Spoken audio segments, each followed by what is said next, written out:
Chapter 1.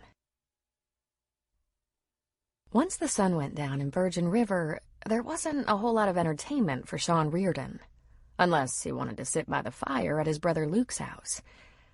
But sitting all quiet and cozy while Luke and his new wife Shelby snuggled and said sweet little things to each other was a special kind of torment he could do without. Sometimes they just faked being tired so they could slip off to bed at 8 o'clock at night.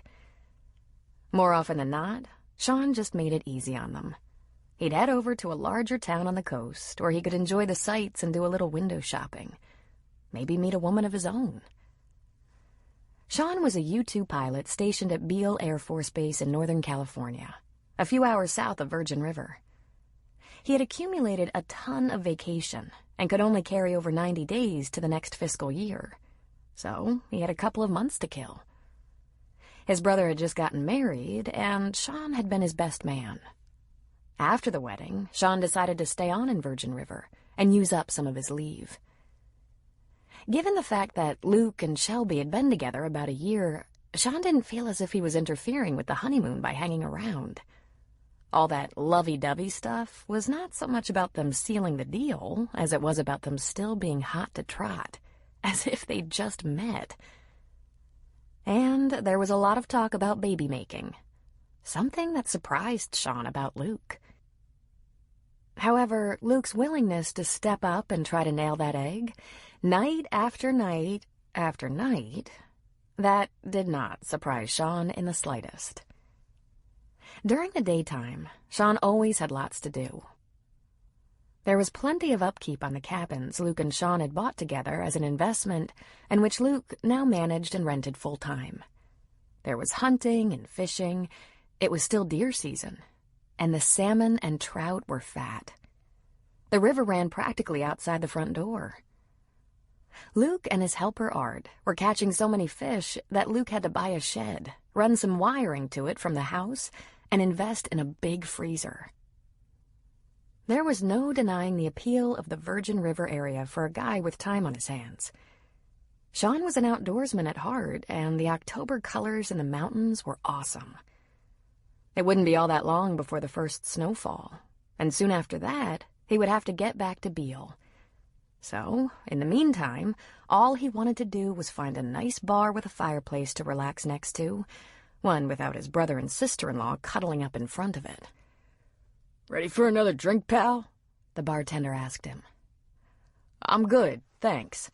I didn't come in here to check out the architecture, but the detailed carving in this place is impressive," Sean replied. The bartender laughed. "Two things are obvious about you. You're not from around here, and you're military. Okay, I admit the haircut is a giveaway. But the rest? This is lumber country, and this bar is wall-to-wall oak. When it was built, the wood was probably cheaper than the nails. The craftsmanship? Common around here. So, what brings you to town?" Sean took a sip of his beer. "Burning off some leave. Visiting my brother. I have a little over 6 weeks of leave left. I used to hit the bars with my brother, but his running days are over." "War injury?" the bartender asked. "Battle of the sexes. He just got married." The bartender whistled. "My condolences." Tonight, Sean had landed in a large upscale bar and restaurant in Arcata.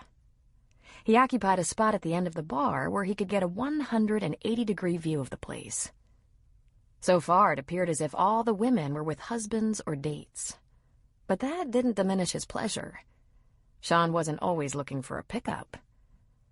Sometimes it was nice to simply appreciate the view. Since he was going to be spending some time in this part of the world, he wasn't opposed to the idea of getting to know a girl, take her out, maybe even get a little up close and personal. All such thoughts were suddenly stopped and were replaced by, looks like I just hit the jackpot." There was a ripple of female laughter as the door swung open and a group of women, who were obviously having a good time, entered. Even across the large restaurant, he could appreciate their assets. The first one was short, dark, a little on the round side, and deliciously so. She appeared lush and soft and brought a smile to Sean's lips. The second one was tall, thin, athletic-looking, with straight, silky, unfussy blonde hair. Obviously a gymnast or runner. A fine-looking woman. Next came a medium-sized redhead with a curvaceous figure, twinkling eyes, and a bright smile. A feminine smorgasbord, he thought appreciatively. Sean didn't discriminate. He was attracted to all kinds of women, not just one type. Next was Francie? Nah, couldn't be, he told himself. He was just hallucinating again. He thought he'd seen her many times before, but it was never her. Besides, Francie wore her hair long and straight, and this woman's mahogany hair was in one of those hyper-short cuts that, on anyone else, might look butch. But on her? Oh, man. It just couldn't get any sexier. It made her dark eyes look huge. The woman shed her coat, and she was thinner than Francie, but not by that much. But her eyebrows were exactly the same as Francie's. A nice, thin, provocative arch over those big, heavily lashed eyes. It got him missing Francie all over again. She slid out of her coat and revealed a filmy dress. Maybe not filmy, but certainly silky. It was dark purple and fell loosely from her shoulders and was belted at the waist, then flowed again to her knees. The dress accentuated her perfect breasts, narrow waist, slim hips, and long legs. Francie had rarely worn dresses, but Sean hadn't minded. Her long legs and tight butt in a pair of fitted slacks used to blow his mind. But this dress was good. Very good. The four women took a table near the front of the restaurant by the window. They were carrying boxes, shopping bags, and party bags. A birthday dinner out? The one who looked like his old girlfriend crossed her legs and revealed a slit in the skirt of that dress that exposed a scrumptious thigh. Whoa! His eyes were glued to that shapely leg. His groin tightened. Then she laughed. God, it was Francie. If that wasn't Francie, it was her twin. The way she tilted her head back and let go was a laugh with passion.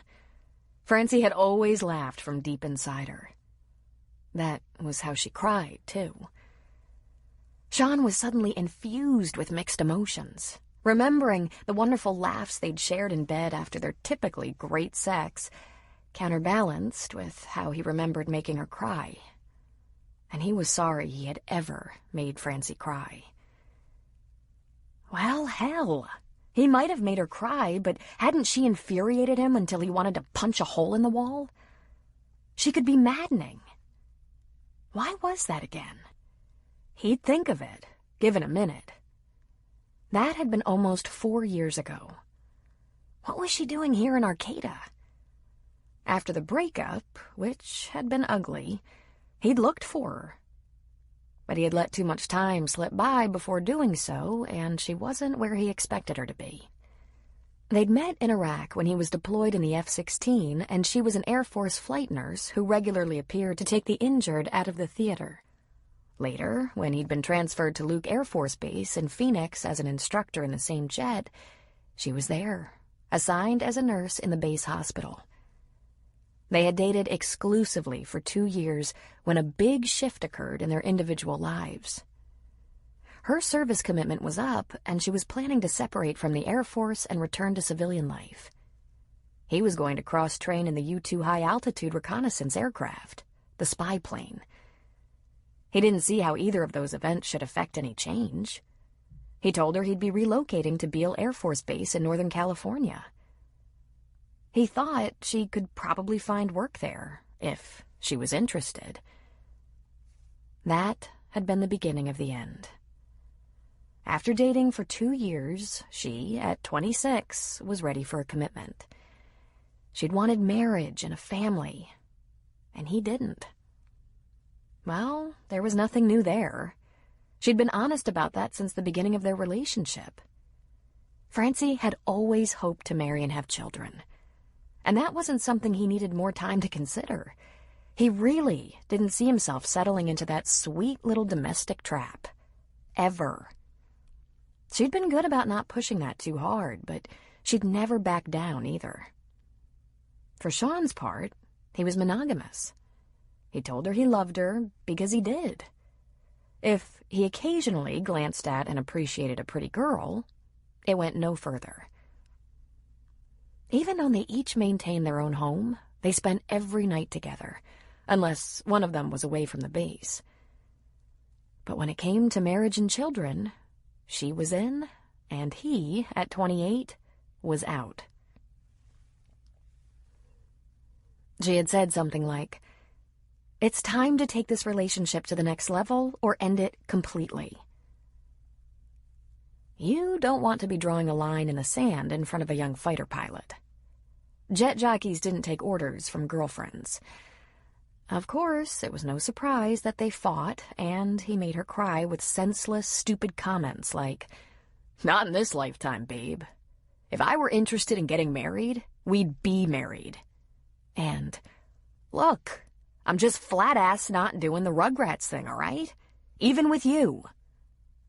Oh, yeah, he was brilliant.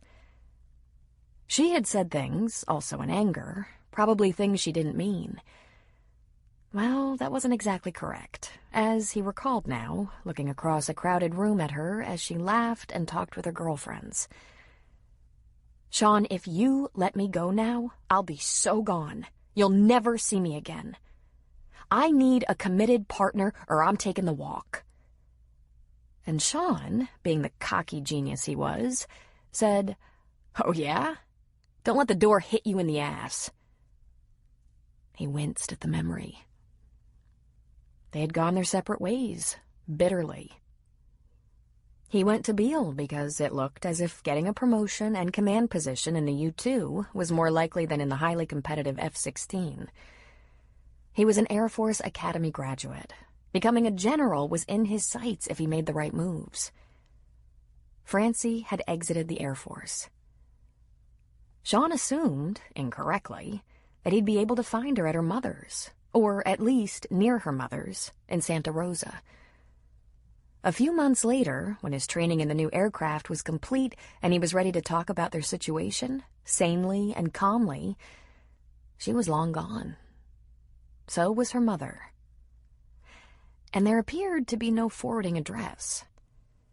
So, flash forward 4 years. Arcata, California? It really didn't make sense, but that woman across the room was definitely Francie Duncan. He could tell it was her by the way his heart pounded and he felt hot all over. And by the way he was fighting an erection just looking across the room at her. She and her friends had all ordered frothy after-dinner drinks and were joking with the young waitress. They leaned toward one another to whisper, sitting back to laugh. They were gossiping and having fun. One member of the group pulled a silky wrap out of a colorful bag and put it around her shoulders, admiringly. The birthday girl? There weren't any men around them, and he could only pick out one wedding ring in the group, and it wasn't on Francie's hand. Not that it meant anything. People didn't necessarily wear wedding rings all the time these days. "You still okay on that drink, pal?" the bartender asked to no avail. As Sean watched the proceedings, he missed her so bad he ached with it.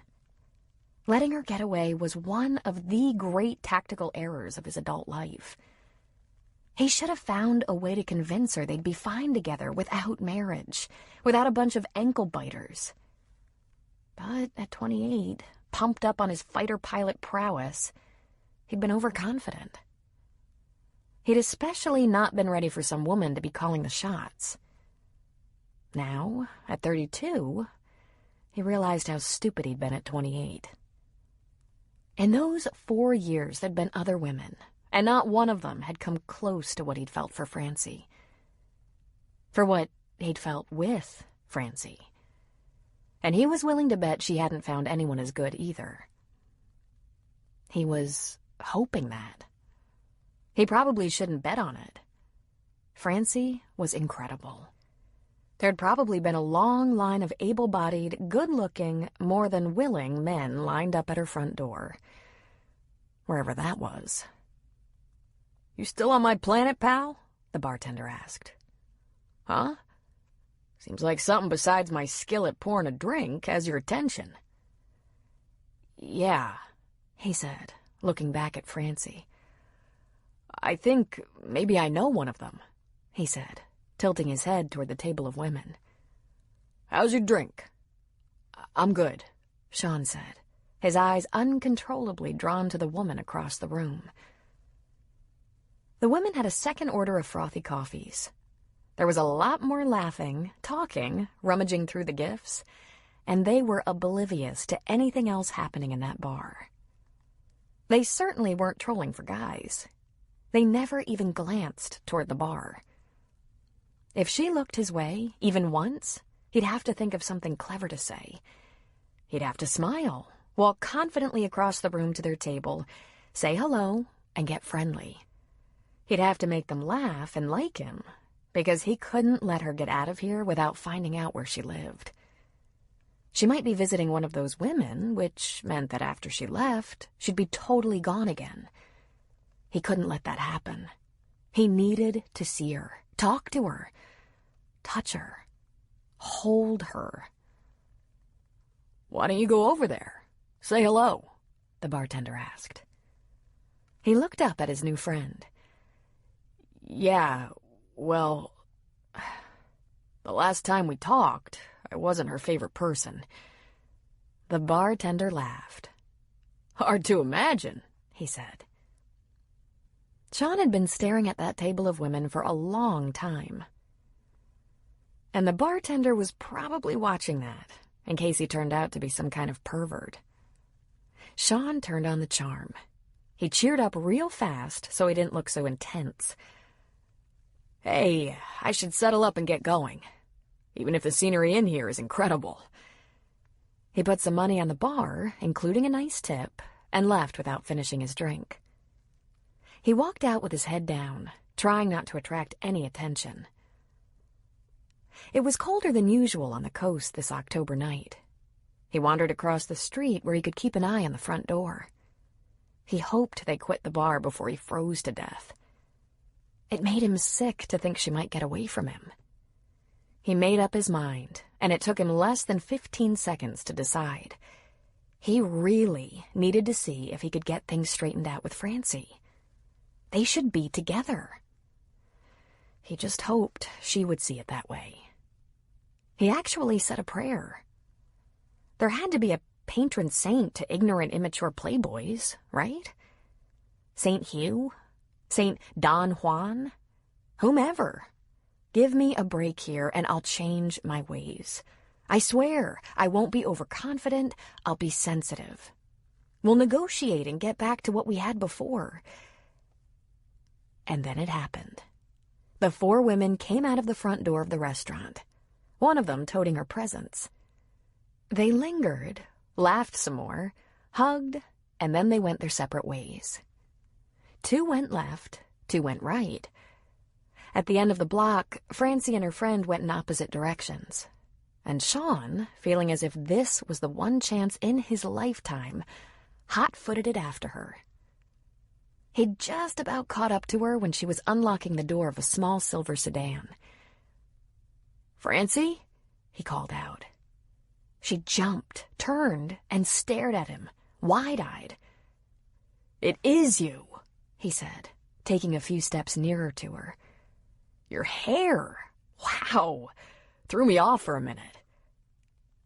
She looked almost frightened at first, but then she seemed to compose herself, though she shivered from the cold and pulled her coat tighter around her. "Sean?" "Yeah," he said, laughing. "I can't believe I'm running into you here, of all places." "What are you doing here?" she asked, not looking thrilled to see him. Remember Luke? Remember I told you we bought some old cabins together a long time ago? Long before I met you. Well, he got out of the army and came up here to work on them. Here? She asked, aghast. She pulled her coat tighter. Those cabins are here?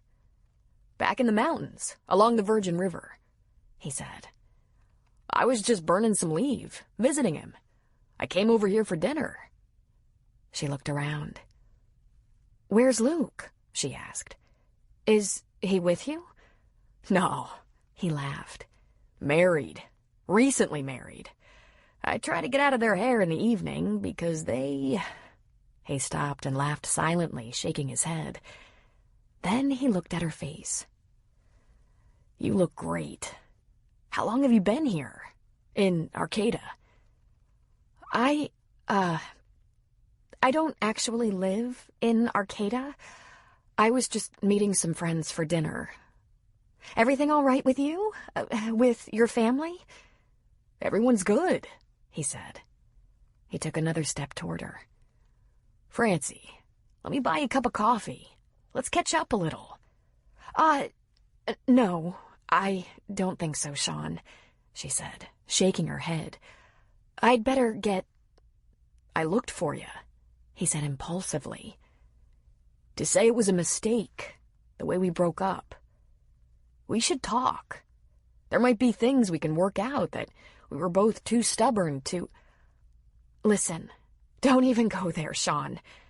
It's all in the past. No hard feelings, she said. So, good luck and good... Are you married or something? He asked.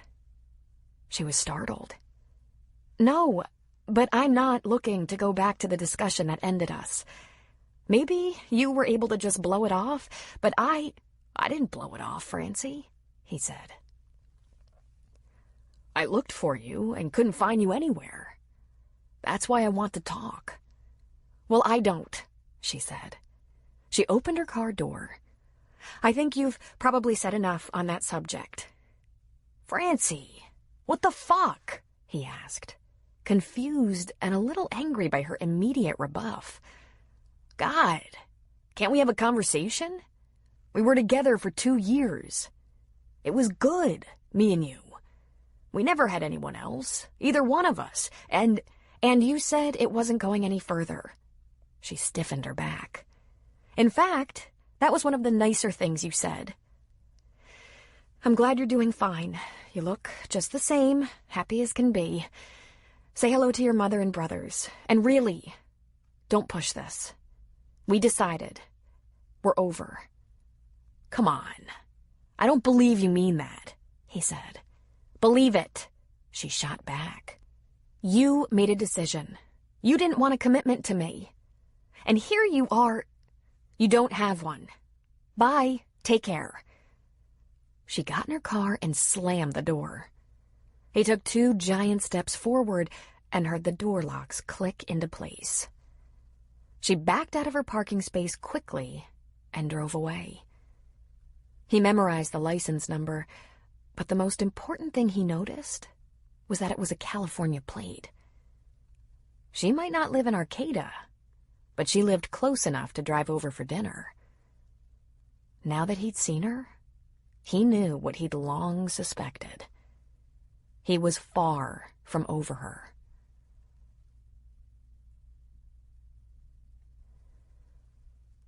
Francie's hands trembled so much, she found it hard to drive. She always knew there was a chance she would bump into him someday, though she carefully avoided the most obvious places where that could happen. But she'd never expected him to want to talk about it, to talk about them. And when she thought of the months she had prayed for that talk to happen, it caused her vision to blur with gathering tears. Angry tears. She pursed her lips and thought, no. She'd cried enough over him. He wouldn't get the benefit of one more tear. Francie left Phoenix after their breakup and went home to Santa Rosa to work as a civilian nurse in a hospital. She'd lived with her mother. Almost a year later, she got a good job that fed her addiction to adrenaline. A flight nurse position with a helicopter transport unit. Less demanding work hours, good benefits, more opportunities. But it meant a move. Because she had her Bachelor of Science in Nursing, she was able to teach a couple of courses at Humboldt U in Arcata. Perhaps building a future in academia. Her mom, a family medicine physician's assistant, had been ready for a change. Vivian found a position in a family medicine clinic in Eureka. An excellent position. Vivian's hours were more demanding, full-time, in fact. So, the two of them moved north together, closer to Vivian's job than Francie's, and twice a week Francie drove over the mountains to Redding to pull a 24-hour shift as a flight nurse. Most of her flights were routine patient transport via helicopter. Getting a heart or C-section patient out of a small-town hospital to a larger facility where special surgery could be performed. But occasionally, she was on board for an emergency. Victims of a wildfire, car accidents in isolated parts of the mountain terrain, injuries requiring emergency surgery. She'd loved in-flight nursing in the Air Force and had missed it. This new job fit the bill. She bought a cute little house on the outskirts of Eureka in the kind of quiet, lovely neighborhood she most enjoyed. And, until tonight, she thought her life was nearly perfect. Looked for her, had he? Not very hard. Once 6 months had passed, she thought she'd come to terms with the fact that they were not meant to be. They wanted different things from life. He wanted to play and have fun till he was a grizzled old man, and she wanted to put down roots and grow a family. What wasn't fair about it was that she'd been attracted to the very thing that seemed to prevent him from wanting to settle down. He was handsome and daring and reckless, as good at snow and water skiing as he was at snuggling up on the couch to watch a movie. Of course, it was one chick flick to every 5 action adventures, but that was okay with Francie. She liked action herself. She thought their relationship could exist within a marriage just as easily as it did outside marriage. Half the couples they had camped and traveled and played with were married with kids. Kids didn't bother Sean. He seemed to like them.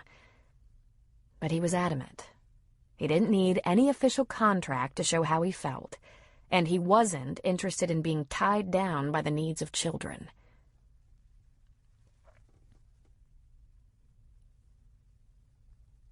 The 15-minute drive south to Eureka from Arcata hadn't been enough to settle Francie's nerves. So she drove around town another 15 minutes before heading to her little neighborhood. She wanted to be completely composed when she got home. She should have known she had only been kidding herself about being at peace with her decision to leave him. That myth was disproved the second she saw him. God, he still made her heart race. One look at his face and she felt the blood surge through her veins. She could feel the heat on her cheeks. She couldn't have a cup of coffee with him. She'd probably lunge across the table at Starbucks and tear his clothes off his body. She would have to be strong, firm, get herself bolstered and ready. She was weak. She might hate him, but she still loved him. And he still turned her on.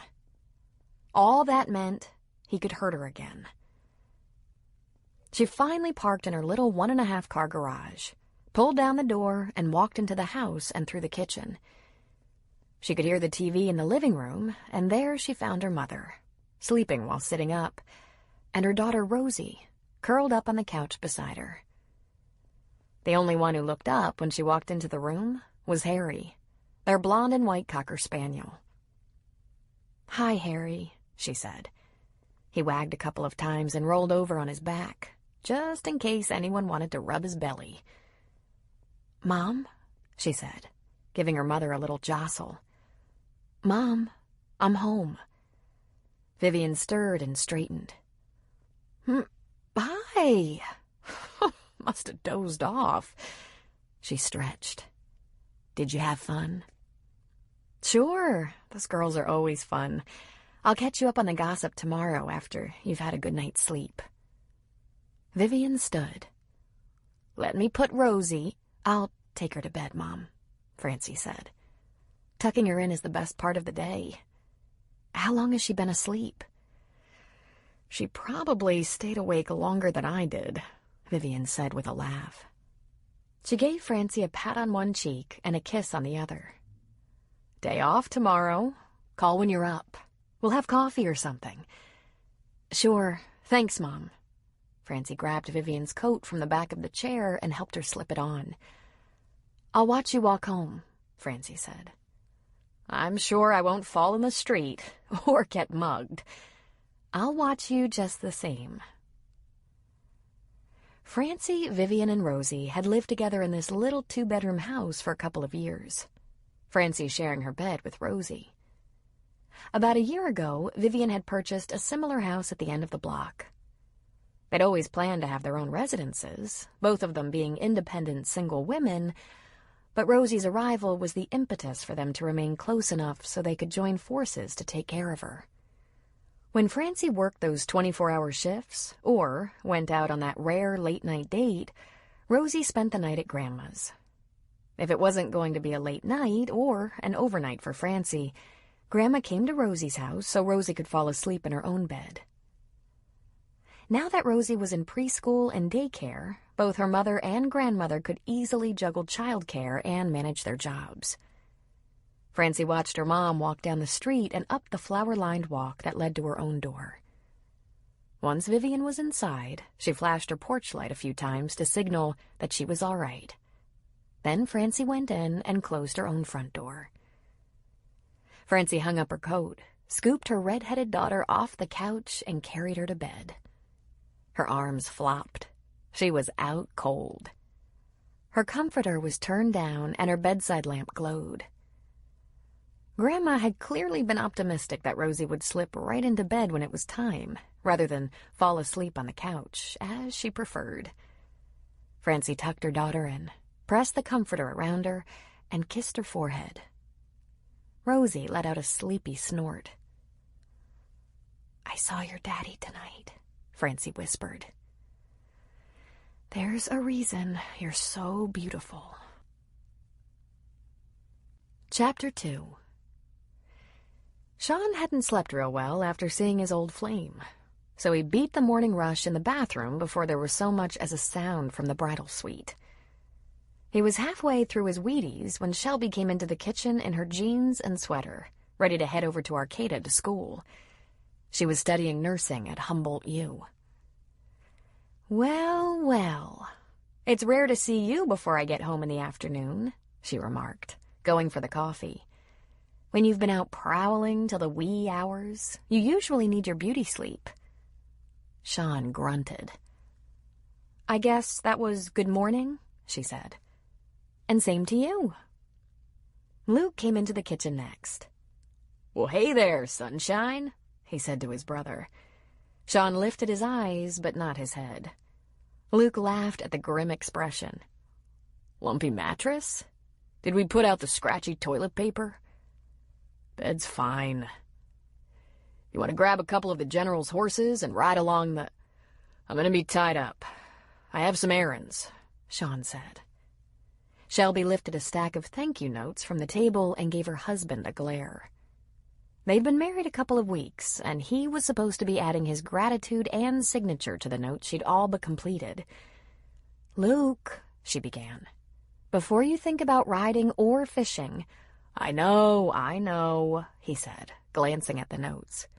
It'll get done. You really think he's going to do that girly shit, Shelby? Sean asked. Shelby sat down at the table, confusion knitting her brow. She'd known Sean for about a year. He was the playful brother, the flirt and the comedian. They used to joke that Sean would have fun at a train wreck.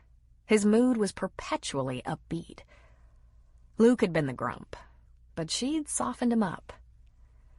This crankiness from Sean was so unexpected. Are you all right? She asked. Fine, he answered shortly. Luke poured himself a coffee and sat down. Fender bender? Speeding ticket? Pretty girl reject you? Food poisoning? Sean sat back in his chair. I ran into Francie last night, he grumbled. Pure chance. Luke merely frowned. He didn't remember her. Sean had dated prolifically. Francie Duncan, he said in exasperation. Who I practically lived with a few years ago? Remember? We broke up when she got out of the Air Force and I got assigned to U2. Oh, I remember her now, Luke said. Haven't you seen her since then? No, Sean said impatiently, taking another spoonful of cereal. I tried to see her, but she was gone. I tried to reach her mother to see where she was, and her mother had moved. Which made no sense, because she'd been in that house in Santa Rosa for at least 10 years. Maybe 20 years, I don't know. You looked for her? Luke asked. This is the first I've heard about that. Because I didn't talk about it. And I didn't find her, Sean said. Obviously. What about her friends? Shelby asked. Sean was silent. He grimaced and finally said, I checked with a couple of them, but they didn't know anything. That's crazy, Shelby said. Women don't give up women friends, especially after they've broken up with a guy they've been with a while. That's traumatic, even when it's for the best. Who was her best friend? Her other best friend. I mean, it was kind of different with me. I was my mother's caretaker, and while I had good friends, I had very little time for them. But I was always in touch with them when I... Luke put a hand over Shelby's to stop her, because Sean looked perfectly miserable. Oh, she said quietly. Well, who'd you ask? Sean shrugged uncomfortably. We used to do things all the time with some couples, guys from my squadron and their wives or girls. We went four-wheeling, skiing, boating, camping, hiking. 2 of them were married and 1 couple lived together. I asked the women. They hadn't heard from her. I asked her former boss, the colonel in her old medical unit at the base hospital. I asked her neighbor. Oh, Shelby said again. Okay, she had a few girlfriends and I met them, but we didn't get together with them and I couldn't remember their last names. And it had been a while. A while? Shelby asked. Okay, what happened was this. We had a fight. I got orders and she was going to get out of the Air Force all at the same time. And she wanted to know. Thing was, I was transferring. I told her there was nothing stopping her from relocating to be closer to my next assignment, and that pissed her off. That I didn't exactly invite her to join me. That I didn't make plans with her. I'd probably said I was sorry for that. I bet I did. And you broke up over that? Shelby asked. Sort of. Not exactly, Sean admitted. Luke put his elbow on the kitchen table and lazily leaned his chin into his hand, watching, amused. And so glad some other Reardon male was taking the heat. Sean took a breath. She wanted to get married, he said. She said, either we at least get engaged and plan to get married, or I walk. Those were her words. He made a slash in the air with his finger. Line in the sand. Ultimatum. Really? Shelby said with a questionable tone. After only 2 years of practically living together? Okay, now you're just making fun of me, Sean said in a pout. I admit I shouldn't have let her go. But I was younger. I was cocky then. Oh, were you? Luke asked.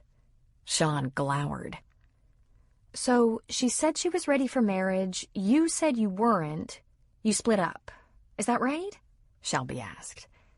That's about it. He made a face. We might have said a few unnecessary things during the discussion. You know, angry things.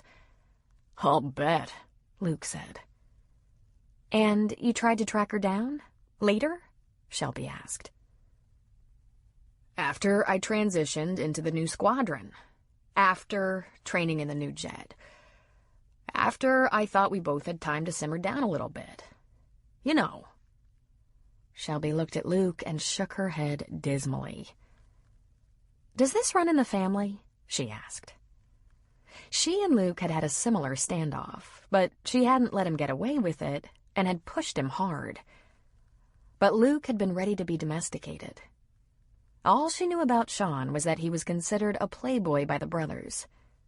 This was the first time she'd heard about a steady girl. "It's possible," Luke admitted with a shrug. "Except Aiden. He wants to get married, have a family, but if he didn't have bad luck with women, he'd have no luck at all. He was married once, to a lunatic." "Lord," Shelby said. "No wonder your mother is fed up with the lot of you. Sean, what happened when you ran into her?" "She said I looked good, and no, she didn't want to have coffee or anything else with me. She won't talk to me. At all. And I even said I was wrong. Sort of." Shelby said. "Maybe she's moved on." "Well, then she has to tell me that. Explain that. Because—" He stopped. He couldn't think of a reason why she owed him that, but he was sure she did. "Now what?" Luke asked. "I'm going to have to find her." "Why? You said you were done. She said okay, you caught up a few years later, and it's still done. I don't see the issue."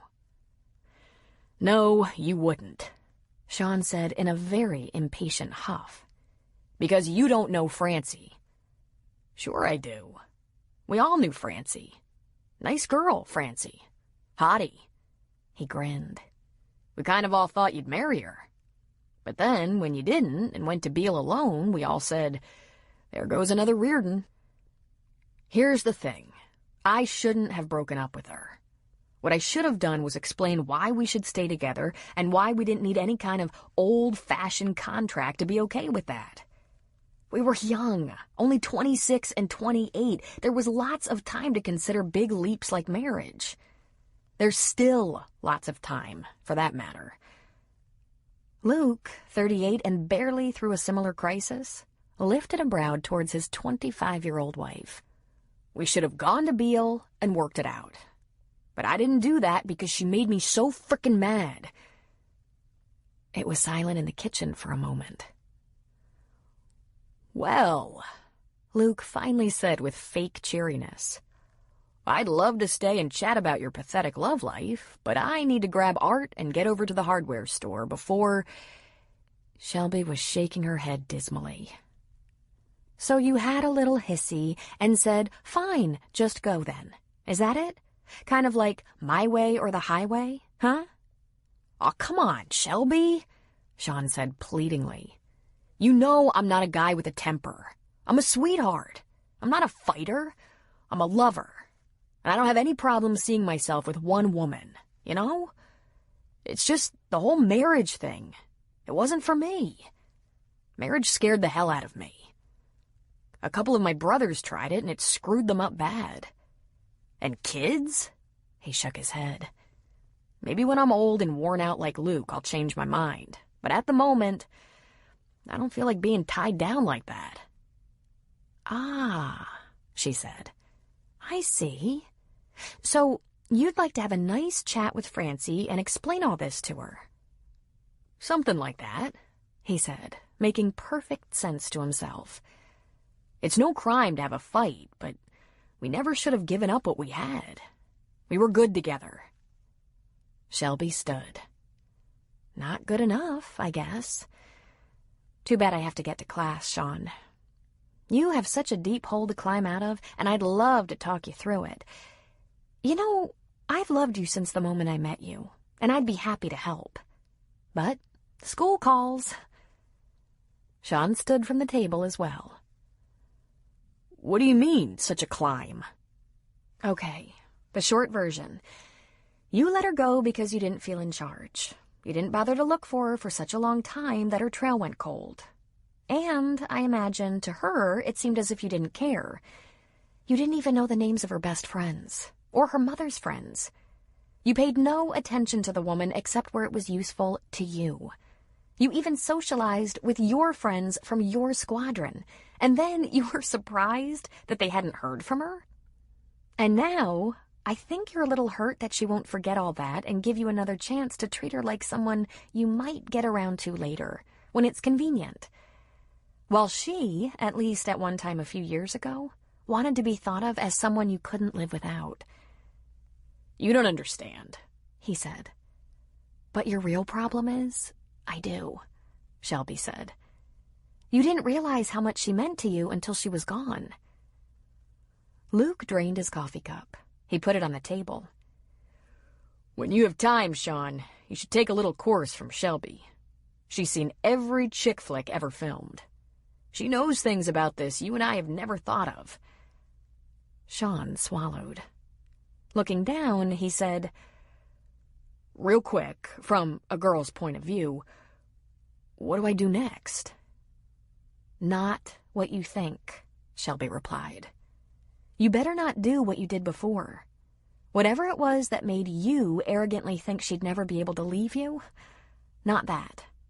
You better do whatever it was you did that worked for her, that made her think she wanted a life with you. If you can even remember that far back.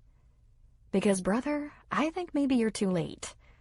And if you're too late, you're going to have to accept that and respect her space. If you turn crazy and give her trouble, I'm not on your side anymore. When Sean was alone in the house, he began asking himself what it was that had worked on Francie. Once they'd become a couple, he'd had lots of tricks up his sleeve. He was remembering the many areas where they had been compatible. Suddenly, it was hard to remember that, on a few issues, they had rubbed each other the wrong way. Getting her to go out with him in the first place had been a real challenge. She'd been in the Air Force a while and knew her way around the jet jockeys, and she had a firm policy against dating fighter pilots.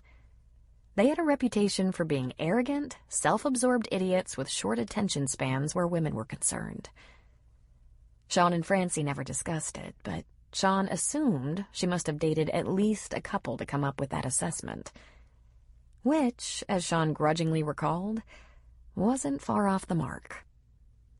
But there had been lots of positive things, too, and right now he was becoming uncomfortable imagining every little thing he had done to make her crazy with desire, to make her purr with satisfaction, because the chemistry they had in the sack was phenomenal. Those times she wasn't in the mood, he knew what to say to change her mind. There were places he touched that wouldn't only convince her to give it some more thought, but could turn her into a wild woman. And could she ever turn those tricks back on him, making him gasp and groan, driving him right out of his mind? None of those little things had worked on any other woman the way they had on Francie. She had a way of taking him so far beyond pleasure, he went out of his mind. He'd never been to bed with a woman who could please him the way Francie had. And he'd been to bed with far too many women. What had he been thinking, letting her walk away? Sean searched his memory for how he'd convinced her to take a chance on him in the first place, and his mind was a blur. He'd probably been relentless in his pursuit, because he did remember how he'd felt when he first saw her. He'd taken one look at her and thought, oh, Mary, Jesus, and Joseph. She just did something to him. He had a lot of experience with attraction, but this was animal attraction, primal and raw. He'd wanted her immediately, and he still wanted her that bad. Sean first saw Francie when she passed through Iraq to pick up a plane load of medical evacuees. He tried to get her coordinates so he could get in touch when he was stateside again. He'd seen her a few times. She was in and out, arriving on a medical air transport, hanging around until they could gather up all their patients, taking off for the States again. She wouldn't give him anything, not even a name. Of course, he managed to find out her name pretty easily, but that was all. Then, when he saw her at Luke Air Force Base in the Officers Club, he decided it must be kismet. They were meant to be. But she hadn't been any easier to convince. He remembered hoping she was as beautiful on the inside as she was sexy on the outside, because anything less would break his heart. And she was. She was smart, strong, independent, confident, sexy, and loving. Francie was the kind of woman men looked at, but her sexiness was understated, not blatant. Francie was not cheap or flashy. She was classy and cool. She was long-legged and dark-haired with large, deep dark eyes and thin, arched, expressive brows. Her mouth was a little pouty, soft and full. He could remember every detail of her body. But he couldn't remember how he'd caught her. Sean's typical move was to charm a woman, make her laugh, smolder her with his half-closed eyes, suggest, without being crude, that he could deliver satisfaction. He'd never shown an ounce of humility. He'd always been confident. But he wasn't confident anymore. Now he was frustrated, and he didn't have the first clue about how to fix it. For once in his life, he didn't know where to start. He went to the second upstairs bedroom where Luke kept his computer. The desk was covered with so many wedding gifts that it was hard to see the computer. He moved a bunch of things out of the way and got the thing turned on. Francie had no phone or address listing when he'd called information, but after spending a couple of hours on Luke's computer doing a real estate property search, he found Francine Duncan had purchased a house. It wasn't unusual for women to have unlisted phone numbers, but property title searches were public record. Still, he didn't think his best idea was turning up at her house uninvited. But what were the options? Sean was in the kitchen having a sandwich when Luke and Art came back from the hardware store. Art was such a kick. Every time he saw Sean, he greeted him as if he hadn't seen him in months or even years. Art was a 30-year-old man with highly functional Down syndrome, a kind-hearted soul who worked hard to help Luke around the property. And Luke, whom Sean had just barely realized would make a great father, worked hard to be sure Art felt appreciated. "Sean!" Art said, beaming. "Hi, Art. Go fishing this morning?" Sean asked. "No. We had trash to haul to the dump, and then we went to the hardware store for stuff. Later I might fish. Did you go fishing?" "Sort of. I was looking up stuff on the computer." Luke got out the bread and sandwich makings. "Any luck finding contact information on Francie?" he asked. "Got an address, but no phone number," Sean said. "I did a computer search, and lucky for me, she bought a house." "Do you have a new girlfriend, Sean?" Art asked. For some reason, the question embarrassed Sean. The fact that Art, who didn't really know him at all and was about as worldly as a 10-year-old, would assume that he always had a girlfriend made Sean uncomfortable. Maybe Francie was right about him. She'd said he'd never settle down with one woman because he was all about the chase, but not the commitment. It wasn't entirely true, as he was discovering. He'd settled down with Francie, just not all the way.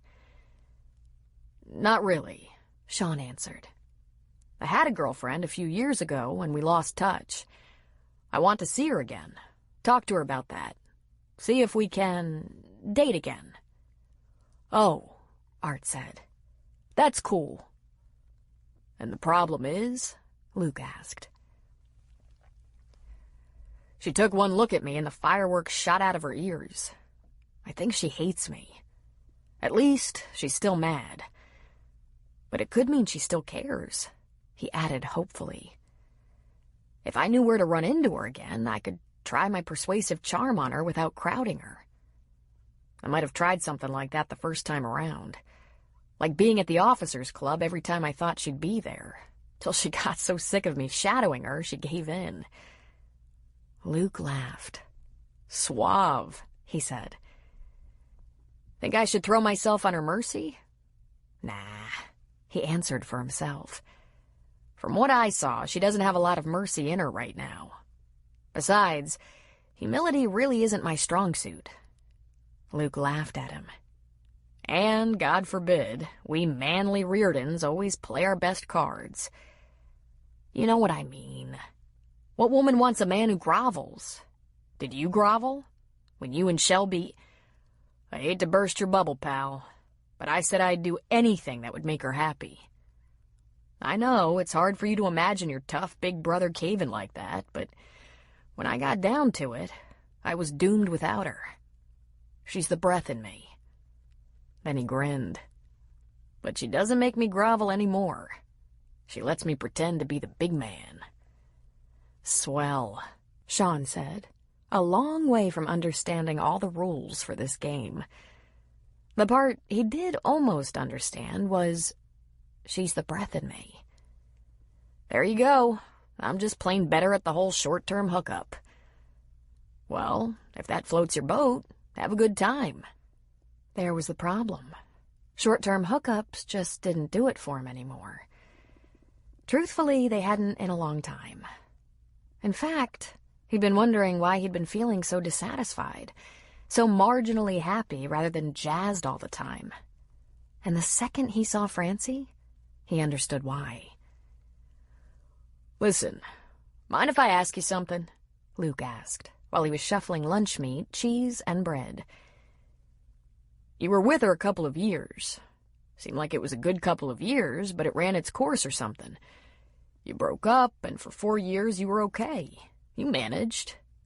Why can't you just walk away now? Hard to explain, Sean thought. You ever get this idea in your head about how things should be? Then you just stay the course, even if it doesn't feel exactly right? Me? Luke asked with a facetious laugh. Did you think I was just faking being a dumb grunt who almost lost his own woman? I wasn't ready to get married, Sean said. I didn't like getting pushed up against a wall, and we both walked away mad. 6 months later, I was thinking, I might not be ready to get married, but I'm not ready for this to be over either. I thought I could compromise if she could. So I called her cell phone. I left a couple of messages, and she never called back. A few more months, and I thought, all right, if it takes marriage to make her happy, I could probably work with the idea, as long as she gives me plenty of time to adjust. Maybe we could have a long engagement just to make sure we're doing the right thing. So I called again, and the cell phone was shut off. Her email bounced back, undeliverable. Her mother, who she's very tight with, had moved. And if you think I was teed off before, the idea she'd just ignore me like that when I'm fucking trying, that really pissed me off. And ripped my heart out, just like I'd ripped her heart out by saying no way. What a couple of fools. That's a bad word, Art said very quietly. Art wasn't one to judge or harangue, but he also wasn't one to miss anything. Sorry, Art. I'm gonna try harder, Sean said. Luke said, Well, you seem to be doing just fine to me. Most days, Sean said with a shrug. I got into the plane, man. I was all caught up in the missions. I was away a lot. I got by. But every time I met a girl, all I did was compare her to Francie. And saw Francie everywhere I looked, till I thought I was losing my mind. Did you keep looking for her? Luke asked. No. I figured it would pass eventually. The second I saw her, I realized it wasn't going to pass. I think, in a way, this is my fault. Well, I thought for a few years it was her fault, that she was bossy and impatient, and that no woman was going to tell me how the hog eats the cabbage. Now I think there's a good chance I was an idiot. You think? Luke asked. When Sean glowered, he chuckled and said, Listen, I'm not being a jerk, but I just walked this road, brother. I'm lucky Shelby is smarter than I am, that's all. Luke looked at Sean seriously. The women are in charge, my brother. We don't have to like it, but it's the law. I just ask Shelby what I want, and she never lets me down. I have to be careful here, Sean said. She said she doesn't want to see me, talk to me. I can't show up at her house like some stalker. She might call the cops. I'd call her if I had a number, but... Or you can try to figure out where she'll be. She's a nurse, right? Working as a nurse, right? So call all the places she might be working as a nurse. Hospitals, doctor's offices, clinics, you know. Ask to speak to her. They'll either say they never heard of her, say it's her day off, or put her on the phone. Sean was stunned. Wow, he said. That's brilliant. And amazing, because I've never hunted for a woman before, Luke said. Okay, where do women go? Women like Francie. Shopping? We did everything together. Camping, quadding, diving, skiing. We traveled anytime we could. Francie alone? Gyms, Sean said. Francie likes to work out. She loves to read. She spent a lot of time in bookstores. She loves movies, but she wouldn't go alone. We used to rent them. Back then, between me, work, the gym, and a little shopping, I can't remember what she did with her time. And Sean thought, there it is again. I wasn't paying attention because it wasn't about me. He almost wondered how she had endured him that long, but fought the thought that struggled to surface. There's always a list for groceries on the kitchen counter, Luke said, nodding in the direction of today's list. Shelby usually calls to see what we need when she's on her way home from school. But knock yourself out. Shop for groceries in her neighborhood. Yeah, I'll do that. And drive around places I might bump into her, Sean thought. Just in case. Chapter 3. Sean promised himself he'd just drive around Eureka, but his car was like a heat-seeking missile, and he soon found himself in Francie's neighborhood and then on her street.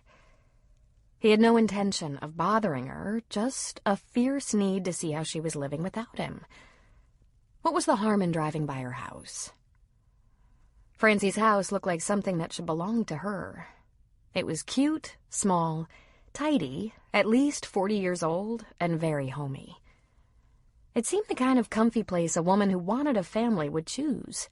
A safe, friendly neighborhood, large trees, and spacious yards.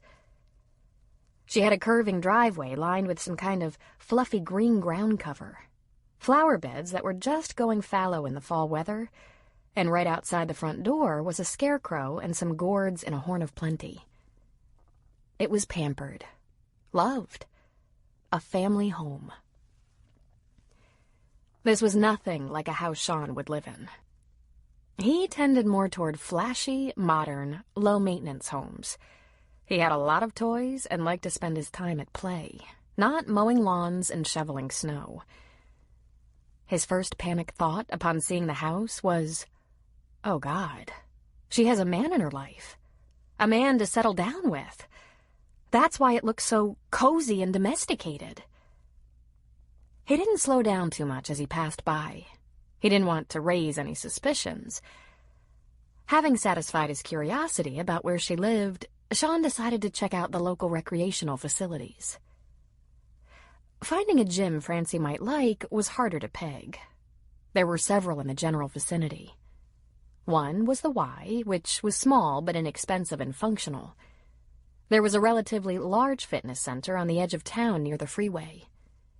There was a woman's gym, which would be obvious for any woman but Francie. She was an ex-Air Force and therefore used to working out with men. Fairly close to her house was a community center that appeared to contain a fitness facility, judging by the people wearing sweats and carrying gym bags who came out of the building. As he drove past the various gyms, Sean noticed there were a few used bookstores and one big bookstore in the Eureka Mall. God, how he hated malls. But this might be the price of finding his girl. so he checked out the bookstore and the mall. While he was there, he bought a couple of pairs of jeans, 2 shirts, and a down vest as the fall weather was getting very brisk in the evening. And he bought a bunch of books he knew he'd never read. Sean located the grocery stores nearby. There were plenty of those. He had a list of hospitals, clinics, doctors' offices, and such to call. So he got himself a coffee and used his cell phone to call from his car while he sat in a grocery store parking lot. But after countless calls, there was no Francine Duncan to be found. Over the next few days, Sean developed a new routine. He'd leave Virgin River in the morning, drive to Eureka, and make the rounds. He began to think of it as driving his circuit. Hitting her neighborhood, followed by a trip past the gyms, mall, bookstores, and grocery stores. As he'd done on that first day, he'd park somewhere to make his phone calls to clinics and such, checking them off one by one. At least it was turning him into a slightly better house guest, as he would bring home groceries for a change, saving Shelby the trouble. He was only on his 4th day of hanging out in Eureka when he started wondering if the whole thing was a waste of time. He was beginning to think that even if he did get a number for her, she would probably hang up on him, leaving him no option but to go over to her house anyway. Would she call the cops if he did pay her a call? Was it a crime to knock on her door and ask if they could just talk? He wasn't going to beg or threaten, just ask. Avon ladies and Jehovah's Witnesses did it all the time, and Sean was far less annoying. But that 4th day turned out to be magic. Near the end of the day, he hit the grocery store to pick up a few things. As he was choosing ahead of Romaine, he recognized the hand in the bin next to him. She was squeezing tomatoes. Now, didn't that say something? That he'd recognize her hand. He turned and looked at her. "Don't make him go squirt," he said. Francie jumped a mile. She dropped her tomato and clutched her jacket tight at the throat. "God, you scared me. What are you doing here?" He held up his produce bag. "I have a list of things to get for my sister-in-law. But I'm really glad I ran into you, Francie, because Before he'd even finished talking, she turned away from him, quickly selecting 3 tomatoes. Then she tossed them in a plastic bag and tried to escape. He noticed she was wearing a navy blue jumpsuit and matching jacket with some kind of unit patches sewn on the arms. "Hey, are you in the Coast Guard or something? Why couldn't I find you after you left the Air Force?" She stopped, looked over her shoulder, and said, "I have absolutely no idea. I went to my mother's, where I lived and worked for almost a year before moving here." "I left messages on your cell," he said, tossing the lettuce in his small handheld basket, following her. She turned toward him. "How many messages? Because I never got any." He was shaking his head. "I don't understand that." "How many?" she demanded. "I don't know. A few. A couple. I don't know, but I did," he said. It was coming back to him now. The way she could poke him and get him all hot under the collar. She could push him to be honest, and he hated it because he felt exposed. She smiled with mock patience. "Well, Sean, I guess we had a technological malfunction. If you had really wanted to talk to me, you'd have tried leaving more than a couple of messages a few years ago. Now, really, I have to get going. I'm running late." He grabbed her upper arm. "I've been trying to think of the best way to get in touch with you. I found your address, but no phone number, and You know where I live?" He looked around a little nervously. She made it sound as if he was some axe murderer or something. "Let's not get loud here," he suggested. "I needed to find you. I looked you up on the computer. You bought a house." "Oh, for God's sake," she said, rubbing her temples. She seemed to gather herself from within. "All right. What do you want?" Now this was pissing him off all over again. "Gee, was I confusing you?" I want us to have a conversation. Maybe talk about what happened to us. I wanted to tell you that it didn't take me long to wish I'd been more cooperative when we had the argument that broke us up. Well, Sean, it did actually take you too long, she said. So there, consider your mission accomplished. You told me. Now can you please go away and leave me alone? No, I can't, he said. So I get it. You're still mad. We can't really deal with that without talking. But I said I don't want to, she stated, raising her voice again. Francie, he said quietly, could we try not to make a big scene here? Look, I told you I'm in a hurry. You still using the same cell number? She asked. He nodded. Great. I'll call you sometime. Now, excuse me if you'd please just leave me alone. I'd appreciate it very much. Polite as that might have sounded, it was stated angrily, and people had stopped shopping and began watching them. She turned away from him, and he grabbed her arm again. Francie, I'm not going away. This is important. Suddenly, there was a very large shadow over both of them. And Sean, who was a little over 6 feet tall and in excellent shape, was looking up at Paul Bunyan. And Paul wasn't happy. He was scowling. Everything all right, ma'am? He asked, looking at Francie. Fine, she said. Old boyfriend, nothing to worry about. Then she focused on Sean. Goodbye. Great seeing you again. Now scram. In a moment of temporary insanity, Sean went after her again. No, you don't. We have to get together for that conversation, he said. Since I can't call you, how about I go over to your house and wait for... He felt himself being plucked off his feet. His basket of produce went tumbling away as he was launched into a pile of melons. But Paul Bunyan didn't let go of him. She said it's time for you to hit the road, bud. Listen, pal, you got it all wrong, Sean said. I'd never do anything to... And suddenly, Francie was there, saving him. Thank you, but it's all right. He's harmless. Sean was being held down with his back against the cantaloupe and honeydew melons, and he was suddenly incensed. That statement about him being harmless made him growl and snarl dangerously. You gonna leave the nice lady alone, bud? The big man asked. You're gonna get your hands off me this second, or you'll be sorry, Sean warned. His very masculinity threatened. I doubt that, my friend. So, when we understand each other, I'll let you up. Fine, Sean angrily shot back. Let go of me, now. The lumberjack backed away slowly as Sean eased himself off the melons, many of them rolling around on the floor as he did so. A couple of them split open as they fell, spilling their slimy, seedy guts in the aisle. Sean brushed off his jacket where he'd been grabbed, trying to appear both fearless and dignified. And then he took off after Francie, his hand on her shoulder to stop her from walking away again. Now look, he said. He felt the back collar of his shirt and jacket clutched in an iron grip, and he whirled on the giant, hitting him square in the jaw with his fist. He suspected he'd broken his hand, but no way was he letting on. He did wince in pain, however, while the very large man merely turned his brick of a face to the side.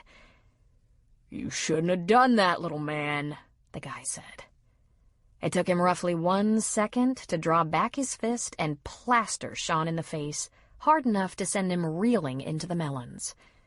Then to the floor. Sean saw a lot of stars and was aware of the melons as they began to bounce around the produce section. And there was blood. He wasn't sure where from, since his entire face felt as if it had been through a meat grinder. "Hey!" Francie shouted. "What's the matter with you? I told you to leave it alone. He's harmless." No good deed goes unpunished, I guess, the big man said. It looked like you needed help. Maybe you like being grabbed like that in the grocery store. Huh, babe?" Sean muttered something about not being harmless and tried to get to his feet without success. The big man said, "Just stay down where you are, Buster." But Sean was intent on getting up, and he'd just about made it to his feet when the man took 2 giant steps in his direction. That was all it took for Francie to launch herself on the lumberjack with a cry of outrage. She had her arms around his neck, her legs around his waist, and screamed bloody murder while pummeling him on the back. "I told you to leave him alone!" she shrieked. Paul Bunyan whirled around and around, trying to shake her loose, but she was on him like a tick on a hound. Then the scene got a lot more interesting. "No, no, no, no, no!" screamed a store manager, running up to them, followed closely by another man and a couple of young bag boys. A crowd gathered, and the grocery employees peeled Francie off the lumberjack, but she was kicking her heart out the whole time. "The police are coming," the store manager yelled. "Stop this at once! Stop!"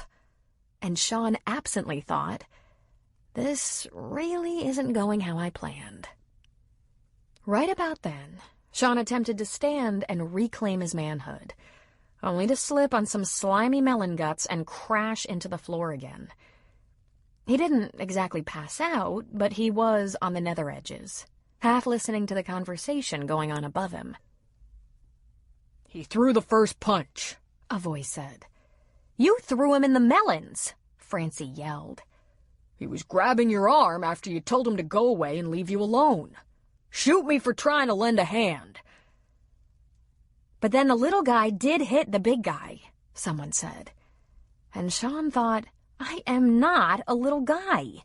I'm definitely 6'1". I bench 250 with no problem. "But the big guy plastered the little guy, knocked him out." "I am not little," Sean mumbled through a swollen jaw, though no one was listening to him. "I didn't ask you to protect me," Francie shouted. "I told you to leave him alone." Yeah, Sean thought, because I'm harmless, just how I always wanted her to see me. Harmless. And that was Sean Reardon's last coherent thought.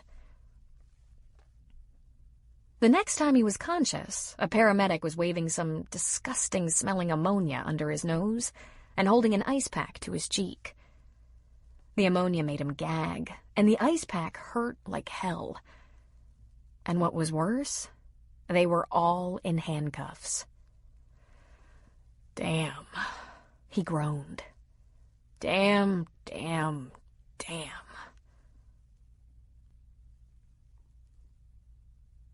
Three hours later, Sean was being held in a windowless room with a locked door down at the Eureka police station. The paramedics had recommended that he go to the hospital to have his head examined, to which Sean replied, "Well, no kidding." But while he was in the cell with his buddy the lumberjack, the big man apologized. Sean apologized right back. And what Sean learned was Dennis Avery was not a lumberjack, but a big rig driver who was on his way home, picking up some groceries for the little woman, when he got snared into that whole domestic between Francie and Sean. So, as Sean was known to do, he told Dennis his life story, or at least the part that had to do with breaking up with Francie. "Man," Dennis said, running a hand over his head. "Are you an idiot or what?" "Watch it," Sean warned, though what he was going to do about it remained a mystery. "Buddy, I'm 6'5" in my sockies. I've been loading crates into a semi-trailer for almost 20 years. And you swing at me?" He laughed. "You got this little gal who throws herself on Goliath to defend you. Because you pitched her out without thinking about it twice? No wonder she's pissed." "I told you," Sean said irritably. "She gave me an ultimatum. We get married or she's gone." Dennis stood to his full height. And you had to think about that? Then, mercifully, the police sergeant was at the door. Alrighty, boys, you're out of here. Somebody loves you, and you got cited with misdemeanor public disturbance. Pure gift. Be smart and make sure I don't see your faces again for a very long time. Like ever. In fact, smart guy would get his groceries elsewhere, if you get my drift. Sean didn't know why he should be so blessed, but he was taking the break without backtalk. The last thing he wanted to do was call Luke and ask for bail money. After collecting his wallet, keys, cell phone, etc., he put on his jacket and made tracks, wondering how far it was back to the grocery store parking lot to find his car. Meanwhile, Dennis Avery was calling his wife for a ride. Sean's head was pounding, and his left eye was almost closed as he left the small cop shop, disappearing into the early evening night. And there, leaning against her car, was Francine. She had a very disgusted look on her face. "Come on, get in," she said. "I'm taking you home. You can get Luke to bring you back for your car tomorrow, if you don't die in your sleep." You said that in a way that suggested you hoped I would die in my sleep, he said. "Don't be silly. I'd like you to die much more violently than that. Now get in. I don't have all night." "That's right," he said meanly. "You're in a hurry. How could I forget that?" Once they were both in the car, she said, "You'll have to give me directions. I'm not sure where I'm going." "Just take me to my car," he said. "It's at the grocery store." "No, I'm taking you to Luke's," she said. "You can't drive after a possible head injury. You've been in enough trouble without weighing on my conscience anymore. Where am I going?" Sean sighed audibly. He really didn't feel up to fighting with her. "South till you get to Highway 36, then east on 36 for about 20 minutes. I'll tell you where to turn off. Virgin River is about 10 miles off 36, kind of hidden away in the mountains." "I've been out on 36. Cute how they call it a highway. It's only a 2-lane, she said. It's harrowing." "Yeah, all these mountain roads take some getting used to.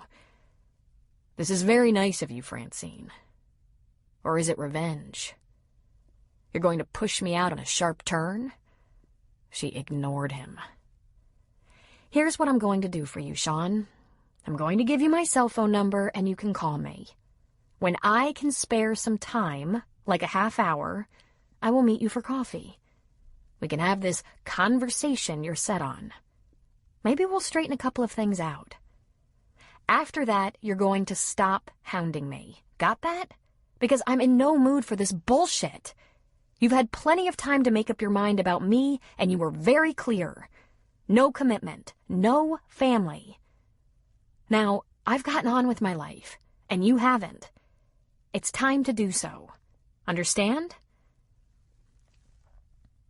What Sean understood was he now had 30 more minutes than he'd had before. He'd have to figure out a way to make good use of the time.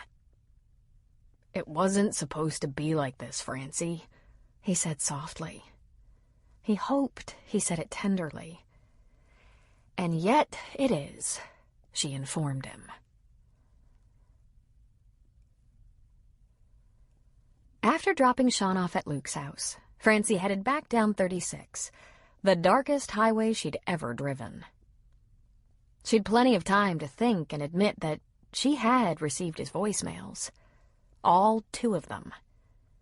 The first one came while she was in labor, 6 months after they'd parted ways, and he'd said, "Hey, Fran, how you doing, babe? Give me a call. We should stay in touch, huh?" The second one came when she was at home at her mother's with a 10-day-old baby, alternately nursing, walking the floor, sleeping, and crying. That one was no better than the first. "So, Francie, you gonna call me back? Come on, babe. No reason we can't talk, is there? I want to tell you all about the U2. Give me a call." That might explain her blind rage when the big guy in the grocery store casually referred to her as Babe. Back then, Francie realized she was listening to those two calls over and over, alternately planning his death and praying he would come for her. She knew she was in trouble. After several weeks, there hadn't been any more contact from him, so to save herself, she had the cell shut off and got herself a new number. She changed her email address. Then she started looking for a new job and a path out of Santa Rosa. She'd always known, from the time she'd said goodbye to Sean 4 years ago, that she would have to deal with him eventually. She wasn't sure exactly when or how, but she thought she would have a little more time. Her daughter, Rosie, 3.5 and as precocious as an only child can be, had just recently asked, "Where's our daddy?" Funny, she would say, "our daddy." But then the whole concept was new to her, as she just noticed that they didn't have one. Preschool had its share of separated families, but almost all the other kids seemed to know where both their parents were. Most were being picked up alternately by their moms and their dads. And Rosie hadn't asked, "Who is our daddy?" but "Where?" "He's flying a very fast, very high jet in the Air Force," Francie answered. "It goes all over the world, and he's busy doing a very important job." Rosie had said, "Oh." She probably didn't understand much beyond the important fact that Francie knew where Rosie's daddy was. But what Francie knew was that in a few months, maybe a year, maybe 2, as her world became larger, Rosie would ask things like, "What's his name? Why doesn't he come see us?" And eventually, "Why aren't you married?" These would be increasingly difficult questions to answer. And those questions formed the primary reason Francie hadn't wanted to face this.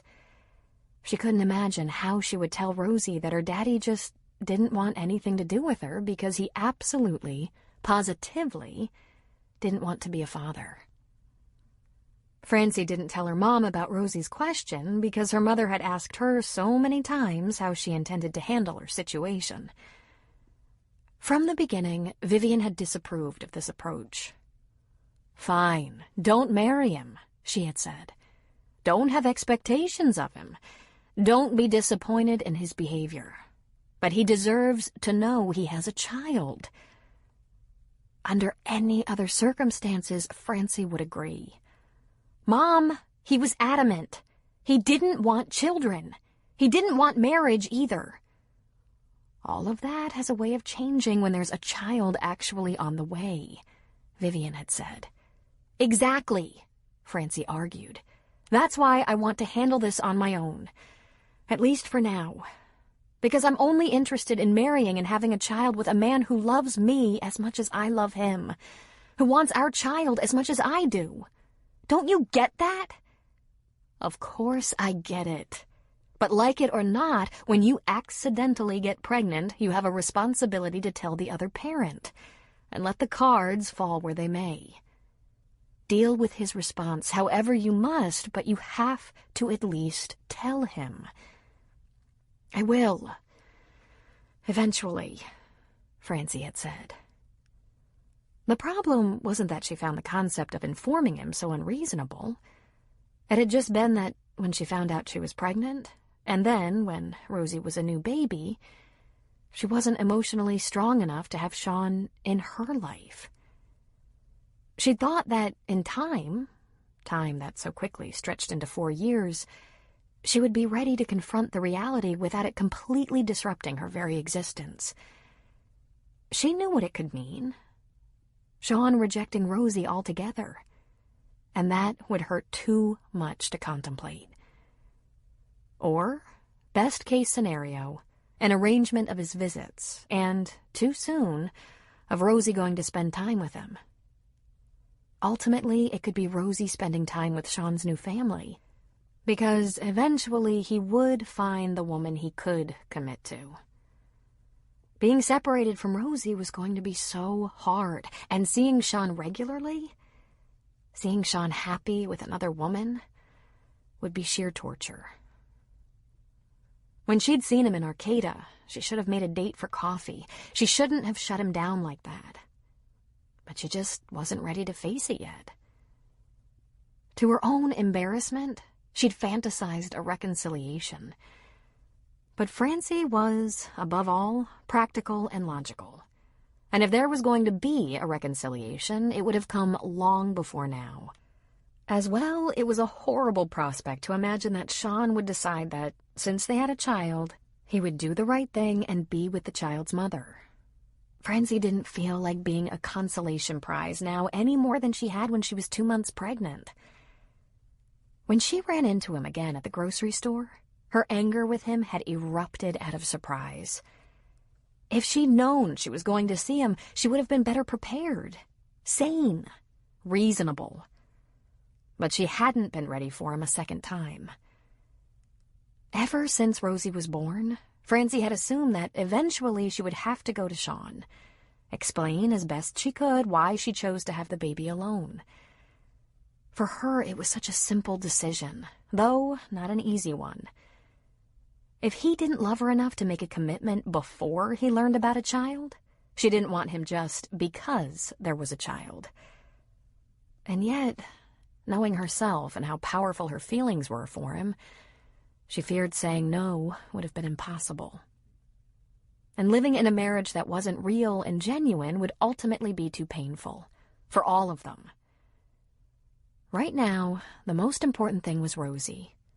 More important than Francie and Sean. Francie would have to take it slow, keep Sean from going off the deep end, make sure Rosie had a safe and normal life. They'd start with a couple of talks, she and Sean. She'd get him used to the idea that she'd moved on, that she'd accepted his decision to move on. And then, when the groundwork was laid, Rosie would meet her dad.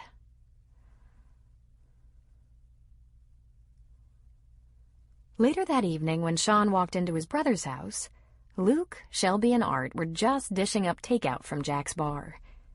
This was, of course, because Sean had failed to bring home the groceries. In he walked with a bruised cheek, black eye, and swollen nose, which, the paramedic said, was probably not broken. None of it enhanced his killer good looks. Not to mention his hand, which he kept in his jacket pocket because he'd have so much trouble gripping a fork. Everyone turned when he came through the door, and they went completely still, staring at him with wide eyes and open mouths. Finally, Art said, "Hey, Sean, didn't that girl want to date with you?" "Can we not talk about this, please?" Sean asked. So, the not talking about it hung over the dinner table like a shroud. While Shelby and Art did up the dishes, Sean took a beer out of the refrigerator, put on his jacket, and stepped out onto the porch. About 2 minutes later, Luke joined him, holding his own beer. There were 5 boys in the Reardon family. Luke was 6 years older than Sean, and when they weren't fighting, they were close. Sean explained running into Francie in the grocery. After getting the story, Luke asked, "So, if I have this right, a great big Hulk, who had about 6 inches and 100 pounds on you, decided to protect Francie from you, and you attacked him?" "That's about it," Sean said. "And why would you jump someone who was obviously bigger and stronger than you? You can usually talk your way out of anything." "Because, Luke," Sean said, "he was trying to keep me away from her." Luke thought about this for a second, and then said, "Oh boy, there's trouble right there. What is it with this woman, huh?" "I don't know," Sean said miserably. "I thought I could just forget about her. But there's something about her. Maybe I was more into her than I realized." "And why, just out of curiosity, didn't you know you felt this way about her 4 years ago?" "How the hell do I know?" After some silence, Sean finally said, "I thought I had it all under control." Chapter 4. A couple of days after the fight in the grocery store, Francie kept her word and made a coffee date with Sean. She needed to get the situation handled. When Sean showed up at the coffee shop, his face looked bad and his expression still worse. His cheek was bruised, his nose slightly misshapen, one eye blackened and closed more than the other, which, unfortunately, didn't mar his otherwise good looks quite enough. And he was scowling. His right hand was wrapped in an ace bandage, which Francie consoled herself was better than a cast, but still not good. He walked up to the small round table she occupied and frowned down at her, his eyes glittering through mere slits. She recognized that look. She hadn't seen it often from the perpetually playful Sean, but she'd seen it. He's had enough, she thought. He was done fooling around. Time to ratchet these emotions down to a manageable level if she hoped for him to actually listen to her when she found the right moment to own up to everything. She needed him reasonable, understanding, sympathetic to her concerns. "Are you all right?" she asked him. "I'll live. Can I get you anything?" She lifted her cardboard coffee cup. "I'm fine, thanks." And then she took a deep breath while he went for his own coffee. When he sat down across from her, she asked, "How bad is it?" "I have a headache," he said irritably. "It's probably just a minor skull fracture with brain damage." She struggled not to smile. "Did you have that x-rayed?" she asked, indicating his hand with her eyes. "Sprain. It's bruised and sore, that's all. You'll probably be very disappointed to know I'm going to completely recover." Good. Well, I think we should both concentrate on not letting things get out of control." "You first," he said. He took a sip of his coffee and jerked his chin up, pinched his eyes closed, and moaned deep in his throat. When eyes opened, both were watering. He'd burned his mouth. Oh, Sean was having a rough couple of days. Francie's hand covered her mouth so there wouldn't be even the hint of a smile. And she immediately thought, crap. She didn't want to find him cute and funny. She wanted to be repulsed by him, furious and bitter, completely unaffected, except maybe with some hatred. She remembered what had hooked her in the first place. He was so good-looking, and he made her laugh. Then, later, when they were alone, he could make her beg. He could be darling and fun. He could be passionate and powerful. And she did not want to remember that. She gave him a moment. He was probably blaming her for his burn mouth, too. "So, Francie," he finally said, "what's up with the uniform you were wearing?" "I work for an emergency medical airlift unit, assigned to their helicopter transport." His eyebrows lifted. "I'm a flight nurse." "I guess that's why I couldn't find you at any clinics or hospitals," he said, blowing on his coffee. "You were looking for me at clinics and hospitals?" she asked. "Since when?" "Since I ran into you in Arcata and you said you'd prefer to never speak to me again." "I didn't exactly say that, did I?" "Close enough. I found your address right away because you bought a house, but decided I'd better take it slow since you're obviously still pissed off. I thought it might irritate you if I showed up at your front door. Back when I knew you, you had a gun. You were a military officer flying into a war zone. I was willing to brave that. That's how much I wanted to see you." She sat back in her chair.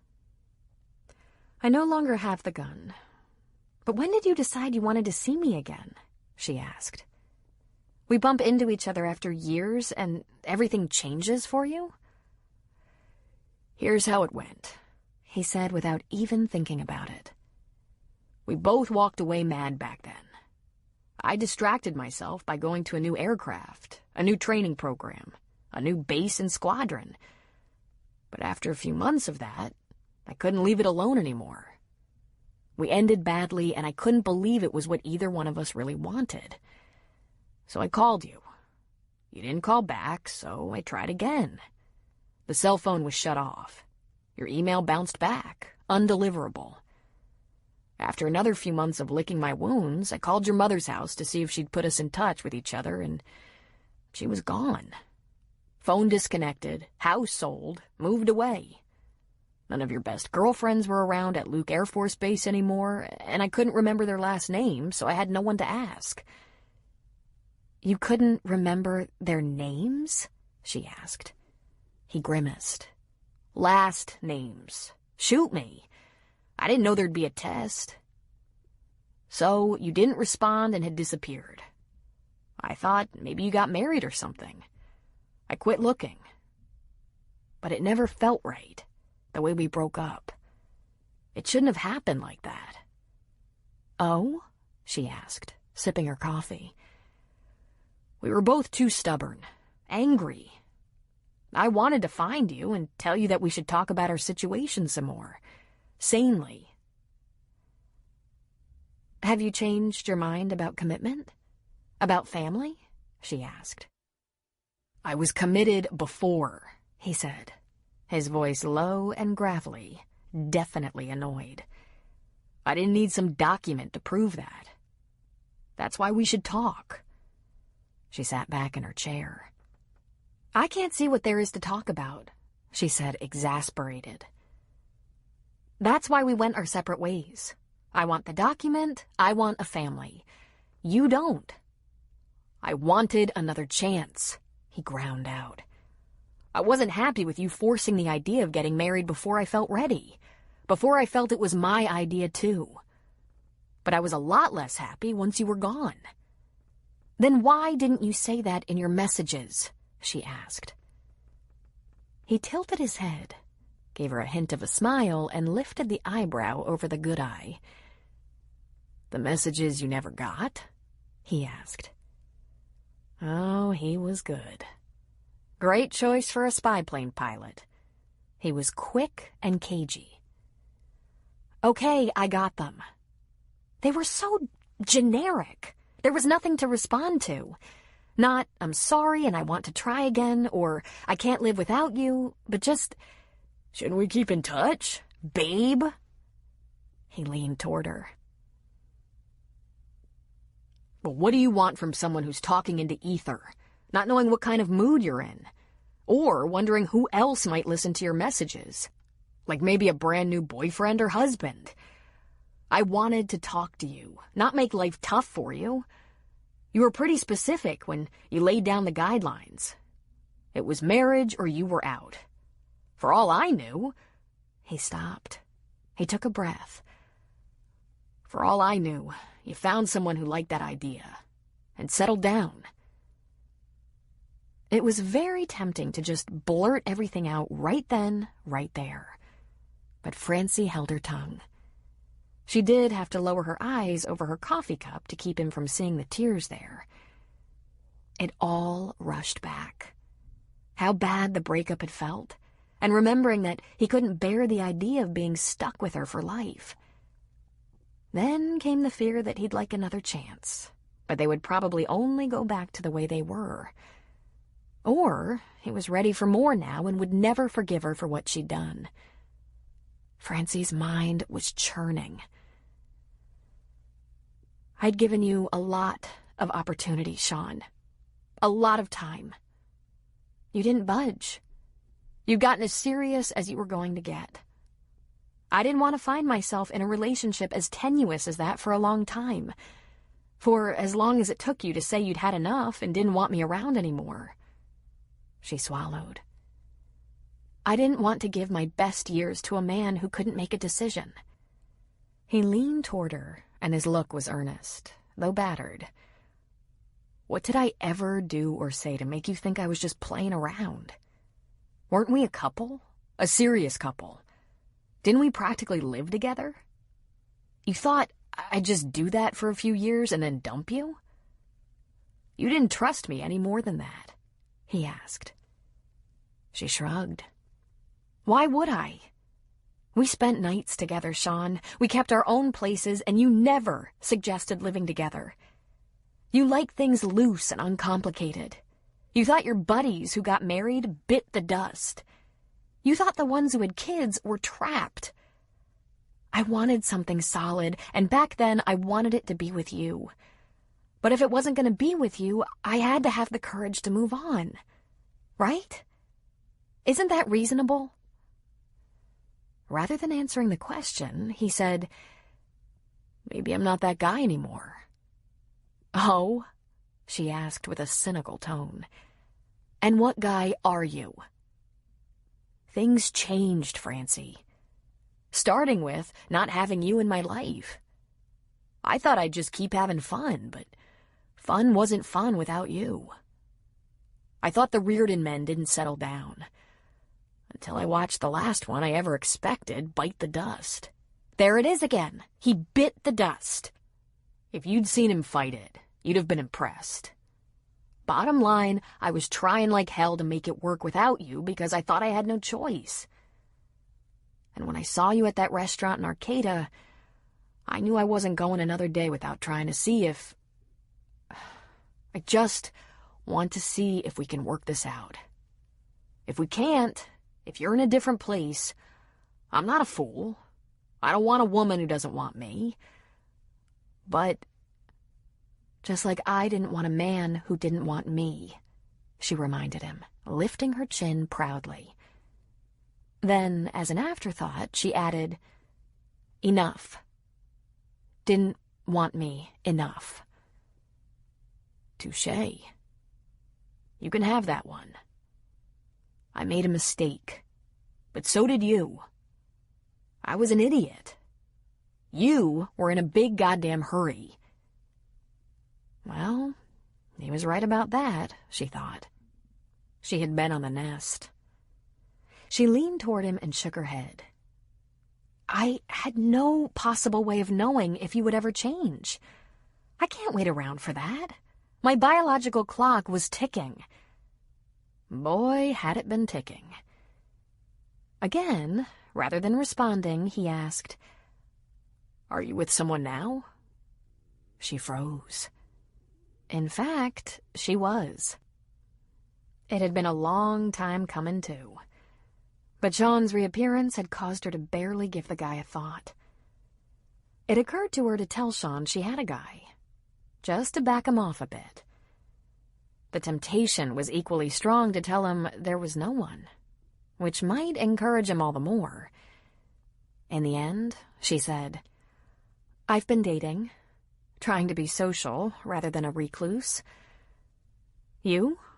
Are you with someone now? He shook his head. Let's try again, he said in a soft, pleading voice, as if it had all been a minor misunderstanding. Not so fast, Francie said. I don't know if I want to try again. We have issues. Unless you've changed a lot, we don't want the same things out of a relationship, out of life. It's too late for couples counseling. I'm willing to think about us being friends, but we have to take even something like that very slowly. The world didn't just stand still after we parted ways, Sean. I went on living. Of course you did, Francie, he said, reaching for her hand. He held it on the tabletop. We both tried to get on with things, and both ended up back here. I'm sure we're not talking about the same things, she said. I'm sure your dating was a lot different than mine, she said, meaning he'd slept with a lot of women. He'd been a real playboy when she met him, and she'd been a little surprised when he became exclusively hers. Sean, going back to his old ways of making the rounds, was more what she had expected of him. I dated, he admitted. Not anything very... Nothing worked out. She lifted her chin. And I became very independent. I hadn't heard from you in years. I didn't see this coming. It's coming, he said in a low voice laced with meaning. Let me take you out to dinner tonight. No, she said. I'm busy. Tomorrow night, then. I'm going out. I have plans. I'll have coffee with you on Sunday afternoon if you're free. I'll talk with you, Sean. Maybe we can put some of our conflict to rest and work out friendlier terms. I want to spend time with you. You better let me think about that. There have been too many changes in my life to step back into a relationship like I had with you. Are you thinner? He asked, changing the subject. You seem thinner. I took up running after... Once I moved up here, I started running. I finished 2 marathons. No kidding, he said, impressed. He grinned, then winced and touched his cheek. Well, you look fantastic. I guess running is your thing. It works for you. And the hair. If you'd have said you wanted it cut to the scalp, I would have had a fit. But it's hot. That's what it is. She hated that she felt warm all over when he said that. I'm completely different in a lot more ways than looks, she said as a warning.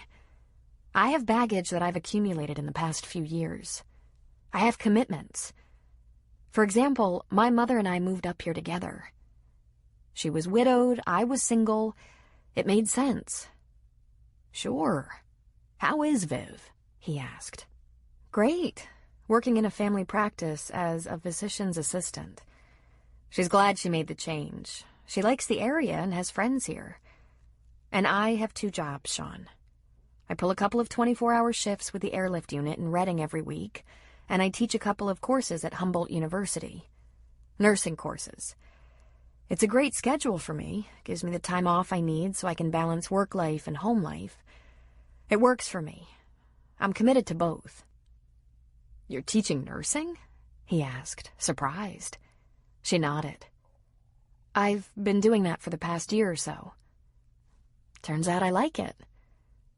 My new sister-in-law, Shelby, she's a student there, in nursing. Cutest thing you'll ever see. Best thing that ever happened to Luke. Any chance you know her? What year is she in? Francie asked. First year. She got married in her first semester because Patty and Colin were done with their deployments. She waited for all the Reardons to be available. She's way younger than Luke and is just starting college. Francie tilted her head and smiled, thinking how sweet it was that cranky, womanizing old Luke ended up with a sweet young girl who was determined to get an education. I'm pretty sure I haven't met Luke's wife. Most of the freshmen are stuck in liberal arts courses the first year. I teach one medical surgical course and one that boils down to charting ER patients. I'm just one of many instructors. Mostly I teach juniors and seniors. I share an office on campus with another nursing instructor, and I only teach a couple of days a week. Except for meetings, of which there are too many.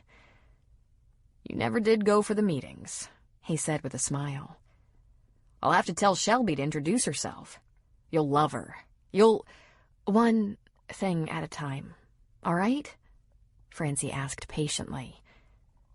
How's your mom? She's great. Greater since Luke got married and they're on the baby trail. She might finally get a grandchild out of one of us after all. Francie flushed. Oh, God. So many people were going to be pissed when they found out about Rosie. She had no idea how she'd have done it differently, however. Well, there was that one way. She could have told Sean about the baby. Good Catholic boy that he was, he'd have married her right off, or his mother would have killed him. As she recalled, Maureen Reardon had powerful influence over her sons. Good for her, was all she could say. Sean, this is going to take time. Things have probably changed too much. Not as much as they've stayed the same, he said. There's only one way I can even think about this, and that's if we get to know each other all over again, she said. We can't go back 4 years and try to untangle that mess. We have to accept ourselves as the people we are today and go from here. You said you're not that guy anymore. And you know what, Sean? I'm not that woman anymore. The one who cried every day after we split up. I'm a lot stronger. We're both different. Maybe so, he agreed. Maybe better, he suggested. But Francie, like it or not, we have history. She felt her heart take a fearful jump. Yeah. You have no idea. As it happened, there had been a man in Francie's life for the past few months. Meeting Dr. T.J. Bruckner had been one of the great perks to that little part-time teaching job she'd taken at the college. He was a terrific guy, a marine biologist and professor of oceanography. The 40-year-old was a divorced father of 2 preteen girls. Francie was one of the few certified divers in the nursing department and was the instructor with the most open time in her schedule. So she'd been recruited to teach a short first aid course to freshman dive students. Since she loved diving, she jumped at the chance, which is how she met TJ. They ended up going on a couple of dive dates, which led to a few phone calls, which led to a few getting-to-know-you dinners, and what she found was an entertaining man who enjoyed many of the same things she did. She liked the fact that he was 10 years older than she. He seemed settled, and he was definitely sure of himself. He had a stable career and was happy with where he was in life. She respected his parameters for a relationship. If they were intimate, they had to be exclusive. And while he was open to the idea of a long-term relationship, it had to be understood up front he wasn't having more children. After his second daughter was born, he'd had a vasectomy, and he steered clear of women with ticking clocks and the expectations that went along with it. As far as what he was looking for, Francie knew he wanted to meet a fun, attractive, intelligent, and mature woman to spend time with. Francie had no trouble signing on to that deal. It was nice to have someone to dive with, to go on long runs with, even to have sex with. Up to that point, Francie hadn't done any serious dating, just the occasional evening out with a work colleague or one of the guys from her running club. For the first time in a long time, she'd been feeling content. She had her little girl, her mom, a job she loved, and a guy. What a relief it was to feel settled and on track. Since Francie hadn't been associated with the college for long, the gossip about TJ didn't reach her right away. She'd already been going out with TJ for a couple of months when she learned he was known as Professor Hottie by the co-eds. She was completely amused by the nickname and teased him about it, but learned fast that he didn't think it was so funny. He said the girls flirted with him shamelessly, and it was the sort of thing that could lead to irresponsible talk. Something that could cause a lot of trouble for a man. TJ allowed that this kind of talk might have even contributed to his bitter divorce from a jealous wife years ago. Good grief. I hope your ex-wife didn't cave into jealousy just because freshman girls have crushes on handsome professors. We all did. I had mine, and I bet you even had yours, she added with a laugh. Trust me, I never had an older woman professor who looked like you, TJ informed her enthusiastically. Aw, that's sweet. You should just be flattered by the attention, Professor Hottie. I am, as long as no harm is done, he admitted. In all seriousness, he came by the nickname honestly enough. TJ was divinely handsome and had a very sexy smile. Francie had no trouble admitting that his smile was the first thing to catch her attention. She immediately dismissed the giggles and rumors as predictable and didn't give them a second thought. But then, just as Francie thought her life had begun to resemble something close to normal, Who should show up but Sean? Now that she thought about it, Sean's timing had always sucked. And she had a little 3-year-old redhead to prove it. Now, out of the blue, Francie was conscious of a little problem. When she thought of TJ, she wondered what they'd find to do next weekend. Movie, or dinner out, or maybe a dive. But when she thought of Sean, all she wanted to do was take her clothes off. When Francie told Sean she couldn't meet him on Saturday, she didn't explain fully. She had a date that night with TJ, but after Sean threw her world into a spin, she really wasn't in the mood for a date with anyone. And there was no way the date with TJ could culminate in the usual way. She was much too distracted for that and considered canceling altogether. She complained to her mother of a headache. "Take something," Vivian said. "Rosie and I have a big slumber party planned at my house. Go out, try having fun. Either stay out very late or have a slumber party of your own." Then she'd winked. "Oh, Mother," Francie said with humor. "Take a couple of aspirin and enjoy yourself." Francie hadn't mentioned Sean's sudden reappearance in her life because she knew Vivian would work it like a hangnail. She'd start all that business about Francie's responsibility to level with him. She'd want to force the paternity thing. Francie was struggling enough by herself without Vivian nagging about it. So, more to keep her mother out of her business than to spend a nice evening out, she kept her date. TJ came for her at 6, and when she opened the door to him, she was immediately reminded why she'd agreed to that first date. Damn, but he was a good-looking man. It wasn't hard to understand why there was always a long list of females waiting to go on dive trips or on research missions with him. It hadn't been that long since Francie had been a college co-ed. She'd had a crush of her own on her biology professor. It hadn't gone anywhere beyond a few delicious fantasies, but if he'd been game, she would have crossed the line in a second. "I'm taking you to a fantastic new restaurant up near the campus," TJ told her, once they were in the car. "They specialize in salmon, for obvious reasons. It's our local catch. They have a salmon fettuccine that will knock you out." "You know I don't like salmon," she reminded him. "You're the only diver and fisherman I know who won't eat salmon," he said. "Will you try it? We're bound to find a salmon dish you love eventually." "Will you order something I like so we can trade if it doesn't work out that way?" she countered. He sighed. "Don't I always order the best for both of us?" "No," she laughed. "You order 2 meals you like. There's no point in even showing me a menu." "Do you get enough to eat?" he asked, a little irritation in his voice slipping through. "Oh, always. You're never stingy about it, and I love the appetizers and salads you pick. By the time we get to your main courses, I'm usually full anyway." "That sounds slightly ungrateful, if you ask me," he grumbled. "Absolutely not," and she laughed.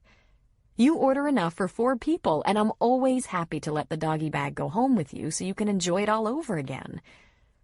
Really, TJ, you should review restaurants. Now, let's stop arguing over the menu before we even get to the restaurant. Tell me about the trip to Cabo." TJ was more than happy to do that. As they made the quick drive north to Arcata, he talked about his recent diving trip to Cabo San Lucas. He'd gone with a group of instructors and students. It wasn't clear from his conversation whether they'd gotten all their research done, but they'd had some great dives and had eaten at some fantastic Mexican restaurants. Altogether, they had taken only 16 students. 12 of them were women, he said. And suddenly, Francie asked, "Aren't you ever tempted to sleep with them? The female students who worship you?" He gave her a surprised look, which was followed by a huff of laughter and a shake of his head. "Francie, what the hell? I thought we went over that." He grabbed her hand and gave it a squeeze.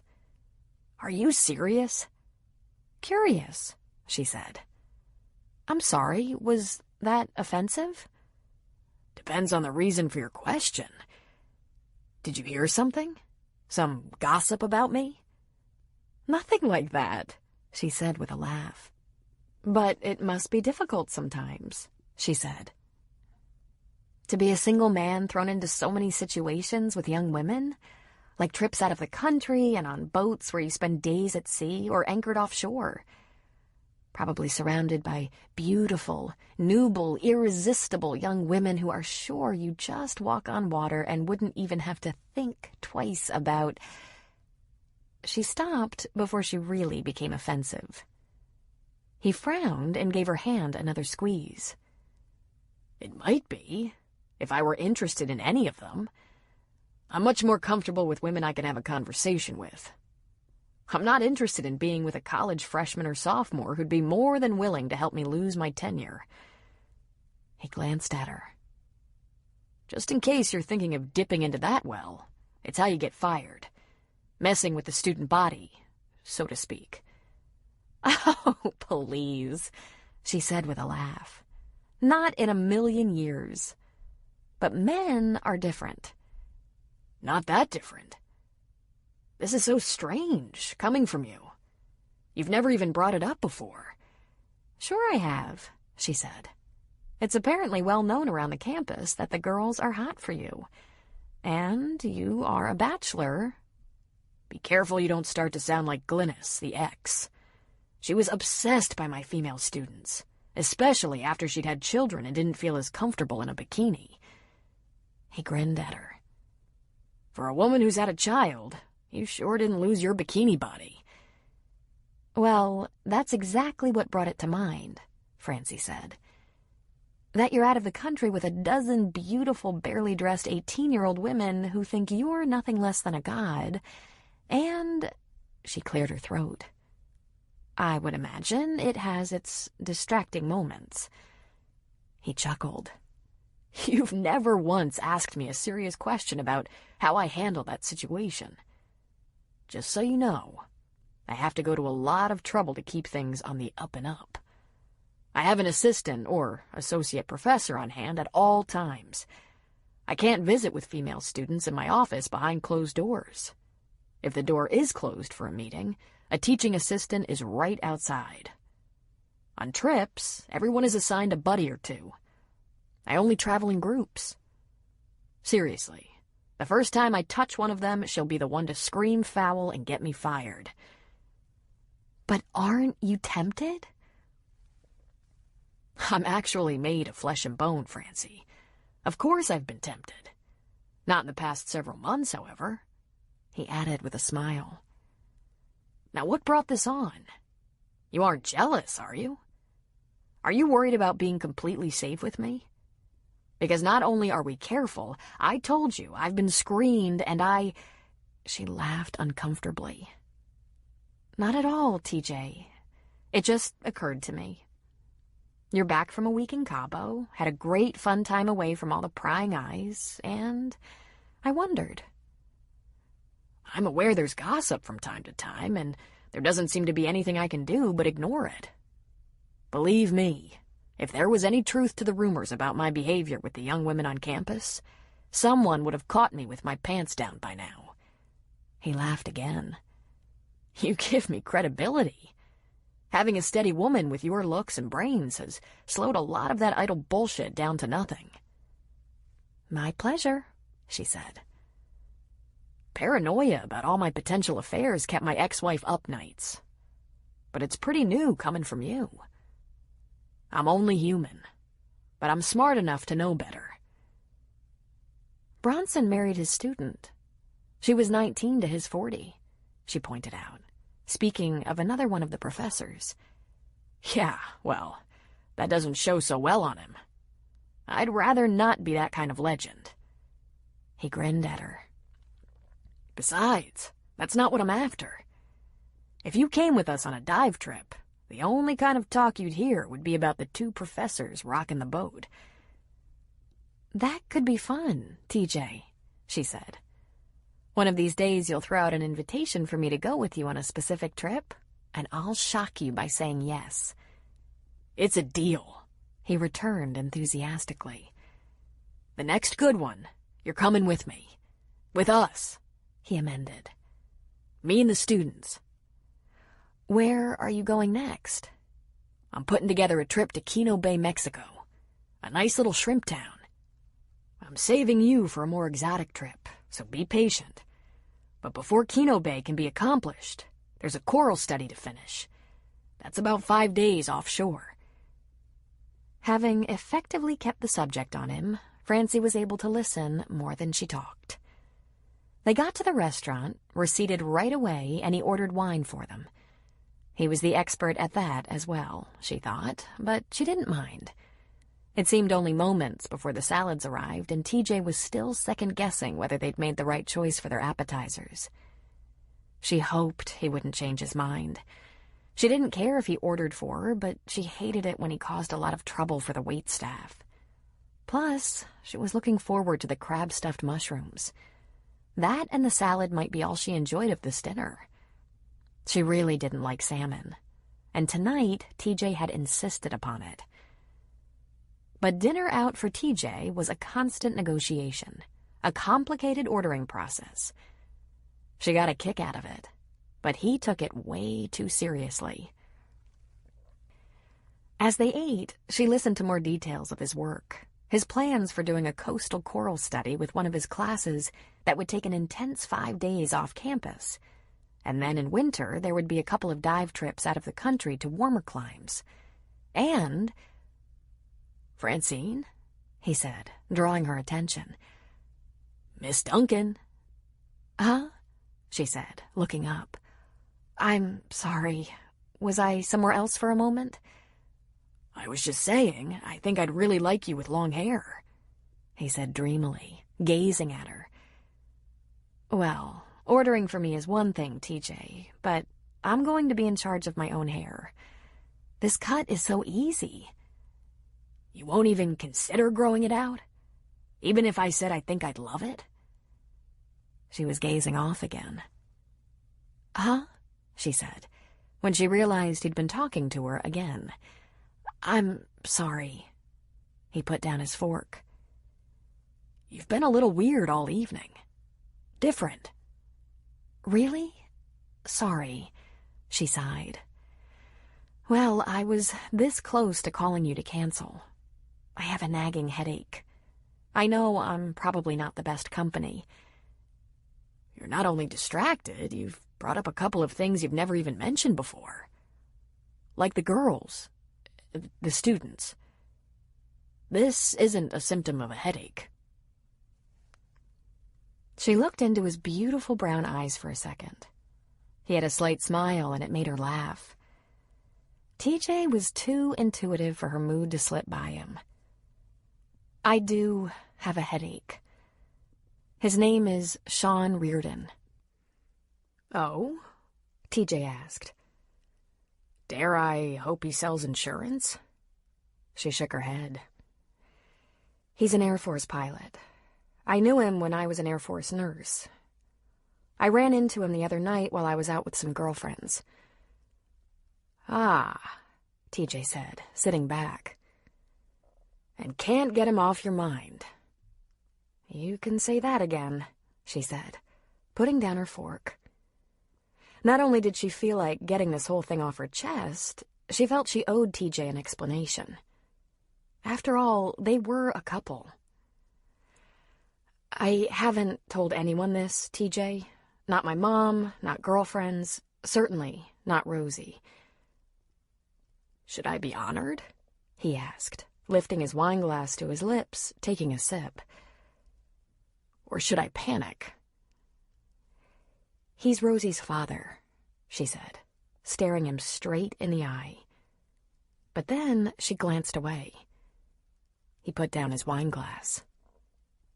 "You don't say." She looked back. "I always knew the day would come when I'd have to face this, but I thought I'd get to choose when and where. Just by chance, he saw me a couple of weeks ago. chased me down and asked to buy me a cup of coffee. He said our breakup was a big mistake that happened to a couple of stubborn people, and that we should talk about things. Well, direct, isn't he? Obviously you didn't agree. I told him to get lost, but that was just my anger talking. I have no right to keep him away from Rosie. I'm going to have to tell him about her, TJ, and I don't look forward to it. Uh-oh. This doesn't sound good. When you said Rosie's father didn't know her, I always assumed it had been his choice to take off, ignoring his responsibilities. Not exactly, she said, shaking her head. It wasn't like that. But it wasn't a mistake, like he says. The mistake was us getting together in the first place. He always said he'd never get married or have a family. I always said that's what I ultimately wanted for my life. Well, hell, why were you with him then? I don't know. Because I couldn't resist him? Sounds like the pining of a teenager, doesn't it? I wasn't a teenager, and I had a wonderful time with him. It was just the whole marriage and children thing he couldn't do. She shook her head. I knew either one of us would have to change our minds or we'd part ways. My date of separation from the Air Force was coming up. Sean had accepted a change of assignment, and we'd been together almost 2 years. And guess what? I got pregnant. And being a nurse, I knew immediately. So I made him talk about what was next for us. Where were we going as a couple? He said things like, "You're getting out of the Air Force. You can go anywhere you want. You can move to where I'll be or not." It went downhill from there. I said I wanted to be married, have children, and he said, "Me? Not in this lifetime." TJ swallowed. He looked down for a moment. He picked up his fork and poked at his food, but didn't eat. A clear indication he was unhappy. When he finally did look up, he said, "And you didn't tell him?" It wasn't a question. She shook her head. The parting standoff was I needed to take the relationship to a committed level, and he wasn't interested. I said that if it was possible he'd never be ready, I should move on. And he said if I needed guarantees right then, I'd better start planning my move. Well, the man clearly knows what he doesn't want, TJ said with an unmistakable sneer. We were both angry, she said with a shrug. I told him if he wasn't serious about a commitment with me, I was going to take the walk. He told me not to let the door hit me in the ass. We both said unforgivable things. I could have told him about the baby, TJ. I could have shouted it at his back as he was leaving. He probably would have done the responsible thing. Her eyes glistened and she swallowed hard. And I would never have known if... Her voice trailed off. She inhaled deeply, straightened proudly. I didn't want it that way. Good God, Francine, he said. You lied to him. I always intended to tell him, she said. Really.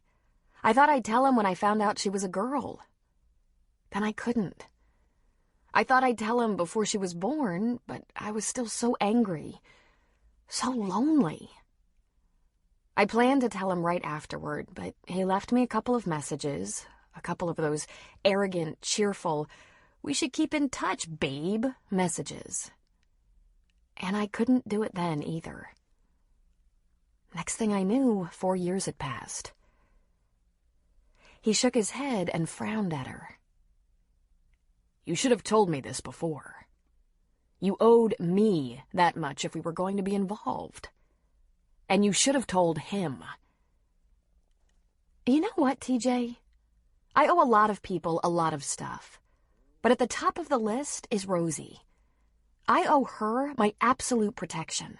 Not just physical, but emotional and psychological protection. I know Sean's going to be angry, His mother's going to be very angry. And trust me, she's a force of nature. But in the end, you know how much I meant to Sean? He let me go at the mere idea of a child. Listen, there are men who don't want children, but we still need to know the truth, TJ said. When Rosie was a new baby, just a couple of months old, I realized that I cried every single day. On and off for hours. I cried through the second half of my pregnancy and every day after she was born. And I made a decision. I couldn't do that to her. If the only way Rosie could be raised by a happy, positive mother was to forget Sean Reardon, then that's what I would have to do. Yeah, Sean might have been willing to do the right thing, but it wasn't what he wanted. Rosie and I, we deserve to be loved and wanted. We deserve to never doubt it. They sat quietly for a moment before TJ replied. This explains a lot. You've always kept a part of yourself back. Tell me, Francie, just where did you think we were headed? You and me. Because your ex and I have a few things in common. You and I aren't headed for any kind of standoff, TJ. We seem to agree on everything. Everything except salmon, she added with a smile. I thought it was only fair to tell you why I'm a little distracted. How's that headache? He asked. Actually, not a lot better. I think I caught it, he said. I was very optimistic about where Rosie's sleepover at Grandma's was going to leave us. I should have canceled, she said, shaking her head. I can't invite you in tonight, TJ. I'm just not in the right frame of mind. He laughed a bit loudly. He leaned toward her. Believe me, Francie, tempting as you are, I'm not getting in the middle of this situation. You work this out with the man, draw your single-parent lines in the sand, refine the details, and when you're all set there, we'll pick up where we left off. There is one more thing you might tell this guy, if you're going to be completely honest. She asked, frowning. Tell him you're not over him. She let a burst of laughter fly. After all he's put me through? TJ wasn't smiling. Tell him you've had exactly one man in your life since you took that walk. One guy in that intimate way. Shock was etched into her features for a moment. Then she attempted a recovery. You don't know that. Yeah, I know it. You were damn hard to warm up. I couldn't figure out what was holding us up. I had myself almost convinced it was Rosie, so young and all. But there was always a part of me that wondered what the hell was missing, because I knew there was more passion in you. If you've made up your mind that he's not going to screw up your life anymore, tell him and get this behind you, he said. Then, when we're together, maybe we can turn up the heat a little bit. Because I like what we have together, you and me. But I don't want to be some platonic bed buddy.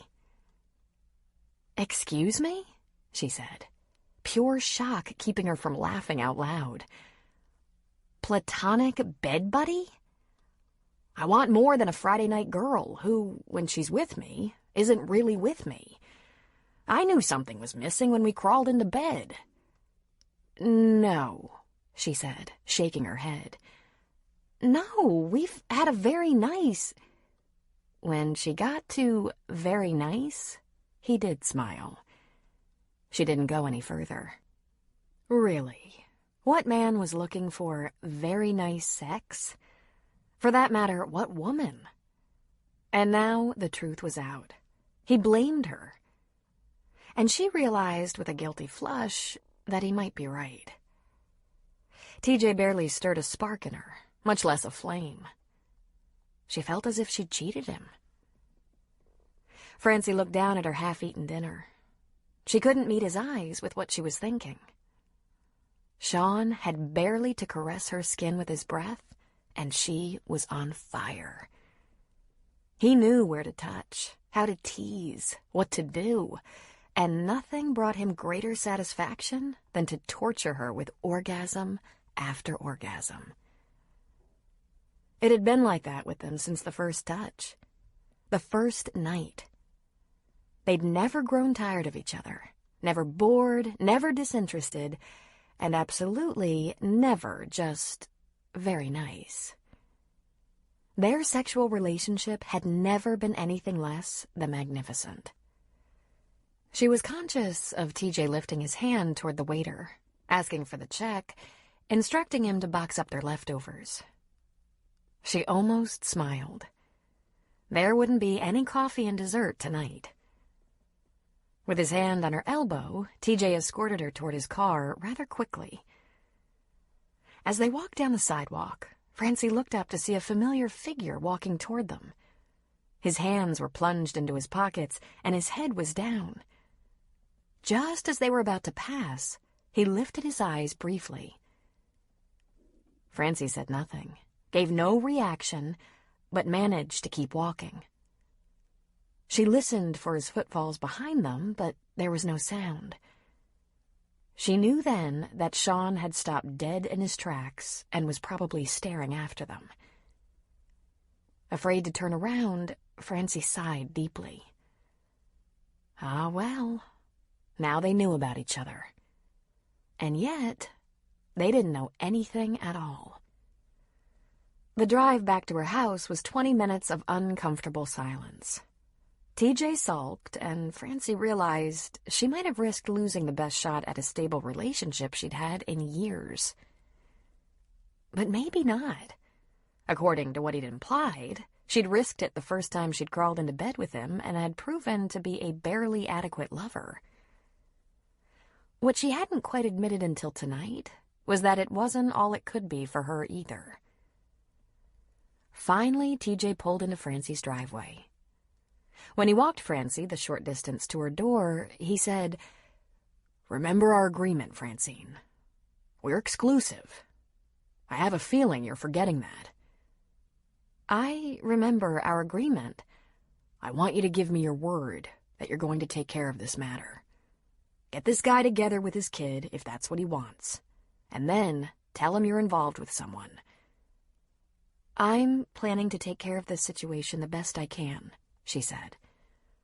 "I guess it's best if you just give me a little time to work out the details."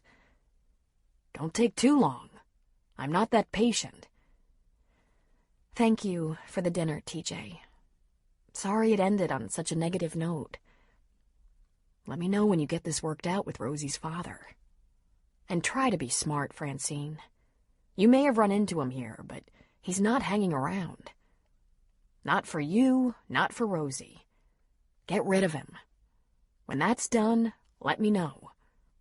Don't make me wait too long. When he's gone, we'll have a second chance." Then he leaned toward her, gave her a platonic kiss on the cheek. "You'll be fine. Just do it."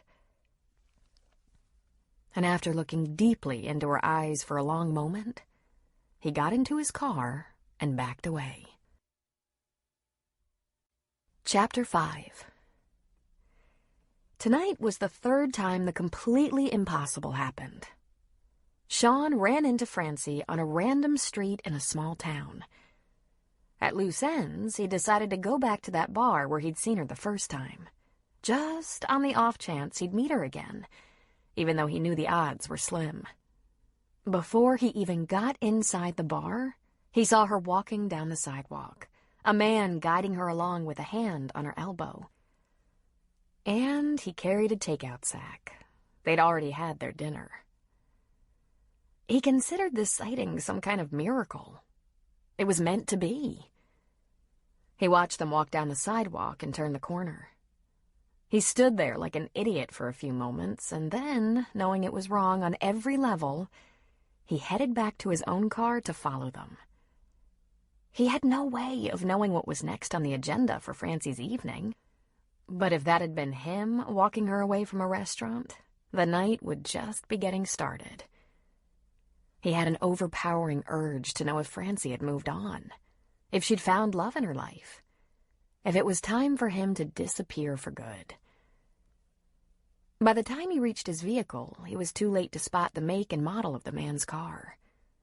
He couldn't follow them now, which was probably a blessing. But, because he was unsuccessful in talking himself out of it, he drove to Eureka, to Francie's street. When he got there, he parked across the street, a couple of houses down, and killed the lights. He sat there for a moment. Well, this was just what he deserved. The joke was on him. Her house was dark but for the front door light, and there was no car in the driveway, nor on the street in front of her house. If there was more to Francie's evening, it wasn't happening here. Just then, a car slowly pulled up the street and into her driveway. Sean watched as the man got out of the car and went around to her side to open her car door.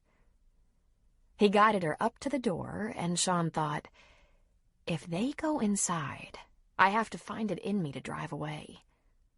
Like she said, neither one of us stopped living. She deserves the same option to move on that I took for myself. He told himself that, but it didn't feel right. Then he watched as the man spoke to her, then gave her a brotherly kiss on the cheek and left. Sean's mouth hung open as Francie stood in the glow of her front door light, watching her date leave. And finally, Sean's head fell forward onto the steering wheel. Now he really had to make himself drive away. He shouldn't be here in the first place, and he definitely didn't have the right to push himself on her now. This could ruin any efforts he made at reconciling, and he damn sure wasn't going to. Tap, tap, tap. At the window, completely interrupted his attempt at sanity. He looked up, and there was Francie, smacking his car window with a key. He brought down the window. "Now you're following me?"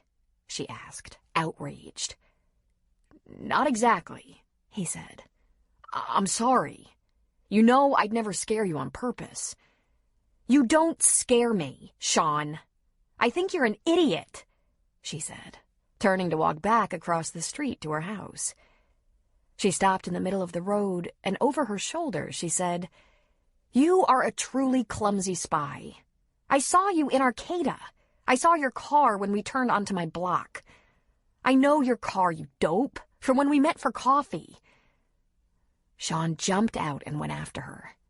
When he was right behind her, he asked, "Is that why you sent your date away?" "No," she said. She kept walking. "I said goodnight, just as I'd planned. And what were you going to do if I'd invited him inside? Pound on the door? TP the yard?" She got to her door, stuck her key in the lock, and turned it. "I was going to leave," he said in his quiet voice. "It wasn't going to be easy either. But I knew it was wrong to come here, to watch your house, to spy on you. It was bad and wrong, and I'm sorry. And I couldn't help it. I've never been like this before." She turned and faced him. "Like what? Nuts?" He nodded. Then he grinned, that Sean grin that melted her, even though he had a black eye and a weird-looking nose. "I know good doctors," she said. "We can get you medicated for that." His hand came up to cradle her jaw, his fingers reaching into her short hair. "Before we do that, let's just talk about it." "What do you want from me, Sean?" He moved still closer, leaning down, his mouth just barely above hers. "I want you, Francie. I shouldn't have let you get away." Tears gathered in her eyes. There was a time she'd have given anything to hear that. Oh, was she kidding? She still wanted to hear that. And tonight was one of those very vulnerable nights. She'd just been informed by Professor Hottie that she wasn't very exciting in the sack. She tried to be with someone who was right for her, and it obviously hadn't been working all that well. "What if it's too late?" she asked in a whisper. "Don't we have to know?" he asked. "Don't we both have to know?" "Most of the time, I think I'd be happier not knowing." But instead of speaking, he lowered his lips to hers. He slipped an arm around her waist, pulling her against him, and kissed her. And there it was, the feelings that rose up in her instantly. With a defeated moan, she melted to him and opened her lips under his. Francie had what can only be described as a flashback, an out-of-body experience, while Sean's lips hovered close to hers. As he held her there, their mouths slightly open, breathing each other's warm breath, images from another time and place filled her mind. It usually came to her in the form of dreams that left her moody for half a day. She felt herself wrapped in his old red sweater, the one she kept at her apartment for cold nights, the thing steaming with his scent, his musk. She heard their laughter as she chased him down a ski slope and he made away. Laughter as they played in the lake, splashing each other. In bed, after satisfying lovemaking, still wrapped around each other. Scenes popped into her mind.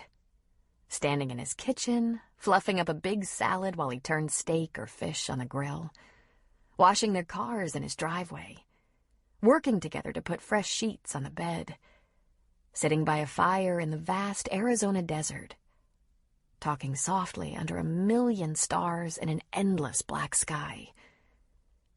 She imagined herself in his arms, just like now. Once, when they'd been skiing in Colorado, her lips were so chapped and cracked she didn't dare smile.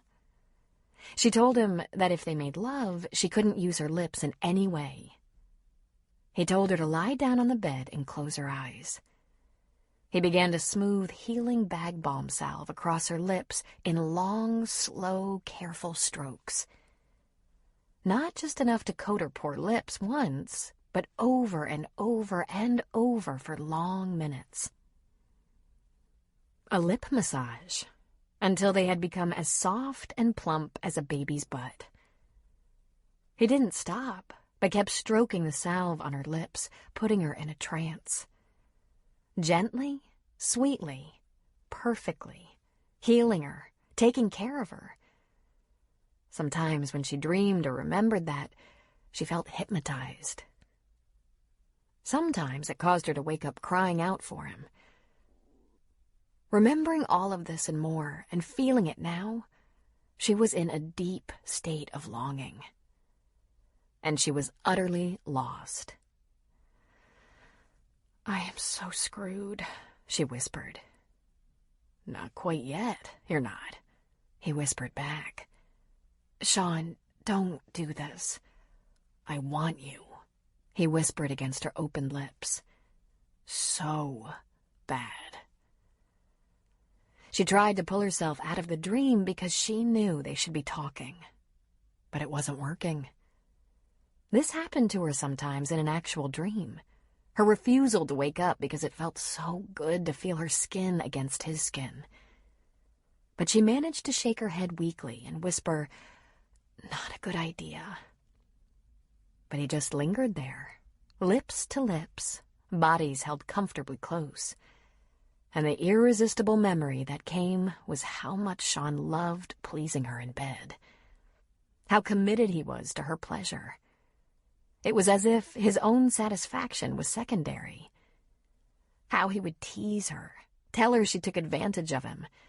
That just because he was accommodating didn't mean she had to be such a glutton about it. In the aftermath, in laughter, he would say things like, "Oh, that's right. If I make you come twice, you'll let me have one." She couldn't remember him ever once suggesting she was holding back, that she needed more warming up. She felt herself growing soft and moist, and weaker by the moment. Then he went in for the kill, covering her lips in a powerful and familiar kiss that left absolutely no doubt that he meant business. And she yielded completely. She didn't know he was going to do that, though she should have. She certainly wasn't prepared for it, for which she had no excuse, and suddenly, all she had in her was acquiescence. She had needed him so much for so long. His breath came in and out through his nose roughly, and she could barely breathe at all. His big hands ran up her back, while her arms slowly, cautiously rose to circle him, join the embrace.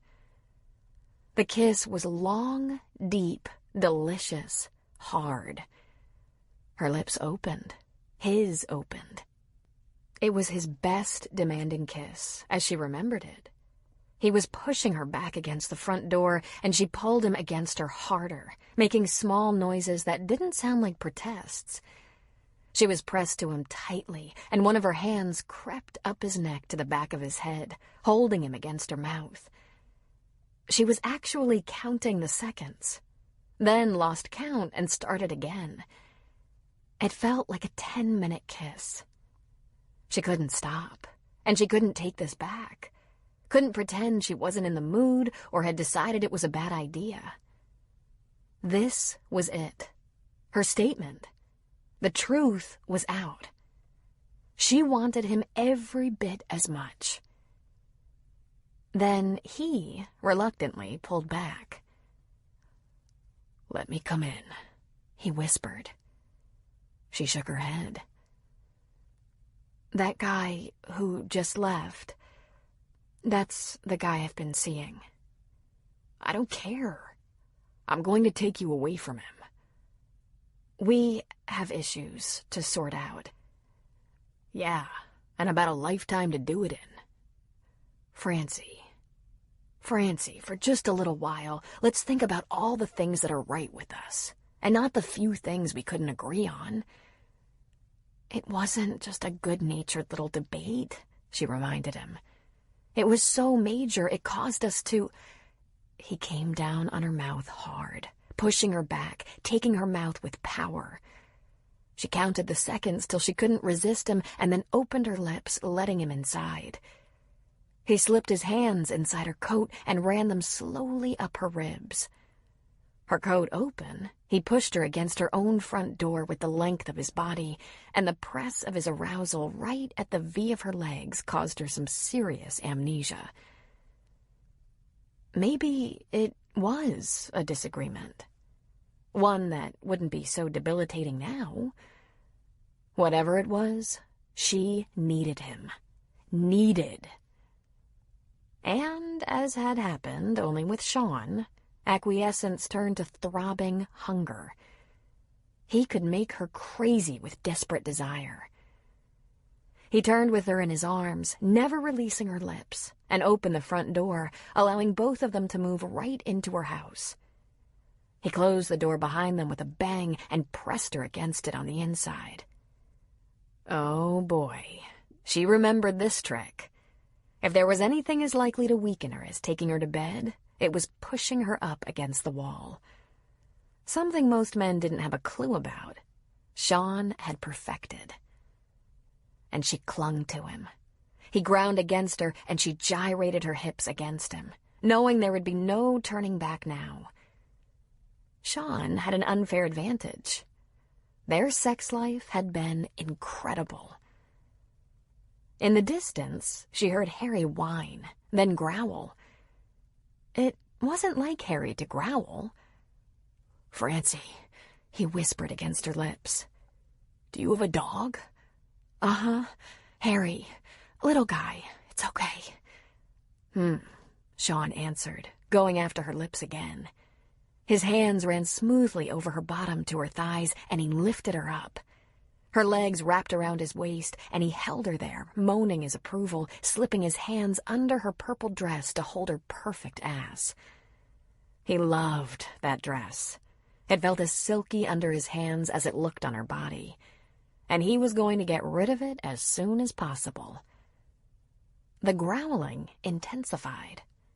Then there was an angry bark and snap just as Harry sunk his teeth into the back of Sean's leg. "Ah!" Sean rumbled, pulling back sharply, jumping in surprise and shaking one leg, interrupting and disturbing some totally perfect foreplay. "Jesus!" "What?" she whispered, breathless. He looked over his shoulder at the dog. "Don't do that!" he yelled at Harry, causing him to back up and whimper a little. Then he turned back to Francie. "Where's the bedroom?" She tilted her head. "Down the hall, first door on the left," she said weakly. He carried her like that, his big hands under her butt, her legs wrapped around him, down the short hall to her bedroom. He limped slightly. Just inside the bedroom, he kicked the door closed, locking the dog out. He peeled off her coat, dropping it to the floor. Then he fell with her on the bed, still crushing her to him, still possessing her mouth. Without releasing her lips, his jacket joined her coat on the floor. In the back of her mind, she knew she wasn't supposed to be doing this. But in the front of her mind, this was perfect. He felt absolutely perfect. And she was so hot that if anyone tried to stop her now, she might tear them limb from limb. It had been a long time since she'd been this person. Of course, the last time had been with Sean, which partially explained this time. As she ran her hands over his chest, shoulders, arms, back, she couldn't get enough of him, couldn't get close enough, and she began pulling at his shirt. She tugged it out of his pants and pushed her hands underneath to caress his naked chest. His pecs were hard, his belly flat. There was a soft mat of hair. Her fingers teased his nipples and brought them into hard little bullets. She was panting, gasping, biting and tugging gently at his lips. She had become completely wild with absolutely no concept of how this was possible just minutes after she'd suggested this was a bad idea. But it didn't matter. She grabbed the front of his shirt and tore it open, sending the buttons flying, pinging off various surfaces around the room. "Whoa," Sean said against her lips. He let the shirt fall off his shoulders, then tugged her dress up. He sat back on his heels between her spread legs, pulled her to an upright position, and worked that purple dress up and up over her head and away. His hands went to her panties. Her hands were on his belt buckle, while his fingers tested the elastic of her very tiny panties. They came off faster than his belt buckle opened. She found herself kicking out of them crazily, frantically. Then she went after that belt again, and it wasn't moving. She whimpered her need to get past that belt, that zipper. "Easy," he whispered. "Easy." "If it was easy, you'd be naked," she returned, her breath coming unevenly. Sean chuckled. "Hang on," he said, giving her a hand and getting out of his jeans. All their clothes were suddenly flung around the room, and they were pressed together, naked, hot, and panting. His lips went to her breast, his tongue teasing a nipple into life, while her hand immediately coiled around him, and he shuddered, groaning. Mouths together again, bodies pressed tight, he slipped a hand lower. His fingers glided smoothly into her, and she ground against his hand. "Yeah," he groaned appreciatively. Okay, I just need a second, honey. Hang on." He rolled away from her and grabbed his jeans off the floor, shaking out his wallet, sifting through it quickly, locating a condom. In that moment that he wasn't touching her, Francie froze. Her dark eyes were wide, her body suddenly growing cold in his absence. Temporary sanity. She noticed a picture of herself and her daughter on the bureau across the room and pinched her eyes closed, pulled her legs back together. She couldn't go through with this, no matter how much. He never forgot the condom. He didn't want children. Well, he forgot it that once. How can I let this happen? But then he was back, against her, covering her with his large, warm, hard body. He grabbed her wrists, pulled her hands over her head to hold them there, gently parted her legs with a strategically placed knee, and claimed her lips. Ah, she thought. That's what she remembered. That mouth, those lips, all that feeling. Sean, passion, hunger. She let him kiss her, let his tongue enter. But her response had cooled. She was worried about what she was doing. Sean left her lips and rose above her, looking into her eyes. "Uh-oh," he said. "You're thinking. All of a sudden, you're thinking." "This shouldn't be happening now," she whispered weakly. "Oh, it's happening," he said. "Believe me, it's happening." "This will make sorting everything out even harder," she said. Fuck the problems for a little while. Stop thinking. Go back to that other place where you were just wanting. "I'm not sure I can," she said, giving her head a little shake. He touched her lips softly, then harder.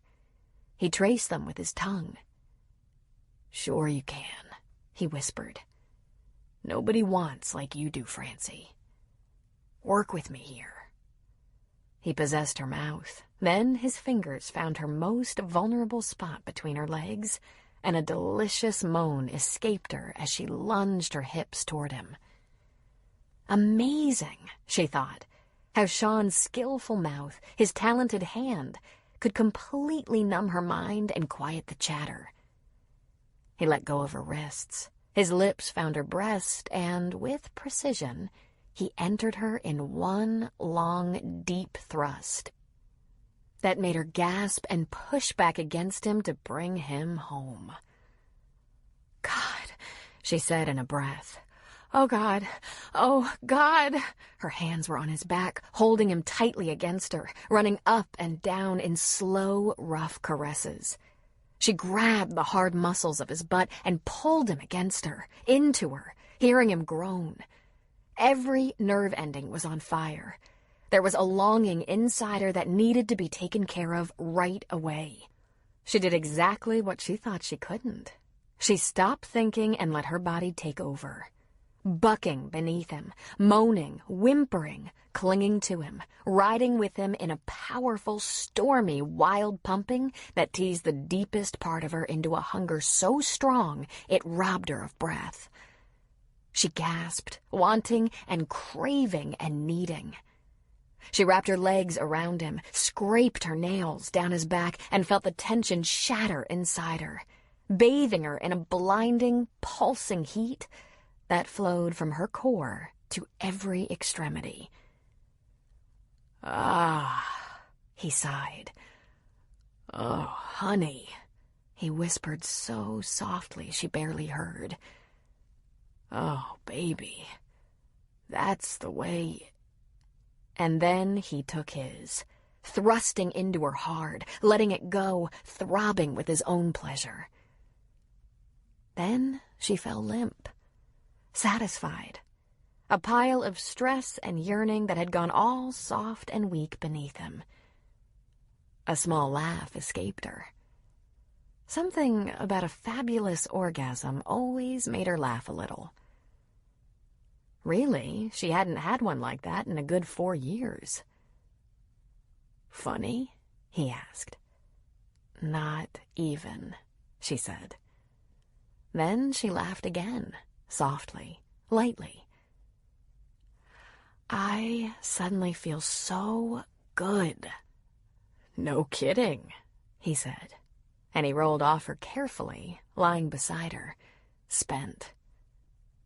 He dashed off to the bathroom to dispose of the condom, then was back, holding her again. They were quiet for a few moments.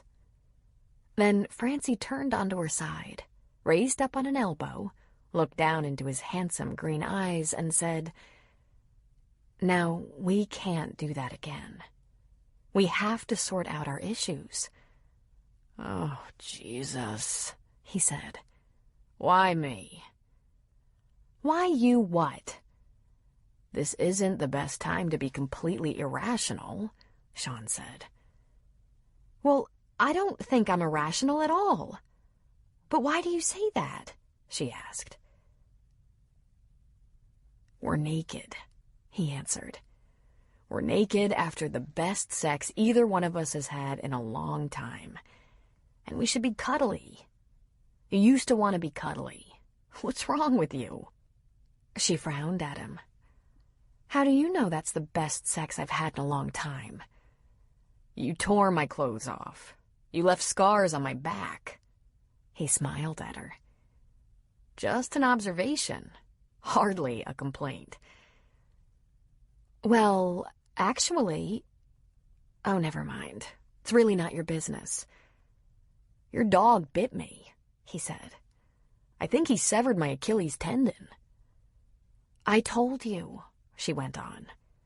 "I didn't stop living when you told me to hit the road," she said, ignoring his accusation about her Cocker Spaniel.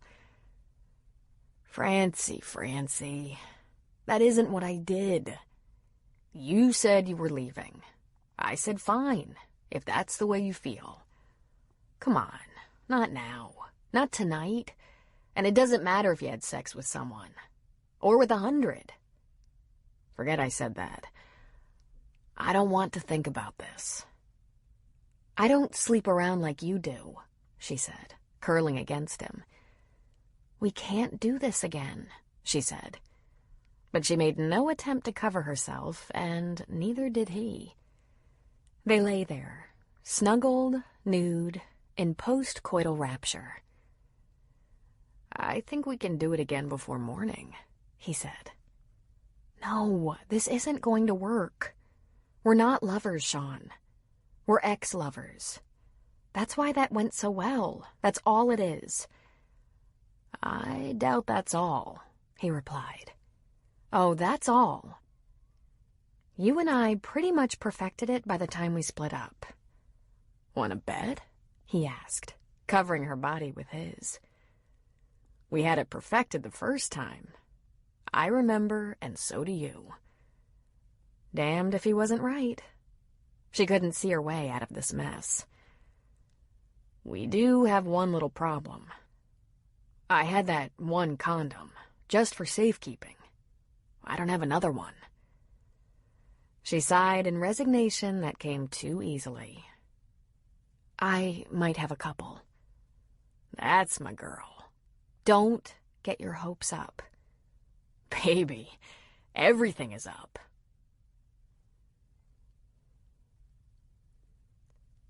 Great sex not only made Francie feel good, it made her very sleepy.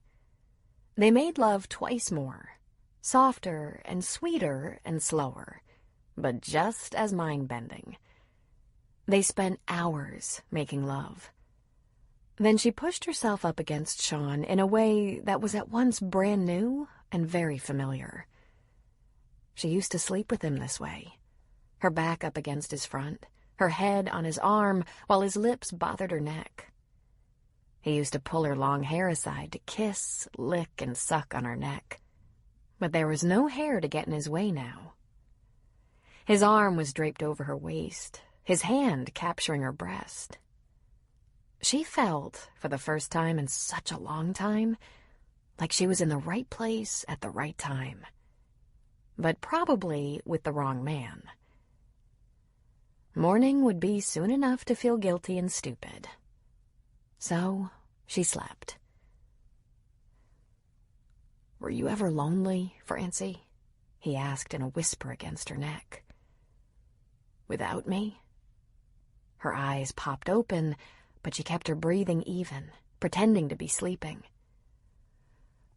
"I never thought about it, about being lonely without you," he whispered. "But I kept wondering why I was so empty." He kissed her neck. "I looked for you in so many women and never understood why it didn't work. Never understood it was because I loved you." She pinched her eyes closed against a tear. He sighed deeply, pulling her close against him. "I want to take you to the Alps to ski. We used to talk about doing that, remember?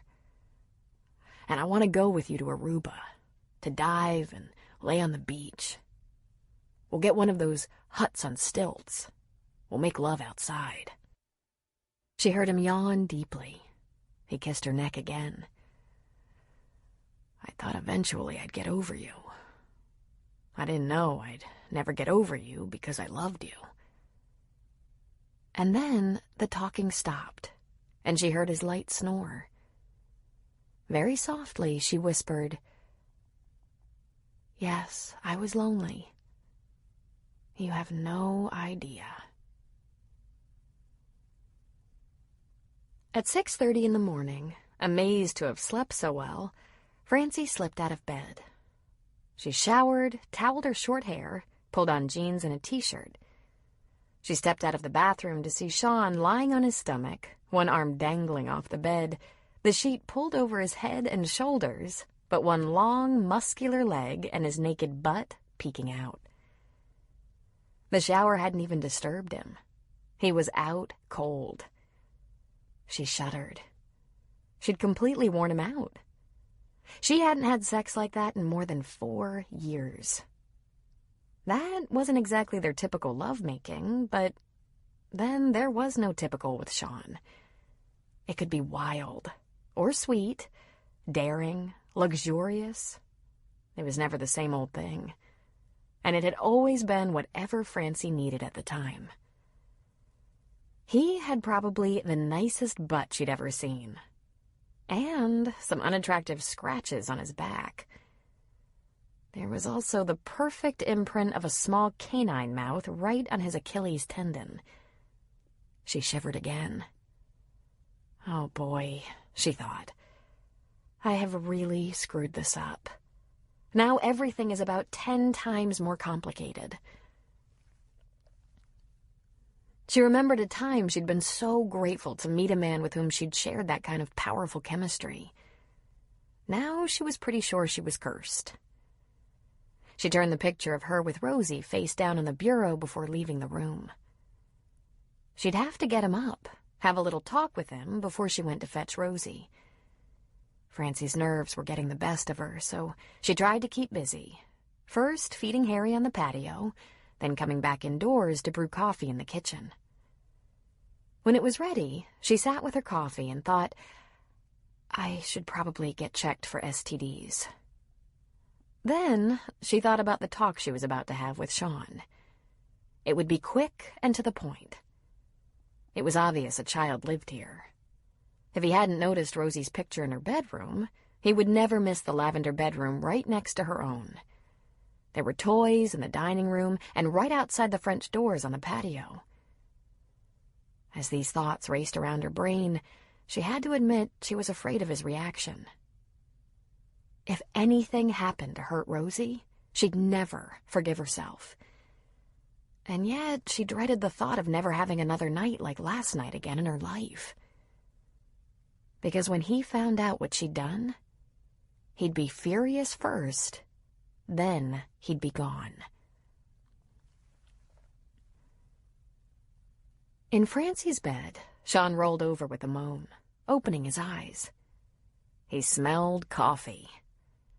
She was up ahead of him. His very next thought was that maybe he could get her back in here. Soon. If he had the strength. He couldn't remember the last time he'd experienced a night like that. At least 4 years ago, he thought with a smile. He sat up slowly. He found his jeans on the floor, along with a lot of clothes. Stumbling to the bathroom, he took a look in the mirror. Yep, it was him. Good. He was afraid he'd just been hallucinating again. He rinsed his mouth, peed, then pulled on his jeans. Sean found Francie sitting at the breakfast bar behind a steaming cup of coffee. And the first thing that came to mind was that she looked like a mere girl. Her cheeks rosy, lips pink and swollen from hours of kissing, her face a mixture of innocence and something that seemed almost shy. But she was a demon lover, a phenomenon. There were times during the night he felt as if he'd rubbed up against both death and eternity at the same time. He took a step. He intended to kiss that mouth before there was any talking. "We have to talk," she said. Oh, Jesus. She was thinking again. If there was one area in which they were complete opposites, Francie took everything so seriously. He, on the other hand, had trouble getting serious about much of anything, and it drove her crazy. He stopped where he was and just stood there, trying to get his bearings. "Can I have a cup of coffee, please? Before you get started?" "Help yourself," she said, tilting her head toward the pot. He leaned against the counter and took a few sips, trying to clear his head. She took a few sips, remaining blessedly quiet. He could tell by the expression on her face there was going to be some drama about last night. He mentally prepared himself. She was going to warn him it didn't mean they were getting back together. She could say that all day. He wouldn't argue with her. But he wasn't leaving. He wasn't letting her walk away from him again. Francie was thinking too. She thought maybe the best thing would be to just blurt it out. "Sean, I left you because I was pregnant. I have a daughter, your daughter.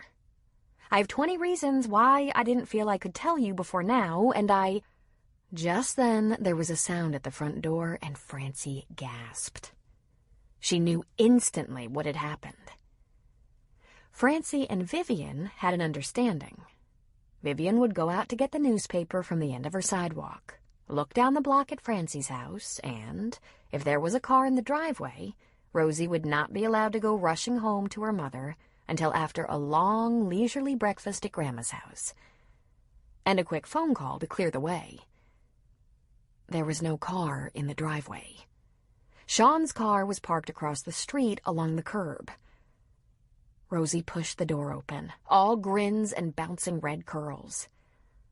"Mama, we watched a scary movie and ate pizza on Grandma's good couch." She ran to Francie, her coat not even buttoned, and Francie reached for her.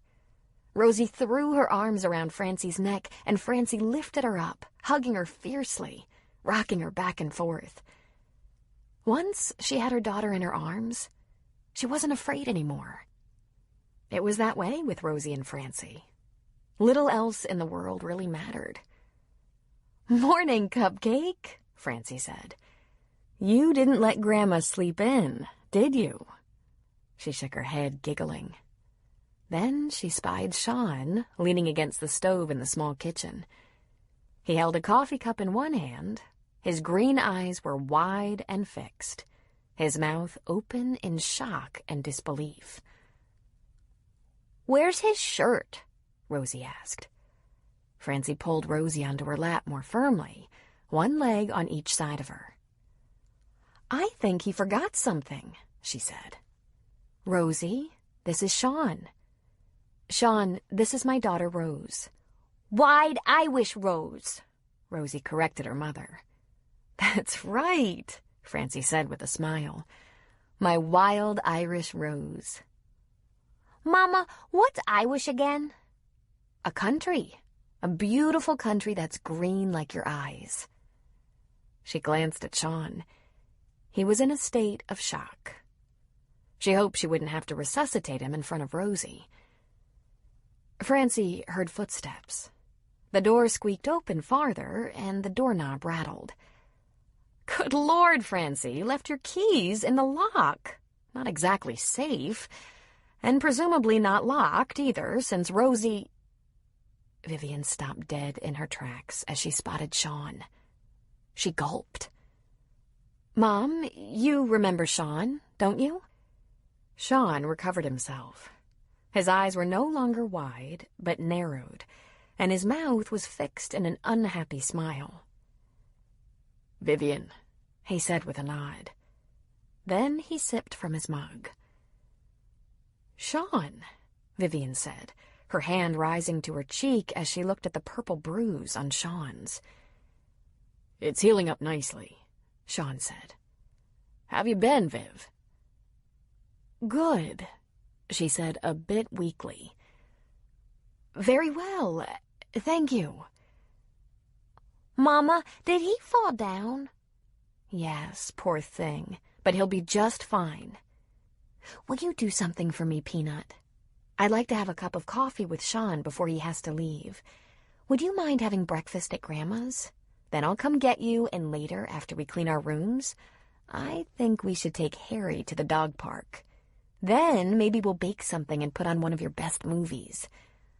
Oh, she whined. "Come on, Rosie," Vivian said authoritatively, a hint of panic in her voice.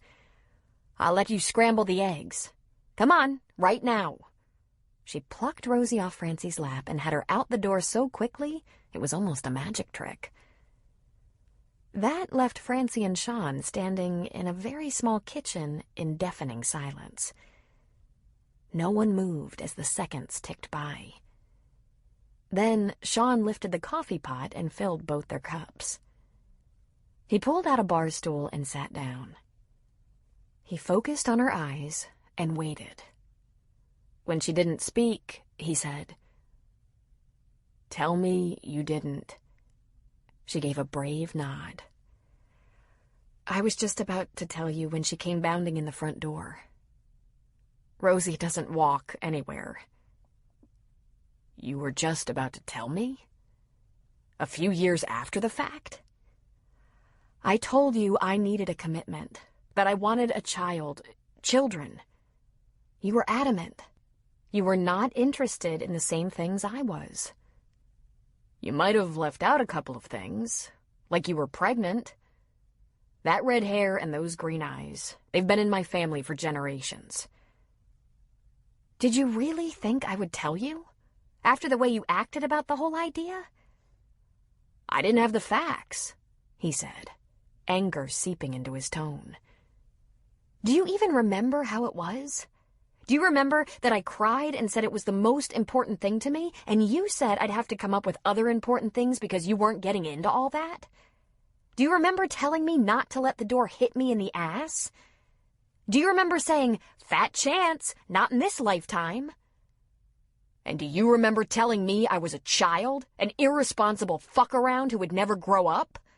That if I couldn't settle down and have a wife and children, you weren't interested in wasting any more time on me? Remember, Francie? But you didn't tell me you were pregnant. I couldn't. I was afraid to. Ah, Jesus, Mary and Joseph, afraid?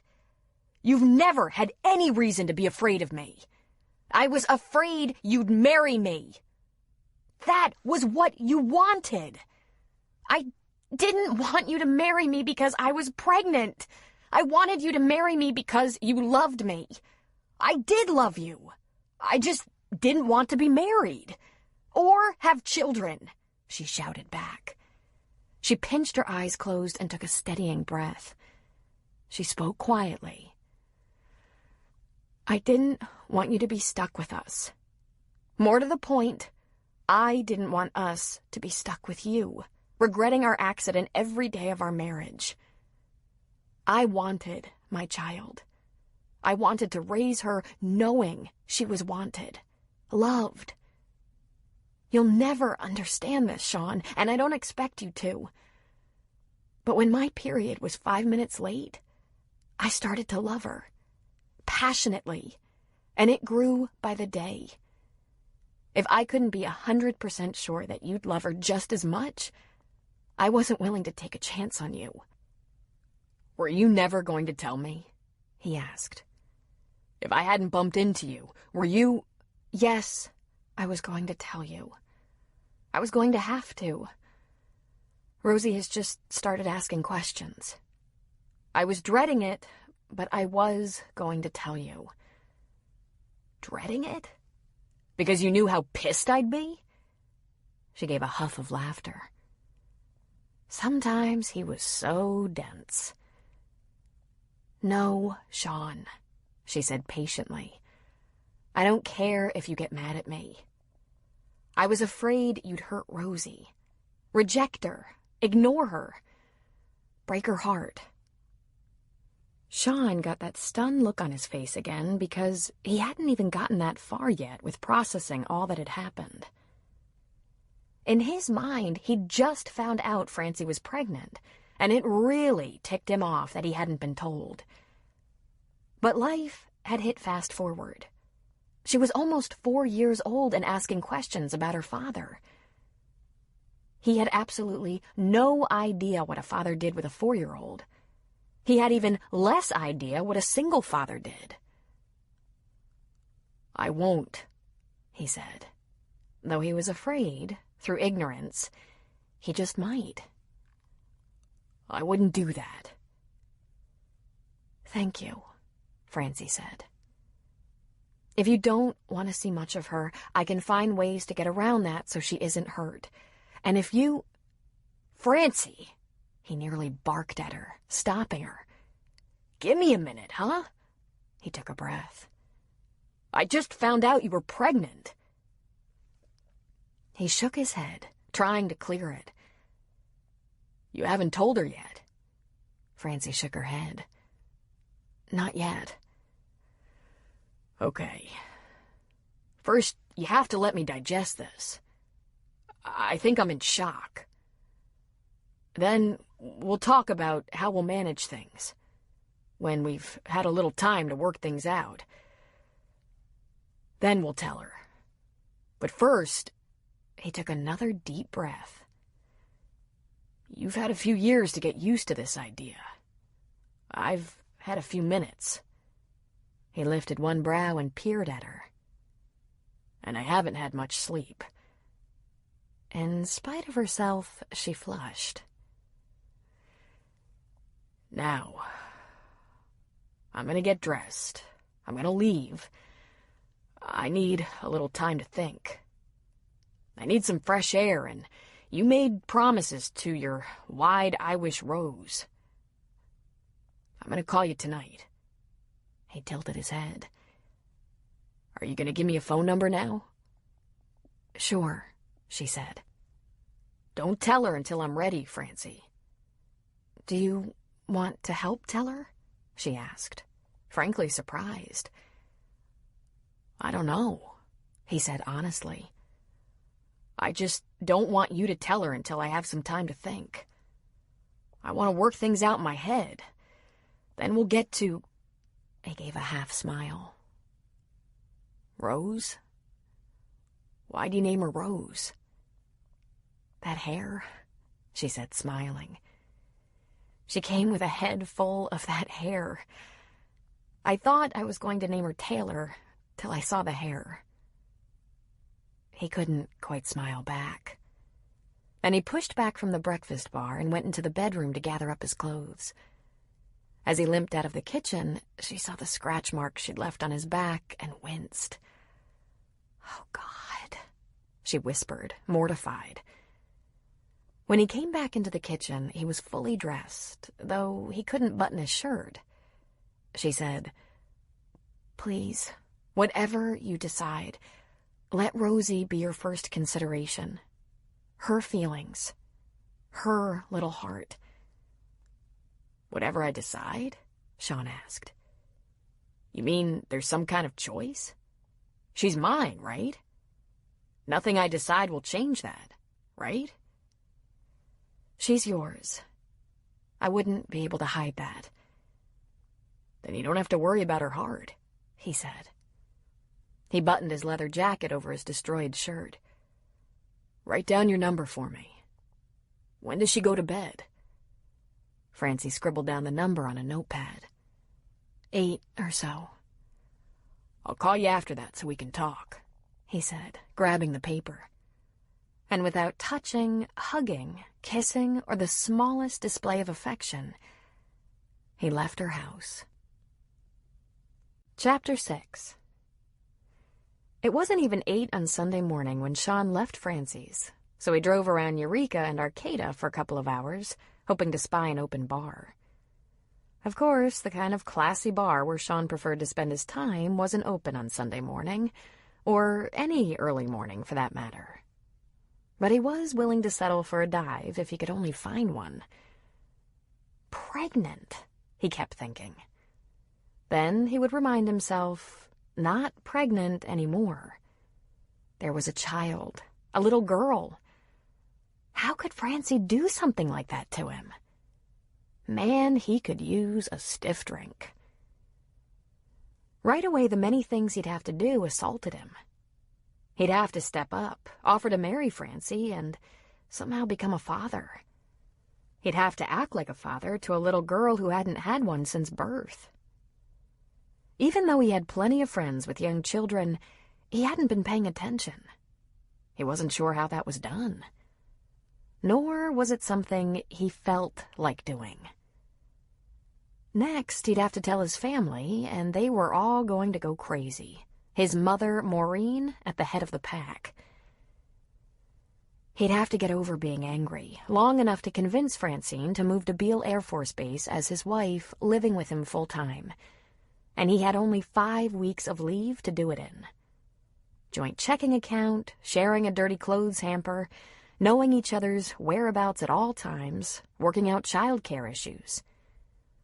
Maybe he could convince her to be a housewife and take care of everything. Sean began to feel claustrophobic. His cell phone vibrated in his pocket and then let out a little ping. He pulled it out and looked at it. A text message from Cindy. A long text message. He didn't try to read it while he drove. In fact, he might not read it at all. Ever. Cindy had been a very brief girlfriend. He should have broken off their relationship, which wasn't much of one to start with, when he took leave to go to Luke's.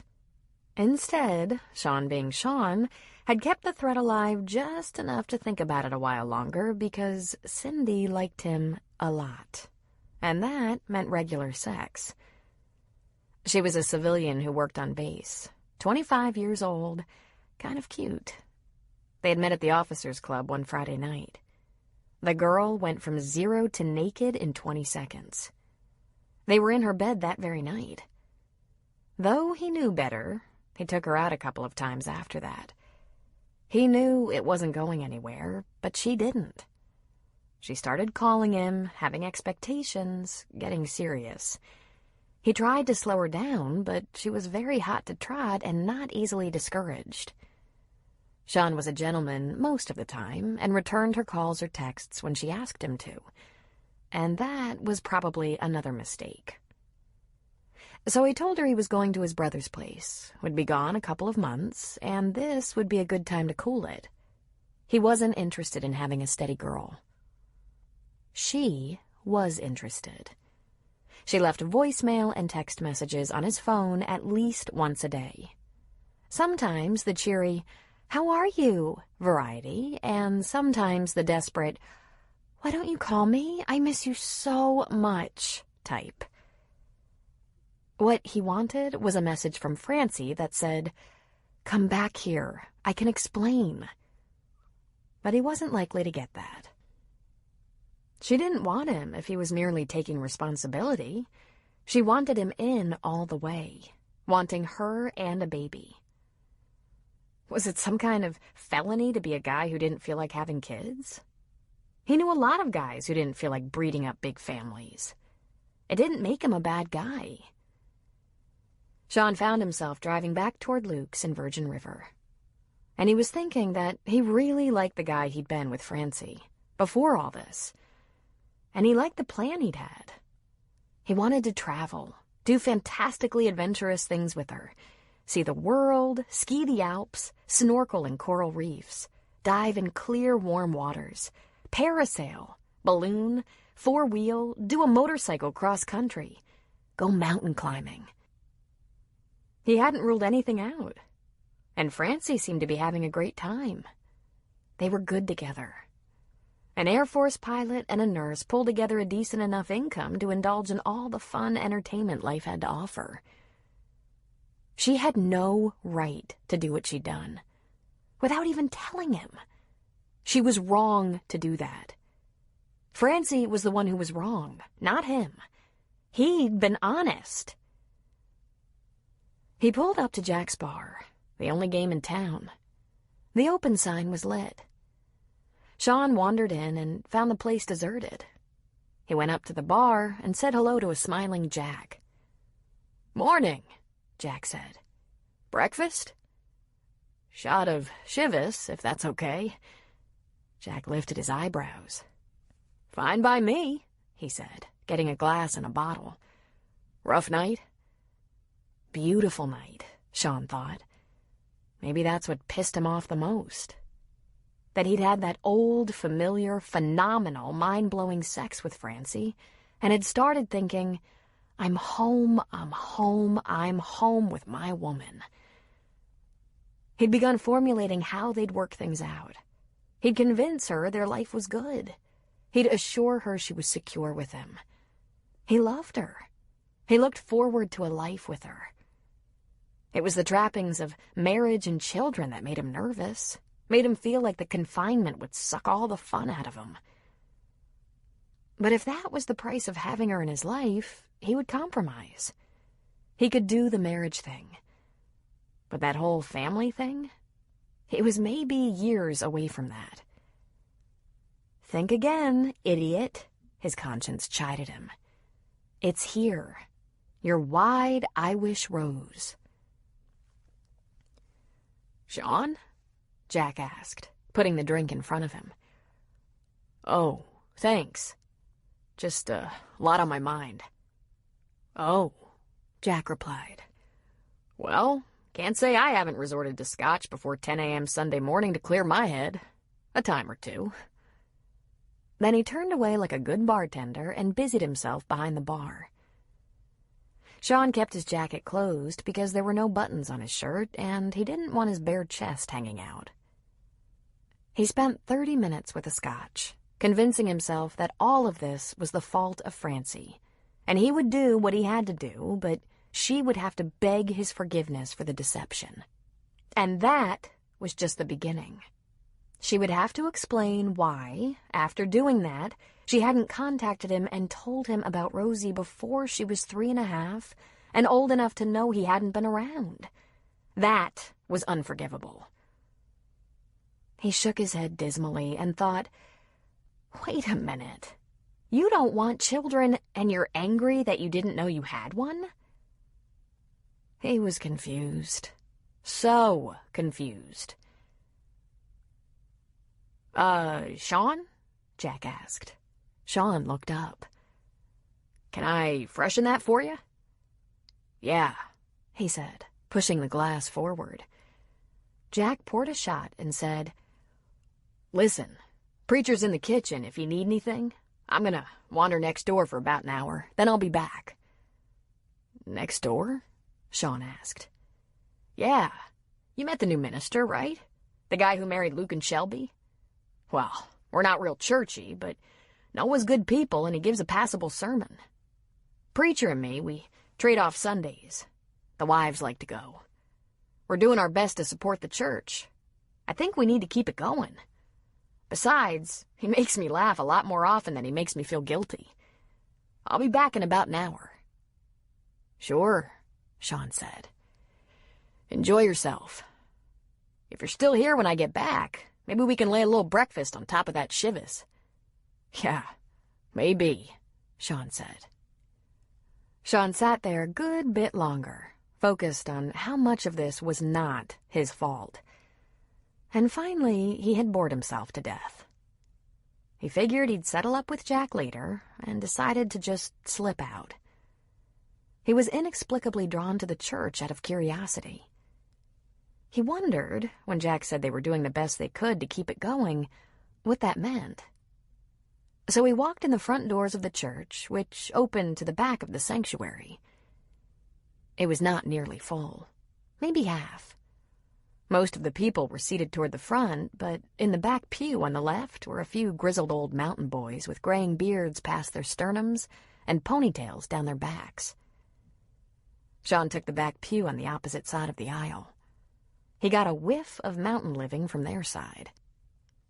He recognized a good many people he knew well. Luke, Shelby, and Art for starters. Mel, Jack, and the kids, Preacher's wife, Paige, with theirs. Walt Booth sat up front beside Vanessa, Paul and the little ones. No sign of Walt's lady friend Muriel. She was probably out of town, which was often the case. There were others, people who'd been at Luke's wedding. But Sean had entered quietly, and no one turned to look his way. And there was Noah up front. He wore jeans, boots, a plaid work shirt open at the collar and rolled up at the sleeves, a powder blue t-shirt underneath.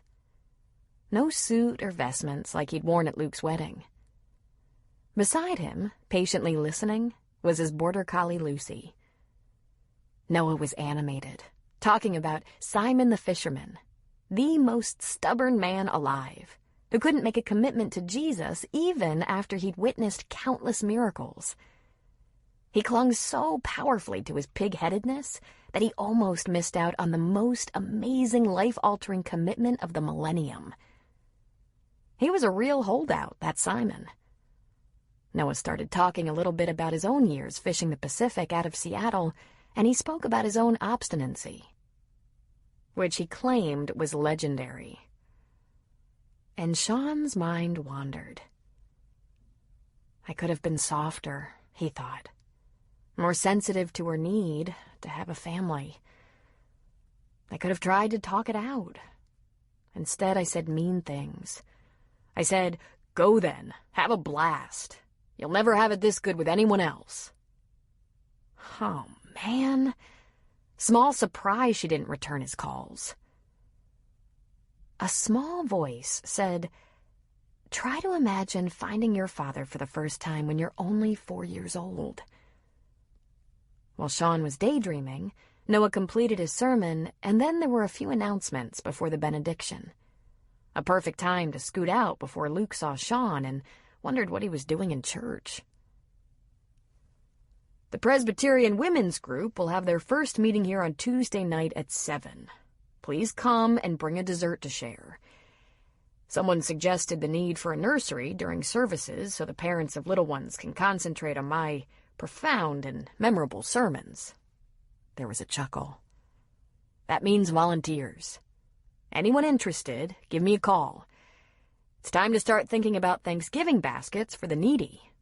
And Jack Sheridan has offered to head up the committee. He'll round up the volunteers and we'll work with them to get a list of people we'd like to share with. He will need a group of men and women to help out. And, finally, one last announcement. I have bent the church secretary to my will, and Ellie Baldwin has agreed to marry me. Laughter and applause filled the church. She's a generous woman, he added. She might make something out of me yet. We haven't set a date, except to say it will be as soon as possible. Small, simple, and...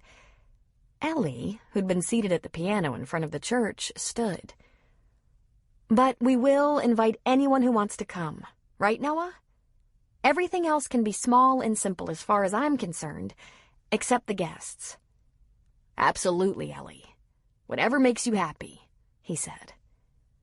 But the reason I'm making this announcement today, Noah said, turning back to his congregation, we're looking for a house. No way we can fit 2 adults, at least 2 kids, and a dog in my RV. So any suggestions would be appreciated. And with that final announcement, let's bow our heads and... Sean left the church quietly before anyone could spot him. He went around the back side of the church and immediately thought how silly it was to even try to be scarce. Luke would spot his SUV, and within moments, Jack would tell Luke just what Sean drank for breakfast. It was that kind of town. Still, he waited around the back of the church until it had emptied of congregants, and then went around to the front doors again. Noah had the back of his old truck loaded up with the mountain boys and stood at the open door, ready to get in. But he still had an arm around his girl's slim waist. Sean was used to priests. It threw him for a moment to see a preacher so openly affectionate with a sexy young woman. He thought it would be best if he just disappeared before he made a giant fool of himself. "Sean?" Noah called. He'd not only spotted him, but, of course, remembered his name. "Looking for someone?" "Never mind," Sean said. "I can see you're tied up. After I drop these boys back home, I have plenty of time, if you're in no hurry." "Noah, I'll take 'em," Ellie said. "Go ahead, talk to Sean. I'll see you at Joe and Nick's a little later." "You sure?" Noah asked Ellie. "Because I'm sure Sean could just—" "Come back," Sean interrupted, finishing the sentence for him, because it had suddenly seemed like a really bad idea to talk to a preacher about his situation. "I could just come back." Ellie laughed lightly, gave Noah a kiss on the cheek, pulled the truck keys out of his hand, and said, "Go on, Noah. I'm perfectly happy to drive the boys home." Noah grinned and gave her a squeeze. "You're a flawless female." "Yes, I know," she laughed. He gave her a boost into the old truck, and while Noah watched, away they went. Noah walked over to Sean, hand extended. "How are you?" he asked. "Got a few things on my mind," Sean admitted. "Can I help?" Noah asked. Sean shook his head. "I have no idea. First off, I'd never take this one to a priest." "Well, now, I'm not sure if that's a compliment or not." Noah put a strong hand on Sean's shoulder. "Tell me where you'd be most comfortable. There's the church office, the RV, Jack's. We could have coffee, breakfast, or maybe even more of what you've been having. Your call." Sean grinned a lopsided grin. "I had a little shivvus to handle the news. I just found out I'm a father." Noah's eyebrows lifted and he smiled. "Depending on where you are in life, I can understand the need for a scotch. Let's head for the RV. We're less likely to be interrupted there." "Good idea. Sorry, I didn't make an appointment."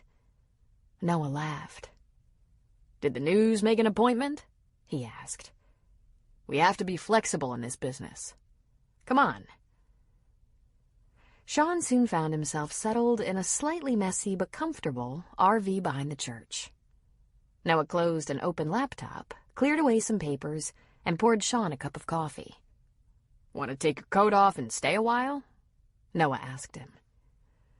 "I'm fine like this," Sean said, though he was getting real warm. They sat at what served as Noah's table, and Sean dove right in, telling the story. He started with the ending first, how he'd found Francie 4 years after their breakup and realized how foolish he'd been to let her get away. Then he went back to the beginning to explain the one and only issue, as far as he knew, in which they weren't compatible. And finally, he talked about the fight that caused them to part company. "We both said things we shouldn't have said. It got ugly. I don't know if we were mad about not changing the other one's mind, or if we were each standing by our own convictions. Honest, Noah, I don't know anymore." And while looking into his coffee cup, he went through some of the things they'd said to each other before parting ways. The he said, she said of it all.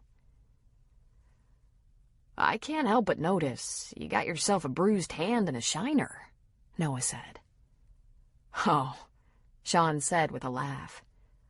"Oh, man, did you think—" "No way, Noah. It wasn't a physical fight between us. I'd never strike at a woman or child. And I'd only hit another man in a fair fight. I got these souvenirs when I ran into Francie in the grocery and got a little insistent that we get together to talk. I did grab her arm, at which point a man about the size of a Mack truck threw me into the melons and pummeled me. He was protecting Francie, though he didn't know her. And then Francie jumped him to defend me. And then we all got arrested. There was silence for a moment. Gee, Sean, you've had an interesting few days. Tell me about it. Then I spent the night with her. He boldly connected eyes with Noah, waiting to be told how many Hail Marys that would cost him. But Noah didn't even flinch. It was like coming home, I swear. I was never so happy in my life. I found my girl again. I told her how much I'd missed her, how much I loved her. And when the morning coffee was perking, her daughter came bouncing in the house after spending the night at Grandma's. Francie hadn't told me yet, but there was no mistaking those bright red curls and powerful green eyes. You don't have red hair, Noah supplied. It's on both sides of the family. My mother, my dad's sister, a few cousins. Believe me, it's Reardon hair. Besides, Francie would never... Sean took a sip of his coffee and cleared his throat. He didn't want to even consider the idea that someone else was Rosie's dad. Noah listened and, at a point, got the coffee pot and refilled both their cups. Mind if I ask you why you were so adamant about not marrying or having children? Noah asked. I didn't think it was right for me, Sean said with a shrug. At the time, 4 years ago, I was 28. I had a whole plan for traveling the world with Francie, for having the freedom to do the things we both loved. Guys in my squadron who married their college sweethearts could only afford to go on camping vacations. And they couldn't afford regular babysitters, so they had to take turns caring for the kids if they wanted to go out on Friday or Saturday nights. If they stayed too late at the bar, their clothes might be burning on the lawn when they got home. And they needed a kitchen pass for poker night. I didn't want that life, he said. I just flat-ass wasn't ready for that. I was young, flying fast jets, living large, had a beautiful woman. There wasn't anything else I wanted. Plus, he said, taking a breath and glancing away, it would have helped if I'd had a chance to come up with the idea on my own. You know? She gave me an ultimatum. Now or never. I called her bluff. Sean? Noah said gently. Apparently she wasn't bluffing. I'm better at poker, he said. Hopefully, Noah said. This is a mess. I'm furious with her for not telling me sooner, but at the same time, I'm not sure I want to be a father. Noah coughed into his hand. Uh-huh. But it sounds like that ship has sailed. Yeah. Ask me how much that pisses me off. Plus, I can't let her get away again. She asked me to please not break Rosie's heart. It tears me up that she's afraid I'd hurt the kid. I'm sure this is my fault, but it must be hers even more. It would help a lot if it was more her fault than mine. You about ready for some input? Noah asked. It's free advice, and you're under no obligation. Go for it, Sean said. Forget all that. It's in the past. You'll work through it, hopefully, without hurting each other. Right now, get to know your daughter. It's the most important part of this whole drama. Get to know Rosie. Whether you want to be a father or not, you are one. So press on. Start a relationship with her right away. Both of you have been missing out. How am I going to do that? Show up. Talk to her. Play with her. I let Ellie's daughter put ribbons and clips and stuff in my hair. It's a bonding experience for us both. I get to look stupid, and she gets control. What if she asks? Tell her before she asks, Noah advised. If you know for sure you're her father, you better tell her the second you meet her. There's a period of adjustment for both of you. get started on it. All that stuff that went before, that separated you from Francie, you don't have to work on that with Rosie. You and Francie will work that out. I'm available if you need me. I can help with that. Sean just stared at him for a long moment, silent. Finally, he asked, "Do you really know what you're doing here?" "I do," Noah said. "I actually studied and practiced counseling before the seminary. I have a degree and everything." "What am I going to tell Luke?" "Everything or nothing," Noah said. "The most important thing right now is not what you tell other people, it's what you tell Rosie. She's a little girl. Whether she knows it or not, she wants a father. She needs a father. You are that person. Good luck. You're going to have to learn fast to fully understand what that means. The next person who needs to know about this has to be my mother. In case you haven't noticed, my mother is a very strong woman with very firm ideas. I'm not as good with mothers," Noah admitted. "You'll be fine. I bet she loves you." Sean shook his head. "It never kept her from whacking me in the back of the head if I didn't do what she liked. Strict. My mother was strict. All 5 of us were altar boys. She's wanted grandchildren for a long, long time. The fact that she'd had one for this long without knowing? Oh, man. I'm never going to hear the end of that." Noah chuckled. "Just duck," he advised. On Sunday mornings after church, it wasn't unusual for Paul Haggerty to set up a workstation at Jack's bar.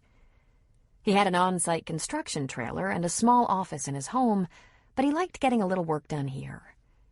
He'd set up his laptop at the end of the bar, jump on Preacher's satellite for the internet connection, kibitz with Jack a little.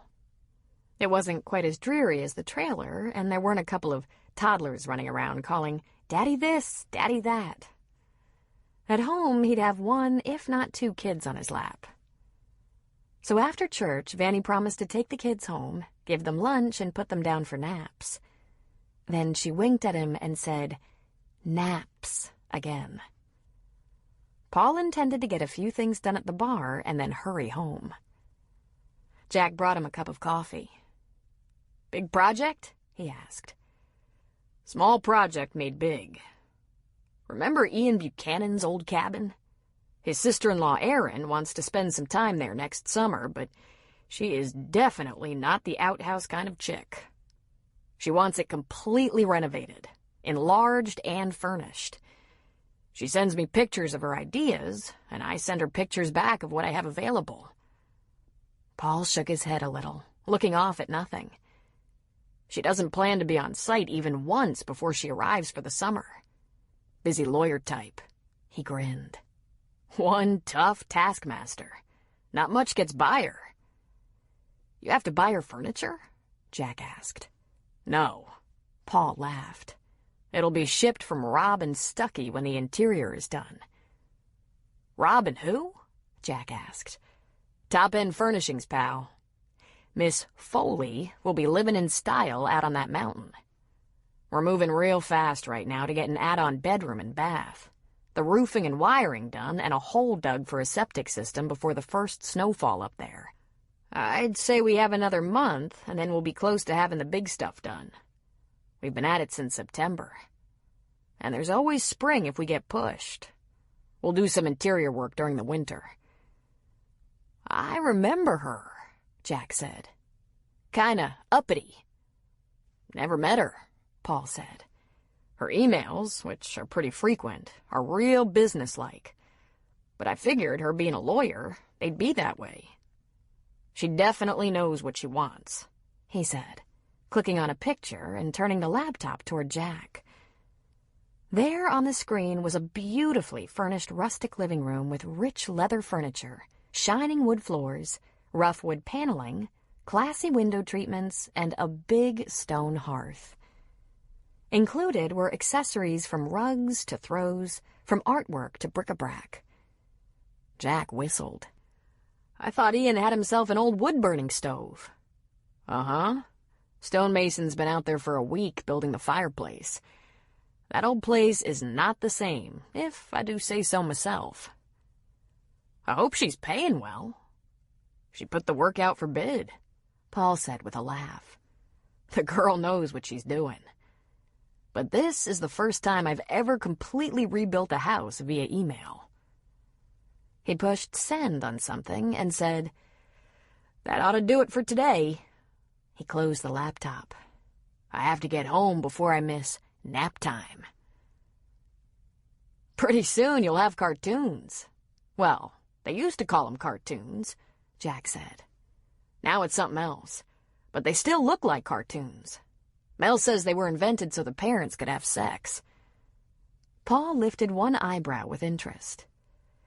The downside is every time I hear the cartoon music, I get a Woody.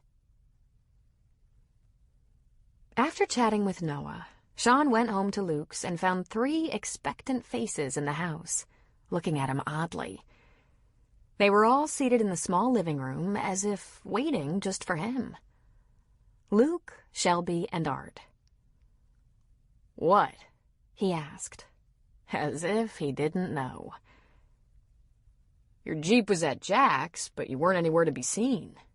You didn't come home last night. What's going on? I'm gonna catch a shower, then I'm gonna be out of town for a couple of days. Just a couple of days. I'll be back. I'll explain everything then. He was answered with complete silence. All right, fine, Luke finally said. Or you could tell us now, before you leave town for whatever reason. What's going on? Sean sighed heavily.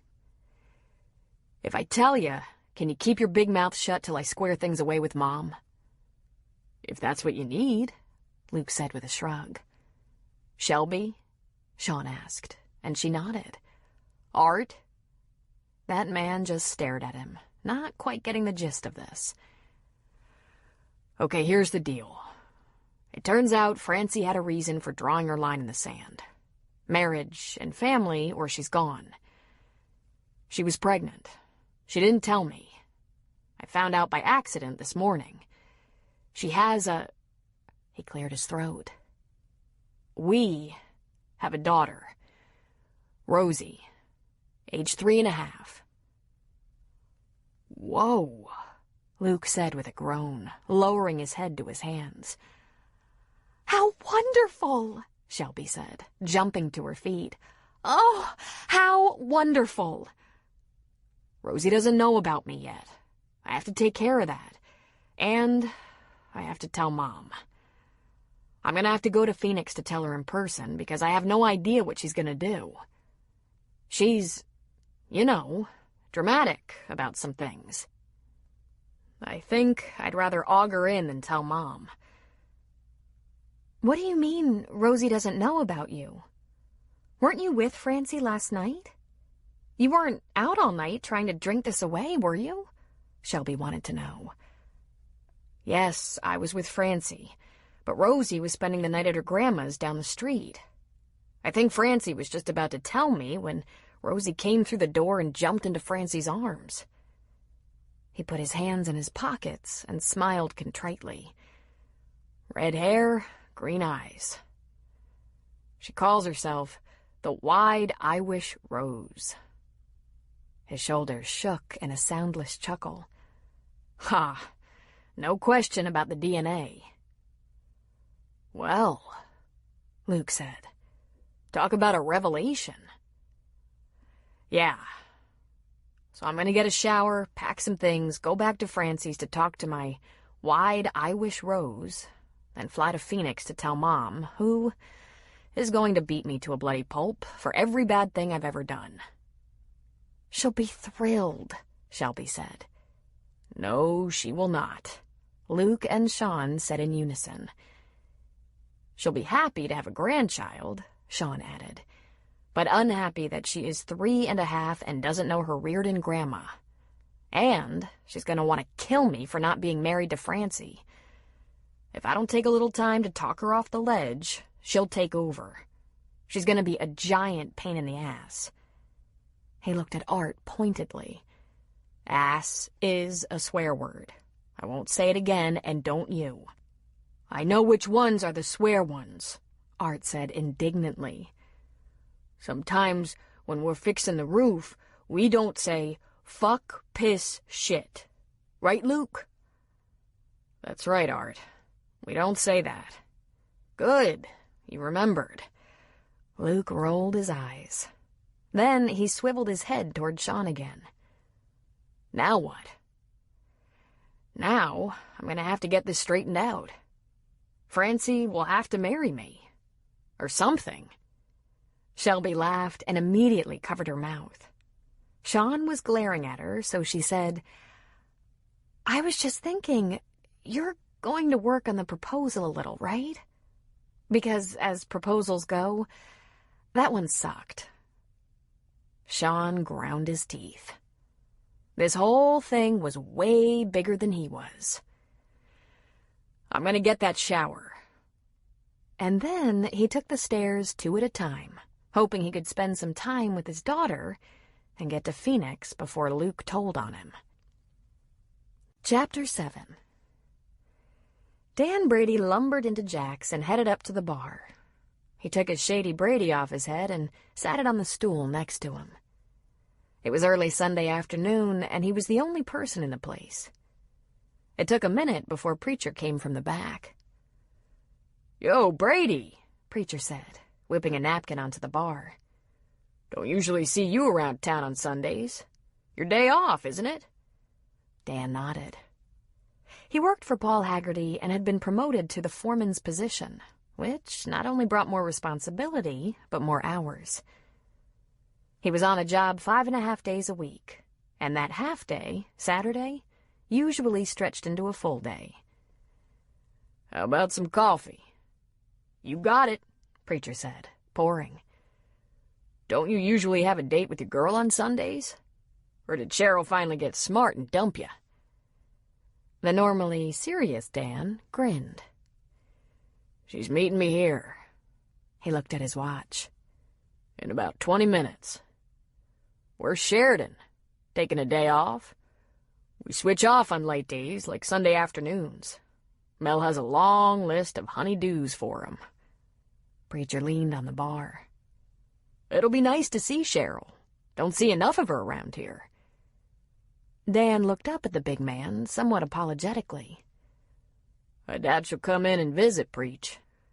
Since she found sobriety, she likes to stay away from the memories of her hard drinking days. Yeah, I get that. Our loss, though. She's planning to face a big memory today, Dan said. If she doesn't change her mind, she's coming to town to look at her old house. She's only been inside a couple of times since she left for treatment a long time ago. She's gonna have a look today, and if she likes the shape it's in, she'll be talking to a real estate agent about selling it. Then what'll you do for a place to hang that shady Brady of yours? I'll find another place nearby. I work around here. You're not getting rid of me that easy. They were silent a moment. Preacher was thinking. You could always tell when he was concentrating. His heavy black brows knit together, his eyes narrowed, his jaw ground a little. Then he came out with it. Maybe sometime you can tell Cheryl from me that it stands to reason she'd think about those hard days a lot, but she probably thinks about it way more than anyone else does. Folks around here, we mostly think about how amazing she is, whether she comes around to visit or not. We're all real proud of her, real happy for her. She's good people. You tell her that, if you ever get the chance. I'll do that, Preach, he said. And he thought, Preacher's one sweet dude. Preacher put a thermos coffee pot on the bar. I'll be in the back. I'm making pies. Dan pulled out his wallet. Pah, forget about it, Preacher said. It's just a cup of coffee between friends, man. and then he was gone. A few minutes later, the door to the bar swung open, and Cheryl said, "I'm here, Dan. I'm ready." He turned to look at her and smiled. She just got prettier all the time. He walked out of the bar with her, holding her hand. "I walked over. Let's jump in your truck," he said. "Want me to drive?" She handed him her keys and got in the passenger side. "Still want to do this?" he asked her, when they were both in her truck. Cheryl nodded. Cheryl had grown up in the house, and it was one of many things she left behind when she moved away from Virgin River. She also left her morbid childhood, her alcoholism, her bad reputation, and her perpetual failure. Her sense of hopelessness fled when she met Dan Brady. "Turns out I can do a lot of things when I'm with you." For a break on the rent, Dan had been renovating and upgrading her house. She'd seen it exactly one time since Dan had moved in, and that had been a mere month after she'd handed him the key. It had been greatly improved from the miserable dump it was in that short month, but she hadn't been able to force herself to look at it again. Just walking through the door, even if it was changed and improved, was a fearful prospect for her. It brought back so many horrible memories. Cheryl had spent close to 15 years mostly in a drunken stupor. And she wasn't an ordinary drunk. She'd been the town drunk. As for Dan, he had his own ghosts. They were just different ones. He'd been a grower. He'd done prison time. "You don't have to do this," Dan told her, holding her hand. "You can slap a for sale sign on it without even going inside. The realtor can give you a good idea what it should sell for with all the improvements." "I can do it," she said. "I want to see it." "Are you sure, Cheryl? Because I want us to go forward. There's no reason we ever have to be stuck in the past. Our pasts, we beat 'em. We just have to keep a green memory so we don't walk back that way." She turned and smiled tenderly at him. She squeezed his hand. "I've been sober a year and change," she said. "I feel good. My worst day sober is so much better than my best day drunk. I want to see the house, sell it, make a life with you. You're the best thing that ever happened to me." "Then let's do it," he said. They'd been together for more than 6 months. They were taking it real slow, one baby step at a time. They'd spent their first whole night together just a few weeks ago, and now the long-term plan was to sell her house, begin building a new one on the edge of Virgin River. Since the lot they'd picked out wasn't in town, Cheryl wouldn't have to go in unless she wanted to. The decision to build there had more to do with Dan's work needs than her preferences. Since going to work for Paul, his life had turned around completely. His income and benefits were excellent, but his days started early and ended late. There was also lots of overtime, which meant money in the bank. Living close to work would be an advantage for him. They pulled up in front of the house, and Dan got out and walked around the truck and opened the door for her.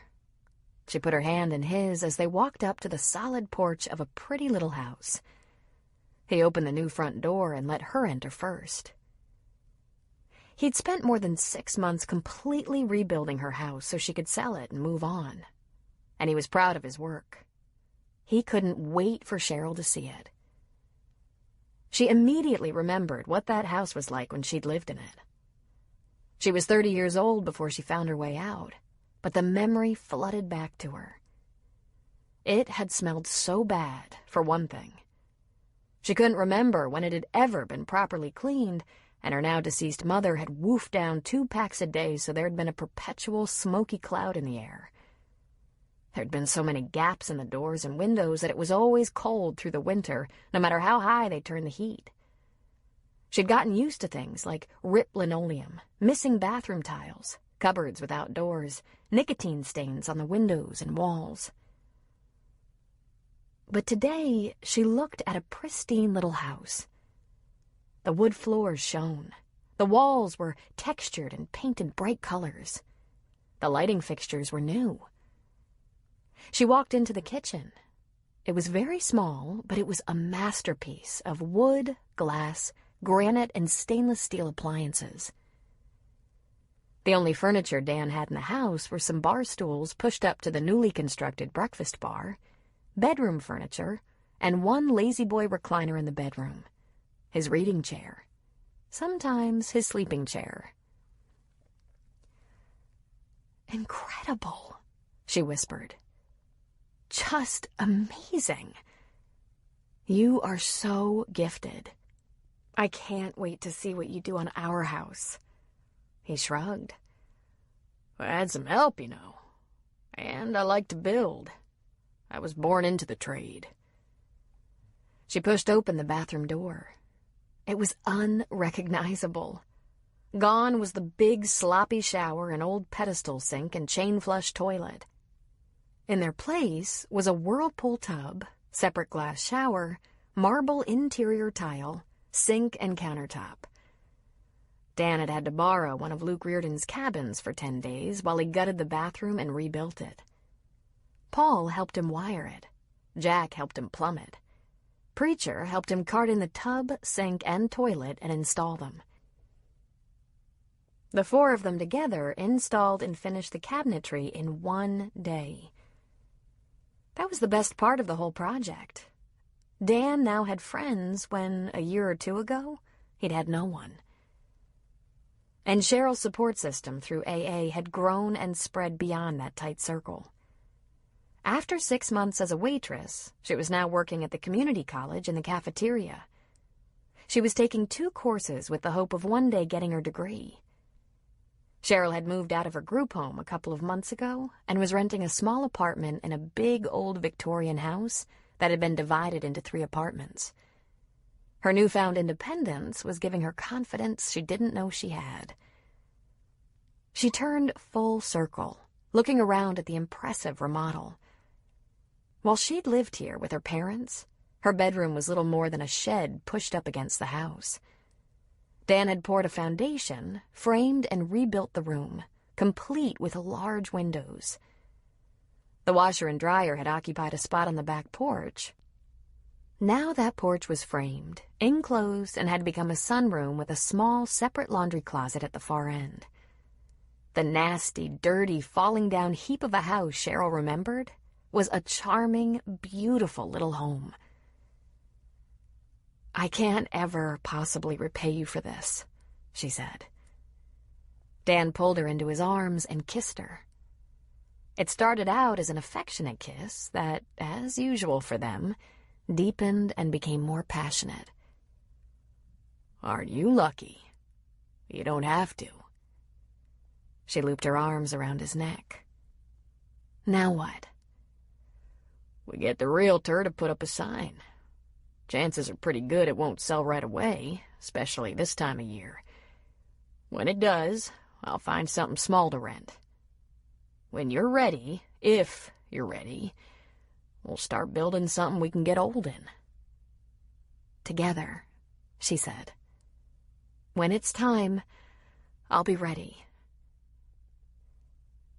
Dan sometimes spent the night with Cheryl if he was invited, but they had no plans to move in together anytime soon. Long-range plans included getting engaged, finishing a small but perfect house on a nice lot, eventually getting married. Slow moves worked best for Cheryl, and Dan constantly reassured her that he wasn't going anywhere. "Want to have lunch at Jack's?" he asked her.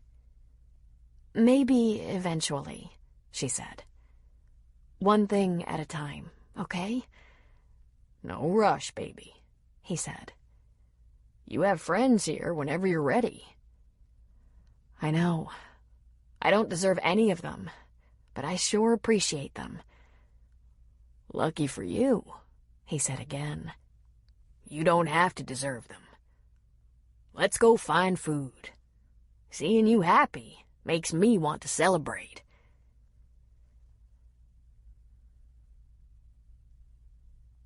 This Sunday afternoon for Vivian Duncan turned out to be a lot less relaxing than she'd counted on. She'd planned to give herself a home spa day. Manicure, pedicure, facial, several hours lost in a good novel while she fluffed and buffed, followed by a nap. But the events of Sunday morning had been wildly illuminating, and relaxation went right out the window. She recalled walking into Francie's house that morning, with Rosie in tow, to come face to face with Rosie's father. He was as handsome as she remembered, despite the bruise on his face. He'd been standing in the kitchen, shirtless, in only jeans and bare feet, looking for all the world like a Calvin Klein ad. Clearly, he'd spent the night. She'd rushed Rosie out of there fast, giving the kids a chance to talk, but the second the coast was clear, she went back. She and Francie had to speak cryptically and quietly in the kitchen. Rosie was in her bedroom with Harry, putting on her play princess gown and dressing Harry in a tutu. "He's back?" Vivian asked in a whisper. "He sure is," Francie said. "And he asked me not to tell Rosie about him till he gets his bearings. He'll call tonight." "When did he turn up?" Viv asked. "Actually, over a week ago. And I didn't want to say anything because I wanted time to think about how I was going to handle telling him about Rosie. The past couple of days have been an emotional roller coaster." "Was there more than one way to handle it?" Vivian asked. "Okay, Mom, let me be blunt. And I'm sorry if it hurts. I wanted to decide how I was going to handle it without any pressure." Vivian was quiet for a moment. Then she gave a sharp nod. "Nicely done. Blunt, but not painful. You get that from me." Francie grinned at her mother. Then she laughed. "Oh, good," Viv said. "No crying. This is all going to work out, then." "Did you hear me?" Francie said. "I have no idea what's ahead." "I just assumed your date last night was with TJ," Viv said with a chuckle. "But "It was," Francie whispered. "At dinner, I told him that I'd run into Sean and explain the situation. He dropped me off early and told me to handle things and let him know when we'd worked out our single-parent issues. All the time he was saying goodnight, I knew Sean's car was parked across the street, the engine running. He was waiting for me to get home. I have a feeling TJ isn't going to approve of the way I work things out. I let Sean stay the night, before I told him about Rosie."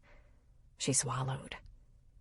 "I don't know who's more upset with me, TJ or Sean. TJ because there's another man in his territory, a man he didn't know existed, or Sean because he thought he got his girl back, and he got a lot more than he bargained for." "Well, I'm sure you had your reasons," Viv said. "That's just it. I had no sense of reason at all. I swear all that man has to do is—" "I'm okay with not knowing those details," Vivian said. Then she fanned her face with her hand. "I don't know how it's going to shake out," Francie said. "I'll work with Sean the best I can. I'll give him time to think first. He made a point. He just found out I was pregnant while staring into the green Reardon eyes of a 3.5-year-old. Once Vivian was caught up on all the news, she went back to her little house, leaving Francie and Rosie to their afternoon of chores and promised playtime. And when home alone, she placed a call to Carl's cell phone and left a message. Carl, her significant other, was having a home day himself, catching up on chores and fixing a nice dinner for his kids. A boy aged 17 and a girl aged 19. Carl and Viv were both ensnared in rather complicated family obligations that they balanced with a work relationship and romantic relationship, all with great care. Vivian had been widowed since Francie was 7, so it wasn't considered weird or unusual for her to have dates. There'd been a couple of men in the past 23 years she thought might find a permanent place in her life. but they hadn't. Since Rosie's birth, Vivian had been Francie's partner in helping to care for and raise Rosie.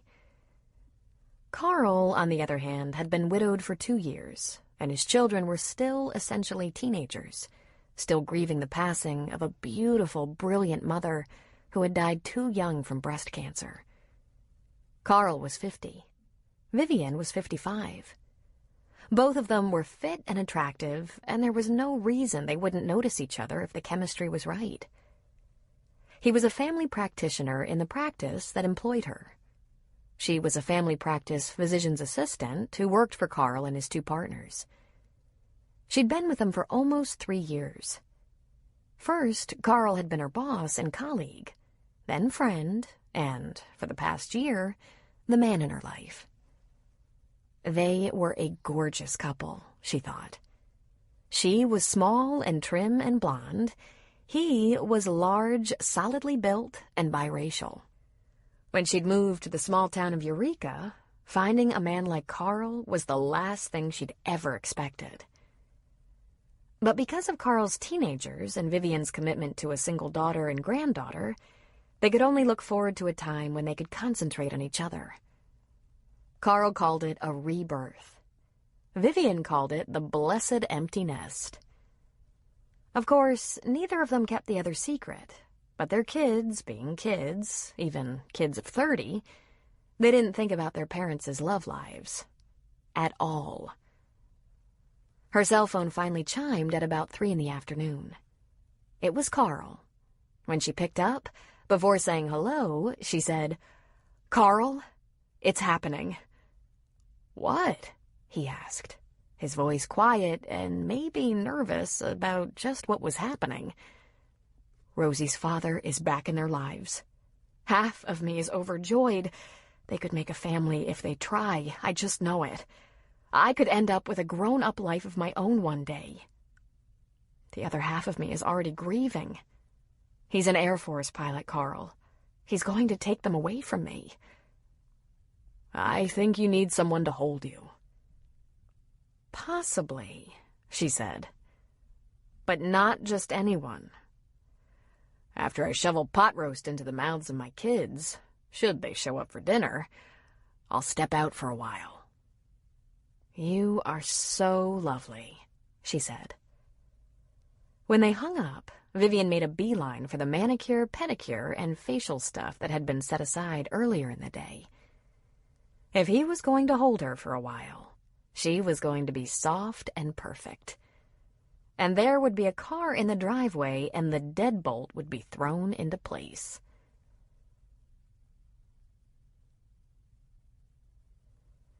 Sunday afternoon found Sean packing a duffel at Luke's house. Then he grabbed himself some fast food that didn't exactly go down well and headed back to Francie's house in Eureka. Not only did he have a nervous stomach, he'd had scotch for breakfast. When she opened the door, she was completely surprised to see him. "You're back."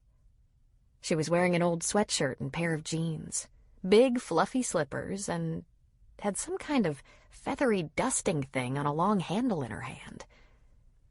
And she looked delicious. He wanted to tackle her on the spot. But... "Did I screw up your plans for the day?" he asked. "That depends on what you want." "We're cleaning our bedrooms," she said. "Well, I'm cleaning mine, and Rosie gets a little sidetracked. But she tries." "Can I come in, please?" he asked. "Sean, why are you here?" she asked.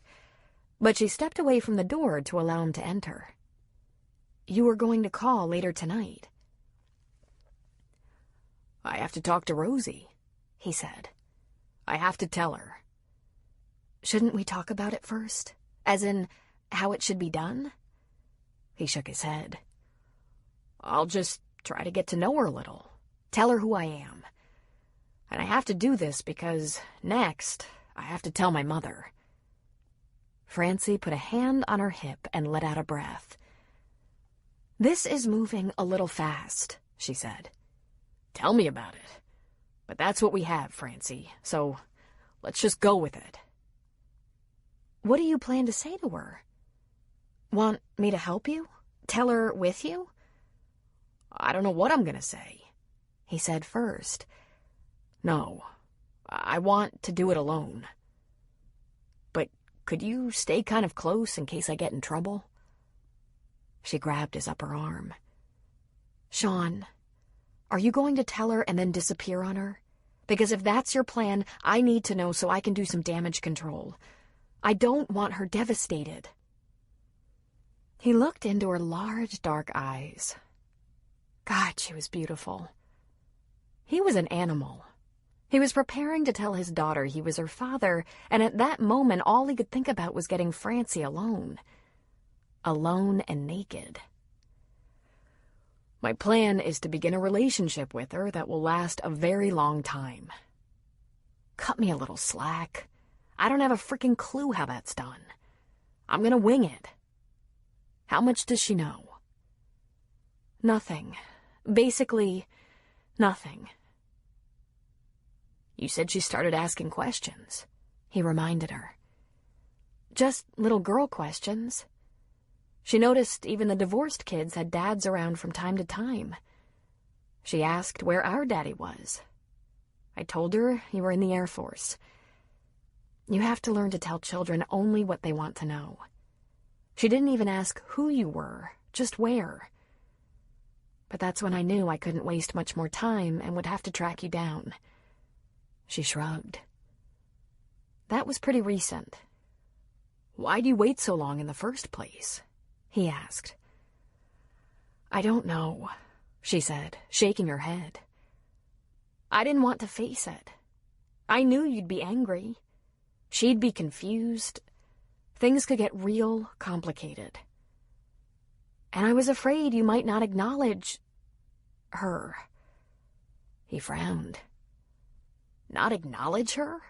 He asked in confusion. She took a deep breath and stiffened her spine. I knew you didn't want a child. You were very clear. And really, I didn't want anything from you. So I thought you might say she wasn't yours and you didn't want... He grabbed her around the waist and pulled her close to him, his nose nearly touching hers. Listen to me. It was only you and me. There were never any others, not for either one of us. We were more married than half the married people we hung out with. If you had a baby, she was mine. You think I wouldn't own that? She let her eyes fall closed. Not purposely, but it was a natural response. What she wanted to do was push him away and take control of the situation. Instead, she inhaled, drinking in his breath, his scent, and she whispered, I could only hope, Sean. There was a lot of anger between us. He relaxed his hold on her waist, giving her a little space. Francie, the stuff we have to work out about all that doesn't have anything to do with what I have to work out with Rosie. Let's try to keep those two things in separate corners. I don't want to hurt her because of our anger with each other. That wouldn't be fair. She tilted her head to one side and looked at him, quizzically. Wow. It almost seems like you got some counseling or something. Can I just talk to her now? And will you stay around in case I need you? What if she wonders why you're telling her instead of me telling her? Francie asked. How do we handle that? He shrugged. Tell her you were surprised to see me. And I'll tell her that from now on, she'll always know where I am. We can do this. She was totally shocked. It sounds like we can. She's in her room, and I'll be right next door in my room. Good luck. He inhaled, and it was a quivering breath.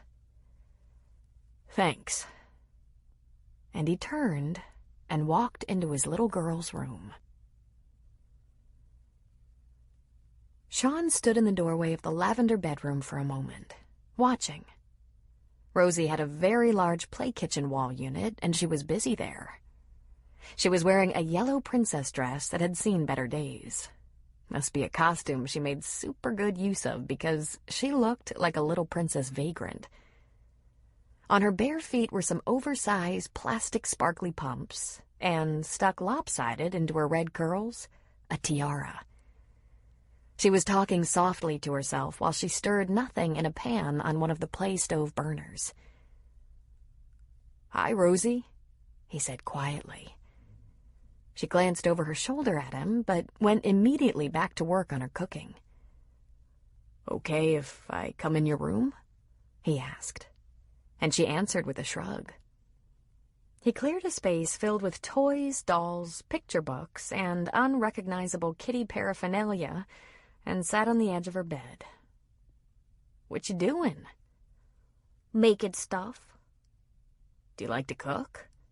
She nodded and turned toward him. "I like to cook on the real stove, but only with Mommy or Grandma." "Sounds like a good policy," he agreed. She walked toward him, holding the pan in one hand and a spoon in the other. She stretched the spoon toward his mouth. "What is it?" he asked. "Chicken," she said, pushing the spoon at his lips. He wondered where that spoon had been and made a slight face at the possibilities. "It's very good," she insisted. He opened his mouth a bit and let her spoon in some imaginary chicken. That is good. Are you supposed to be cleaning your room right now?" She turned back to her stove before saying, "No, I'm making stuff." And he thought, yeah, right. "Want some help in here? Putting away toys and your things?" "No." She turned back to him again, pan and spoon in hand, and lifted the spoon to his lips. "More chicken?" "Broccoli. It's very good for you." And not too filling either," he observed. "Listen, I was wanting to ask you a couple of things, like about your daddy. What do you know about your daddy?" She turned back to the stove again, very busy, very intent on her imaginary project. "He has a big plane," she said without looking at him. "He's very important with a big plane." "Is that so?" She nodded. "I have news for you, Rose. It turns out I'm your daddy. How about that?" She looked over her shoulder at him. She didn't look terribly impressed. "Where's the plane?" Sean's hearing was exceptional. Despite the roar of jet engines for the past 10 years and the blasting of rock bands in the O Club on top of that, he heard a muffled giggle he recognized as Rosie's mother. The sneak. He leaned over to peek out the bedroom door, but he didn't see her. "At Beale Air Force Base. That's where the plane is kept when it's not flying. Would you like to see it sometime?" Rosie nodded so vigorously her curls bounced and her tiara slid farther to one side. "Can I go for a ride in it?" "That's not allowed, I'm afraid. You can go inside with me while it's parked on the ground." My mommy goes in the helicopter." "You mean helicopter?" he asked. Again she bobbed enthusiastically. "Uh-huh, helicopter." "She mentioned that." And he braced himself for the difficult questions, such as, where have you been? Why are you here now? Are you moving in with us? But she asked, "Do you have a dog?" He shook his head. "But you do, don't you?" "Harry," she said. "Do you have a grandma?" "I used to," he said. "When I was little like you, I had 2 grandmas. My mommy's mother and my daddy's mother." Now would surely come the tough questions. "Do you have a bike?" He grinned. "As a matter of fact, I do. Do you?" She shook her head. "But I have a all-trabane beagle. Huh? He asked. I'll show you it, she said, taking his hand and leading him out of the bedroom and through the house to the garage. She opened the door, and there, beside Francie's car, sat a pink and purple miniature plastic quad. An all-trabane beagle. Wow. Does it run? She made a face at him as if he was a total idiot. Then she hopped down the step into the garage, climbed into the vehicle, flipped a switch, and applied her foot to the little pedal. It moved about 1 mile per hour forward until it hit the wall. "That's awesome," he said. "Come on, Rosie. Your room is a disaster. I'll help you pick up toys while we talk about stuff." No, she whined. "Didn't Mommy ask you to? I don't know about you, but when my mommy asked me to do something, I didn't dare say no." He took her hand. "Let's clean up a little, then you can make me some more chicken and broccoli. And I'll tell you all about my plane." Can I have a wide in it? Sean rolled his eyes. Her attention span was either extraordinary or terrible. He wasn't sure which. "You can go inside when it's parked on the ground if I'm with you. We can do that sometime if you want to. Come on." So they went back to the bedroom. Sean did more picking up of toys than Rosie did, but none of the traumatic questions he worried about came. He asked the names of stuffed animals and dolls. They read a couple of books together, made up the bed, did a little pretend cooking, got things generally shaped up and talked.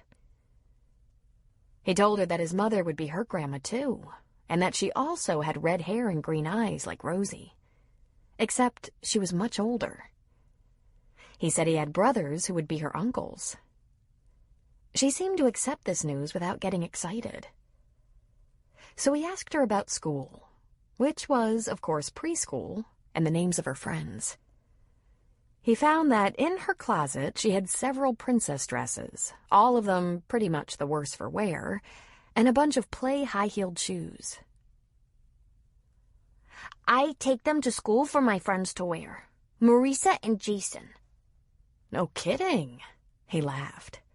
"Jason takes to those shoes?" Huh? "You know what, Rose? You're a kick." Don't kick, she said, shaking her head.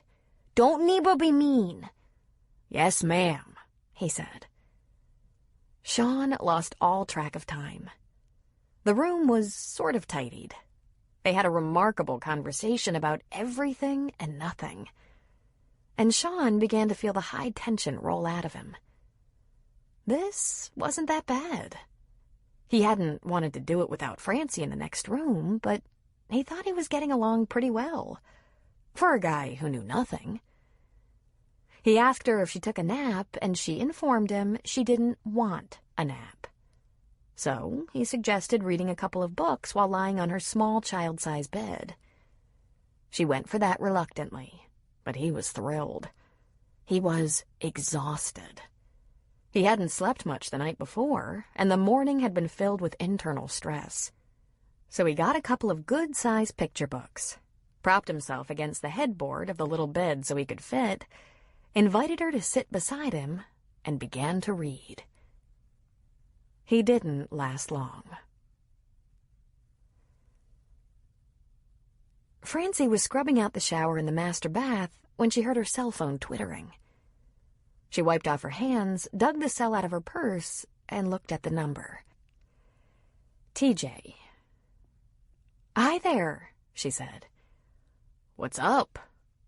"Not much, just some house cleaning. You?" "Wondering if that whole drama with Rosie's father has been tackled yet." "Gee," she said, sitting on her bed. "I have a start on it. I told him this morning. He's not happy with me. He needs time to adjust to the idea, and he's with her now, playing with her, talking to her." "And you?" he asked. "Me? I'm cleaning my bathroom while they play and talk." He chuckled, but there wasn't a cheerful note to it. "Francine, Did you tell him he has to clarify his visiting terms with you and then hit the road? Like we agreed?" She frowned, not answering at once. "Is that what we agreed to? He just found out, TJ. I don't think he even knows what he wants." "Did you tell him that—" "Frankly, I haven't talked to him since he arrived a couple of hours ago and asked if he could spend some time with Rosie. Which he has done since he got here. They're on their own for now." "Is that wise? Leaving him alone with her? You don't really know him that well." Sudden anger rose up in her, which she put a lid on for the moment. "Yes, I know him very well, TJ. In fact, I know him better than I know you. Now, did you tell him you're committed elsewhere and he has no chance of resuming the old relationship?" She sighed into the phone. "I told him I'd been seeing someone. That isn't one of the issues we have to work out." "It doesn't sound like you're making much progress on this." "Oh, but I am," she said.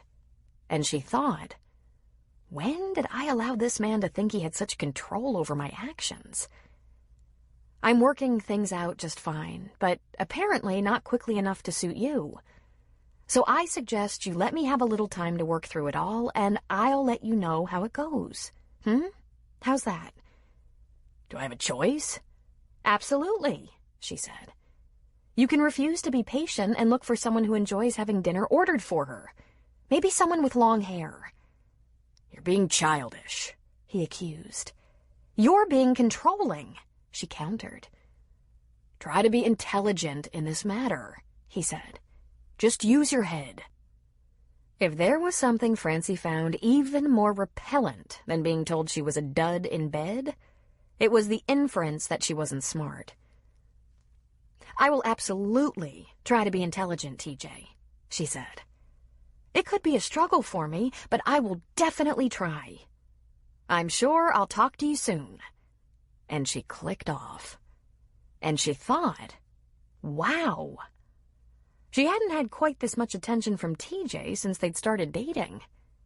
He must feel completely threatened. She wasn't sure if that amused her or worried her. But she turned off her phone just in case TJ decided he had something more to say. Chapter 8. Sean awoke in a darkened little girl's room. He could hear Rosie and Francie talking somewhere in the house. He sat up from his scrunched position in the short bed and thought, dang, I passed right out in a toddler bed. He pulled a couple of big picture books out from under him. The door had been closed, but there was life in the house. He stood and stretched, then walked into the kitchen. Memories flooded him as he saw Francie making a big green salad. He loved her salads. She put absolutely everything in them. Francie stood on one side of the small island in the center of the kitchen, while Rosie, now wearing jeans, a sweater, and heavy socks, knelt on a bar stool on the other side. Something simmered on the stove, and Rosie held a couple of wooden spoons, stirring and tossing the salad as Francie added ingredients. Then Francie had to pick up all the leaves that bounced out onto the counter. They both turned to look at him. Francie chuckled, but tried to cover it with her hand, while Rosie beamed at him. "Did you have a good nap?" she asked, very happily. "I did," he said. "Sorry I fell asleep. Guess I was tired." "We made cookies and watched a movie," Rosie said. "Jeez, how long was I asleep?" Sean asked. "Couple of hours, I think," Francie said. "I have some spaghetti going. You're invited to dinner. Then, of course, you have to go because I have work in the morning and Rosie has school." "I was going to drive to Sacramento and catch a flight to Phoenix. My mother, you know." Francie winced slightly at the mention of Maureen. She actually liked Maureen, even if her sons tended to both idolize her and cut her a wide berth. But she wasn't looking forward to Maureen's reaction to Rosie. "You can use my computer to check flights, but my bet is you're not going to catch anything tonight. You'll probably have to try again tomorrow." "Might have to," he said. "Will you ladies excuse me? I have to use the bathroom." "Sure," Francie said with a grin. Well, he thought, my being here certainly isn't stressing Francie anymore.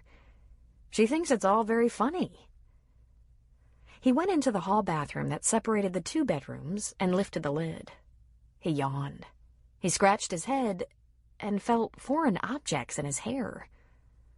While he continued to aim the stream into the commode, he leaned to the left to look in the small mirror over the sink and almost had heart failure. He actually might have jumped and briefly missed the pot. Sean had little girl things in his short hair. Clips, bows, ponytail bands, jeweled bobby pins. And there was something else. He scraped off some Scotch tape. His hair was too short, so some of that stuff was taped on. But that was the least of it. He had bright red Angelina Jolie mouth that went way out of the lines, blue eyelids and pink cheeks. He looked like a clown. He zipped his pants. Then he wet a finger under the faucet and rubbed it over his eyelid. Nothing changed, except that he saw his fingernails were bright green. He washed his hands vigorously. Oh, God, he'd been tattooed in his sleep. He took the bar of soap to his lips. No amount of scrubbing helped. "Francie!" he yelled. A moment later, she tapped at the door, and he jerked it open. She was casually drying her hands on a dish towel while he was scowling. "Magic marker, I think," she said before he could ask the question. "Why?" he asked, desperately, totally stunned. Francie shrugged. "She's not allowed to touch my makeup, and she thinks you look wonderful." Then she grinned. He stiffened and pursed his lips. "I'm pretty sure I'm out of uniform." She chuckled. "We'll think of something. Are you staying for dinner?" "I can't go out like this." "Okay, let's try some fingernail polish remover on your green nails. Have some dinner, and then I'll see what I can do about your, makeup." Really, Sean. Rule number 1. Never close your eyes on a 3-year-old. Francie managed to get the green marker off Sean's fingernails and made progress on the lipstick and eyeshadow. But he was still a shade or 2 off. It went well with the bluish-green of his fading black eye. She fixed him up with some cover stick from her makeup bag. "Why'd you take it off?" Rosie wanted to know. "I can't wear it to work," he explained. "But are you going to work?" she wanted to know. "You said you're on vacation." "The Air Force has rules about boys in makeup," he said. "And about girls in makeup?" "No, girls are allowed to wear makeup." "But why?" she asked, shaking her head. Then she turned to Francie. "Why, Mommy?" "Because makeup is a girl thing and shaving is a boy thing. And you should never color on someone's face without asking first." "Oh," she said, apparently satisfied. "'Kay." And Sean said to Francie, "How do you do that?" "Practice." And then she smiled at him. After a dinner of spaghetti and salad, Francie supervised Rosie's nighttime rituals. Bath, reading time, bed. Sean cleaned up the kitchen and went to her small living room to wait patiently for Francie to join him. He heard a low, faint growl and looked toward the end of the couch to see that little blonde and white dog baring his teeth. The little bastard was wearing a tutu. "You bite me again, we're going to have Cocker Spaniel soup," he said by way of warning. Harry pranced away. "By the way, you look ridiculous," Sean called after him. "Who are you talking to?" Francie asked as she came into the room. "Harry. He hates me. Animals usually like me, What's his problem? Maybe he just doesn't trust you, she offered. If you want to say goodnight to Rosie before you go, now's the time. Her light is going off in, she looked at her watch, 15 minutes. Fine, he said, standing. Did I do all right today? I mean, she didn't run screaming from the room or anything. You did very well, Sean. I'm impressed. He smiled a small smile, asking himself why that felt so good coming from her. And why, he wondered, did she seem so much older now? She didn't look older, but she was completely mature, grounded, stabilized. If he didn't have recent proof that under that veneer of serenity there was a sexual bobcat of a woman, he'd think Francie had a double, and he'd got the calm one tonight. Just thinking about that other Francie got him a little riled, and he thought it was completely reasonable that since he'd played good daddy all day, he might score tonight. Since he couldn't head for the airport before morning at the earliest, the plan made sense to him. Rosie gave him a hug goodnight, but was busy with her toy laptop computer, making words and pictures. She didn't look the least bit tired. He said, "Thank you for a fun day." And she just said, "Kay." Back in the living room, Francie sat in the corner of the sofa with her feet curled under her. He sat down close to her and reached for her hand. "Let me stay over," he said. "No, I have things to get ready for tomorrow. I teach a couple of classes on Monday and Thursday mornings and keep office hours for students in the afternoons. Then I work my 24-hour shifts in Reading on Tuesday and Friday mornings. Tomorrow starts a real busy week, and I—" "Okay," he said. "I'll watch TV while you get your stuff together." "No. You'll seduce me, and I have a child in the house." "Gee, how do you suppose all the families with more than one child manage to do that?" Those first children were used to their mothers and fathers sleeping in the same bed, but Rosie's not. Sometimes she crawls in with me in the night. "I have sweatpants in my duffel. I'll sleep in those," he tried. "No." "Can I have the couch?" "No, because I know you and you'll seduce me. I think the only thing more important to you than sex is air.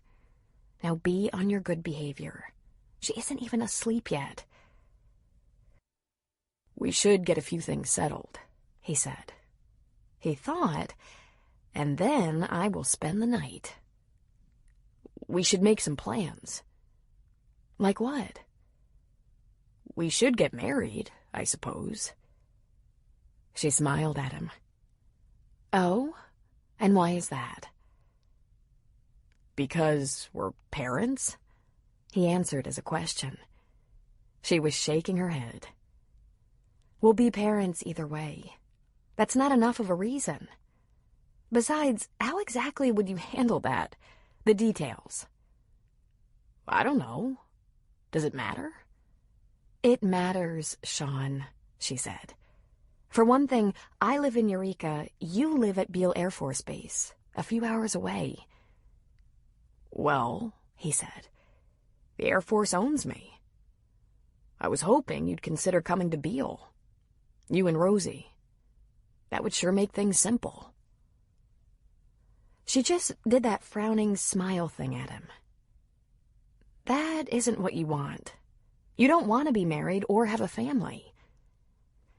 To quote a famous minister I know, that ship has sailed."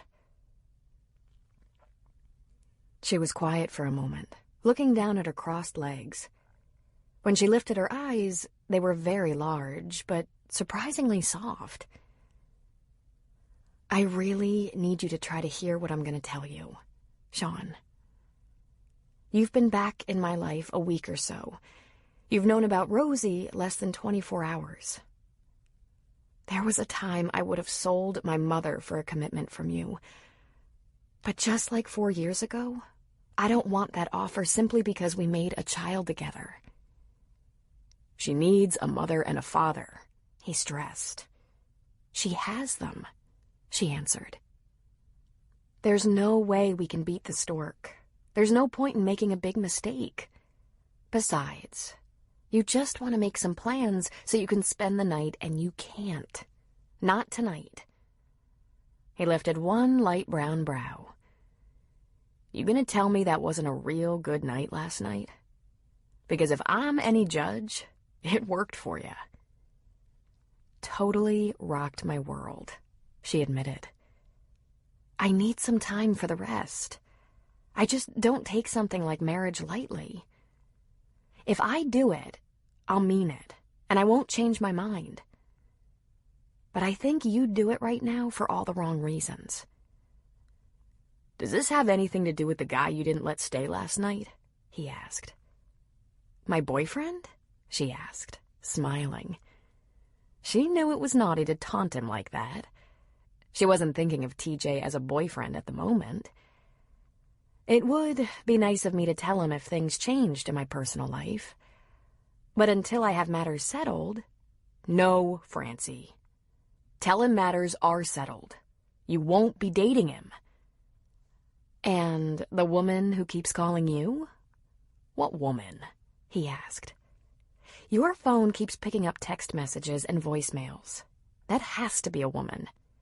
He took a deep breath. This didn't seem like a good time to lie, just as he was trying to close a deal.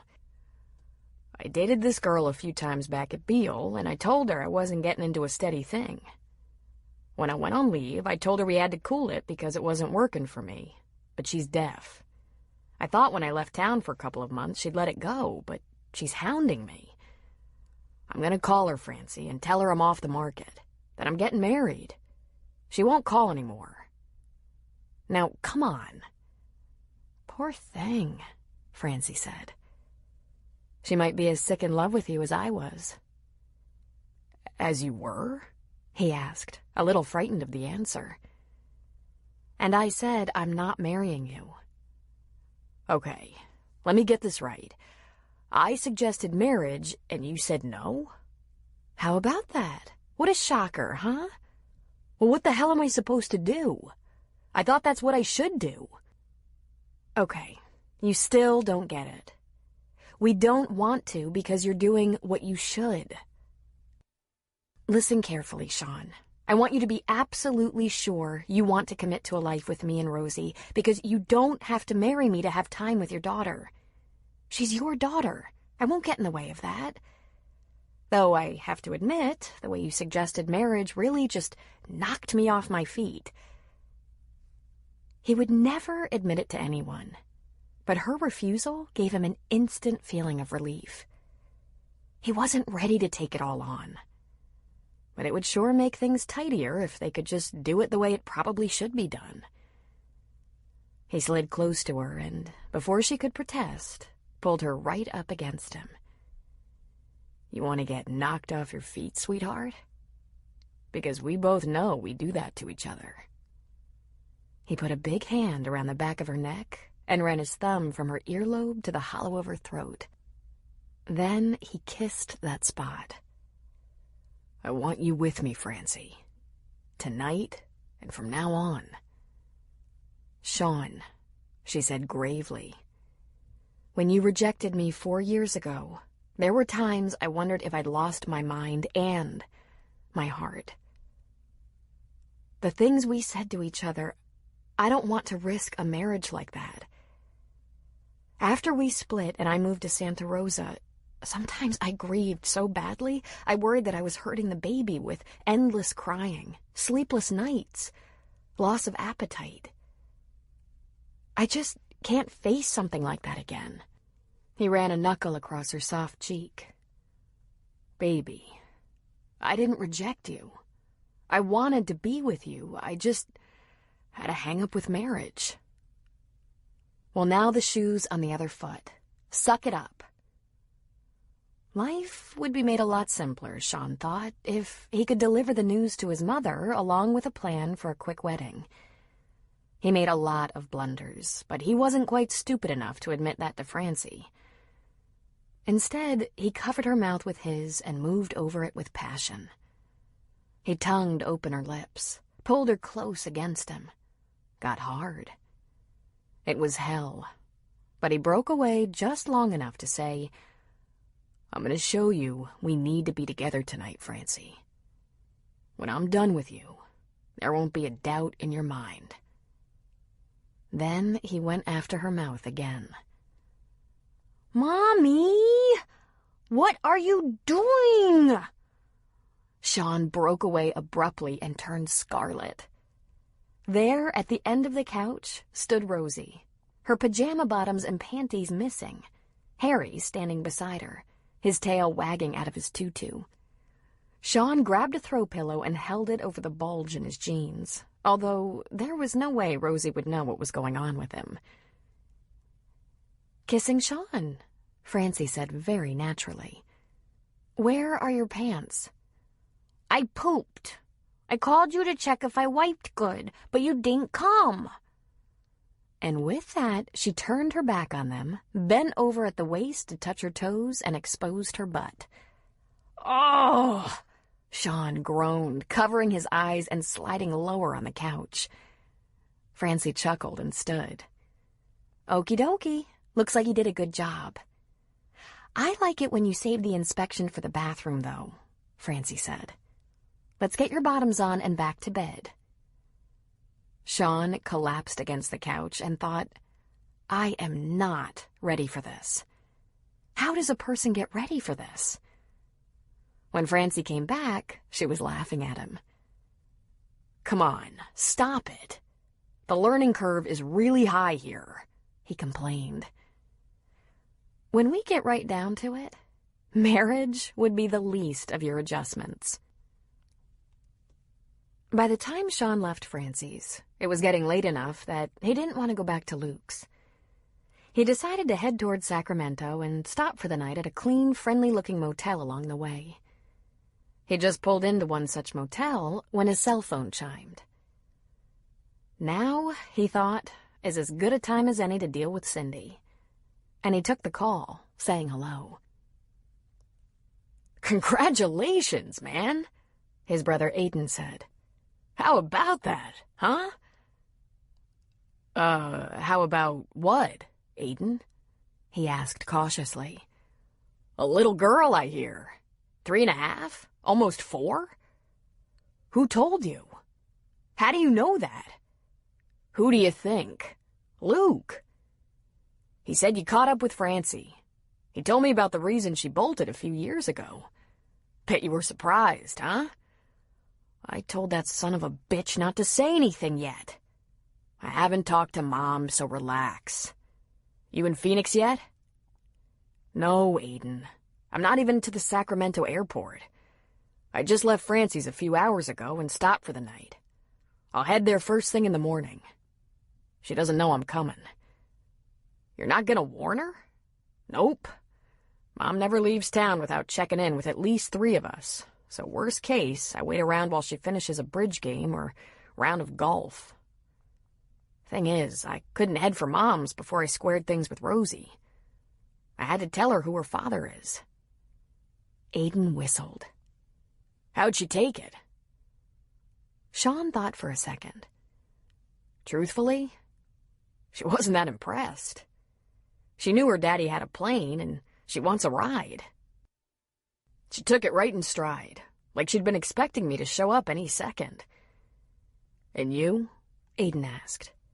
"You take it in stride?" "Ah, hell. It wore me out so bad I fell asleep on her little bed. Slept until the sun was down.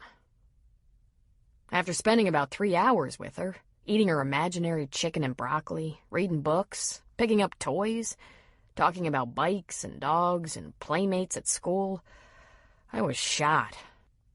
She has these high heels she wears. She took some to school so her friend Jason could wear them too," he grumbled. "While I was asleep, she painted my face with magic markers." Aiden whooped with laughter. "Yeah, you laugh. I'll turn her loose on you."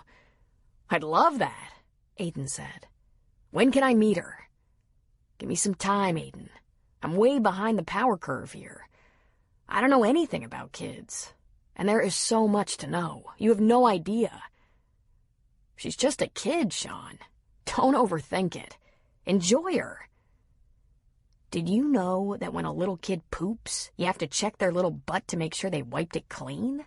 Did you know that? Aiden chuckled. Yes, Sean, I knew that. Where the hell do you learn something like that? I dated a woman with a couple of little kids. Haven't you? Ever dated a single young mother? Sean was quiet for a moment. Not really. How can you not really date a young mother? I've gone out with women with kids before, yeah, but I've never been around the kids. I have friends with kids, but I never paid attention to that stuff. I'm in way over my head. Francie will help you with all that.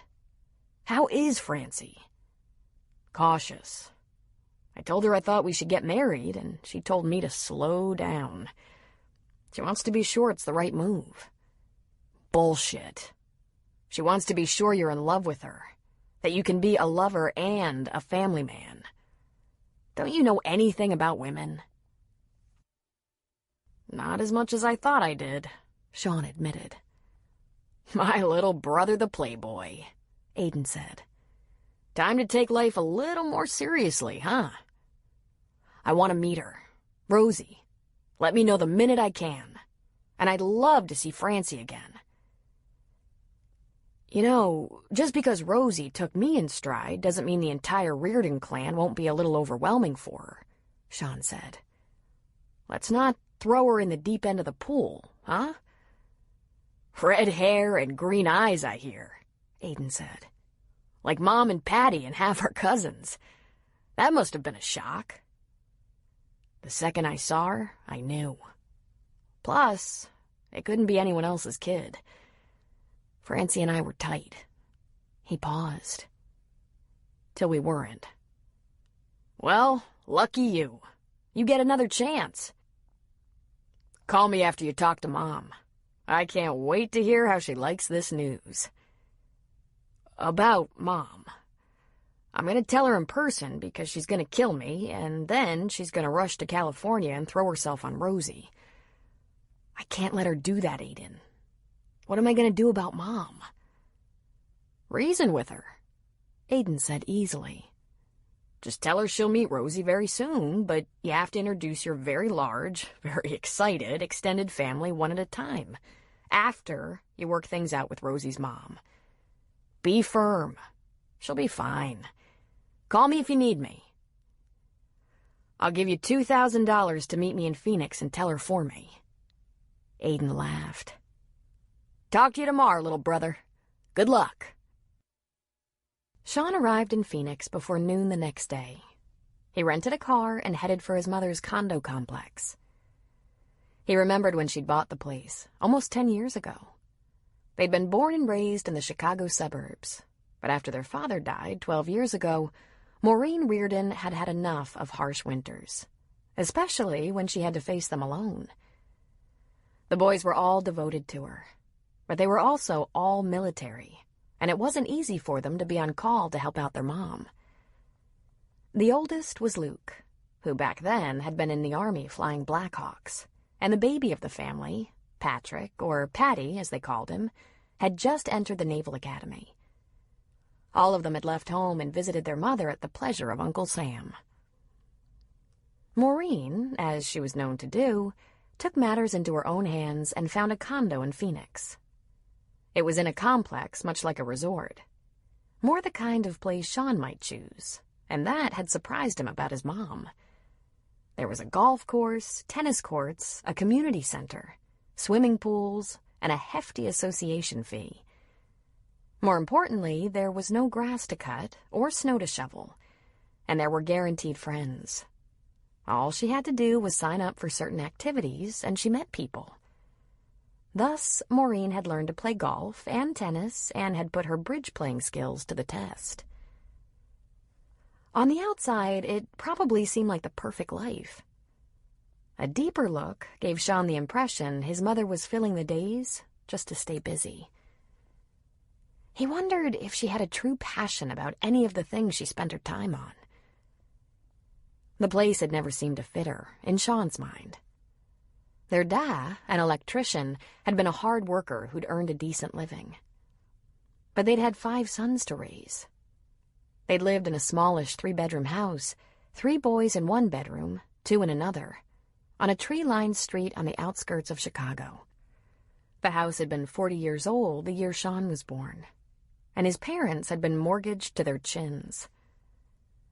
When his father died, between insurance, retirement plans, Social Security, and the sale of their home, Maureen was finally able to do whatever she pleased.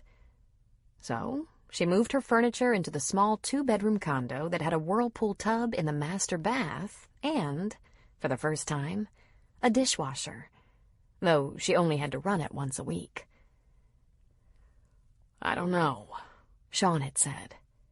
"It doesn't feel like you." "It feels very low maintenance," she'd replied. "You won't have a vegetable garden?" "I'll buy my peas and tomatoes. Besides, I don't necessarily have to stay here for life. I might find something I like better."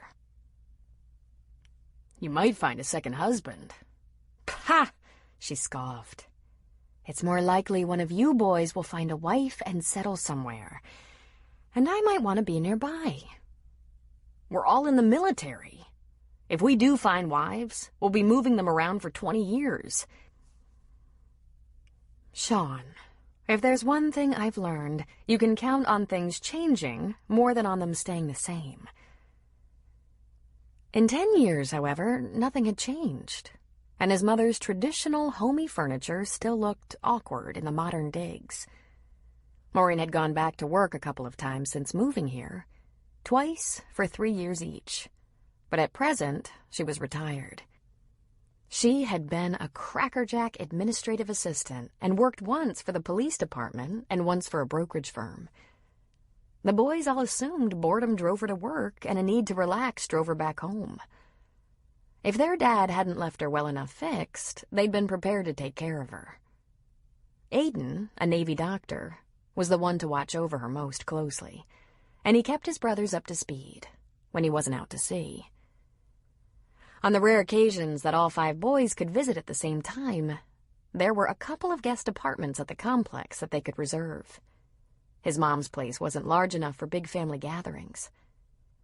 The kitchen seemed too small for a woman who loved to cook, but, as she quickly pointed out, her cooking skills were not exactly in demand these days.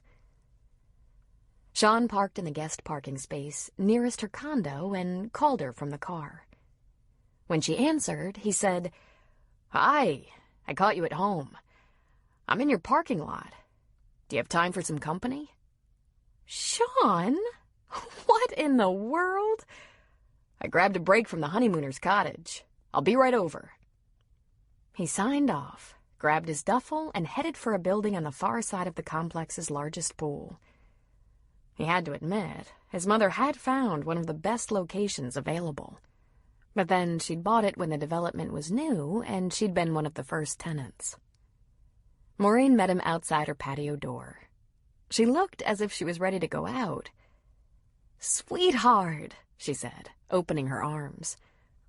"Oh, nuts. I interrupted your plans," he said.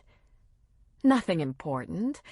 I played tennis this morning with the women's group, and this afternoon I was supposed to go to a bridal shower of all things.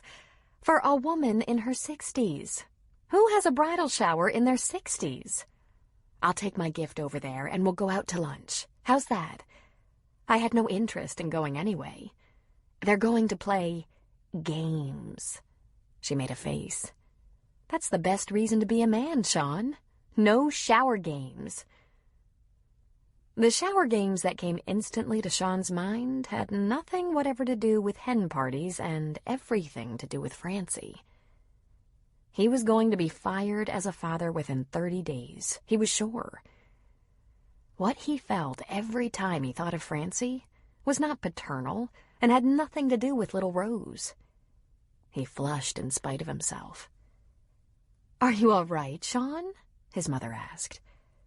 "Is it hot here?" She laughed. It's cooling down, finally. Come on, come in. He threw his duffel just inside the door, and she asked him if he'd like something to drink. Coke, tea? Any chance you have a cold beer on hand? He was feeling a little weak, nervous, and anxious to get the worst of this over with. When they were seated in her living room, her with an iced tea and he with a cold beer, he asked her about tennis, about her bridge club, about her volunteer work. She smiled at him. I think you've just about exceeded your limit for small talk, Sean. And you're fidgeting. Either you have to go to the bathroom or you have something to tell me. She squinted at him. Are you wearing makeup? He frowned, then thought back to the day before. Oh, sort of. Some kind of cover thing for my rash. I guess I'm allergic to... must be pizza. Pizza? She asked, confused. With your lifestyle? That would be tragic.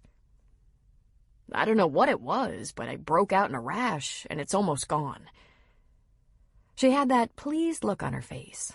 She was expecting him to tell her something that would make her happy. He could only hope.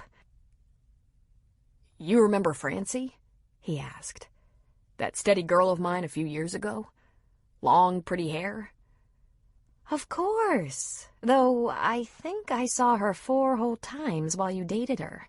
5 at the most. I liked Francie. And I thought you did too. I did, absolutely. I ran into her recently. I was out one night, and of all places, not far from Luke's, she was out to dinner with friends. We've kind of resumed contact, you could say. How nice for you. I never met many of your girlfriends, but of the few, I think I liked her best. Nice young woman. Beautiful, too, if I remember. Uh-huh. She cut off all that long hair, he said, getting momentarily distracted. She looks fantastic. Maureen looked at him expectantly, and at that moment, he really felt as if he was back in catechism, half expecting Sister Tequila to sneak up behind him and twist his ear for not paying attention. He shook himself. Listen, Mom. I never told you the whole reason we split up, me and Francie. I loved her and she loved me, but we weren't in the same canoe. She wanted a commitment, a family, and I was running from marriage. Good Lord, Maureen interrupted him. What did your father and I do to turn you boys off marriage? She asked, half pleading, half annoyed. I thought we had a good marriage, your dad and me. He was so wonderful to me. I tried to take good care of him, and you boys. It makes me wonder where we failed that the lot of you are terrified of marriage. It wasn't you and Dad, Mom. It was the 2 marriages in the family and the Pope, if you get my drift. I mean, Aiden and Luke had a couple of short train wreck marriages that just about killed both of them.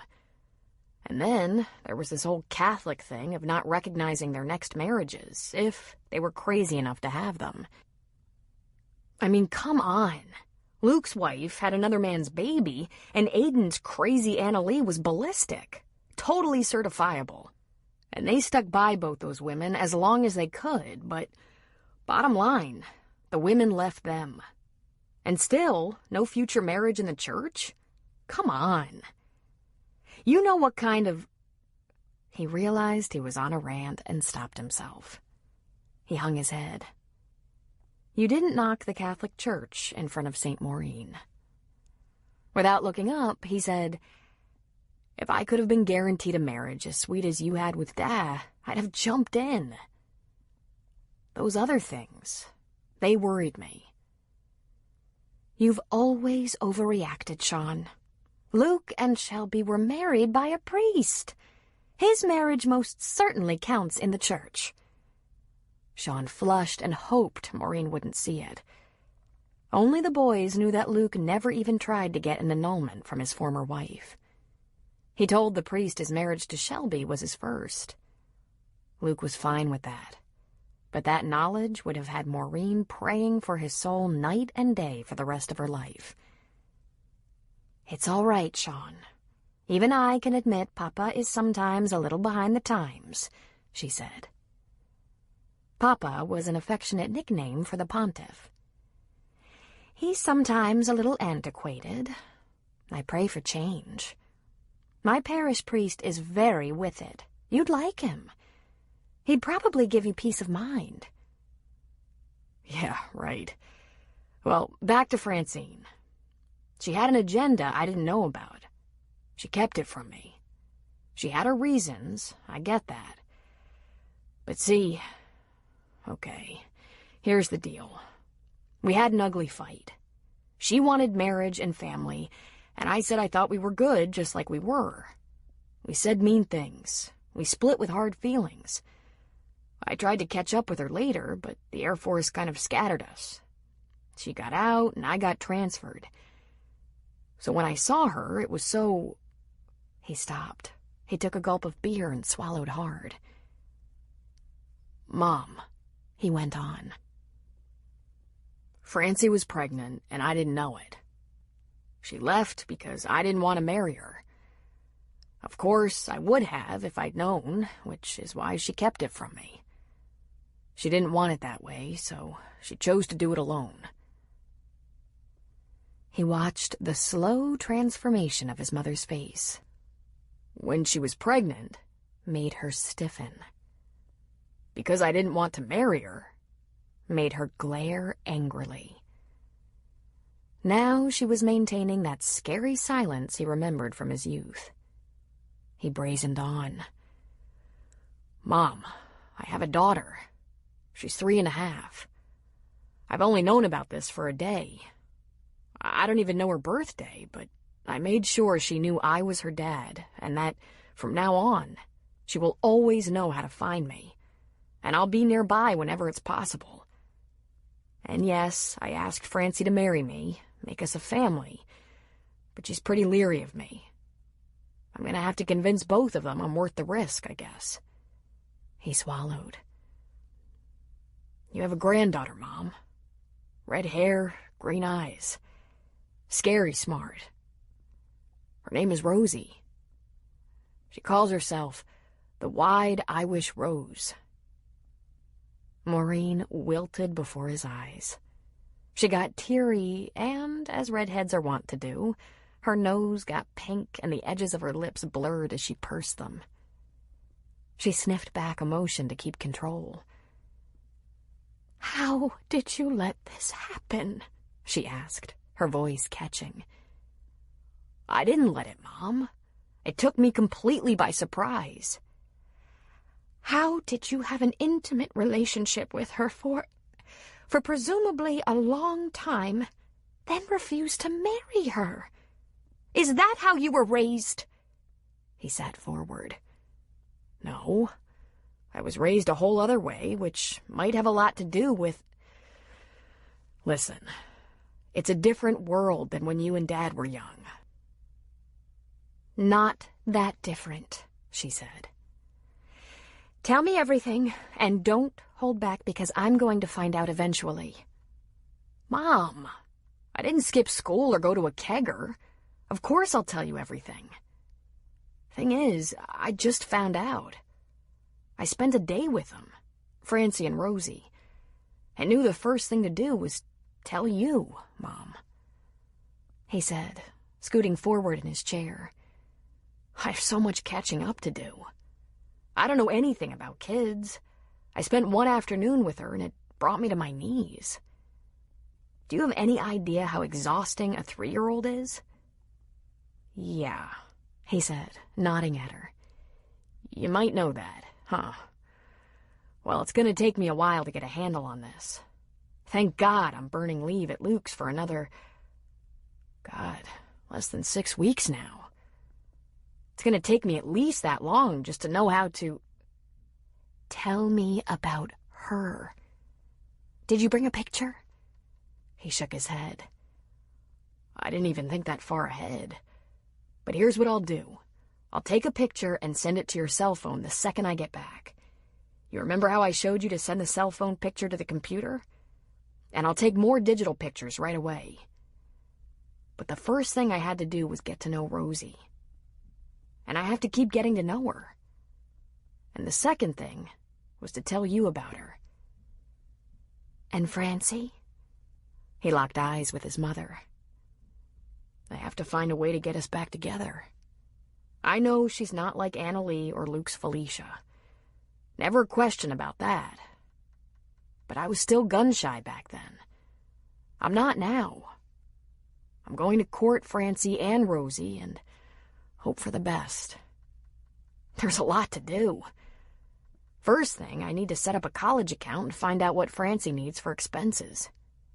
I have to take Rosie to Beale. She wants to see my plane. I have to learn how to play with her, talk to her, teach her things. I have to...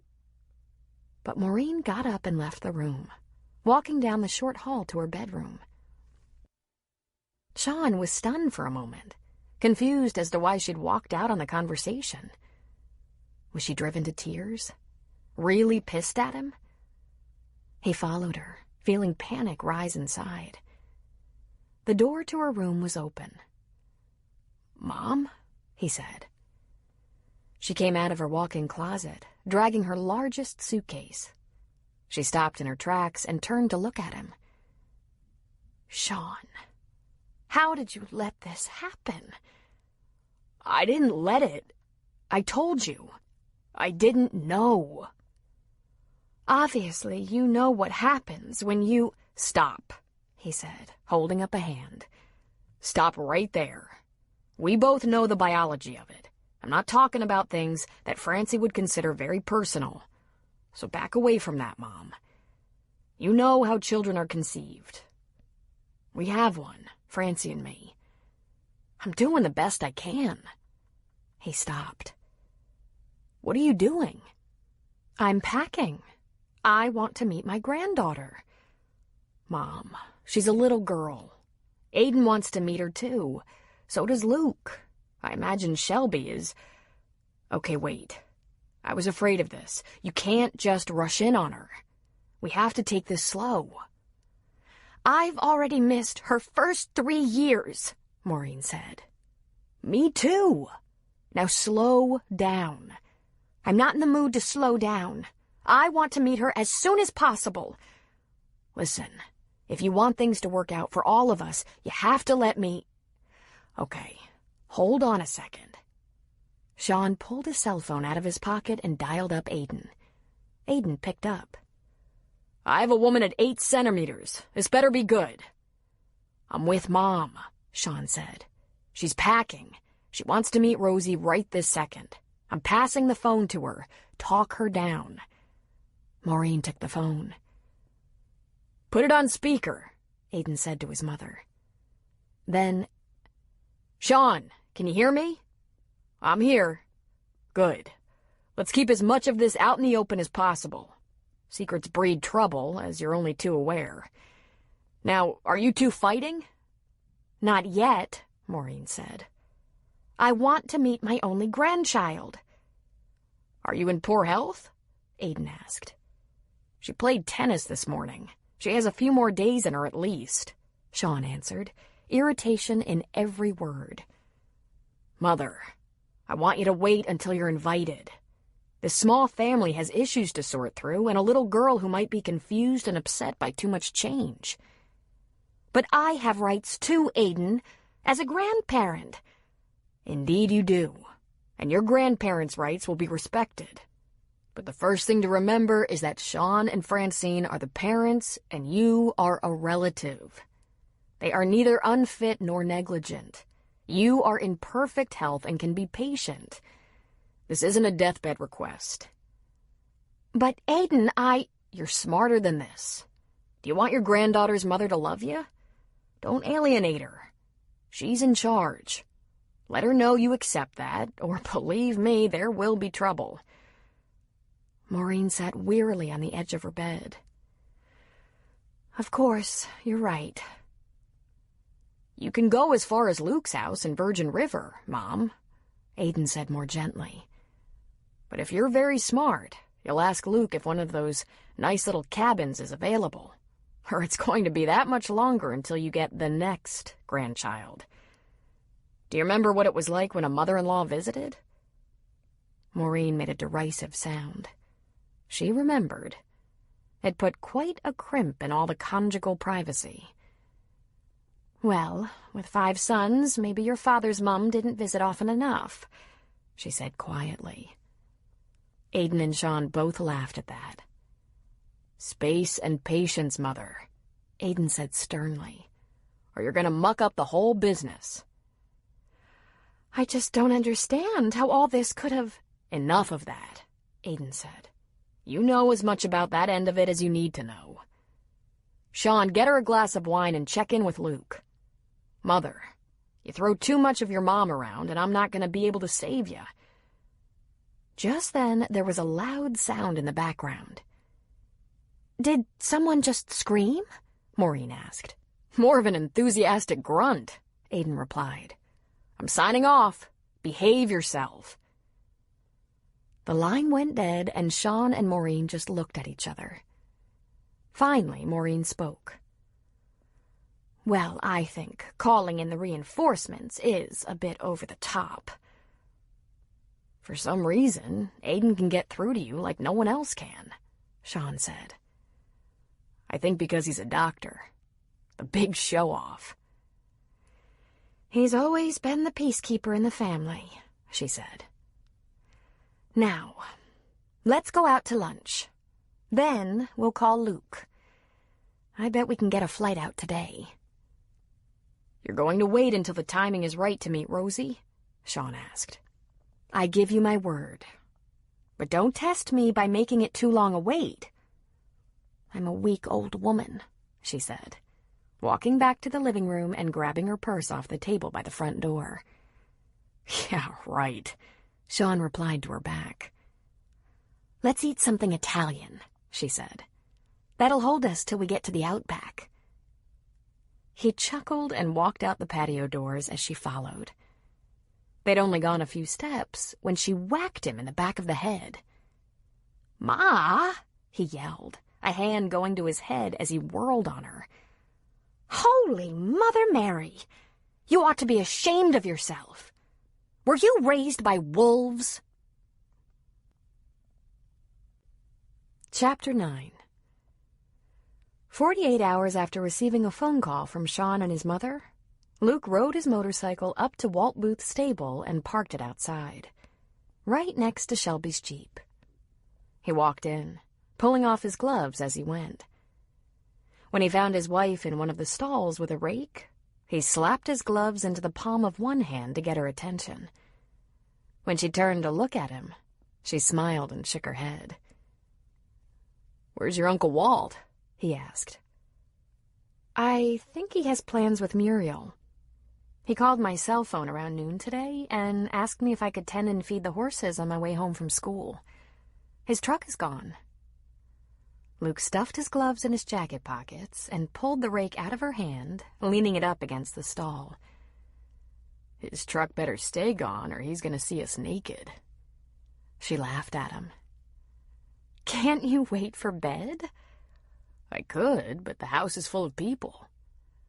Why do you insist my mother had to stay with us in the house? She was perfectly willing to take a cabin."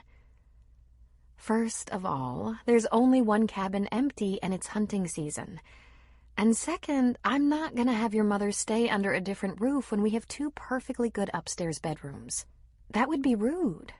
Besides, we're married. We're allowed to have sex in our own house, in our own bed." He grabbed her perfect behind in 2 large hands and pulled her against him. "You're noisy when you come." Then he swooped down on her mouth and kissed her like a starving man. When his lips were somewhat satisfied, he broke away slightly and said, "And before and after." "No, I'm not," she argued. "Uh-huh. Then you snore and talk in your sleep." "Do not." "And you missed a period." "You noticed that?" It's just a little late." "Did you pee on a stick yet?" he asked her. Shelby shook her head. "I think it's too soon, and I don't want to be disappointed. Besides, it might be coming. I feel weepy and my breasts are a little sore." "You're pregnant," he said. "and I want to do you in the hay. You can scream until the horses stampede." He grinned at her. "Maybe I can get you more pregnant." "Luke, I don't want to go home with hay in my hair." "I can take care of that problem," he said. He picked her up and carried her out of the stall, closing the door behind him and into the tack room. He tugged her shirt out of her jeans, deftly opened her belt and popped the snap. Before sliding them down, he lifted one of her legs and grabbed a boot heel, pulling it off. Then the other. And then the jeans and panties were in a heap on the tack room floor, and Shelby was left mostly naked in her shirt tails and socks. "We should do this kind of thing more often," he said. "Adventure sex." He drew off his belt because of the large buckle and let it fall. Then he pulled her against him once more, kissing her deeply, while his hand wandered to the V of her legs, and gently, slowly, sweetly and deeply caressed her. He smiled against her lips. "Shelby, you're not very good at this hard-to-get game. You're ready for me." "I know," she said in an exasperated tone. "And you're bursting," she added, her hands going to the snap of his jeans. In a second, she had his jeans around his hips and him in her hand. He laughed low in his throat. "My innocent little wife. Prepare to start screaming." He lifted her up, her legs went around his hips, and he sat down on the bench with her straddling his lap. A little maneuvering was required to seat her on him just right, but the sensation took his breath away and caused her to gasp. She held him tightly and rocked on him, with him. "God," she said. "Luke, Luke, Luke." All he could do was groan and pump his hips, hanging on for her. And she talked and moaned and whimpered until it happened. And it happened quickly. She shattered and spasms tightened her around him. She bit his lip, then sucked it. He enjoyed every second of her orgasm before he cashed in. It shook him, like it always did, leaving him with a loud groan, clasping her tightly to him. In a few minutes, he realized he was actually cold in the stable. He hadn't noticed that before, and neither had she. She shivered, and he tightened his embrace. "Feel better?" she asked him. "You are so good to me," he said. "Do you feel better?" "I was faking," she teased. "You know what, baby? As long as you keep faking that good, I'm okay with it. And see? No straw in your hair." He grinned at her. "You are so loud." All of a sudden, her chin quivered and her eyes welled with tears. "Oh, Luke," she said softly. "What if I'm not a good mother?" "Shelby, don't be ridiculous. You're the most loving person I've ever known. How could you not be a good mother?" "I'm very selfish in some ways, and I like my sleep." She sniffed and hiccuped. We're still attached here, and you're crying about being a mother," he said. "I suggest we get dressed, finish up with the horses, and go home. And while I build a nice warm fire, you better pee on a stick. Seriously."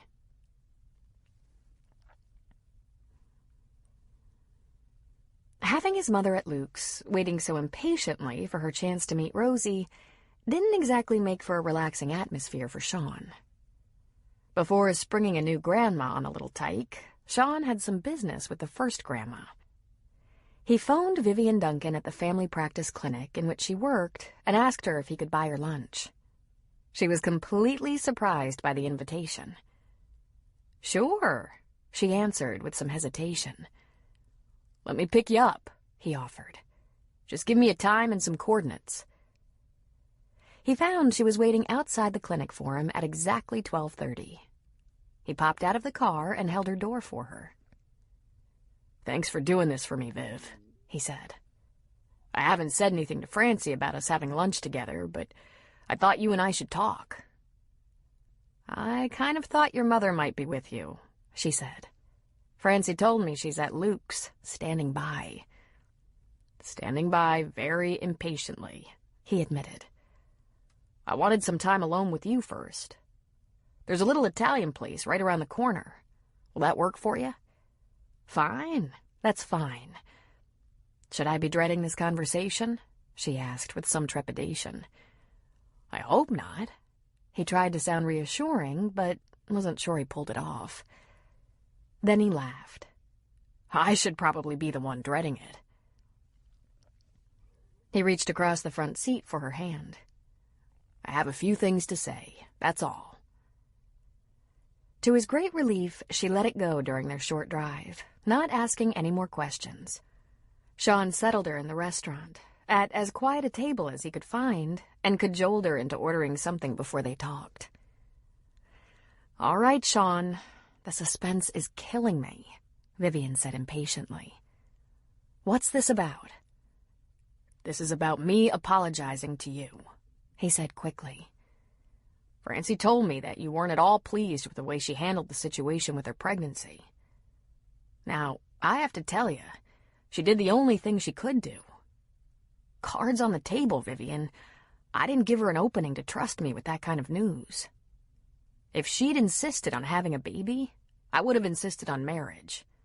And it would have been a terrible marriage. In short, she was right about me."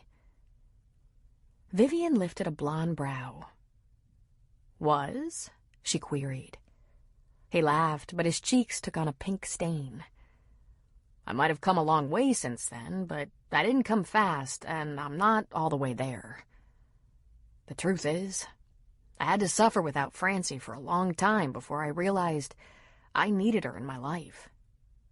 And this whole business of suddenly being a father, it's going to take me some time, but I'm working on it. I want you to know I'm doing my best." He took a breath. "You should have gotten in touch with me and told me. Then I could do my learning without a 3.5-year-old watching." Vivian was shocked, and her expression reflected it. Was he taking her to task? She let out the breath she was holding. "I thought about it," she admitted. "At the end of the day, I couldn't betray my daughter's wishes. Since we can't go back, let's let each other off the hook for any imperfections. How about that?" he suggested. Vivian was quiet for a long moment, during which time the waitress brought iced tea for both of them. She measured her words carefully before she spoke. "Listen to me, Sean. I want my daughter to be happy. But Rosie is the beat of my heart. When Francie told me she was having a baby and having her alone, the first thing I felt was resentment. I was barely 50. I still feel I have a lot of life left to live. And I'd already raised a child alone, so I knew firsthand how hard it would be for her. Francie was going to need a lot from me, and I didn't really have a lot to give. But I held that baby, and within seconds, I felt she was as much mine as my daughter's. If you think for 1 second I'm going to be patient with you while you try to figure out if you have what it takes to be a good father, you're wrong. Dead wrong." Sean briefly wondered if in an earlier life he'd pissed off a bunch of tough old goddesses. He was surrounded by strong, opinionated women. "I completely understand. I have a lot to learn about her. About Rosie. I don't care what happens between you and Francine. She's all grown up and can shoulder disappointment. But you'd better not let down my granddaughter, Sean." "I know," he said. "You're going to have a lot of backup in that department. My mother's on the job, beating me with the guilt stick every chance she gets. And no one does guilt like an Irish Catholic mother. Are you going to give me a chance? Yes, she said, relaxing back in her chair. Every chance. Don't screw it up. I'm doing everything I can, for both of them. I'm trying. Well, she said, taking a calming breath. At least you're honest. He sipped from his glass of iced tea. Well, honesty didn't buy me as much sympathy as I thought it would. And you're surprised about that? Listen, when the heart of a small child is at stake, there's not a lot of wiggle room. I suggest you get this right the first time. He smiled in spite of himself. He shook his head and laughed. I think you're going to like my mother, he said. Aiden had jarred Maureen into remembering what it was like when one's mother visited, and it didn't matter if it was the maternal or paternal mother. There was definite lack of privacy for the newly married couple. But the upside could be domestic assistance, and Shelby needed some of that. Although Shelby and Luke had been together quite a while, they hadn't been married a whole month yet. And the bedroom Maureen was using was filled with wedding gifts that had yet to be put away. Shelby was a new college student, and Luke worked hard on his property, his cabins and house all day, 7 days a week. And there was Art, who was very attached to Maureen and often spent his time with her. So Maureen busied herself by making sure she spent quality time with Art, often fishing with him, and trying to tidy the house and put away the wedding gifts. She made sure that Shelby and Luke ended their busy days to find dinner prepared, clean and folded laundry on their bed, and the house polished and smelling good.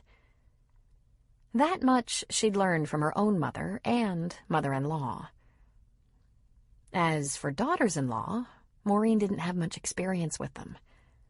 Sean had been painfully accurate in describing Aiden's and Luke's attempts at marriage as train wrecks. She'd go a step further and label their wives difficult, high-maintenance, and selfish. Shelby was none of that. And although she hadn't seen Francie in years, Maureen remembered her as good-natured and sweet. However, Shelby had been extremely moody just lately, and Maureen wondered if her mere presence had become an irritant. Also, she hadn't yet been invited to meet Rosie. She wasn't sure if that was Sean's doing or Francie's. She suspected Sean. He'd grown very protective of his newfound daughter. And Sean was unusually quiet. Something weighed on the mind of her most entertaining son.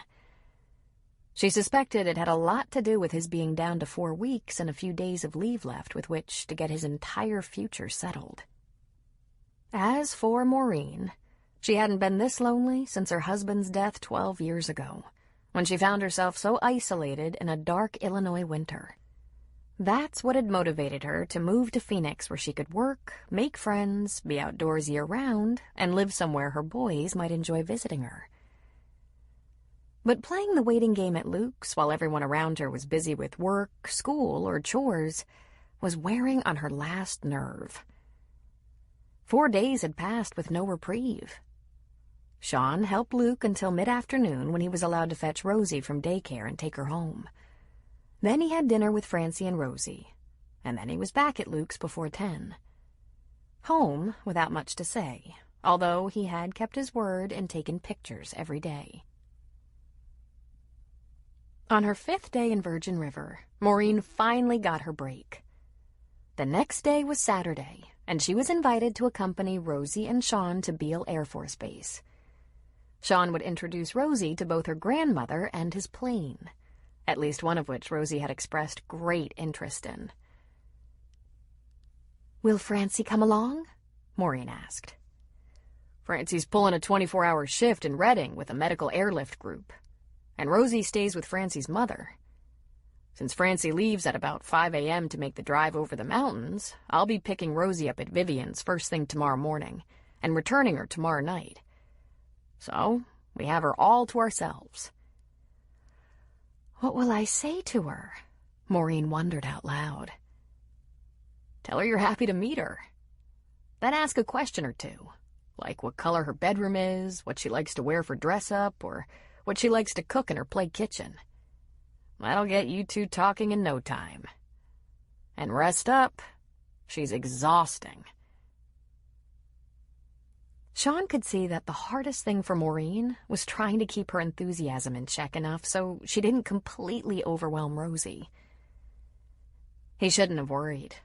Rosie took the edge off things right away. "You have wet hair like me!" she exclaimed. From that point on, the two redheads chattered like a couple of magpies all the way to Beale. More than a 3-hour drive. They took along books and a couple of Rosie's favorite toys. Her toy computer helped her practice letters, numbers, and writing. Maureen sat in the back seat with Rosie, and they played and read the whole drive while Sean chauffeured. Francie called his cell twice to check on them before he even made it to Beale. The Air Force Squadron is a little like a small town. The men who work and fly together get real tight.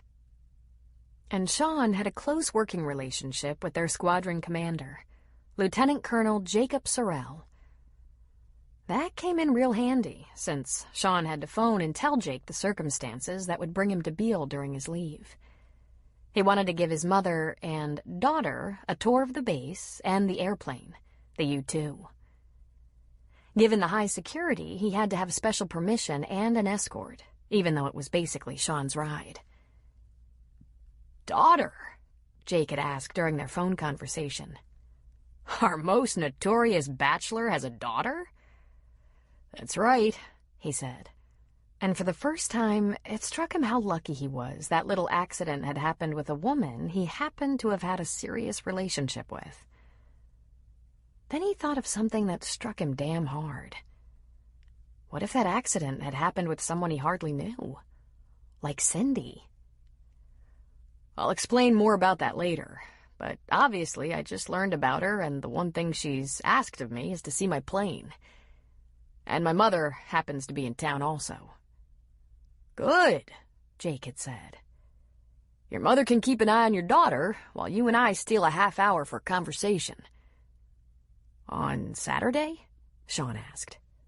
"I'll be in the office when you're done with your tour." Sean drove his mom and Rosie around the base and showed them the hangar and airplane that happened to be in for maintenance. He laughed when Rosie put both her little hands over her cheeks and gasped at the size of the U-2. He took a picture of her in the cockpit without getting any of the instrument panel in the photo. In fact, he'd have Jake download the pictures, delete them from his camera, and send them to Francie's email address when he was satisfied there wasn't the slightest security breach. It wasn't as though the U-2 was a secret. The plane sat on static display during air shows. But this was a working plane. He also showed her the KC-135 tankers that refueled the jets in the air, a batch of C-130s, and a staggeringly huge C-5. By 3 o'clock, Rosie was completely exhausted, and Maureen was looking a little worn as well. He took them to the squadron's waiting area, not very fancy, and asked them to read for 20 or 30 minutes. "I won't be long. We can have dinner on the way home. I'm sure Rosie will nap in the car after I fill her belly." Jake Sorrell stood from his desk and came around to shake Sean's hand. "I'm glad you had an excuse to come in from leave, Sean. I thought about calling you." "What's up?" Sean asked, before sitting down. "What's up is 4 years. You only got on the waiting list for an open slot at Air Command and Staff College when you pinned on Major, and you've been flying under the radar. You know you're maxed out here. It's time for you to be reassigned. Have you thought about that?" Sean looked down and shook his head. "Think there's any way I can get this put off a few months? I just found my daughter, man. She and her mother live close to Beale. I'd sure like to hear about that, if it's something you can talk about. I can guess what people might think, but it's not sleazy at all. Francie and I were a couple. Then he proceeded to explain how he'd given the woman plenty of good reasons to think she was better off going it alone. He didn't even realize how differently he was seeing the situation now. In less than a week, he'd gone from, "It's all her fault," to, "I made her do it." I need some time to get this straightened out a little bit, Jake. Francie's not jumping into anything with me, and I can't just run out on Rosie the minute I find her. It could screw the kid up for life. Any chance you can put things together with the mother? Sean gave him a contrite expression. The woman I told I'd never get married or have children with 4 years ago? She might be slightly wary. Jake, father of 4, sat back in his chair. Smooth. I need time, Jake. You have to look at your options, he said. You're overdue. I did look at my options, but they were all different before I knew I had a child. I figured if I didn't get air command and staff the first try, I'd go to Iraq or Saudi in the U-2 and earn my slot to ACSC. I'm not real anxious to do it that way now. Sean was an Air Force Academy grad, a former fighter pilot, a distinguished graduate of several training programs. And all of that added up to not only a command position in the not-too-distant future, but, if he hung in there, the rank of general. From the age of 18, that had been his plan. To end his career running the world from the Pentagon.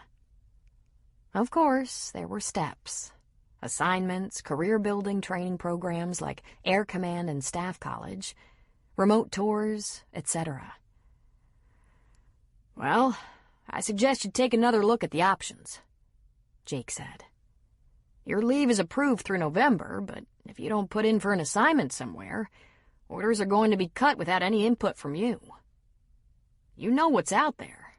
U-2 overseas, accompanied or remote, change of mission to U-2 and weather, a staff job somewhere. Or you might get lucky and slip into an open slot at Air Command and Staff. Jake leaned forward, folding his hands on top of his desk. The hard part about being a family man in the military? We serve where we're needed. The Air Force gives you a chance to put together an assignment if you can, but you know what's expected of you, and the Air Force will take its pound of flesh. Sean was quiet for a long moment. Finally, he said, They've been right here all along, and I didn't know it until last week. I'm sorry about that, but Jesus, Sean, you do your next assignment right, and you've got stars in your pockets. But you can't sit here any longer. Get in touch with the flesh peddlers who make assignments at the Military Personnel Center and find out what they're trying to fill. Get the jump on them before they send you remote. All I can do is give you a heads up, Sean. Yeah, he said. Jake stood. Listen, be honest with the woman. Tell her the situation. Ask for her input. Maybe if she feels involved in the decision... Yeah, right, Sean said.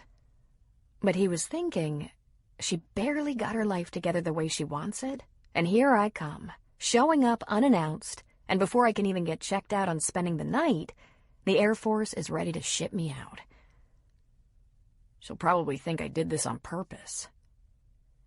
You knew this was coming, Major. No one sits in the same assignment for this long. You should have come up with a better plan. Sean stood. Until a week ago, I thought I had a plan. I was going to do a couple of years of hard time in the sandbox and ACSC, and then take your job right out from under you. I just wanted to fly, then take command of a flying squadron. Until now, there wasn't anything to keep me in one place.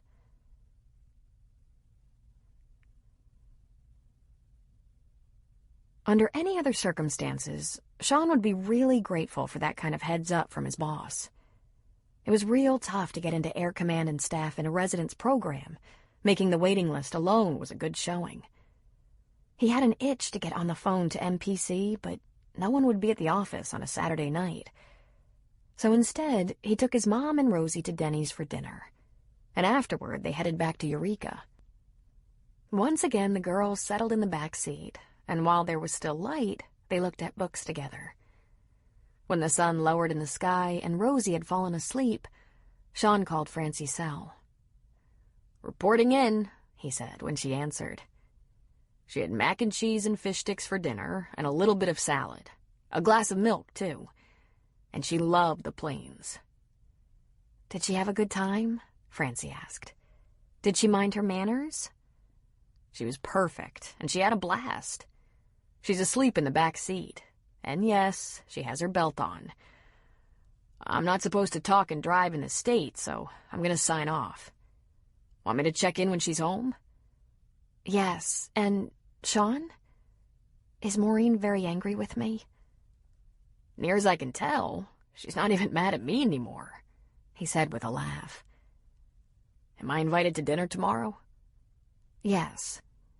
I'm going to need a nap to sleep off my 24-hour shift.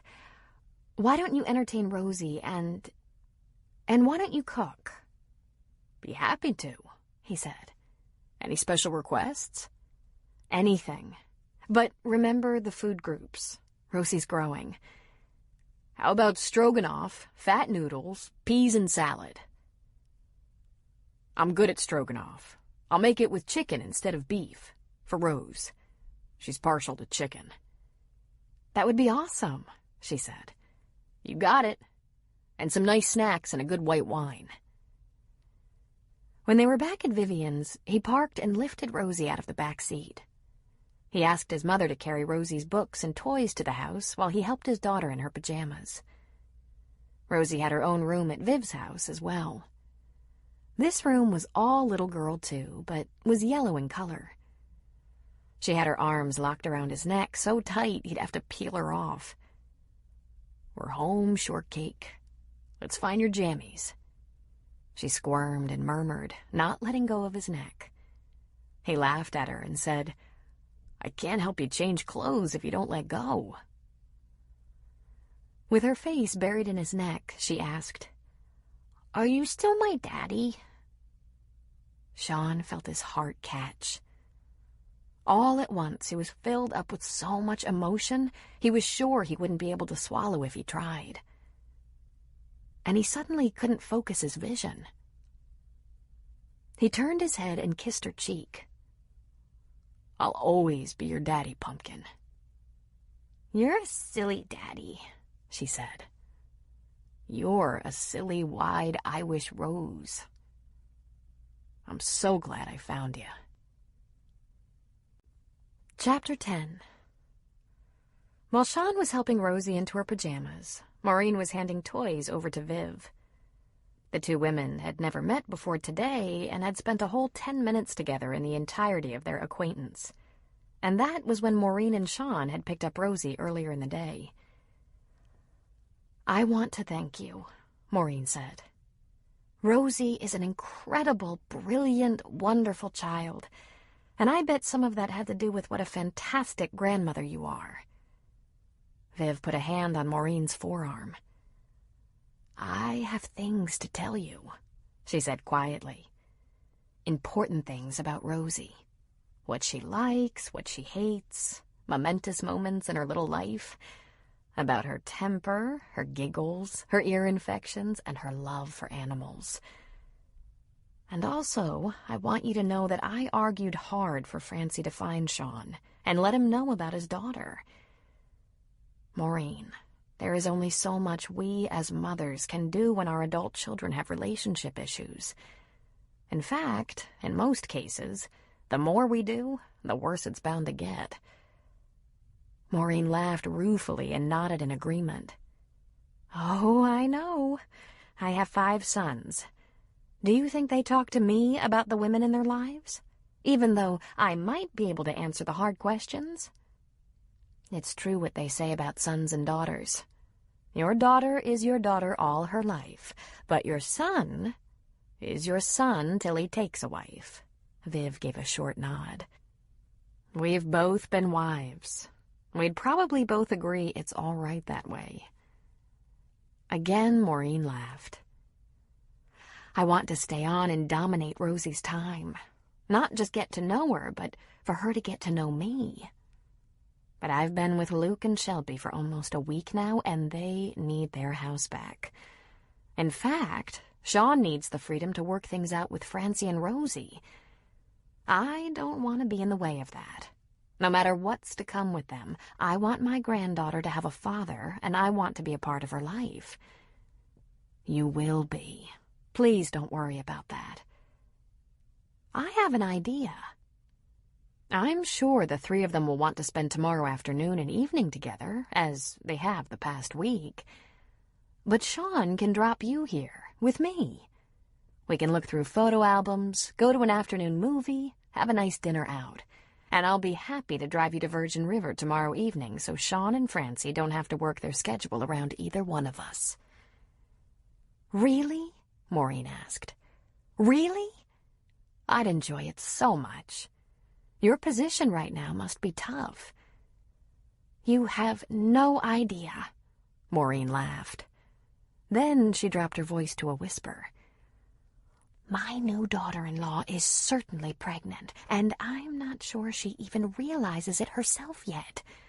She is moody, nauseous, cries at the drop of a hat, and they want a baby. Vivian, I have to get out of there so they can be alone together for this news. I remember when I was barely pregnant with Aiden, and my mother-in-law just wouldn't leave. I thought about killing her in her sleep. Viv laughed. I have a spare room if you think your life's in danger. I can't stay much longer, or it will be, though I do try to be helpful. I know, and sometimes the more helpful you are, the worse it gets. You do know. I didn't have 5, but I've been there for Francie for 30 years. Come over tomorrow and spend the day. Maybe we can get a game plan, you and me. For example, you can always come for a visit and stay here. That way you'd have lots of time to spend with Rosie, and you'd be able to give both those boys their space with their women. As for me, I'd get a companion. You don't even know me. Are you so sure I wouldn't be a burden?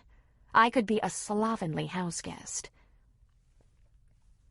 Viv tilted her head and smiled. I work full-time as a physician's assistant for a small family practice in town. More than full-time some days. I'm betting you cook like a dream. Oh, what are you getting yourself into? Maureen asked. I lived with my pregnant daughter and then Francie and a baby. Do you intend to be more trouble than that?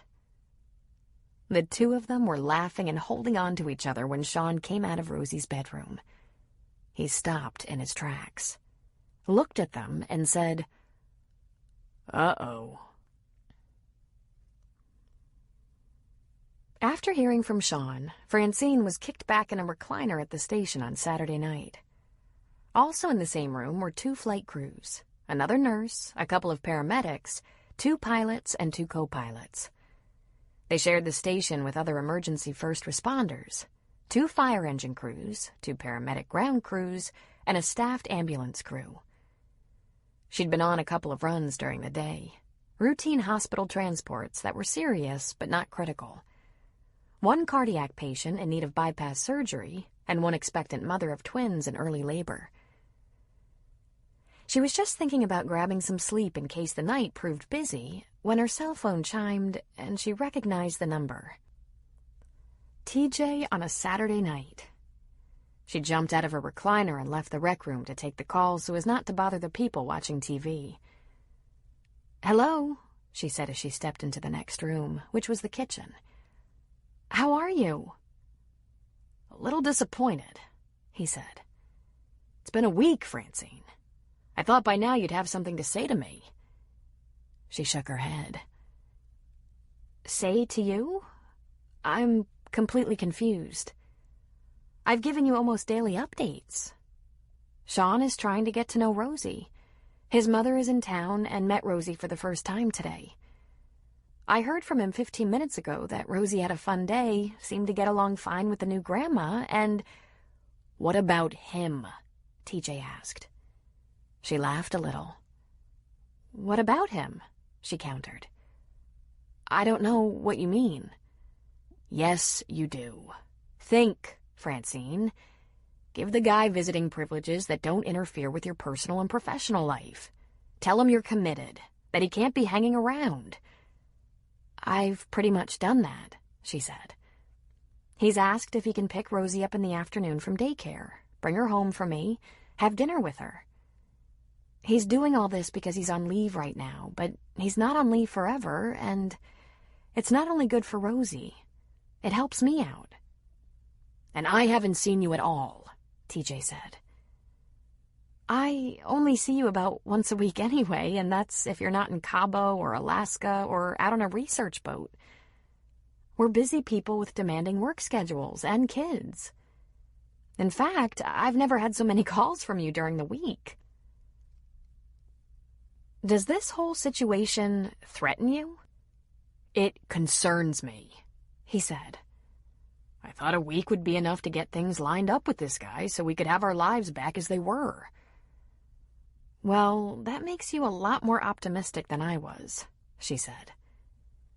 Getting to know a small child you didn't even realize you had takes time and patience, and I'm certainly not going to toss Rosie at him and expect him to sink or swim. She's my baby, for God's sake. Are you purposely... God bless that siren. It went off, followed by the official and somewhat mechanical voice giving the coordinates of a motor vehicle accident on Highway 5 with critical injuries, dispatching a helicopter, 1 paramedic ground unit, and 2 ambulances, one of which came from a different service.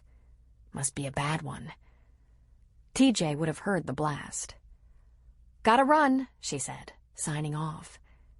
She ran for her helicopter with the rest of the crew and didn't think about him again before morning. Sunday morning in Virgin River found Ellie Baldwin, the Presbyterian Church secretary, getting herself and her kids ready for the church service. Ellie's life had changed so much in just a few months that she barely recognized herself. To start with, she'd grown up poor. Not kind of poor, dirt poor. She'd lived with her grandmother in 2 rooms, and they'd shared a pull-out sofa bed her entire life. They'd managed on Social Security checks and food stamps. Then she had 2 children without the benefit of marriage or support of any kind. Her grandmother kept them while Ellie worked day and night to keep body and soul together. She took any kind of work. After her grandmother died, Ellie even held a job as a stripper for a short time. It paid the bills and put food on the table. Now, at the ripe old age of 25, she lived more comfortably than she ever had, and so did her kids. 4-year-old Trevor and 8-year-old Danielle. Ellie rented a lovely but tiny room over the Fitch's garage. For the time being, her kids stayed downstairs in the big house with Jo Ellen Fitch and her husband Nick. Ellie got the kids up in the morning and put them to bed at night. She had a wonderful friendship with Jo and Nick, and if life went on like this forever, she wouldn't dare complain. But just when she thought it couldn't get any better, she fell in love with Noah Kincaid, the local minister, an amazing and wonderful man. Noah, now her fiancé, had been in search of a house where they could live like a real family. It was only right, she knew. As it was, he was creeping into her rented room more nights than not, and this really wasn't the best behavior for the town pastor. Noah didn't fret over that, and this being Virgin River, Ellie assumed everyone knew everything. They probably just didn't say anything in front of them. Right before the church service the Sunday morning, Noah whispered that he had a house for her to look at. "It's not much," he said, "but it's in our budget and it might be redeemable. I just want us married and all under one roof." Bless his little heart, Ellie thought with a flood of warmth. When a girl is looking for a passionate man, common sense would say that she doesn't go looking for him in a church. But what she'd learned from Noah was that men with passion and commitment don't limit themselves to one single agenda. Their passion, commitment, honor, and courage will permeate all the facets of their lives. Noah loved her passionately, and he made her whole. He made her life full. Their service that morning showcased the Virgin River Presbyterian Church Choir's very first performance, accompanied by Ellie and her rusty piano skills. And it was just short of horrid. But in this town, people were so supportive of one another, they actually stood and clapped. It made her flush, but she was just happy to be through it. Then, after some coffee and cookies in the church basement, Noah spirited her away.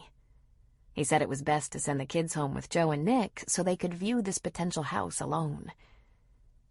It wasn't far from the church, just on the edge of town, past the established neighborhood. They were in Noah's old truck, and he pulled off to the side of the road where the weeds had gotten tall and the shrubbery overgrown. He turned toward her. "Ellie, if this isn't right, we'll just keep looking. Be warned, it needs a lot of work. Here's what's good about it.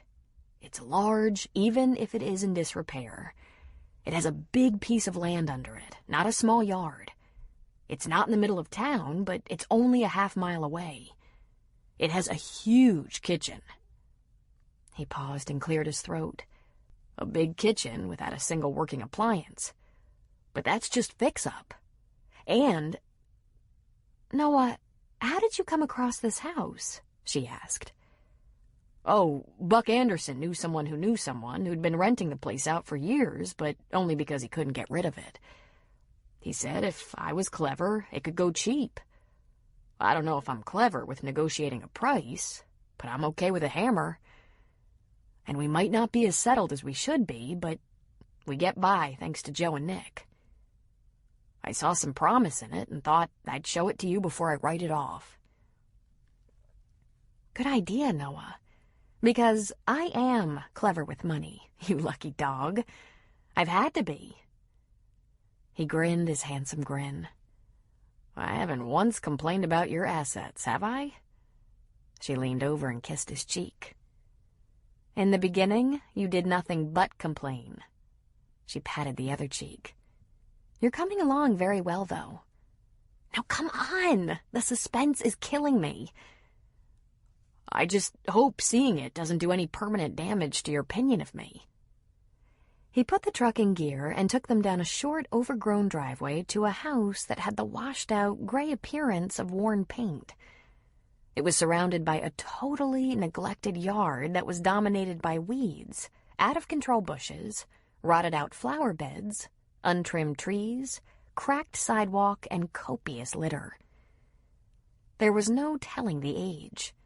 It could be older or younger than it looked. It was a wreck. It was a 2-story, and it had a porch that stretched the length of the front of the house and a front door that was probably worth as much as the whole structure. Ellie was surprised it hadn't been ripped off and stolen. It was a stained and polished dark wood with a beveled glass window. It was a breathtaking door on a nightmare of a house. Wordlessly, Ellie got out of the truck and went to the house. She got the heel of her shoe stuck in a rotting board on the porch, but she gamely pulled it out and kept going. The inside opened up into a very large living room that was adjoined by an equally large dining room. Both rooms had filthy fireplaces, suggesting the house was old and had been constructed before central heating. Also, it was built before the days of family rooms and foyers. She walked right into the middle of everything. It was very large, and the ceilings were high. The 2 rooms were divided by an ornate wooden arch that had been sloppily covered with many layers of white paint. In fact, the whole house had been painted in a cheap coat of renter's white that hadn't held up well.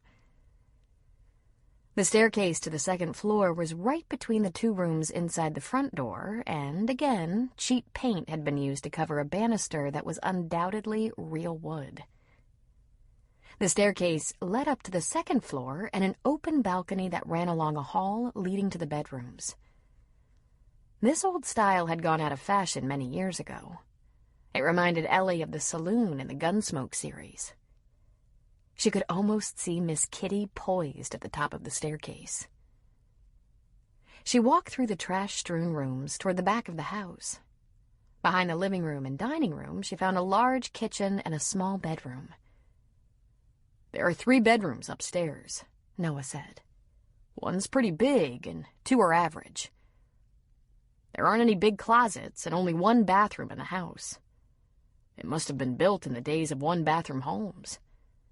But there's a back porch that's wide and deep and can be closed in.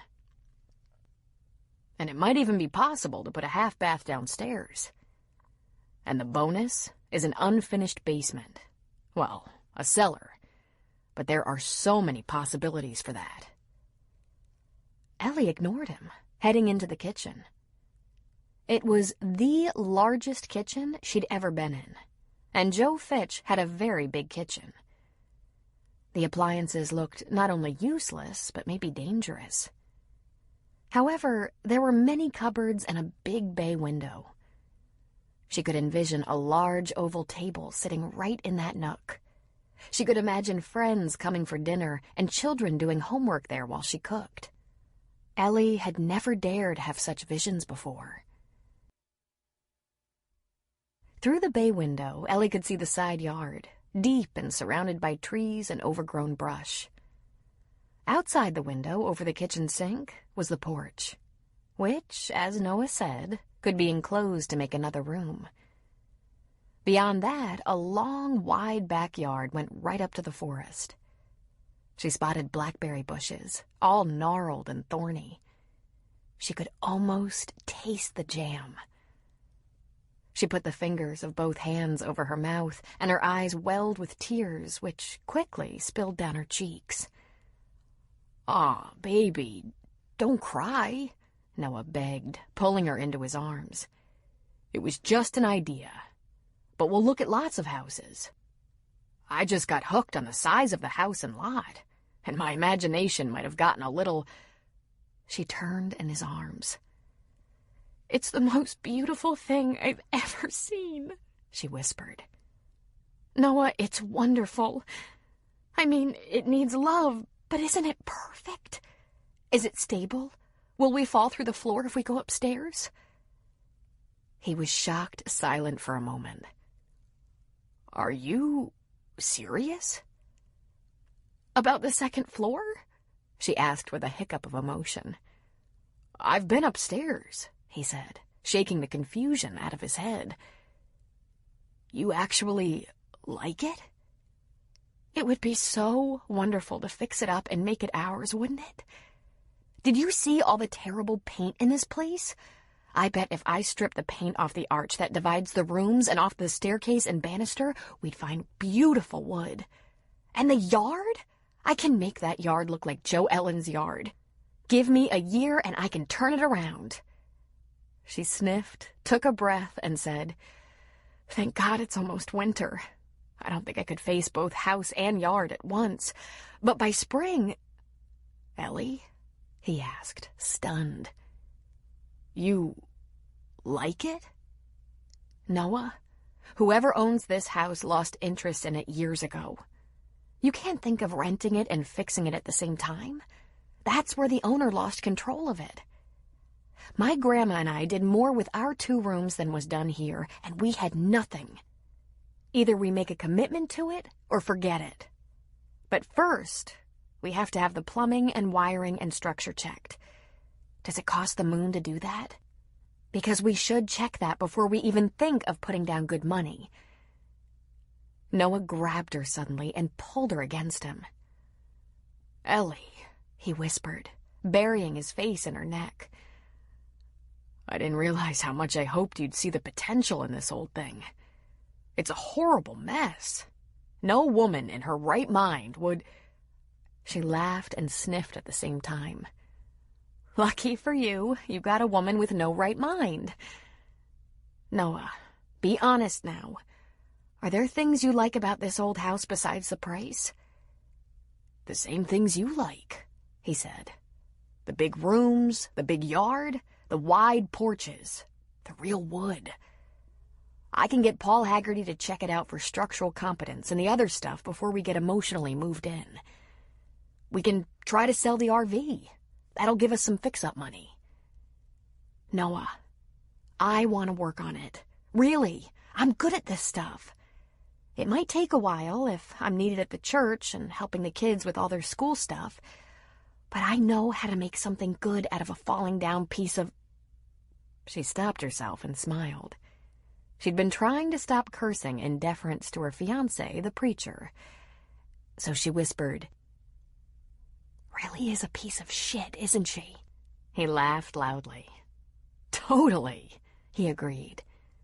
"But she has so much promise. All kinds of promise. Ellie, I've been wanting to ask a question.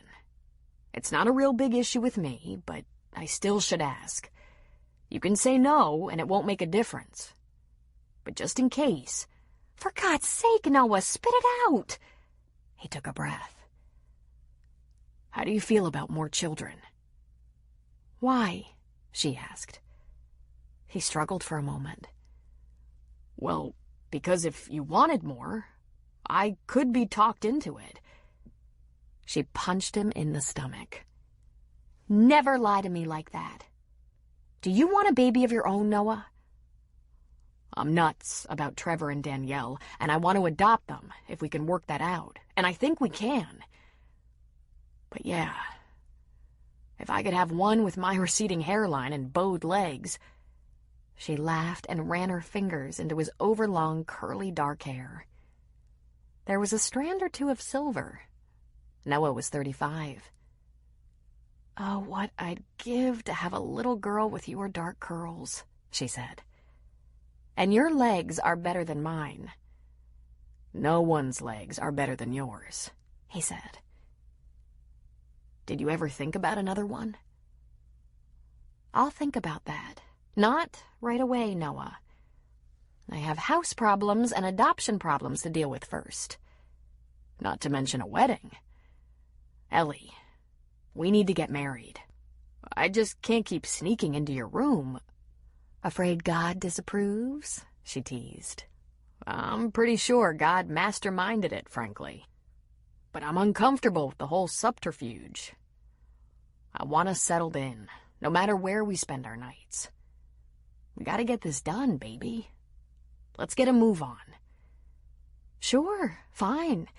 But maybe I should be the one to negotiate with the seller here, huh? You lean toward the nice side." "Isn't that a good thing?" he asked. "In church and school and bowling," she said. She gave him a peck on the lips. "Not in politics or real estate." He smiled at her. "Sometimes you really turn me on." The only thing that surprised Sean more than how easily it had been to fall into a routine with Rosie was how readily she had seemed to take to him. The other thing that shocked him was how much he looked forward to spending time with her. On Sunday at noon, he dropped Maureen at Viv's house, only to find Rosie had already gone down the block to her own house. Once there, he found Francie lying on her couch. She wore a loose and comfy sweatsuit and looked fresh from the shower. "Long night?" he asked her. "I thought we were going to get off easy," she said. "It was real quiet. Then we had one run after another until 8 this morning. I'm really going to need a nap." "You got it. I'll take Rosie to the park and on some errands. And when we get back here, we'll be real quiet. You want me to wake you at any special time?" "I'll get myself up. Sure you don't mind making dinner?" "Not at all. It's got to be my turn." He smiled at her. "Where's the tyke?" "Cooking," she said, inclining her head toward Rosie's bedroom. "Maybe she'll help with dinner." "Oh, I'm sure she will," he said with a laugh. Just then, they heard a brief shuffle down the hall. The clicking of plastic high heels, the rustle of a princess dress, a soft gasp, and then Rosie ran toward him, her little feet clapping along the floor. She yelled, "Daddy!" and threw herself into Sean's arms. Francie and Sean both looked at each other, shock evident on their faces. 7 days, and it was done. He was Daddy. He was too stunned to even allow himself the pleasure that title could bring, and he could see from Francie's face the chasm had been crossed, and there was no going back. Everyone was assigned their roles and dare not shirk from them.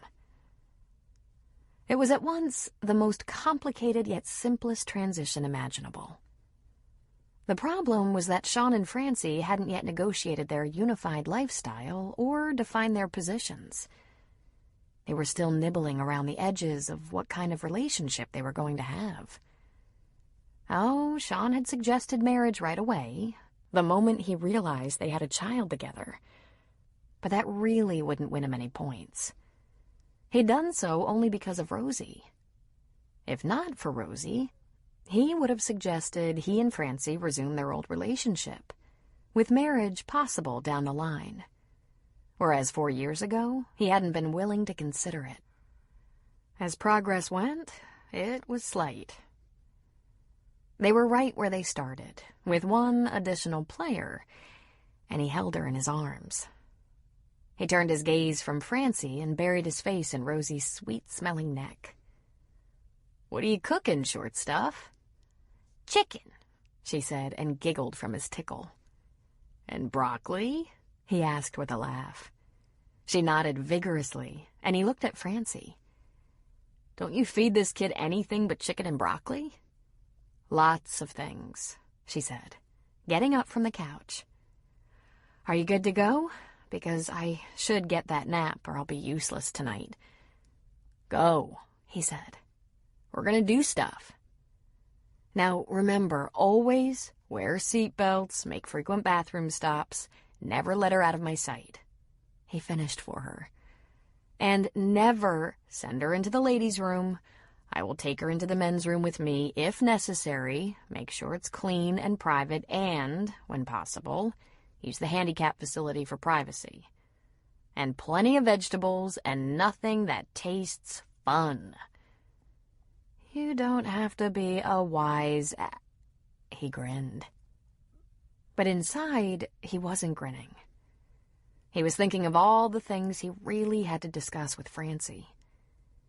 It had been his plan to talk to her over the next several weeks about what kind of future the three of them might have, a little piece of it at a time. The meeting with his boss, Jake, upped the urgency. His cell phone chimed with a text, and he lifted it out of his pocket, glanced at it, and put it back. When he looked up, Francie was staring him down. "Haven't you taken care of that yet?" she asked. "I meant to, but I've been busy," he said. "By the way, have you taken care of him yet?" "We should talk about this later," she said. "We should," he agreed. He shifted Rose onto a hip and walked toward Francie. He leaned down and kissed her forehead. "Get some rest, Francie. Being tired makes you cranky." "I'd slug you if that weren't true." Then she went to her room. Harry ran after her, scratched at the door, and was let in to nap with her. "Well, what do you say, sport? Want to get some warm outside clothes on so we can go play and shop?" "I'll wear this," she said, touching her worn-out taffeta. "You can't wear that to the park and the store. It's getting cold out." "I'll wear this." Sean furrowed his brow, narrowed his eyes, and pursed his lips just the way his father had done, and was surprised to find this all came quite naturally. He lowered his voice a notch. "Fine. Then we'll stay home and read and nap." He lifted one brow. She stared him down for a long moment. Then she said, "Okay." But she didn't say it happily. Sean had never spent much time alone with children. When he socialized with friends who had kids, he fit in just fine. He could toss the ball, throw a little one up in the air, make goo-goo faces, tickle and tease. But he'd never had any actual responsibility for a child before he met Rosie. This was their first full-day outing alone, and Sean learned something he had never before known. Women paid even more attention to him with a child in tow than they had before. He wasn't bad-looking, had an adorable daughter, and no wedding band.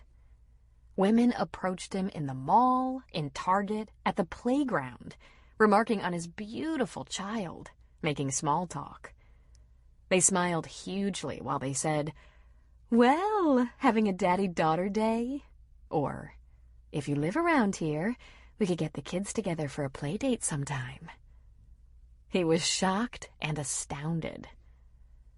When he was checking out of the grocery with his dinner makings, the checker said, "I'm about to go on a coffee break, if you feel like a cup of coffee. Maybe your daughter would like some ice cream." Sean immediately said, "Thanks, but I have to get going. My wife is waiting."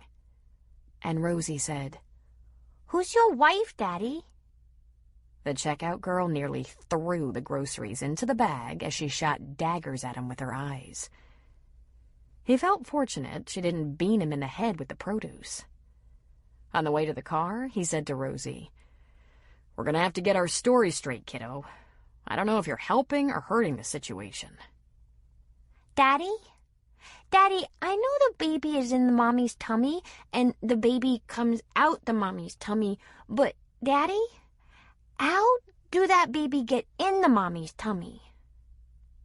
He stopped dead in his tracks in the parking lot, his daughter in the rider's seat of the shopping cart, his bagged groceries in the cart, and stared at her dumbly. Time stopped. He tried to channel Francie, who seemed to do all this parent stuff with such ease, but nothing came.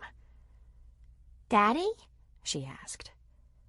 He smiled with what he hoped was confidence, pinched her little chin, and said, "After you have stroganoff and peas tonight, would you like chocolate or vanilla ice cream?" "Chocolate!" she yelled. "Whipped cream and a cherry?" "Whipped cream and a cherry!" she yelled. "That's what I thought.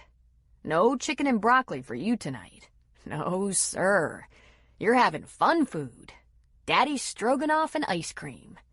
"Yay!" she yelled.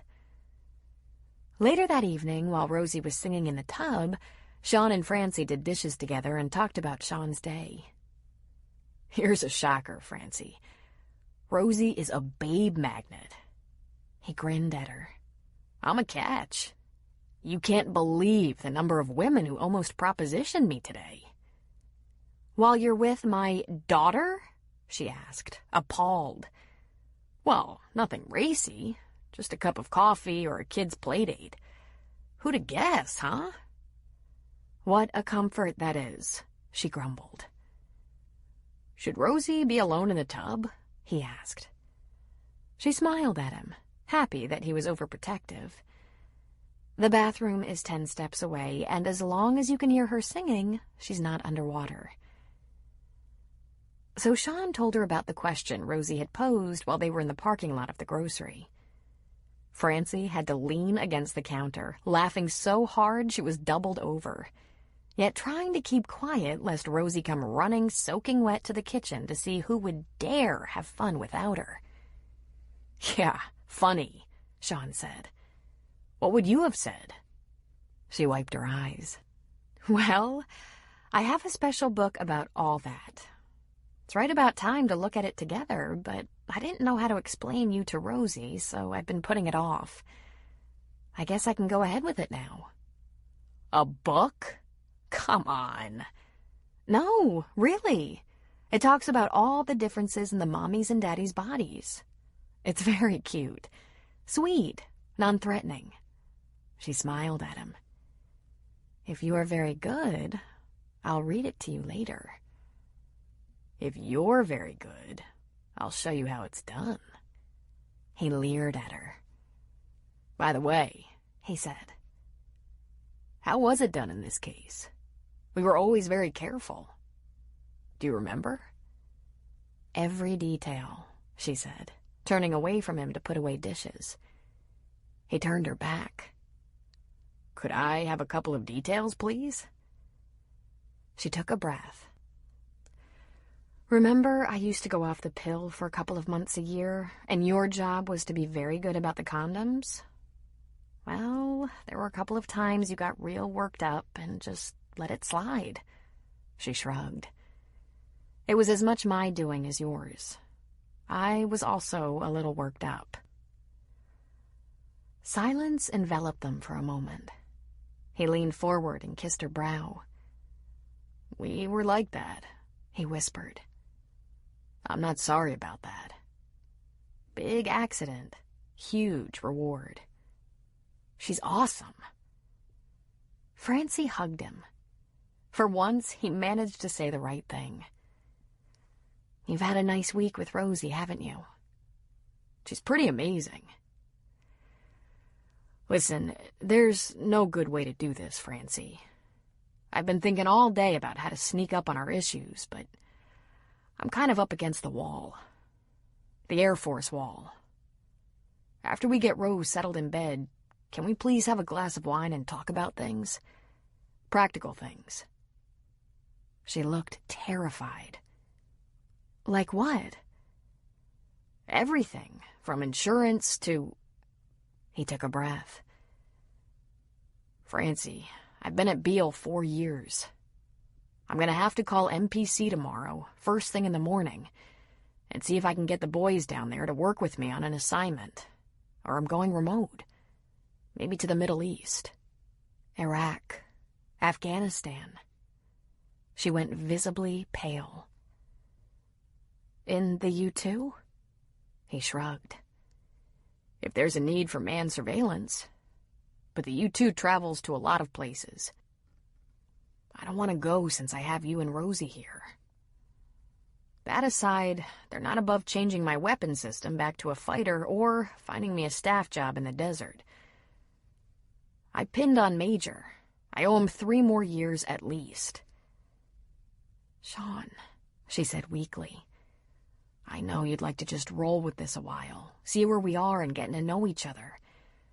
But we're going to have to face it. I'm only on leave another 4 weeks and 2 days. I'm sorry, Fran. You've been at Beale 4 years, and you know that's a long time for an Air Force assignment, she said.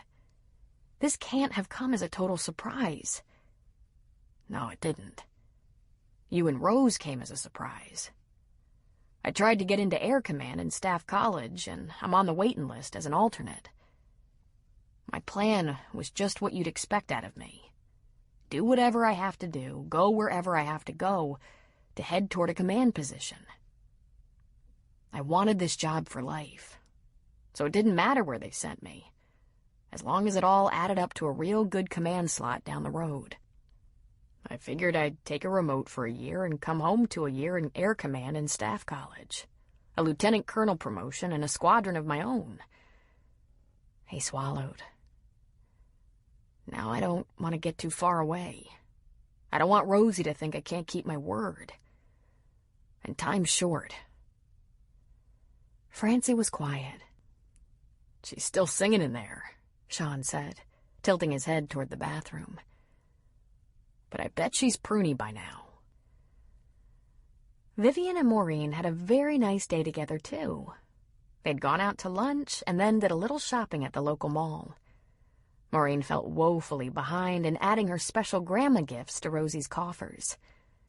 They went back to Viv's for the rest of the afternoon, looking through pictures of Rosie from her birth to the present.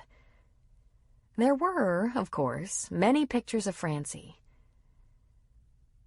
Sometimes when you catch her looking at the baby, her eyes are glowing. But other times, Maureen's voice trailed off.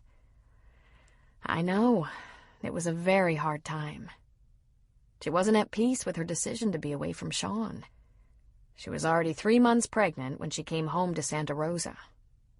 But she got right to work in the local hospital.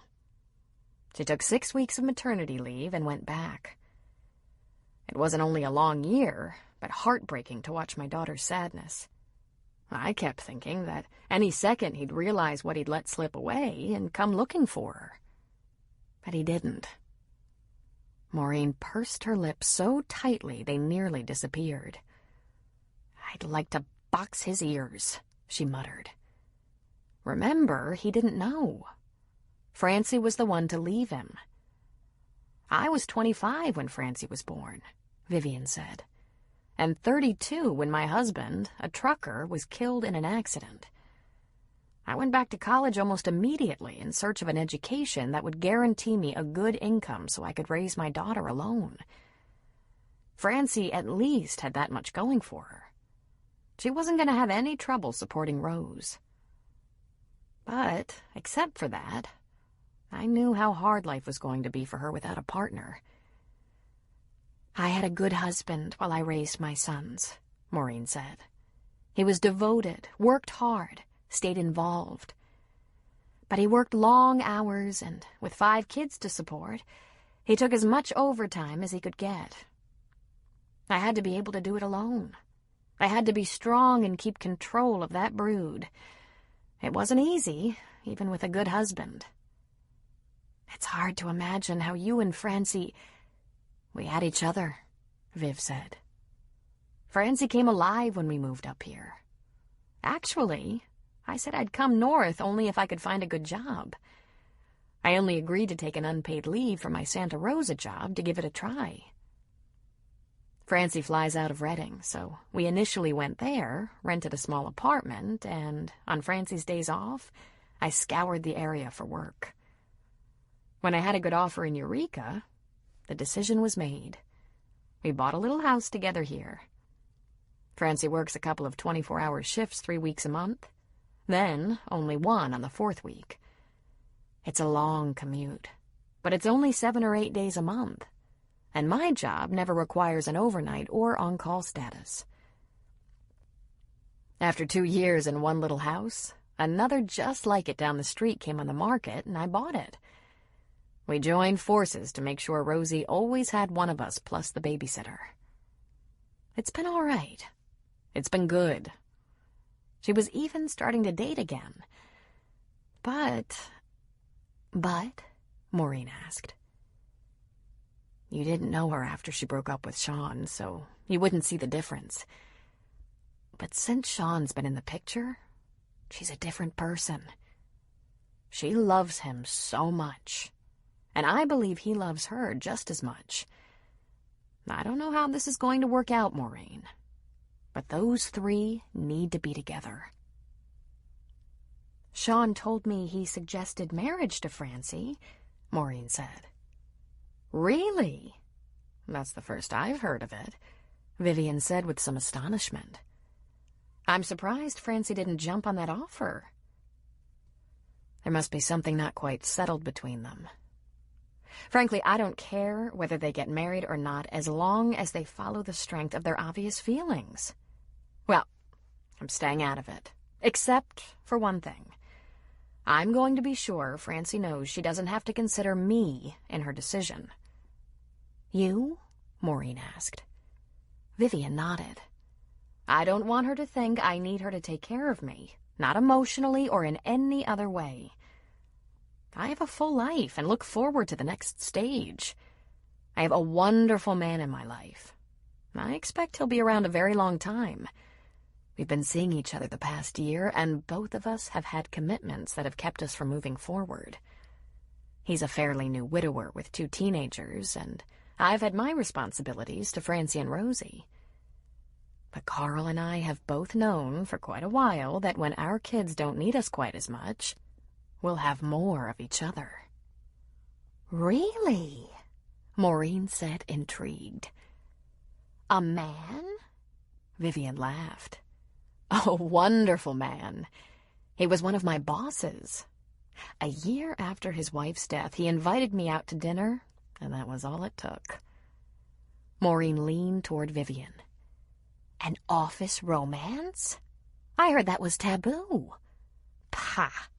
We work together very well. I imagine we will for many years." "How amazing. You'll meet him sometime. In the meantime, my offer stands. If you want to stay close to Rosie but give your boys some space, Rosie's overnight room makes a perfectly useful guest room. You're welcome to it." "But you obviously have a private life," Vivian just laughed. Don't let that get in your way, especially in your wild imagination. Once you meet Carl, you'll be completely at ease around him. He's a physician, a wonderful, warm, loving man. Besides, we don't have many pajama parties, Carl and I. As I said, he has teenagers at home. Maureen was thoughtful for a moment. You're very liberal in your thinking, aren't you, Vivian? I suppose I am, Viv said. And you're quite the prude, aren't you? So I'm told, Maureen said, somewhat grumpily. Vivian laughed. We should make an interesting and strange pair. Chapter 11. Once Rosie was tucked in, the lights were out and it was quiet. Sean and Francie sat on the living room sofa, a couple of glasses of wine on the coffee table. They talked quietly, and the side of Sean she rarely saw was illuminated. Francie had wanted him to grow up, act like a family man, show responsibility. Then, when he did, she wanted the old Sean back, fanciful and full of spontaneity. Seeing Sean act like an adult was a little scary. She had to admit, when he got down to business, he was up to the job. His list of things that had to be done immediately was impressive. First, he intended to visit the Air Force JAG and get a new will drafted so his daughter would be taken care of. He was going to transfer money out of his investments into a college trust for Rosie. A large enough stake so that even if Francie never contributed another dime, it would probably grow into enough. He had a $100,000 life insurance policy in which his mother was beneficiary. All of the Reardon boys did. They hadn't begun to help support their mother yet, but it looked as though the time was growing near. As often as these boys were involved in risky jobs, they had all agreed on individual policies so that each one would be holding up his end. But Sean was going to immediately apply for an additional $250,000, plus sign over his military death benefit to Rosie, with Francie as the executor, so that if the worst happened, she and Rosie would be cared for. "I'll get those things taken care of right away," he told her. "And I'll spend the morning on the phone with MPC about assignments. But, as you probably remember, that can take weeks. Now I have to ask you this. Will you even consider going with me on assignment?" "I don't know," she said wearily, uncertainly. She sipped her wine. "Sean, I'm so enmeshed in this place. I own a house and Rosie is settled. I don't need that job at the college, but it's good for me. It not only keeps me sharp, but I use their track for some running and work out in the college weight room. And there's my mom." "I know," he said softly. "She's my best friend, and she moved up here with me to help take care of Rosie. They're real close." "I know." He leaned toward her. "Is there any place you'd be willing to go with me?" "Huh?" she returned. "I don't There are U-2 assignments around the world, Fran. Accompanied tours. Alaska, England, Okinawa, the Philippines, the high desert in Southern California. I could probably sell my soul for a non-flying staff job in San Antonio at the Military Personnel Center or the Pentagon until Air Command and Staff materializes. It's always hard to get back in the cockpit once you do that, but I'm willing to take that chance." Then he shrugged. "I could skip any assignments that come with a time commitment. Just get the 3 years I owe them out of the way, then do my best to get an airline job." She gave a huff of laughter. "Sean, the airlines are in the tank. They have such deep pilot furlough lists, none of them are hiring." "I could go in the cabin business with Luke," he said. He reached toward her and ran a finger through that super short hair at her temple. "You need time to think." She felt her eyes glisten with tears. "I wanted time for us to get to know each other again." So far, so good, she said. But it's only been a little over a week.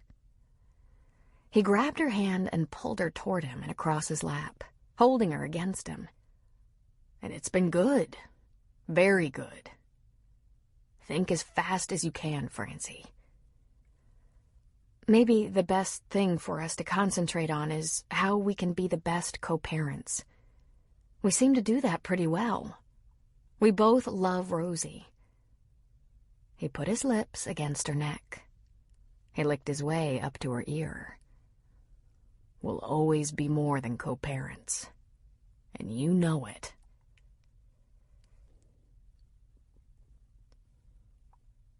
Sean and Francie made out on the couch until clothing got in the way. Then, by mutual consent, they went to her bed. Sean was the one to close the door so Rosie wouldn't find them and be traumatized. Francie was the one to supply condoms.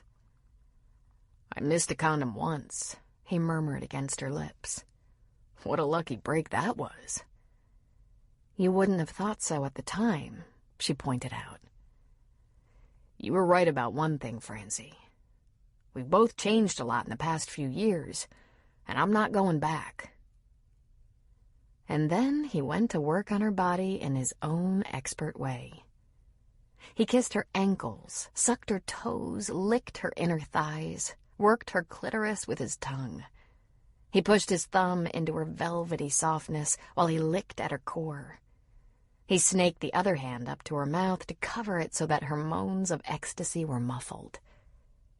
When she claimed she couldn't bear another orgasm, he was inside her, rocking her slowly and gently, excruciatingly slowly and gently. He pressed rhythmically against the deepest part of her, and the build came upon her gradually. But when she tried to hurry him, to push him to move deeper, faster, he kept up that easy pace until she whimpered, begged. Please, Sean, finish. She dug her heels into the mattress and pushed back hard. His chuckle was soft and low. His thrusts grew deep and powerful, and that was all it took. She broke apart from the inside, clenching against him, grabbing him to her, bathing him in hot liquid. And he said, Ah, baby, I love that sweet spot. And he slammed into her, letting himself go in a low moan of pleasure. He held her in the aftermath for a long time, the blanket drawn over them. She finally whispered, You should go. You have a lot to do in the morning. I'm staying tonight. Put on my t-shirt and I'll sleep in my jeans in case someone's wandering in the night. But I'm staying. Your mother will know you spent the night with me. I dare her to say one word to me, he said. I want to be with you. Francie wanted to argue, but not really.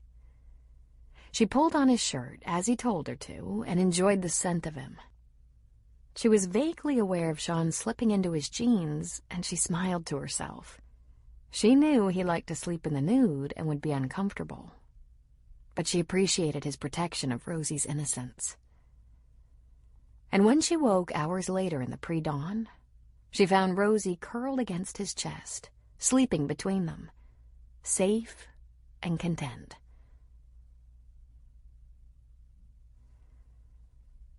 Francine cut out of school a little on the early side on Monday. Her classes were finished, and she didn't have any appointments, and she knew that Sean would be at the house with Rosie. Maureen would probably be there, too.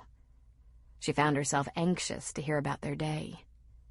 Rosie was having a circus with a new daddy and grandma. Francie had to hand it to Maureen. She was coming off very relaxed and accepting. If memory served, Francie knew her to be rather stiff in her morals. She didn't, for example, approve of unmarried people having sex.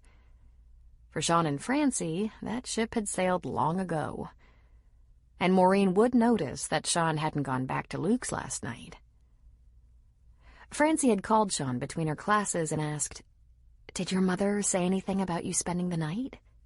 Of course, he said with a laugh. She can't keep her mouth shut about anything. What did she say? She asked me if I wasn't complicating an already complicated situation. And I told her I wasn't discussing it with her, so if she wanted to enjoy her time with Rosie, she'd better drop it. And to my amazement, she did. Grandchildren, I discovered, provide amazing leverage. When Francie walked in the house a few hours later, she encountered one of the biggest messes she'd ever seen. Newspapers were spread over the island in the kitchen, covered with pumpkin guts. She could see the spills on the floor, seeds that had gotten away. And 3 pumpkins were in the middle of the carving process on the dining room table. One huge, one large, and one small. The pumpkin family. Nuts, Sean said. You're home early. We were going to surprise you. We've got to have jack-o'-lanterns for Halloween. Mama! Rosie shouted excitedly. Then, pointing, she said, Daddy, Mommy, Rosie. Were you going to surprise me with the cleanup? She asked hopefully. Of course, he said. Maybe you should just go to your room and read or something until I have a chance to get things under control. I'll go change and then come and help, she said. Briefcase in hand, she went to her bedroom, and within 5 seconds, she was immediately back in the dining room. There appears to be a large duffel bag in my bedroom. I'm moving in for a while, unless you throw me out. My mom is at Luke's for the evening. She and I will spend tomorrow afternoon with Rosie while you're in Reading at work. I thought I'd take babysitting duty while you do your 24-hour shift, if that's okay with you. Wednesday morning, while Rosie's at preschool and daycare, I'm driving my mom to the airport. She's going home to get some things done around her condo so she can come right back. I guess the plants are dying and the bills need to be paid. On the way over here this afternoon, after picking up my things at Luke's, I scoped out the pumpkin patch and bought new pajamas. He grinned at her. I thought you might be annoyed. We didn't invite you along, so I took lots of pictures. Weren't you going to ask? She said. About the pumpkin patch? He returned. About the pajamas, she stressed. He straightened, and his expression was serious. I was going to beg. I have 4 weeks of leave, if they don't call me in early. Can you put up with me? If I'm neat? Her heart swelled, but she was afraid to let it show. He'd always been neat. In fact, he was a little on the fussy side. Things he valued had to be perfectly maintained. His home, his car, his man toys. Put up with him. We've never actually done this before, you know, she pointed out to him. We've never really lived together. The look in his eyes was tender. We should have. Rosie was a princess for Halloween. Big surprise. There was a battle about wearing the plastic high heels without socks, and Sean was relieved when Francie handled that war without getting him involved. She let Sean take Rosie around the neighborhood for candy, while she stayed home to hand it out to the goblins who came to her door. And then the tussle over how much candy Rosie could eat was handled again by Francie. Francie thought she'd won the battle.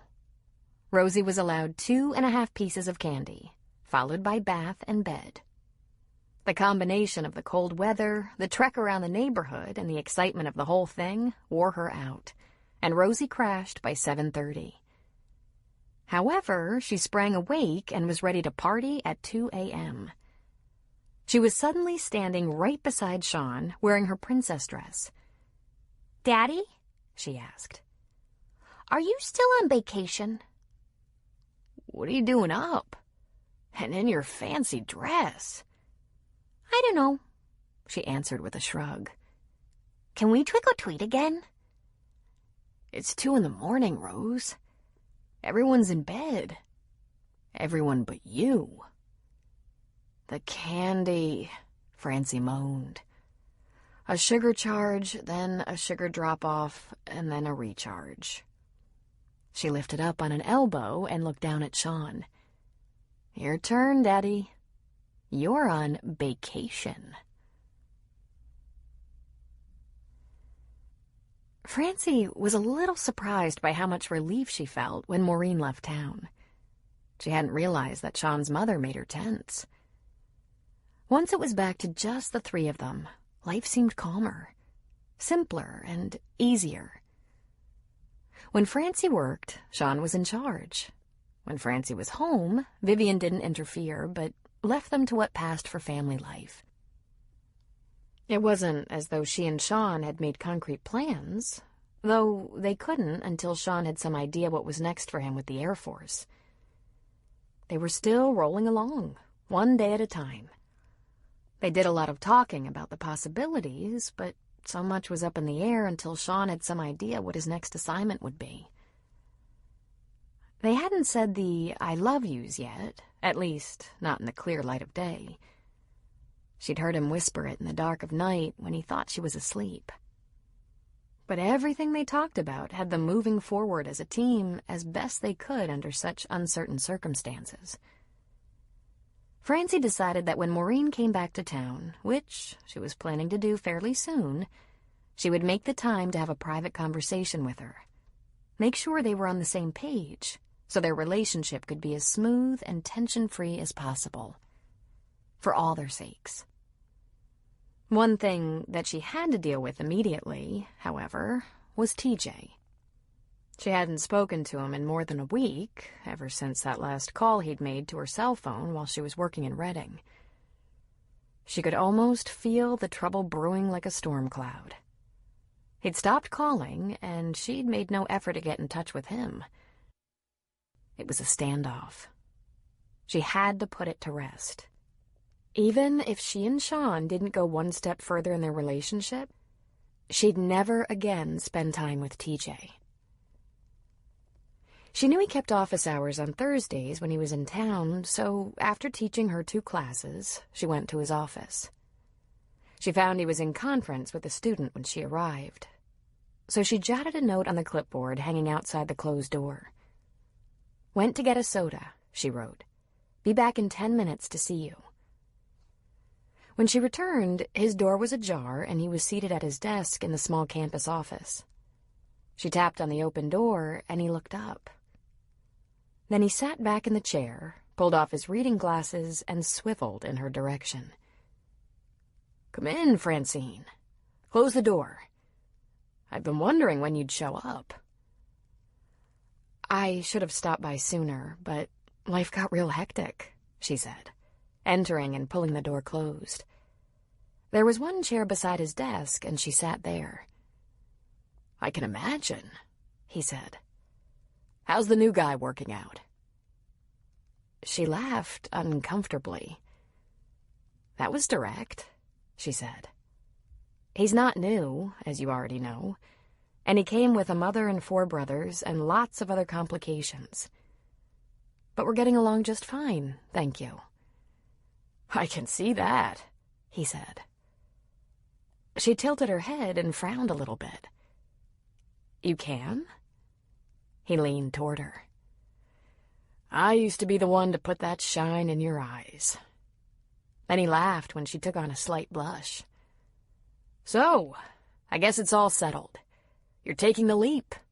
You've moved on. She didn't know what to say for a moment. She was frankly surprised to find he was as pleasant as that. I guess you're letting me off without any explanation. Don't waste your breath. No matter what you say, Francine, we both know you're making a big mistake here. And we both know you're going to do it anyway. Mistake? Do you have any idea what it is I'm doing? Because I don't recall explaining my plans to you. As if that's necessary, he said with a harsh laugh. You're going to give up everything you've established here. The stability of your job, your friends. The option of a normal relationship with a man you can count on who will make sure your happiness comes first. And you're going to do that for some flyboy kid who wouldn't commit to you in the first place. You'll end up sorry, unhappy, and full of regrets. He let you down before, and he'll let you down again. Ah, now that was what she expected. She almost smiled. She'd never seen this side of TJ when he was ordering her meals and asking her to grow out her hair, and she wondered now how she could have been so naive. Undoubtedly, he thought he'd been doing her a great service. But the second Sean turned up, he'd let his true colors come out. He must have thought she would defer to him forever. He thought he owned her. She leaned toward him. "When did you turn into this person?" she asked, her voice rather soft under the circumstances. "Were you always like this and I just didn't realize it? When you were telling me what to eat and how to wear my hair, was that just the tip of the iceberg and I was too accommodating to understand what a mistake it was to allow that behavior?" He actually sneered at her. "How like you to see the worst in a good situation. I should have known better than to get mixed up with someone like you. You're a child." "Oh, TJ, when did you become this kind of man? What did I miss? We dated for a few months, and in fact no more often than once a week, but I don't recall that we had the kind of relationship that would invite this kind of anger from you. We didn't have future plans, you and I. Our relationship was stable. This thing you're trading it for, it'll be a disaster because he isn't moving to Humboldt County. Even if he could, you and I both know he isn't the kind of man who will give up anything for you, or for his daughter. You'll have to give up everything you value and go chasing him around the world if you want to be with him. Trust me. You'll be right back where you started. Abandoned." "Whoa," she said, affronted. "I'm not even going to ask you how you came to all these conclusions. I'm not going to defend Sean to you, but have you ever met him? I know that any man who cared about you would have made it his business to find you a long time ago. I would have. If I thought you had any feelings for me whatsoever, I'd tear up the country looking for you. And he never even tried." Well, she thought, she had told him the whole sad story. There are things to resolve about that, but before you pull up stakes, you'd better try to think clearly, Francie. There's still time for you to be smart. Use that tiny little brain of yours. You know how I feel about you. And you know I can keep the blush on your cheeks, too. He might seem a little dangerous and daring and have that sex appeal that goes with jets and secret missions, but that will wear thin. He's a young idiot who likes living on the edge, and that isn't father material. You're going to be very disappointed." A huff of laughter escaped her in spite of herself. Sean? Dangerous? Then she laughed outright. "My tiny brain?" She stood. "I guess I'm a little confused, TJ. I thought you liked me, but I had no idea you took our relationship as seriously as that. Nor did I realize you didn't think I was smart. I'm sorry you're angry, but I can't possibly describe how positively relieved I am that I won't be spending time with you ever again." He stood as well. "If I'm angry at all, it's because you led me on. I'm not a kid anymore, Francine, and I know what works and what doesn't. A lot of that I learned the hard way, through my own mistakes. Just the way you will." "Best of luck, TJ," she said, turning to leave his office. "If you come to your senses soon, get in touch. But I won't wait around long." Well, that's a good thing, she thought. She turned back to look at him. "Don't wait for me. In fact, go ahead and delete my phone number." And then she left the building. It hit her that something about that little confrontation was all wrong. What was this talk about being the one to put the shine in her eyes? Hadn't he complained that they needed to turn up the heat? And how in the world had she led him on? By not complaining when he wanted to order for both of them? When going along with his plans for a date, though he never once asked her what she'd like to do? She hadn't questioned the relationship because it had worked for her. And it had worked for her because she hadn't been emotionally invested. But neither had he. She left the campus. All the way home, she was asking herself how she'd missed who he really was. And why hadn't the relationship grated on her more? "You're a child," rang in her ears. And then something occurred to her. She'd lost her father when she was only 7. She'd always longed for her father, for any father. The loss had devastated her. It was one of the many reasons she was so protective of Rosie. She didn't want her hurt by a loss like that. In some convoluted way, it seemed safer to raise Rosie alone rather than watch her little heart break with longing for a father she couldn't have. And maybe it was the same sense of loss that allowed her to be so cooperative with a man like Professor Hottie. He took charge. He made as many decisions for her as she would allow. And if Sean hadn't come back into her life, who knows how far she would have let him go with his controlling, manipulative behavior. He was right. She had been a child. She'd allowed the whole thing to happen. She'd no one to blame but herself.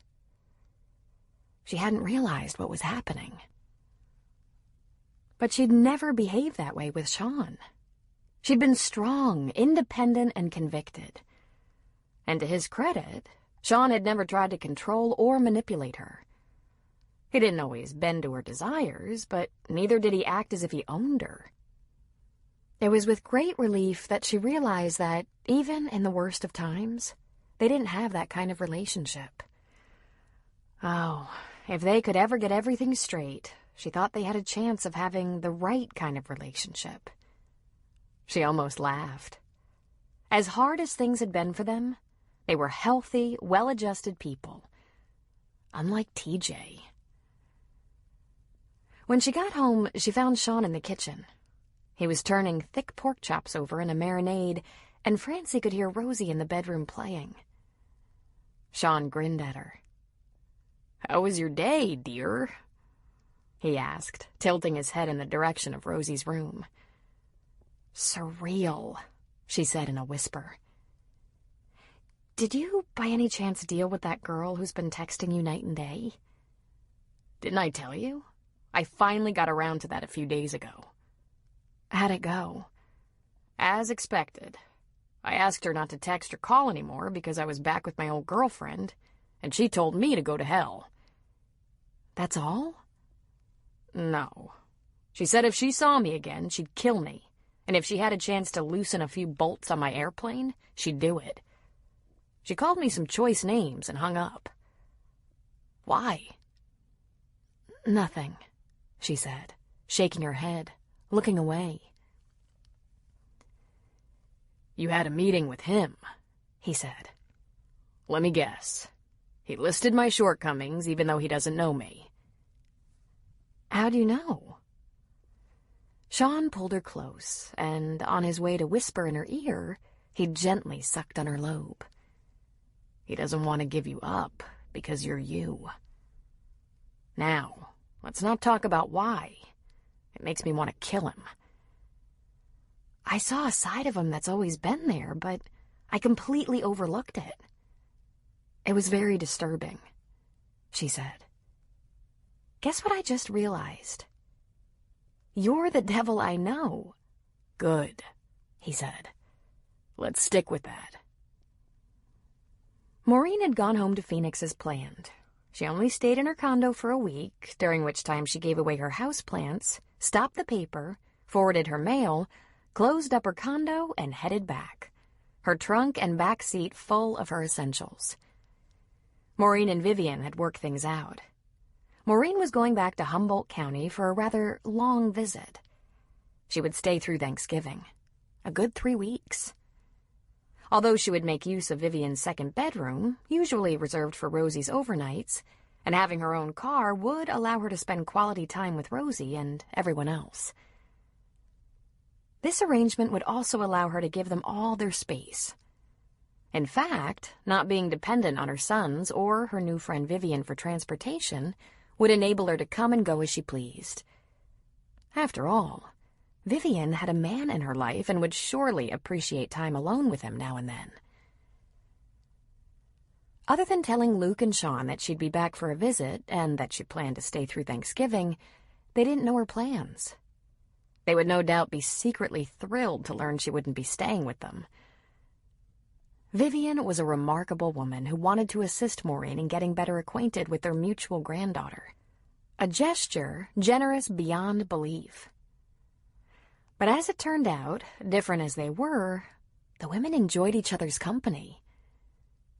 While she was headed north, driving through the Arizona desert, she decided to check in with all her sons. Of course, she only had to call one to do so. "You're doing what?" Aiden demanded. "Driving to Virgin River. So I'll have a car while I'm there. And I'm staying with Rosie's other grandma so I don't become an annoying mother-in-law. I like Vivian. She's too liberal, but very sincere." "Oh, God," Aiden moaned into the phone. "How many hours is the drive?" "Well, that all depends on how fast I go," she said. "It's very long. I plan on stopping off for the night." "Stopping off where?" he asked in frustration. "Okay, I might be all done talking to you now, since you insist on treating me like I just got my learner's permit." "All right," he said, deliberately calming his voice. "Where do you suppose you'll stay the night?" "I don't know. I left early, so I might make it all the way to Carson City. I've been there. Nice little town. And Gardnerville is nearby. So is Reno and Lake Tahoe, and—" "How many hours of driving is that?" he asked. "Many," she said. "I wish you'd stop this. I'm a very good, confident driver, and I've lived alone for 12 years. I know how to be safe." "Why didn't you call me? I would have come to Phoenix and driven you," he said tiredly. "Oh, doesn't that sound like fun?" she said with a short laugh. "It would probably turn into elder abuse. Besides, it's not practical. Someone, probably me, would have had to drive you back to Sacramento or at least Redding to catch a flight home." He sighed into the phone. "Do Luke and Sean know your plans yet?" "I told them I'd be back for a long visit, but they might be in denial," she said. She heard Aiden laugh. "It makes sense for me to stay with Vivian. I'll be very busy, running between Rosie and Luke and Shelby, and also hanging around with Vivian when neither of us has plans. I only want to be nearby to get to know Rosie better, and I don't want to be a burden to my sons." "You're not a burden, Mom," he said. "Oh? Then why does my doing as I please make you yell?" Aiden took a breath. "I want you to check in every few hours as long as you have a signal. I want to hear from you when you stop for the night. I want to know exactly where you are. Can we please agree to that?" "I hope I live to see you at 62.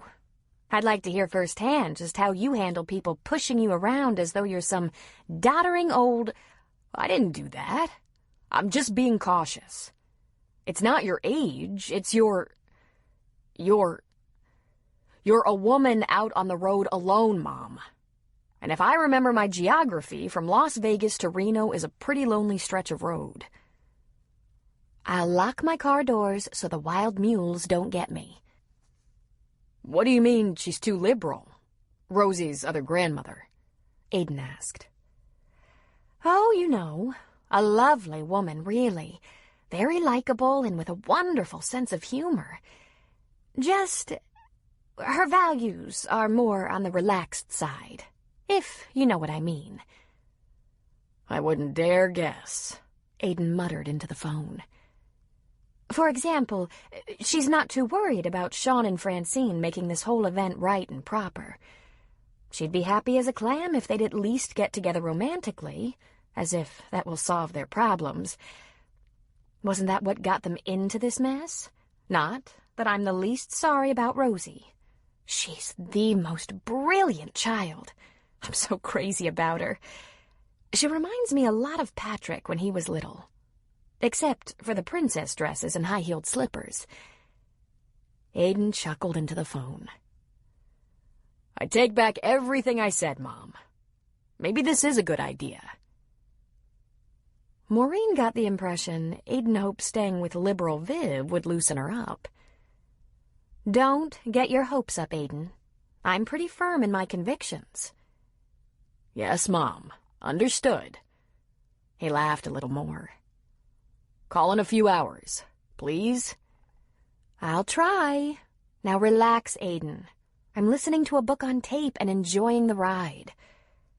"I hope it's not the Bible," he said. "It's James Patterson. Death and sex and everything." And without another word, she hung up on him.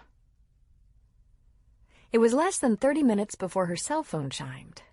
She glanced at the phone and saw it was Luke. She let him go to voicemail. Next was Sean, then Patrick, and finally Colin. She smiled to herself. It was nice having all 5 boys in the United States. She let them all leave messages. She would entertain herself later by listening to them. Really, she thought with amusement, how did they think she got to be this old without knowing anything? Pups. They were just pups.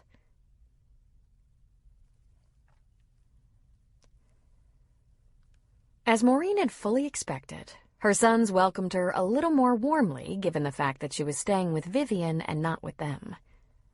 But she was very surprised when Francie walked down the block to her mother's house a couple of days after Maureen's return.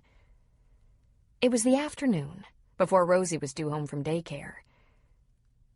"Hi," she said almost sheepishly when Maureen opened the door. "Francie! Well, I thought you were working." "I was. I got off at 8 this morning. Had a nap, and I thought I'd catch you before Sean brings Rosie home.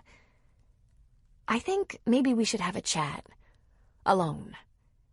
"Of course," Maureen said, and she braced herself to be lectured not to interfere, to be seen and not heard, to not get in the way of things. "Please," she said, holding open the door. "Can I make you a cup of coffee or something?" "No.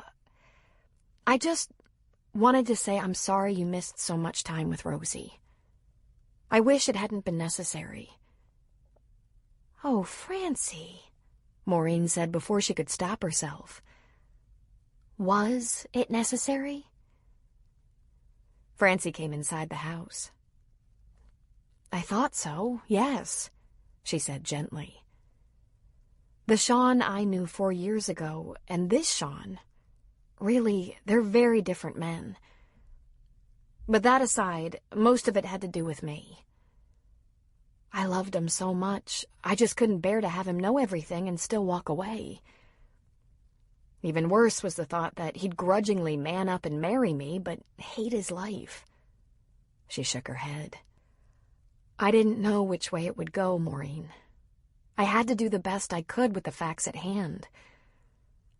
I'm terribly sorry for what that cost you." Maureen took one of Francie's hands. She smiled softly.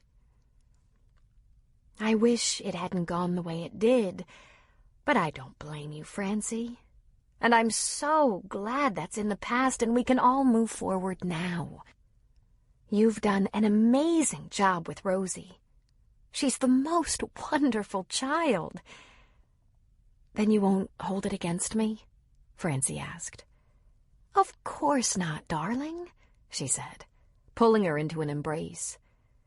Maureen held her tightly. Of course not. That boy of mine, however... She pulled back and looked into Francie's eyes. Maureen's were dancing, laughter making little crinkle lines at the corners. Is it too late to ground him? Francie laughed with her. I think so, she said. I'm glad he's different. I guess he had some growing up to do. Maybe it was his fault. Maybe it was mine. Maybe I let him get by with too much when he was a kid. Whatever. It's too late for all that blaming. Right now, there's a family to mend. You and Sean are doing a very good job of that. I'm very proud of both of you. Luke and Shelby had met Rosie, but only briefly. Over the past few weeks, everyone had been very focused on letting her get used to the large Reardon clan slowly. And there was more to come. Shelby's whole family was in Virgin River. Luke wanted to have a big party and invite not only his family, but also Walt Booth, Muriel St. Clair, Paul and Vanessa Haggerty, and their 2 little ones. And of course, there was Art, who was as much a member of his family as anyone. It was the first Reardon gathering since Luke and Shelby's wedding, and this time it would include Francie, Rosie, and Vivian. On a Saturday when Francie wasn't working, they all gathered at Luke's house, and royalty couldn't have been welcomed with any more enthusiasm than Francie and Rosie. It was just enough family to stuff Luke's relatively small house. All the women brought dishes to accompany a very large ham and prime rib. Furniture had to be moved around, and with the November weather growing so cold, the fire blazed in the hearth, and the house throbbed with the noise of good times and the laughter of children. The cold didn't affect Rosie. She wanted to fish, and fish, and fish. First, Sean took her along with Art. Then Luke took her.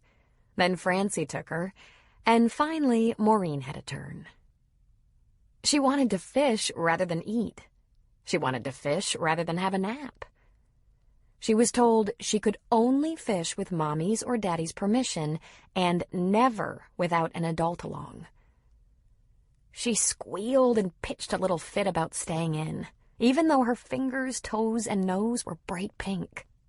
As soon as her fit ended, however, she passed out cold, exhausted. In the late afternoon, as everyone allowed their big meal to settle before they tackled dessert, the children napped peacefully on the sofas. The women gathered around the dining room table. Art wandered off to fish some more, and the Reardon brothers, plus Walt and Paul, stood on the porch with beers and cigars.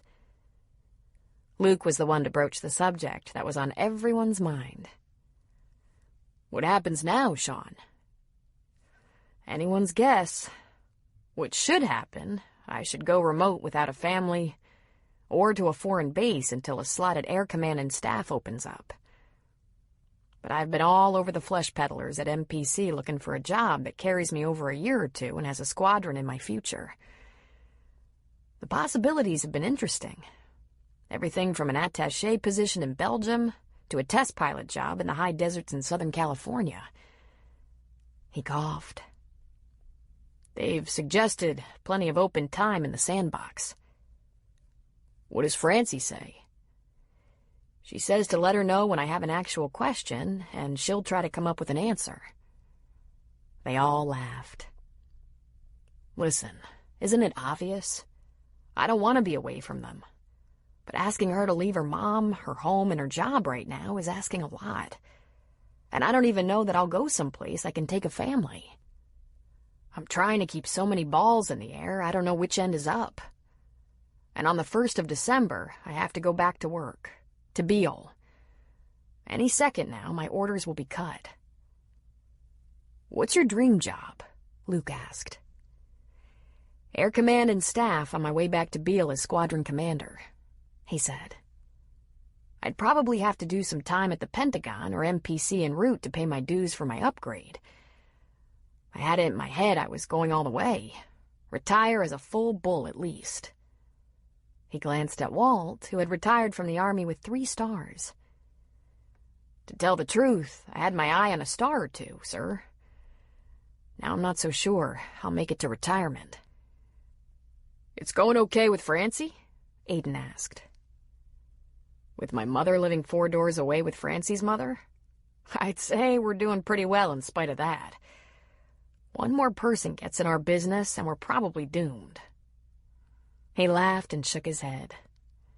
There was silence for a few moments, and Sean finally said, I regret that I didn't know about Rosie 4 years ago, but it terrifies me to think how I might have reacted. I thought I was a man of the world at 28, but... Walt Booth put an arm around his shoulders. Son, I bet there's not a man on this porch who doesn't feel like looking back and changing a few things. Just do right by your family now. And if there's anything I can do to help, just say the word. Got any favors to call in, sir? Sean asked. I'll give it some thought, son. But the problem there, they'd be army favors. Sean shook his head. That's kind of the way my luck's been going lately. When the men walked back in the house, Rosie popped up from her sleeping position on the couch and said, Daddy, go fishing now? Chapter 12. Ellie Baldwin was very proud of herself. Although she and Noah met with the seller's realtor together, he hardly opened his mouth. She had researched the property and hired Paul Haggerty to check the house for its structural competence. Paul took care of things immediately and provided them with a folder filled with notes that brought the price down by 1/4. The money would be spent on the extensive repairs the owner should have made on the house, she told the realtor. Of course, their offer was accepted. The seller was anxious to unload the money pit. The closing on the property was scheduled right away, which thrilled Ellie to no end. She asked Noah why he didn't get more involved in the negotiations. You had the situation well under control, and you're absolutely right about me. I might have backed down. Ellie, pretty soon you're going to have to accept how smart you really are. She stayed tense about the sale until the closing on the property. It had been less than a week, but to Ellie, it had felt like a month. The seller owned the place outright, and Noah had some kind of retirement trust as collateral. The mortgage approval was a banker's dream, and the closing followed quickly. When they left the tile company after signing the final papers that Friday morning, and the old house was completely theirs, she flew into Noah's arms and almost knocked him down in her excitement. He laughed as he grabbed her. Whoa! You're the only woman I know who would be so grateful for that trash heap of a house. Noah, one day that's going to be the most beautiful house in Virgin River. It's going to take a while and some hard work, but it will be. You wait and see. Let's get married now. We have the license. We have to get married before we can send legal paperwork to Trevor's biological father to release him for adoption. So let's get it done. We'll put up a notice for Friday night, a week from today. He grinned. In England, they call it posting the banns. We can call Harry Shipton from Grace Valley, ask him to officiate. Noah, what about George? Don't you think George would want to marry us? I just hope he can get away on short notice so he can be my best man. Let's do it, Ellie. So fast? She asked. Is that what you want to do? It won't be much of a wedding, she said, concerned. You're the town pastor. You should probably put more effort into it. We'll have a nice little ceremony and a potluck in the basement. The basement? But we don't have tables and chairs yet. The kitchen might be ready for a potluck, but I don't feel right about rounding up volunteers to clean up for our wedding. We've only known these people a few months. I don't want to take advantage of them. If we only have 10 guests, we don't want them working for their supper. Then let's ask Jack. I hear that's where most town parties happen." "I guess we could do that," she said. "Do we pay Jack for that?" "I'll talk to him about it. It works for me if it works for Jack," he said. "But how about you, Ellie? Do you want more time to plan? To make it fancier? I know you've never had a real wedding." Nor had she ever expected one. Oh, every young girl dreams of that special event when she's gowned in splendor and is queen for a day. But Ellie knew that in her case, it was only a dream. She was a poor girl, marrying a simple minister. She had no family but her children. Her life right now was better than it had ever been. She wasn't going to get greedy. "Marrying you is the best thing that could ever happen to me. I'm very happy, Noah. Will you wear your wedding funeral suit?" He nodded. "Are you going to wear a huge white dress?" he asked with a grin. "No. I'm about the most unlikely virgin in Virgin River. Vanessa is way ahead of us. She said she has a dress that's perfect for me, with just enough cleavage to make it look like I bought it for myself." He dug in his pocket and pulled out a ring. "Will you wear this?" The diamond wasn't large as diamonds go, but from Ellie's perspective, it was enormous. She never, in her wildest dreams, expected jewelry. "Is it real?" she asked in a breath. When he nodded, she asked, "Can we afford this?" "Ellie, we can't afford anything," he laughed. "Noah, have you lost your mind? I don't need something like this. I'd rather have a washing machine." He took her chin in his big hand, tilted her face up, and said, "Ellie, I love you. I want you to have something special. I wish it was more special. You're a 9-carat woman." He shrugged. "It's a speck. You can hardly see it with the naked eye." "It's incredible." He gave her a kiss. "I don't know how you manage to be so grateful for such simple things. But I want you to know I'll never take that for granted. It's priceless. You're the jewel." She put her arms around his neck and held him close, kissing him back. "You're one crazy preacher," she said. And then she smiled. "Okay, then. If Harry's available, I'll do it. But until we can get that lean-to in shape, we're going to be spending the night over the Fitch's garage." "I don't care where I sleep, as long as it's next to you," he said. Virgin River was especially good at things like last-minute weddings and impromptu parties at the bar. Harry Shipton didn't have enough of a social life to prevent him from performing a wedding on Friday night, and was glad to do it. When Ellie asked Preacher if he could come up with some kind of a small wedding cake for them, his grin was so big she was afraid his face would crack. Noah announced it at Sunday service, which had grown by a few people each week so that now it wasn't unusual to have as many as 50 people in church.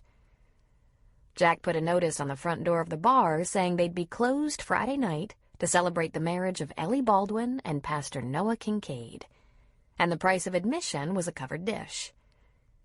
Right next to that, Noah put up a for sale notice for the RV. "And where are you two lovebirds going on your honeymoon?"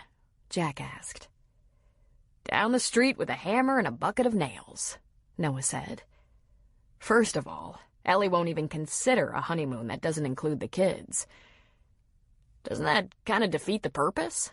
Jack asked. "That was my question," Noah said. Jack clapped a strong hand on Noah's shoulder. "After you're married, I'll explain about the reason for cartoons. There are side effects, but it's worth it." Noah's brow crinkled in confusion. "You said, first of all. Was there a second thing?" Jack asked. "Ellie is so excited about that old house, she can't wait to get in there and start cleaning and fixing. To tell the truth, I'm a little excited about it, too. Haven't you had enough fixing for a while?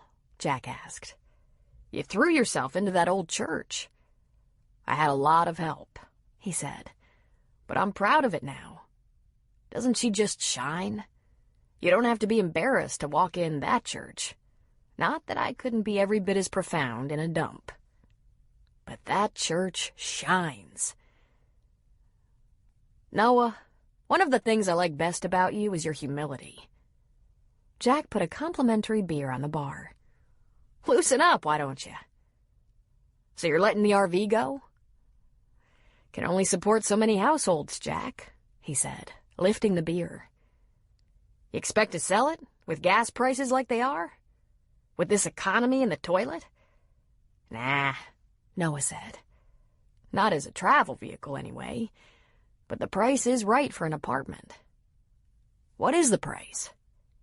I don't have any idea, Noah said. But I'll know it when I hear it.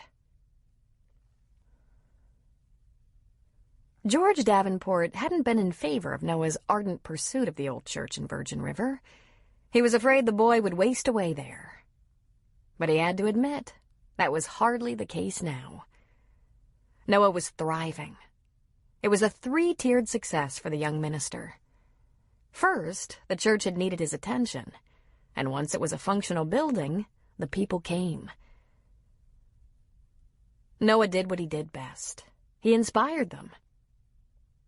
Second, the town had embraced him, and George didn't know when he'd seen a more special, nurturing small town. But third, and probably most important, Noah had found himself a good woman. It made George very happy to see Noah settling down with Ellie and her children. They were good together. They had great balance. Noah seemed to have the stability and commitment Ellie needed in her life, and Ellie had the spark Noah needed in his. Together they were going to parent Ellie's children well. And they'd already established a fine extended family in Joe and Nick Fitch, and solid friendships at the core of the community. In addition to all that, George found he loved visiting Virgin River. At 70, he was putting in fewer teaching hours, traveling more, socializing often. He'd retired as a Presbyterian minister at the age of 50 and had been held captive at the university ever since. He worked to stay busy, to keep from getting old. But he was beginning to think more play would keep him younger longer. The moment Noah had called him, George turned his 2 classes over to his teaching assistant and packed his bags. He liked the drive to Virgin River from Washington. It was long and beautiful. He'd always enjoyed solitude as much as he enjoyed people. It was the dinner hour of a cold November day when he hit town. The sun was down and a welcoming light shone from the window of Jack's. He went there first, thinking he might run into Noah. "Well, look what the cat dragged in," Jack called from behind the bar. "I heard you were coming for the wedding. Didn't waste any time, did ya?" George grinned and hung his coat on the peg by the door. He glanced around quickly to see if he could spot Noah. But what he saw instead knocked the wind out of him. That stunning redhead from the wedding he'd attended here about a month ago was having dinner with her family. He recognized her immediately as Luke Reardon's mother, Maureen. Before he could shake himself, he realized he was staring at her. She sat at a table by the fire with Luke, Shelby, and Ard. George had to force his eyes away and go up to the bar. He stuck out his hand and greeted Jack. "I thought maybe I'd find Noah here, getting dinner." "Haven't seen him since this morning," Jack said. "If he doesn't turn up soon, I'll bet you'll find him down at the Fitch house. You just drive in?" "This is my first stop after a very long day." "Let me get you something to drink," Jack offered. "What's your pleasure?" "My driving is done for the day. How about a nice scotch? Ice and water, please." "You got it, George. And if you're interested, Preacher whipped up some pork tenderloin and sauerkraut that is not sour. He simmers it in beer all day, and it's out of this world. It's one of his best dishes."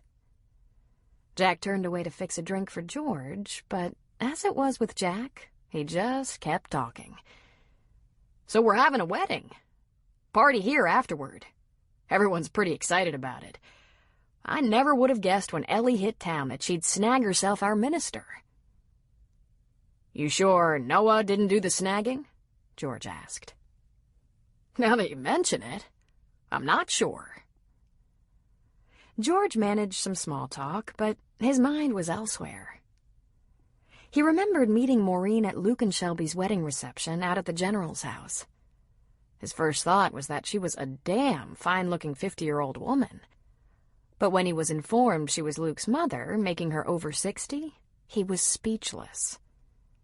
He did his best to charm her right on the spot, but she was preoccupied with the wedding.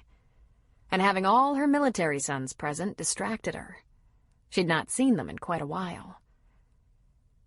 George had had an immediate hope of seeing her again. But he doubted he'd be so lucky. She lived in Phoenix. Her sons were scattered everywhere with only Luke in Virgin River, and what were the chances he'd visit Virgin River at the same time she did? With disappointment, he'd given up on the idea of getting to know her better. "George?" Jack asked. He said, jerking to attention. "Sorry, Jack. My mind must have been wandering. I said, why don't you go say hello to them? The Reardons." "I think you read my mind." "No, George. I followed your eyes." Jack tilted his head toward the Reardons' table. George just laughed. He didn't embarrass easily. "Good idea. If Noah comes in, see if you can keep him busy for a while." As George approached their table, Luke immediately stood. "Sir," he said, stretching out a hand. And George remembered that these Reardon boys gave the impression of being scamps, but their manners toward women and their elders were impeccable. The lot of them were a long way from being boys. George suspected Luke was nearly 40. But clearly they'd been raised with a firm hand. Probably by their parents, their priests, and their military bosses. "Luke, Shelby," George said with a nod, taking Luke's hand. "How's married life?" "Excellent, sir, thanks." "Art, how are you?" "And Mrs. Reardon, wonderful to see you again." Maureen looked at him with a slight frown. "Forgive me, I know we met, but I just can't remember—" "George Davenport," he said with a slight nod of his head. "A friend of Pastor Kincaid's. I was in town for Shelby and Luke's wedding, as it was Noah's debut at the church. Splendid affair." "George, please sit down," Luke said. "Visit a while." "Thanks, don't mind if I do." George pulled a chair over from an empty table and sat right beside Maureen so that she was sandwiched between himself and Art. "What brings you back to town so soon?" he asked her. "I'm, visiting." "Fantastic," he said. "A long visit, I hope." Luke took his seat, chuckling as he did so. "I have a brother here right now, Sean. You might remember him as my best man. He just discovered he has a young daughter in the area. Mom is visiting us and getting to know her first granddaughter, Rosie, 3.5 and smart as a whip." "How wonderful!" George said enthusiastically. "You must be having the time of your life." Maureen lifted a thin brow, wary of his reaction. "I am enjoying her, yes." "First one? I suppose before too much longer, the other boys will be adding to the flock." "Only the married ones, I hope," Maureen said. "Do you have grandchildren, Mr. Davenport?" "Oh, let's not be so formal. I'm George. Only step-grandchildren. I had no children of my own, in fact. Noah's the closest thing to a son I've ever had. But I started out as his teacher. I'm a professor at Seattle Pacific University. I've known him quite a few years now. I'm here to be his best man on Friday night. I hope you're all coming to the wedding. Wouldn't miss it, Luke said, grabbing Shelby's hand. And Maureen? George asked pointedly. I'm not sure, she said evasively. Well, try to come, he said. These Virgin River people know how to have a good time. In fact, I have an idea. Once I have my best man duties out of the way, I suggest we go to dinner. I'll take you someplace nice in one of the coast towns, though it'll be hard to improve on Preacher's cooking. But we deserve some time away from all these young people, don't you think? Excuse me, George, she asked. I assume you were married. Twice, as a matter of fact. Divorced a long time ago, and, more recently, widowed. My wife died a few years ago. Maybe we should pick an evening and exchange phone numbers, he suggested. That's very nice of you, but no, I don't go out with men. Really? He asked, surprised by her immediate refusal. And why is that? I'm a widow, she said. A single woman. What a coincidence. And I'm a single man. I'm all for free thinking, but I wouldn't ask you to dinner were I married. Are you recently widowed? Out of the corner of his eye, George saw Luke snicker and look away. Yes, Maureen said. Oh, I'm sorry, he said. I was under the impression it had been years. When did you lose your husband, Maureen? She looked a bit shocked to be put on the spot like that. It was apparent she was trying to gather her wits. She put out her hand. It was so nice to see you again, Mr. George. I'm glad you sat and visited a while. Maybe I'll see you at the wedding this weekend if I'm not needed for anything else. I should probably get on the road. I have to drive to Eureka. She stood, and George did as well. Eureka? You're not staying here in Virgin River with your son?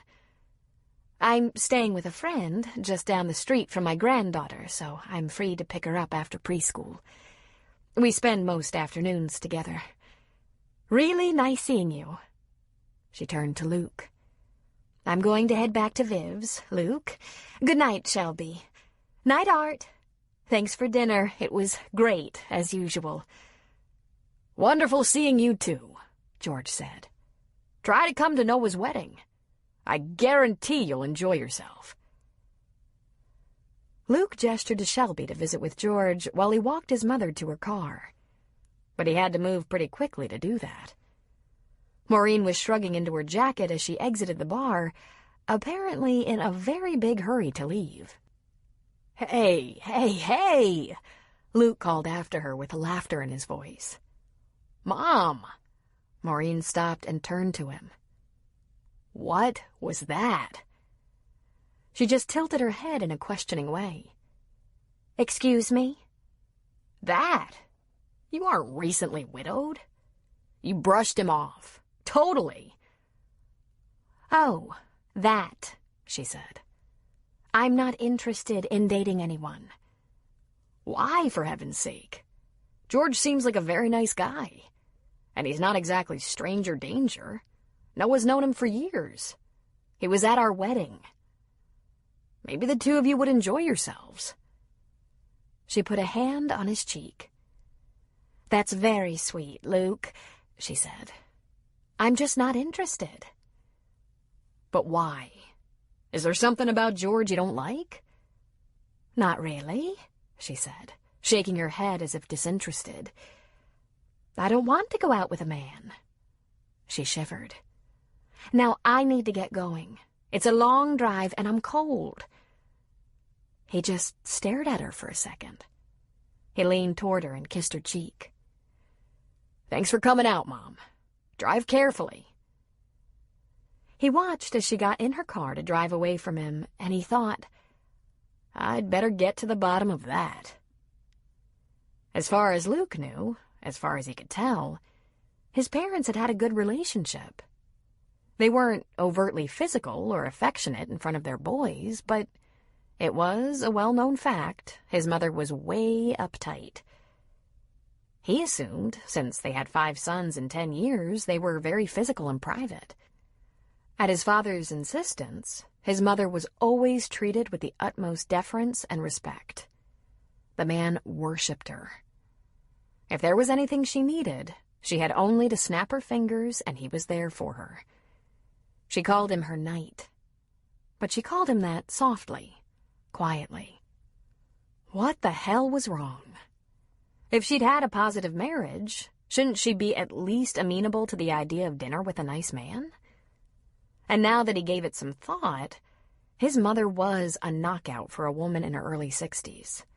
She looked at least a decade younger than she was. She had a good figure, a quick wit, excellent health, and a positive attitude. Logically, she should have been dating, possibly remarried years ago. Aiden, Luke thought. Aiden knew women inside and out. Literally. He would figure this out. Maureen absolutely remembered George. But it just wouldn't do to let on that she had noticed him. She'd be mortified if he even suspected that the very moment she met him a month ago, she'd found him handsome, charming, and amusing. Because she was not, definitely not, interested in ever having a man in her life again. Romance was for young girls, not women her age. She was finally where she wanted to be in life. Comfortable in her skin, confident in her independence. She was busy all the time, felt good, and didn't mind looking at herself in the mirror, provided she was fully clothed. Her sons were, if not completely settled, at least not as frivolous and immature as they'd once been. She'd wanted grandchildren, and now she had one, and a little girl at that. She'd always wanted a little girl of her own, but just hadn't been up to a 6th child. If Shelby and Luke would ever own up, she'd be informed that a 2nd grandchild was on the way. They must be keeping the news tight until they got past the shaky 1st trimester. Lots of couples did that. And Vivian had literally come to her rescue so she could be near Rosie without interfering in Sean's attempts to gather up and secure his family. Viv had turned out to be more than just a port in a storm. She was becoming a good friend. Maureen got a kick out of her, though they didn't have much in common. While Maureen had kept busy with things like golf and bridge and her church, Vivian had been working full-time, helping out with her daughter and granddaughter, and seeing a man. Maureen was so much more old-fashioned than Vivian. She'd never have done such a great job of helping and supporting a daughter who'd chosen to be a single mother. But then, Maureen was about 10 years older, and Vivian had herself been a single mother, widowed as a young woman. When Maureen got back to Viv's house, she found her roommate was just tucking Rosie into bed. "Well, hello," Viv said. "I thought you'd be out a bit later. I hope you had a good time." "Of course. I didn't know we were babysitting tonight," Maureen said. "I'd have stayed home." It was last minute. Sean and Francie decided on a nice dinner out, and I didn't have plans, so I said I'd keep Rosie here. If they decide to let her stay the night, she can snuggle in with me. But I'm pretty sure they'll come for her.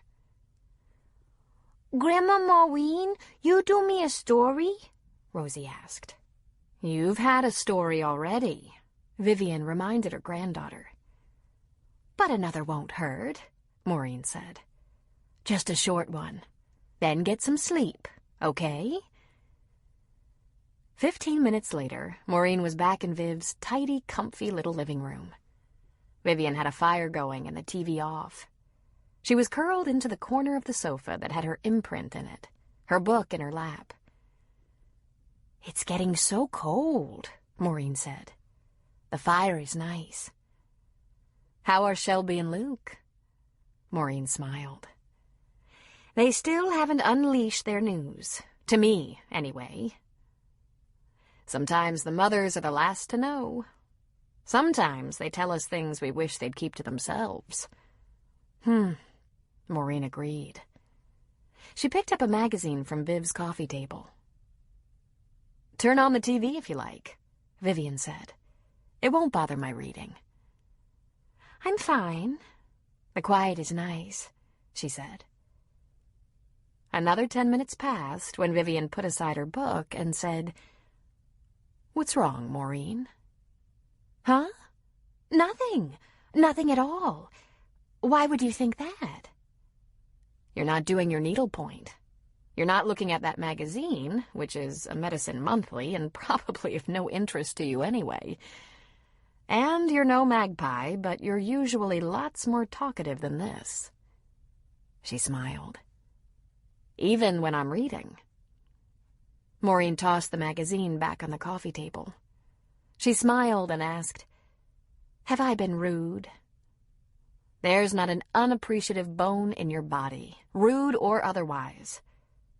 So what's wrong? Are you upset with your boys? Maureen sighed. Not any more than usual. I did do a rude thing tonight, Viv. I told a lie, and I think I got away with it. But it didn't make me feel any better. I just didn't like the spot I thought I was in. Vivian sat forward a little bit, crossing her legs under her on the sofa. I can't imagine. I thought a lie would turn to acid in your mouth. She grinned almost happily. Do tell. It's pretty silly.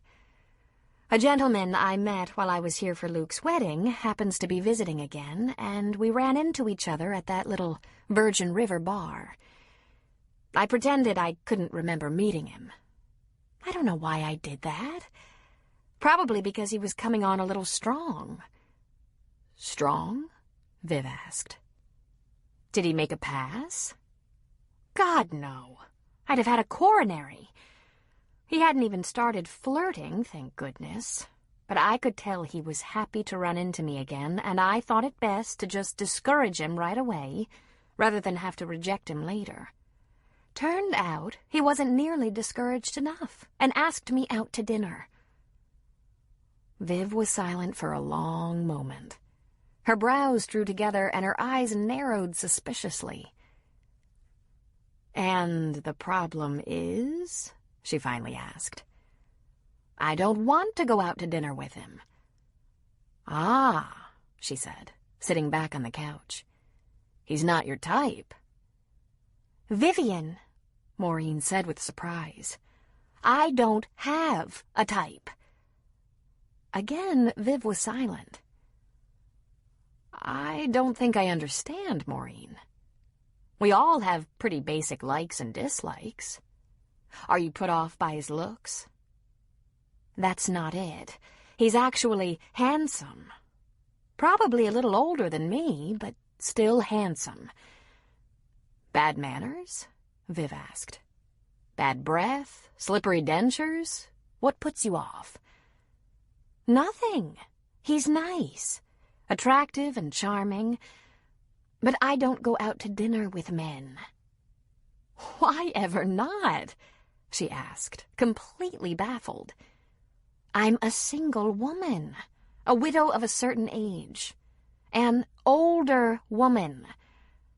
Maureen, you must draw the interest of men regularly. You're a very attractive woman. No, never, she said. Not at all. But then I'm never in places where something like that might happen. I pretty much keep to church things or pastimes with women who live in the condos. Golf, tennis, bridge, the occasional potluck. If I do run into men, they're with their wives.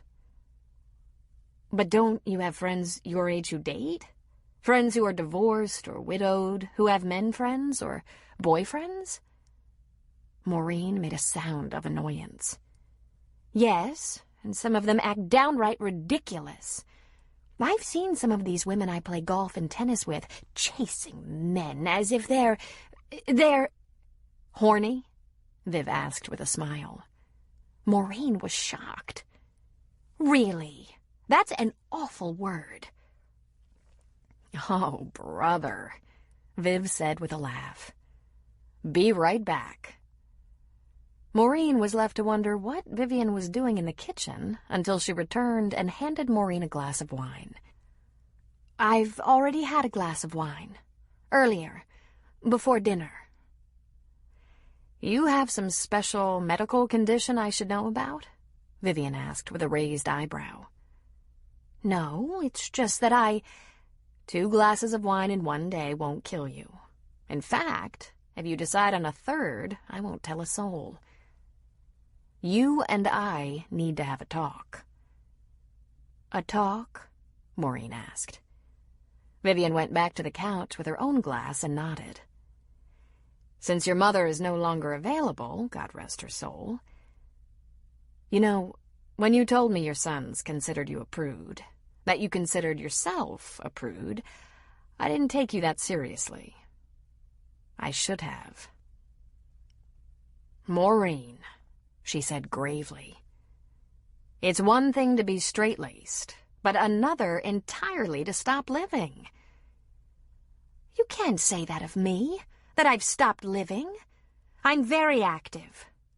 True, I'm a little... Well, my son Aiden calls me starched, but I like to think of it as moral fiber. Uh-huh. Maybe we should put it all out on the table here, girlfriend. Let's talk about the difference between moral fiber and uptight fears. Because... Maureen got a little red in the face. Is it an uptight fear to wish your son would marry the woman before he has a child with her? Oh, I wish that too. Or rather, I wish my daughter had told Sean about Rosie before bolting like she did. I do understand. She was terrified and her heart was breaking. Still... But that's beside the point. What we wish other people would do has nothing to do with us. That's not moral fiber. That's being judgmental and unforgiving. I've never been judgmental or unforgiving a day in my life, Maureen protested. Know what? I absolutely believe you. You couldn't embrace my daughter and granddaughter if you were. So, it must be that what you call moral fiber for yourself is closer to heavy starch or moral constipation. Otherwise, you'd have dinner with that nice, handsome, charming man and see if you could become friends. And leave it open to the possibility you could become better friends. And even better friends. Maureen shook her head dismally. You and I come from such completely different backgrounds, Viv. I was planning to be a nun. Viv's eyes widened in shock, but very briefly. Well, you'd have been some kick-ass nun, that's for sure. I've seen you with your boys. They don't even sass. But something obviously changed your mind about the convent. Patrick Reardon Sr., my husband. He hounded me until I gave in and dated him, then married him. And he's been the only man in my life. The only one. I can't imagine another man. You must have loved him very much. Well, of course I did. But that's got nothing to do with it. I'm just far too mature to be thinking about a relationship with a man. Those days are gone. It was hard enough for me when I was young and my body was... She stopped, unable to finish. What? Maureen, you're beautiful. Your figure is amazing.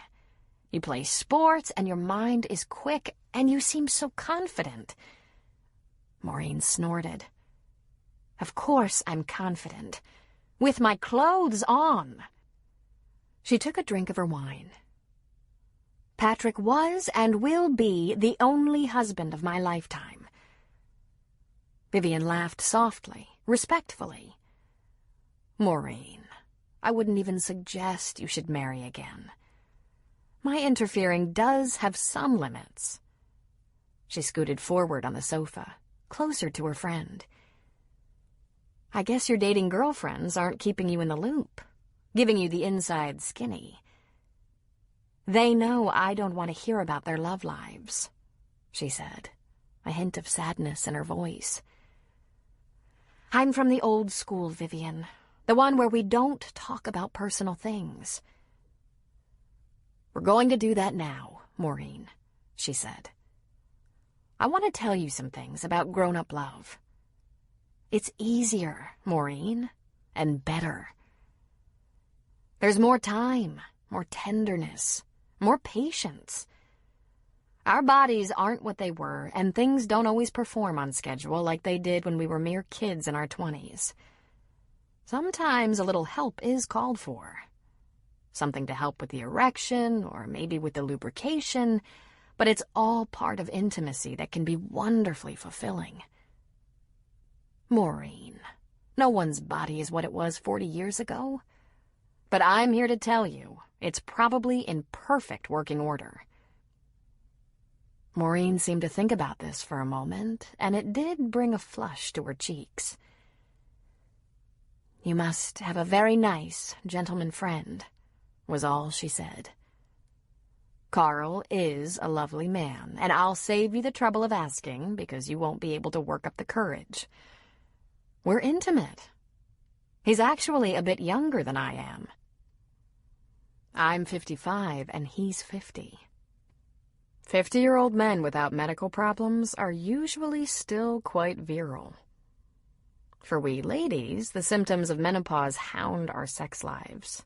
We get so dry. But that's completely normal and easily remedied. Carl and I don't manage a lot of alone time with our work and family obligations. But the nice thing about being this age, there's no pressure. Simple, unhurried affection is so rewarding. And I wonder, do you know what the hottest erogenous area of a man's body is? Maureen fanned her face with her hand. I imagine it's his, penis. Nope, she said, shaking her head. Just like with women, it's the mind. When people like each other, Maureen, the rest follows as naturally for a woman in her 50s and 60s as for a woman in her 20s. You're lucky with Carl. I can't wait for you to meet him, Vivian said. But Maureen, I wasn't in the market for a man. I had my hands full with Francie and Rosie. Besides, I was working for him during his wife's final days. God bless her. I was supporting him through his grief along with the rest of the office. It surprised me completely when he asked me out on a date a year or so after his wife died. But you knew him. You must have been comfortable with him. When a good man comes along, you owe it to yourself to at least have a look. But Maureen just shook her head. I have to admit, only to you, this is the only area of life in which I feel completely vulnerable. Thankfully, it hardly ever happens. But I wouldn't know where to begin. Then let me tell you, Vivian said. When you go out to dinner, if he has good manners, is pleasant to both you and the waitstaff, is enjoyable company, you've begun. That's all it is. Friendship, companionship, affection. One day at a time. Women our age with our life experience don't have time for nonsense. We need substance and sincerity. The minute the relationship isn't 100% positive, we can always find a good book. She smiled and glanced at Maureen's needlework on the accent table beside the chair. Or sewing. Maureen sipped her wine and saw that it was nearly gone. I think maybe you know what you're talking about. I'm a physician's assistant. I see patients our age in all manner of menopausal dilemma. Some have come into a sexual rebirth and are wearing their husbands out. Others miss their former libido and want help to find it again. Still others wish their husbands would just leave them alone. Because I'm a female PA, they talk to me more often than the male PAs or doctors. And I've made a lot of referrals to female gynecologists who can relate to these patients. I'm not speaking from just my own dating experience, which has been relatively slim over the years. Vivian glanced at Maureen's glass. Let me give you just a half glass more since we're in for the night. Good idea, Maureen said, extending the glass. Because I have a few questions, and some of my good friends from way back call me Mo. Really? You don't look like a Mo at all. I can't wait to hear the questions. Why don't we start with, how can a man of any age be attracted to a woman whose naked breasts hang down to her lap? Good God, that's a reasonable question. He's probably wondering how a woman of any age can overlook that flat butt or potbelly.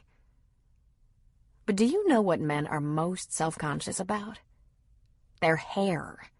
They get all freaked out by thinning hair. By the time Sean and Francie dropped by to pick up their sleeping daughter, Vivian and Maureen were sitting on the floor in front of the fire with steaming cups of hot chocolate, whipped cream piled high on top, laughing like a couple of high school girls, looking guilty as hell. Chapter 13. Sean had been spending every night at Francie's house, and Francie was comfortable with it, having been convinced Rosie wasn't going to be traumatized by the two of them sleeping in the same bed. In fact, Rosie seemed to like sleeping between the two of them. While Francie and Rosie were at their respective schools, Sean usually spent some time helping Luke out at the cabins, or he ran errands, or he did chores around Francie's little house. It was his mission to make sure her house was in complete repair before he went back to Beale right after Thanksgiving. If he ended up going remote, Luke would look after her. I managed fine as a single woman, Francie told him. I know how to call a repairman if I need one. It's just as easy to call my brother, Sean said. Not only is Luke cheaper, he'd be offended if you didn't. On this particular Sunday night, Francie had work to do. She had a couple of demanding classes on Monday because it was nearing end of term. So Sean took over bath and bedtime duties with Rosie, while Francie sat in her bed with her laptop balanced on her knees, perfecting her lesson plan. Once Sean had Rosie in the tub, they sang what Rosie called the soap song. If I were a little bar of soap, I'd go slippy, slippy, slidey over everybody's hidey. It had many verses, and Sean now knew them all. Then it was off to bed to read Rosie's favorite book. Everyone Poops. When Rosie was all settled, Sean gave Luke a call. I'm not interrupting anything, am I? Sean asked. Are you kidding? Luke said. Shelby's already asleep. She feels like shit. Again? Sean asked. Geez, what's the deal? You haven't guessed? She doesn't want to tell anyone yet, but she's pregnant. Luke! Came Shelby's loud, strident voice out of the background. It's just Sean, Luke yelled back. I thought you were asleep. Sean chuckled into the phone. Well, kind of seems like you two don't have to try real hard to reproduce. You might want to keep an eye on that. No kidding. Don't tell Mom yet. Shelby wants to get past a couple of months. Even though she hurls every morning and falls asleep by 7 every night, she wants to be sure. Perfectly understandable, Sean said. I'll see you tomorrow after I drop Rosie at preschool. Then he puttered around the house for a while, quietly, not even turning on the TV in the living room because Francie was working. He took out the trash, leafed through the newspaper again, brushed Harry's hair off the sofa, enjoyed domestic balance and tranquility. He checked on Rosie. She was sound asleep with her little bird mouth open. When he watched her sleep, he always thought, she's mine. And while a few weeks ago that idea had terrified him, now it filled him with wonder, with awe. She was a miracle he just didn't deserve. He left Francie alone until about 9 o'clock. Then he dished up a bowl of vanilla ice cream and took it to her. "Can you take a break?" he asked. "I can be all done," she said, closing the laptop. "This for me?" she asked, reaching for the ice cream. "Yes, ma'am." "You're working out very well. I like having a good-looking manservant around the house." He got a pained look on his face. "I'm not gonna be around the house much longer, baby. But I'll call every day, and any time I'm not flying or have more than one day off in a row, I'll be here." She touched his cheek. "Don't worry about us, Sean. We'll be okay. I think of this as temporary. Once you know what the Air Force has in store for you next, we'll come up with some more permanent plans." "As permanent as possible, given the fact Uncle Sam owns me." "Don't grouse. It's a good life, and I'm proud of you. You have General plastered all over your personal file, Sean. You can go all the way, and you should." "I want to make sure I say a few things before I have to go back to Beale. I've done everything I can do for now, Fran. Got the college trust set up, made a new will, have a new life insurance policy. Worked my charm on the boys at the Military Personnel Center and assignments." He took a deep breath. "I have to say something to Rosie about not being around all the time. Think she'll understand if I say I have to work?" Francie smiled and nodded. "She understands that I work, that Grandma works. She knows you've been on vacation." Her eyes glistened. "She's going to miss you a lot. So will I." "I think Jake will work with me on time off, especially since I'm short." That was the term for someone who could be reassigned without warning. The short guy doesn't get any long-term or real important projects. He might not get to finish them. "Francie, it's likely I'm going to go away for a while. You know how hard it is to stay in touch. Think she'll be able to understand something like that?" "I can help her get through it," she said. "You know, you being in the Air Force was never a problem for me, right?" she asked. "I liked the military. I loved my job. I just didn't want to do that kind of job with a family. And family got real important to me." She shrugged. All of a sudden. He laughed and rubbed her knee. "Yeah, I got excited. Forgot the rubber, and family got real important to you. Listen, I was going to rehearse this and say it right, but here's the thing. I'm ashamed of the kind of guy I was, Francie. Cards on the table. I was a selfish, egotistical asshole who expected you to stay with me forever. But I wasn't willing to make it worth your while. I thought I was a man of the world, but I was a stupid kid. I was mad as hell I didn't know you were pregnant, but it scares me to death to think how I might have reacted if I had known. Francie, the truth is, I probably would have asked you to end the pregnancy. And when I think about what that would have cost us, it almost brings me to my knees. My world is so huge right now. When a wide, I-wish Rose puts her arms around my neck and calls me a silly daddy, my heart almost doesn't fit in my chest. That Rosie, she isn't just an idea. She's more than I could have imagined if my imagination had gone into overdrive. Francie was quiet for a moment. Then she put a spoonful of ice cream to his lips. "I know," she said. "You've turned yourself into a wonderful, silly daddy." He swallowed the ice cream. I need you to forgive me for the man I was. If you can. I forgave you when I saw you with our daughter. It's all different now. I know I suggested marriage before, but you were on to me. I was just trying to check off the items on my to-do list. It isn't like that now. I want to marry you because you're the most important thing in my life. You're the beat of my heart, Francie. The mother of my child. My best friend and my future. I love you more than anything. I love Rosie as much. I'd lay down my life for either one of you. Sean, she said in a whisper, tears coming to her eyes. I'm so sorry I had my head up my ass when we were together before. If I could do that whole time over, I'd prove to you that I'm not completely brainless. I love you, baby.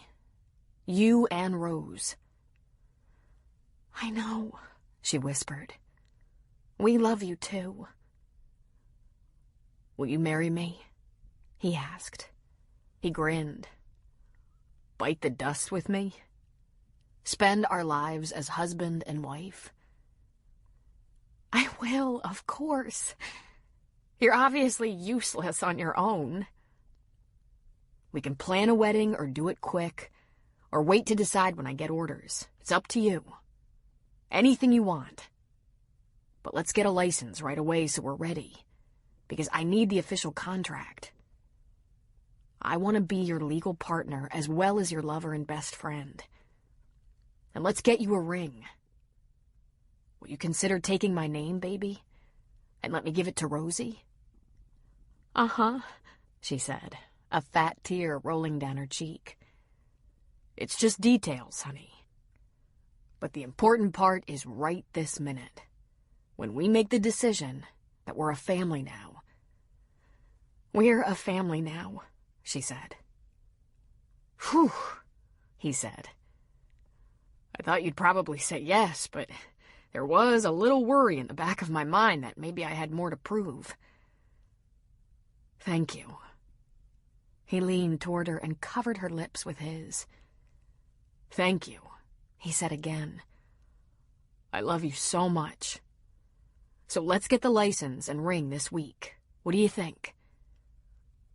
She put her bowl on the bedside table. I think my ice cream is soup, so you should close the door and take my clothes off. What do you think? He grinned hugely. I think I'm gonna love being married to you. Ellie Baldwin asked Jo Fitch, her landlady and friend, to be her matron of honor. And Jo said, I'm thrilled to be asked, but I'd rather be the mother of the bride. Ask Vanessa or Bree and let me do some special mother of the bride things for your important day. Like what? Ellie asked. Well, I'd like to get some of your friends and mine together to put some flowers in the church, dress up myself and the kids, maybe decorate the bar for the reception. Jo, I don't want you to go to a lot of trouble and expense, Ellie said. You've already done so much for me. You've saved my life and got my kids back. But see, that's why. That's what a mother does. And you're like a daughter to me. She grabbed her hands. Let me. So Ellie said, Sure, fine. Just don't go crazy. And Jo said, You are the bride. You stay out of my business, and I'll make it nice without going crazy. Just let me. It's my one and only chance. On Friday afternoon, Vanessa dressed Ellie in a cream-colored cocktail dress with a swoop neck for the big day. Vanny wore the pale green chiffon that she'd married Paul in. They dressed at Jo's house. Ordinarily, Ellie walked to the church every day. But this day, she and Vanny would drive down to keep their dresses and hairdos fresh and their shoes clean. Ellie followed instructions and went in the side door leading to the church basement, waiting until they were called upstairs, to the sanctuary foyer when it was time. That was when she first saw what her kids were wearing. Jo Ellen had shopped for special dress clothes for Danielle and Trevor to wear. Jo insisted they weren't expensive, but they cost more and were more beautiful than anything Ellie had ever purchased for them. In their lives. Danielle was beaming in her ruffles, and Trevor stood proud in his very first suit. "Where will they wear them after the wedding?" the ever-practical Ellie asked Jo. "They can wear them to church as often as they want until they grow out of them," Jo answered. And then Jo handed Ellie and Vanny beautiful bouquets. A surprise to Ellie. "Oh, Jo," Ellie gasped. Tears came to her eyes. She'd checked the cost of flowers and asked Jo to just get her a long-stemmed rose. "Oh, how beautiful!" In her hands, she held a bouquet made of pale yellow roses, lacy ferns, baby's breath, and white chrysanthemums. "I knew you'd approve once you saw the flowers."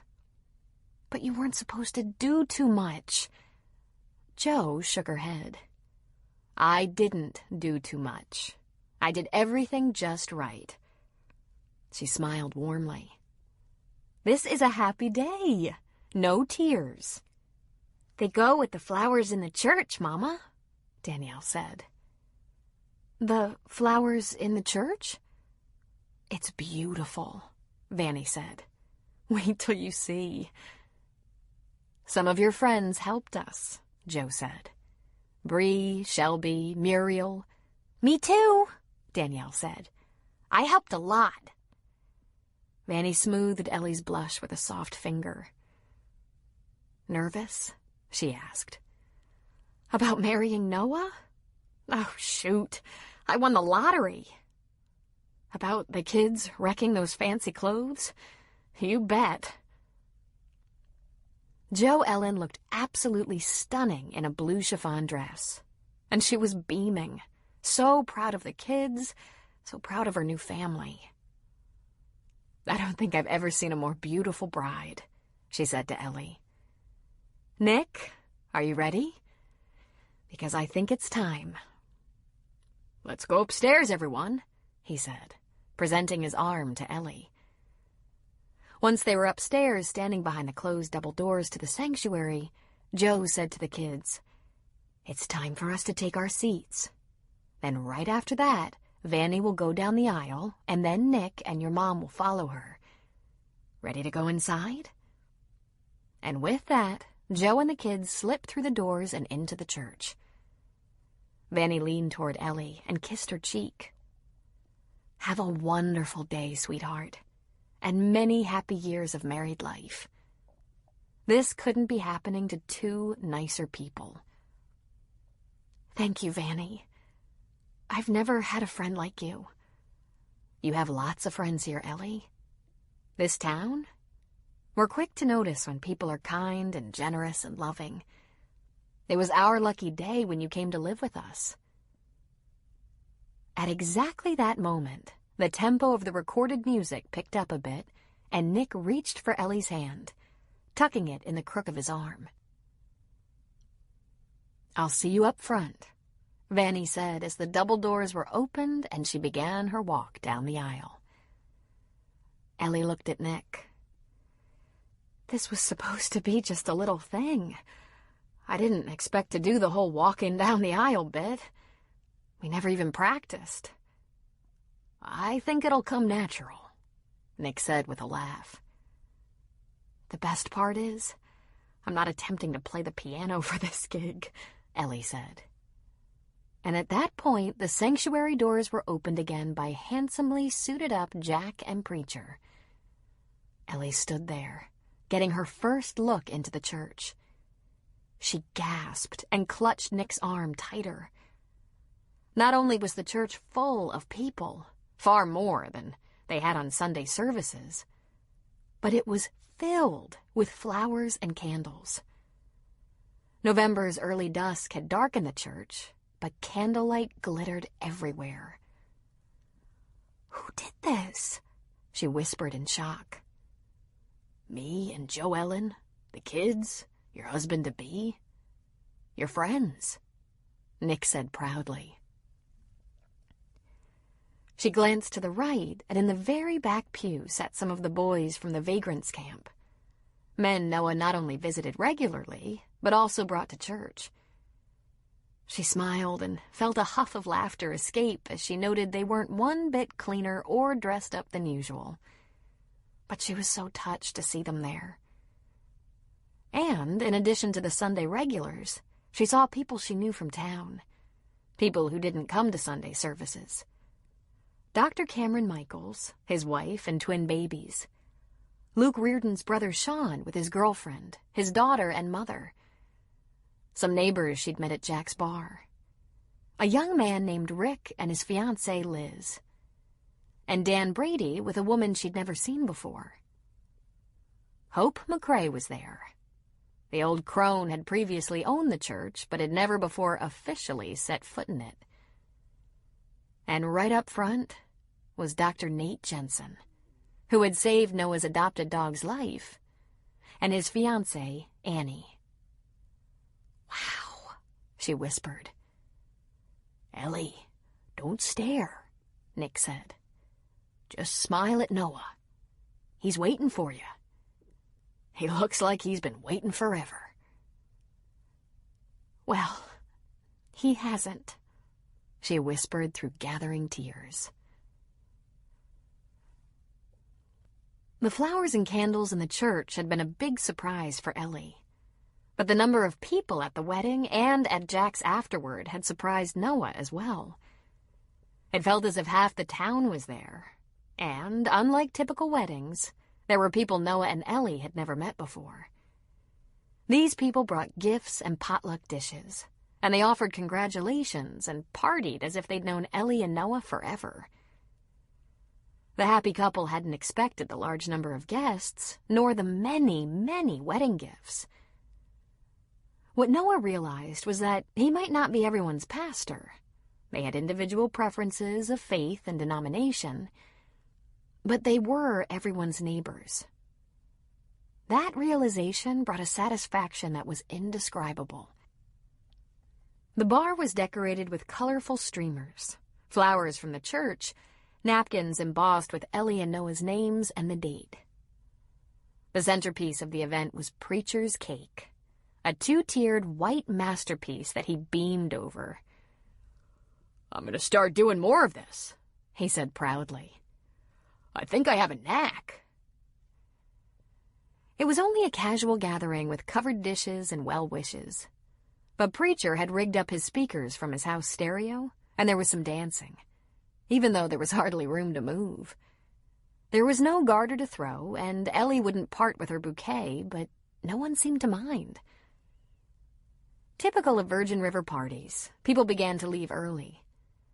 Those who had to drive ahead were the first to depart, followed by the farmers, ranchers, and vintners, who didn't get days off. Sean Reardon left early, taking his family back to Eureka. Noah smiled to see his friend George bow over Maureen Reardon's hand as he said goodbye, brushing his lips against it like a courtier. Nick and Joe took Ellie's kids home to bed, but a hardcore group remained at the bar. The diehards who were willing to endure a lack of sleep for a good party. As the evening grew late, the men were found on the porch with brandy and cigars.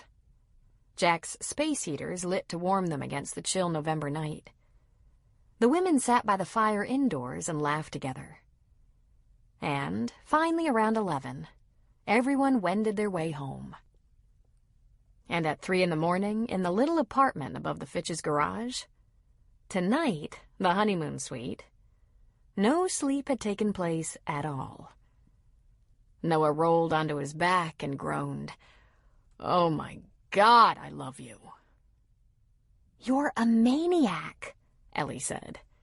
"I've never met a man who likes sex so much." Noah laughed. "That's nice, Ellie. I'll take comfort in that." "Really?" she insisted. "Have you finally had enough?" "For now," he said. His eyes were closed, but there was a smile on his lips. She rolled over on her belly, propped up on an elbow, and looked into his beautiful eyes. "So, is married sex better than sneaky sex?" He ran his fingers through the hair at her temples. "Yeah, for me it is."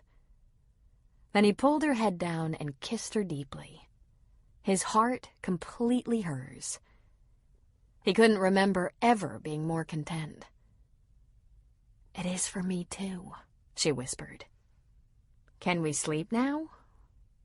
He pulled her against him, her head resting on his arm, and holding her tight, they drifted off to sleep. But not for long. Ellie was up, showered, and pulling on jeans and a sweatshirt first thing in the morning. The smell of fresh coffee filled the small room, and she jostled Noah awake.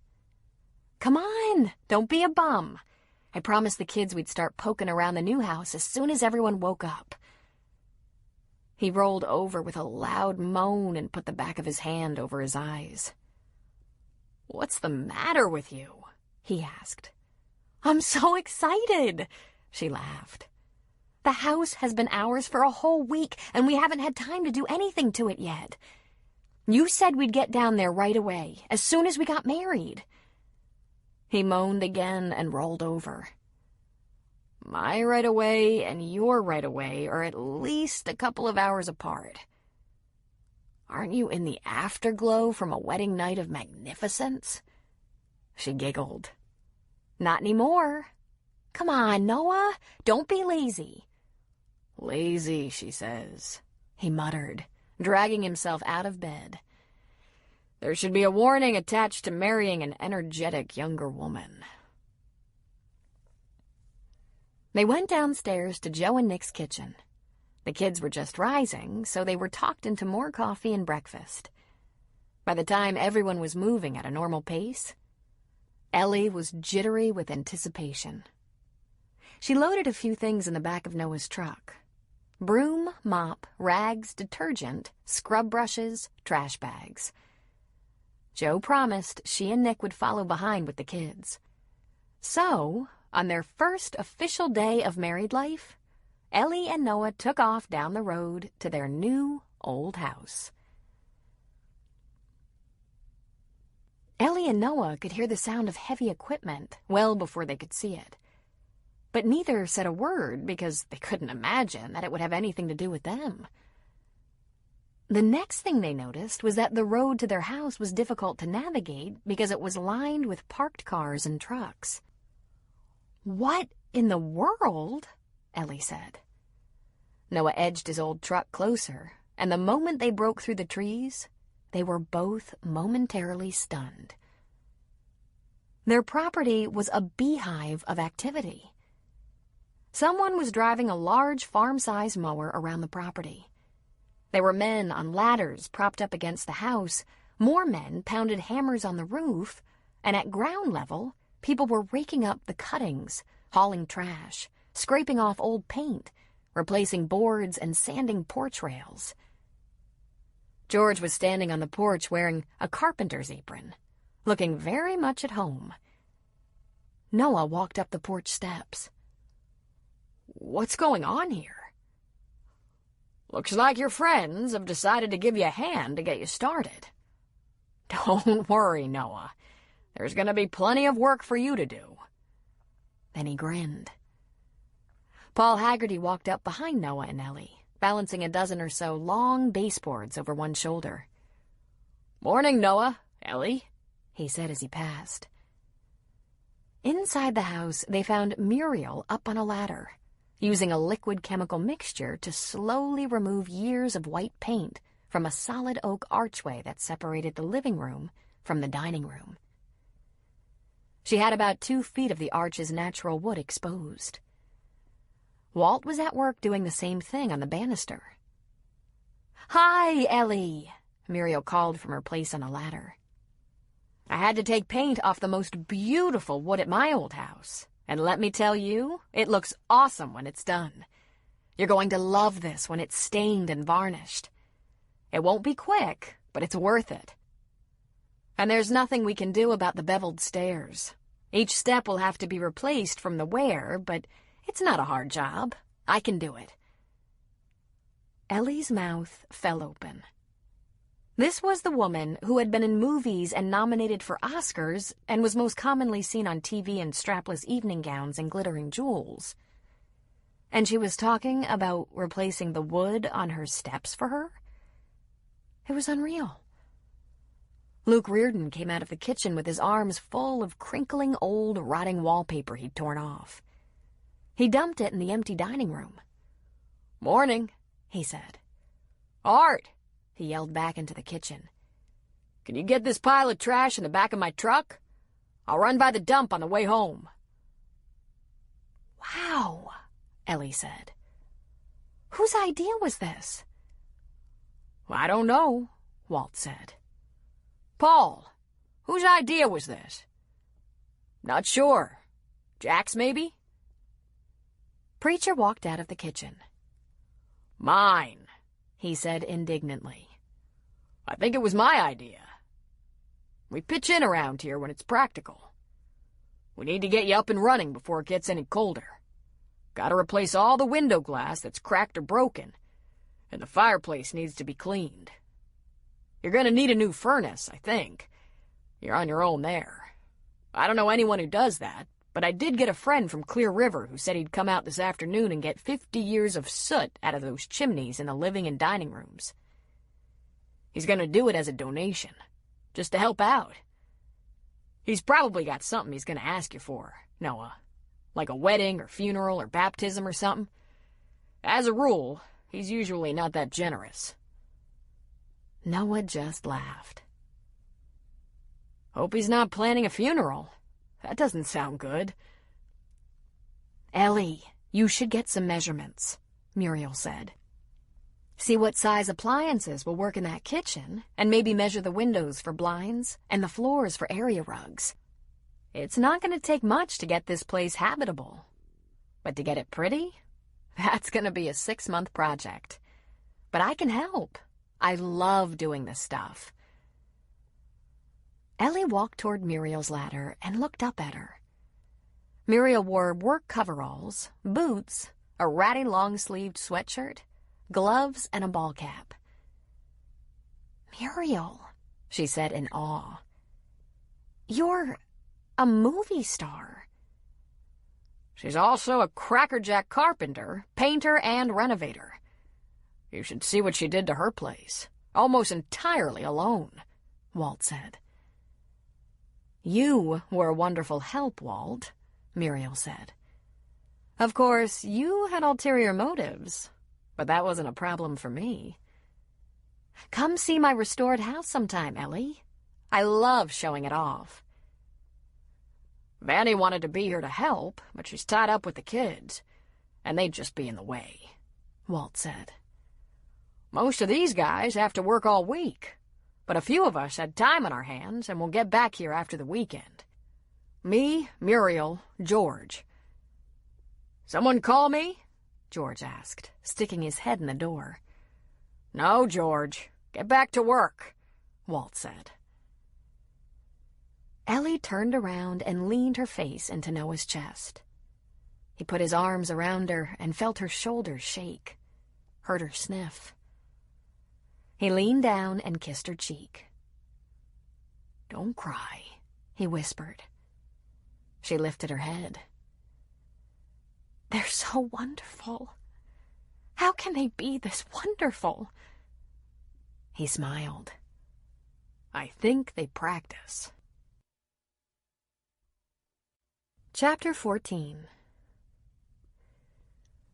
Maureen Reardon heard from her son Luke about the rally of neighbors who surprised the Kincaids with a work party over the weekend. She was completely charmed by the notion. It sounded like the way things had been in her parents' day, barn raisings and such. So, on Monday morning, she drove out to Virgin River. She had a cup of coffee with Luke, then, following his directions, she made her way out to the old house to see what progress had been made. There was only one beat-up old truck outside the house. Then she heard the sound of a saw inside. For a moment, she thought maybe it wasn't such a great idea to poke around. Obviously, a man was working the saw, and she was a woman alone. But in a place where the community had pulled together to help one of their own, could there be danger? It must be just another good neighbor inside the house. The door stood open, even though it was cold outside. Right inside the front door, in what must be the living room, who should be standing at a circular saw cutting planks but George Davenport? She let out a breath. Well, avoiding him wasn't going to work. She'd tried to give him a wide berth at the wedding party on Friday night, but he'd singled her out, complimented her, made small talk, and even kissed the back of her hand. There seemed to be only two options to deal with the man. Face him head on, or leave town. And there he stood, his white hair, which wasn't terribly thick, askew and spiking, wearing jeans and a sweatshirt, covered with sawdust. His face was tan, but hadn't he said he'd come from Seattle? Cloudy, dreary Seattle? Despite herself, she noticed his shoulders were broad. His butt was solid, and his legs were long. What was a man his age doing with broad shoulders and a solid butt? She wondered what he'd look like without a shirt, and was immediately appalled that she would even think that. The thought must have caused her to make a noise because he turned toward her. The smile that split his handsome face was bright. No slippery dentures there. His teeth were white and strong. He must have been good about brushing and flossing all through the years. Probably the only thing they had in common. "Mrs. Reardon," he said. "What brings you here?" "Curiosity," she said. "My son Luke told me about all the activity here over the weekend, and I thought it was such a wonderful thing that I just wanted to see it for myself." She entered the house farther. "What is it you're doing?" "I'm cutting the boards for the new stairs. Noah will be along when he can clear some of his morning appointments. We'll install the stairs, and later today and tomorrow, Muriel will help with the sanding, staining, and varnishing." "Muriel?" Maureen asked. "You've met Muriel St. Clair, haven't you?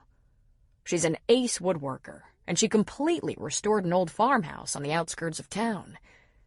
She moved in right next to Walt Booth's place, which is how they met. They've been a hot item for the past year." "Hot item?" she said. "For a year?" She frowned. "I guess I thought they'd been a couple for a long time." Even though many of her female acquaintances found romance later in life, Maureen never really got used to the idea. Viv told her it was high time she dispelled the notion that romance was strictly for the very young. Still, when she thought about couples the age of Muriel and Walt getting together, she couldn't help but think of it as more practical than passionate. "Fairly recent, as I understand it," George went on. "Walt was widowed several years ago, and while Muriel has never taken me into her confidence, the movie rags say she's been married and divorced a number of times." He grinned. "She must think the day she ran into Walt Booth, stable old war dog that he is, was one of the luckiest days of her life." "George, I probably owe you an apology," Maureen said. "I don't think I was as friendly as I could have been when we ran into each other at Jack's a week or so ago. The fact is, I do remember meeting you at Luke's wedding. I don't know why I was acting as if I couldn't remember you. It isn't like me to play coy like that." "I knew that, Mrs. Reardon," he said. She was stunned. "You knew?" He smiled gently, kindly. "I saw it in your eyes. he explained, then shifted his own back and forth, breaking eye contact, demonstrating what he saw. And the moment I met you, I knew you were more straightforward than that. I'm sorry if I made you uncomfortable. She was a little uncomfortable now, in fact. She felt vulnerable, being found out before she even had a chance to confess.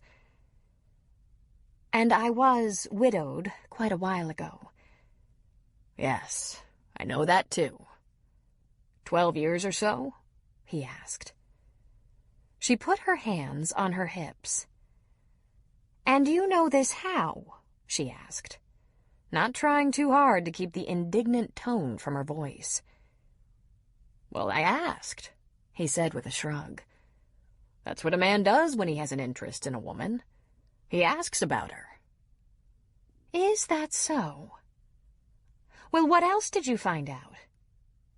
Nothing embarrassing, I swear. Just that you've been widowed quite a while now. All 5 sons are in the military. You live in Phoenix, and, as far as anyone knows, you're not currently seeing anyone special. Special, she thought. Not seeing anyone, period, with absolutely no intention of doing so. Interesting, she said. Well, I don't know anything about you. Of course you do. I'm a friend of Noah's, a teacher. He chuckled. And obviously I have time on my hands. That's not very much information, she said. He took a rag out of his back pocket and wiped some of the sawdust and sweat off his brow. You're welcome to ask me anything you like. I'm an open book. How long have you been a teacher? She asked, starting with a safe subject. 20 years now, and I'm thinking of making some changes. I'm 70, and I always thought retirement would turn me into an old fuddy-duddy. But I'm rethinking that. I'd like to have more time to do the things I enjoy most, and fortunately, I have a small pension and some savings. Besides, I'm tired of keeping a rigid schedule. You would retire? Again, he laughed. I retired the first time at the age of 50, and after 20 years at the university, I could retire again. There are so many young professors who'd love to see a 10-year-old goat like me leave an opening for them. And before you were a teacher? A Presbyterian minister, he said. Oh, you're joking, she said. I'm afraid it's the truth. I'm Catholic, he laughed. How nice for you. You're making fun of me, she accused. I'm making fun of your shock, he said. Don't you have any non-Catholic friends? Of course, many, but...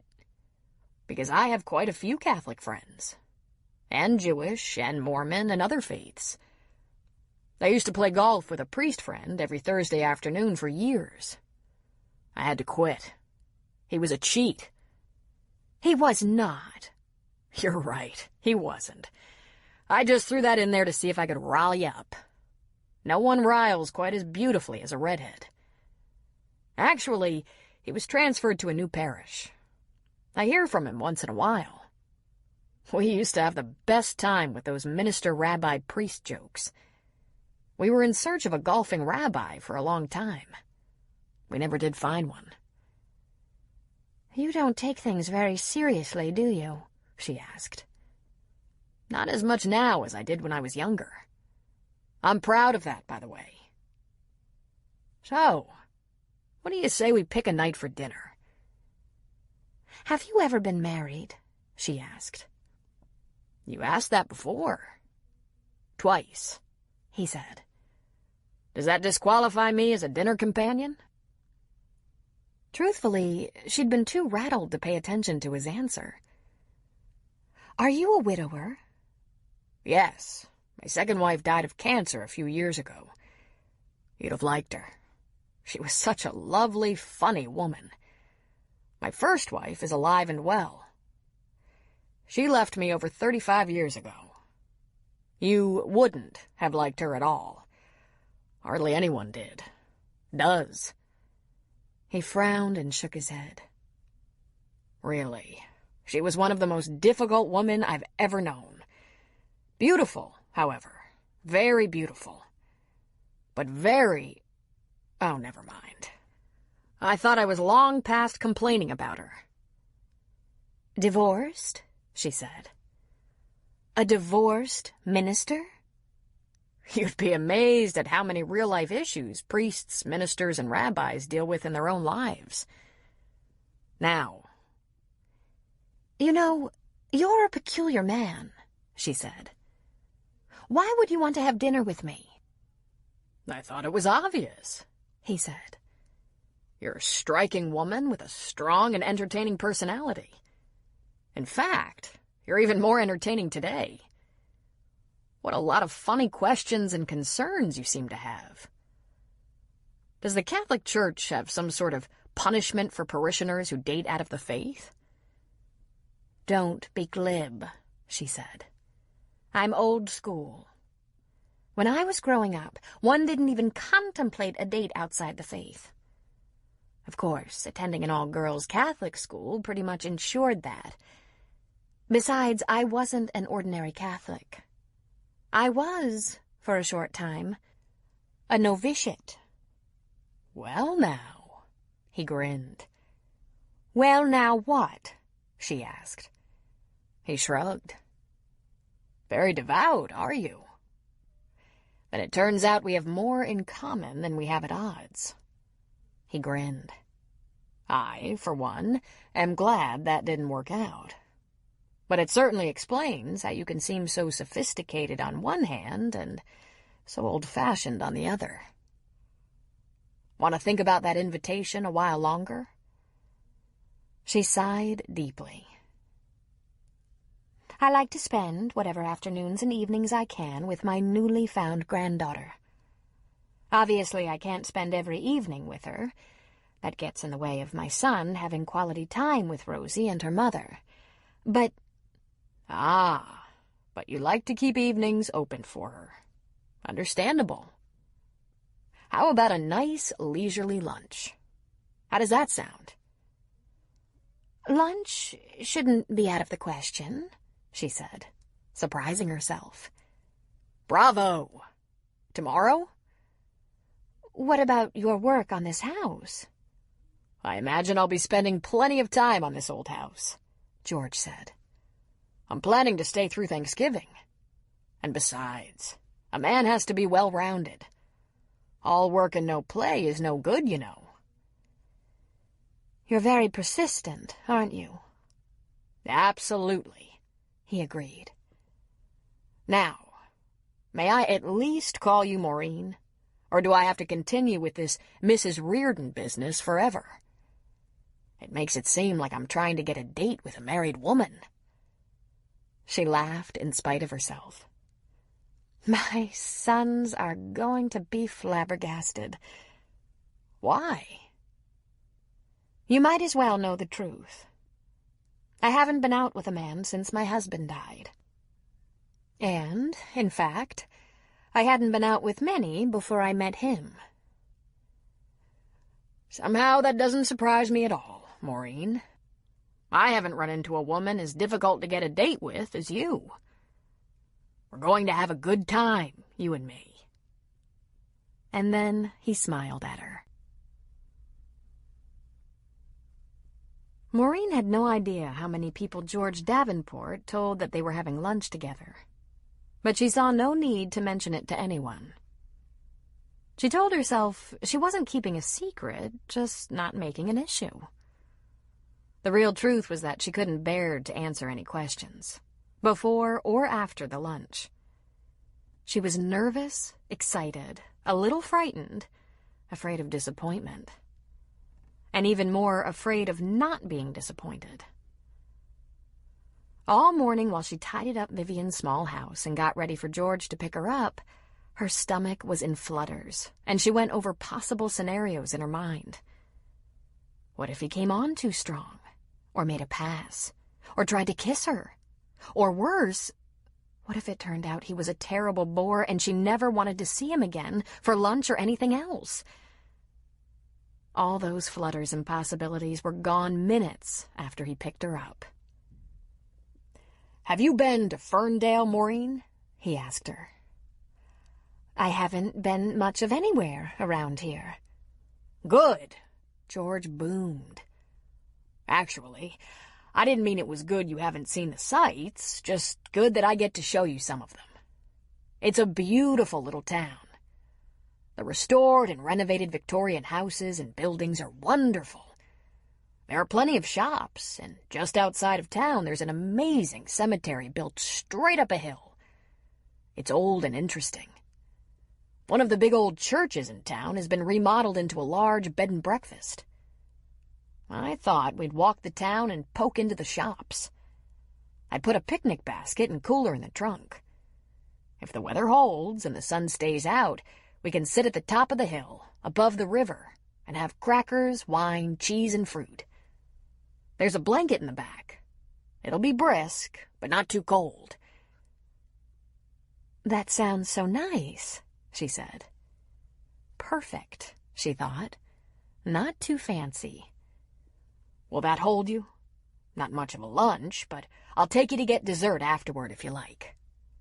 There's a wonderful old Victorian hotel with a restaurant in town." "I think you've given this a lot of thought," she said.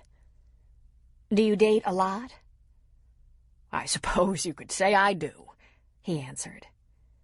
"There are women I'm friendly with, and we share certain interests. There's a neighbor woman I've known for years who's a food critic for the newspaper, and sometimes she invites me along to restaurants she's reviewing. What an opportunity. She doesn't listen to a word I say about the food, but I love the whole experience. I have a colleague I can invite to those college parties I'm forced to attend. She's single and doesn't usually have a date either. Mainly, I have a number of friends who happen to be women, and if I'm looking for something to do, I might give one of them a call." He turned and looked toward her. "Maureen, I don't have anything romantic going on with anyone. Ridiculous as it might be to think a man my age could be a playboy, I promise you I am not." "I didn't mean—" He grinned and grabbed her hand. "Of course you did. And not only am I encouraged, I'm flattered." "Well, don't be," she said. "I didn't mean that." And then he laughed at her. George drove toward Ferndale, but went past the exit and took a back road that wound up a hill. He pulled off the road across from a corral that held 4 nice-looking horses. The first time I passed by this spot, what came to mind was that it was a perfect picnic site. I know it's a little brisk for a picnic. Will you be comfortable? I have an extra jacket in the back seat." "I think it's a great idea," she said. "I love being outside." "Good. Come with me.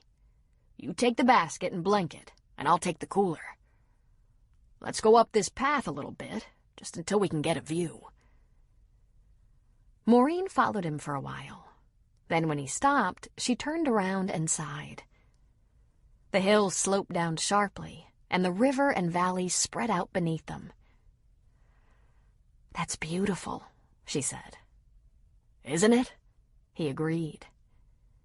He put down the cooler, spread the blanket, got down on his knees, and began to unpack the things he'd brought along.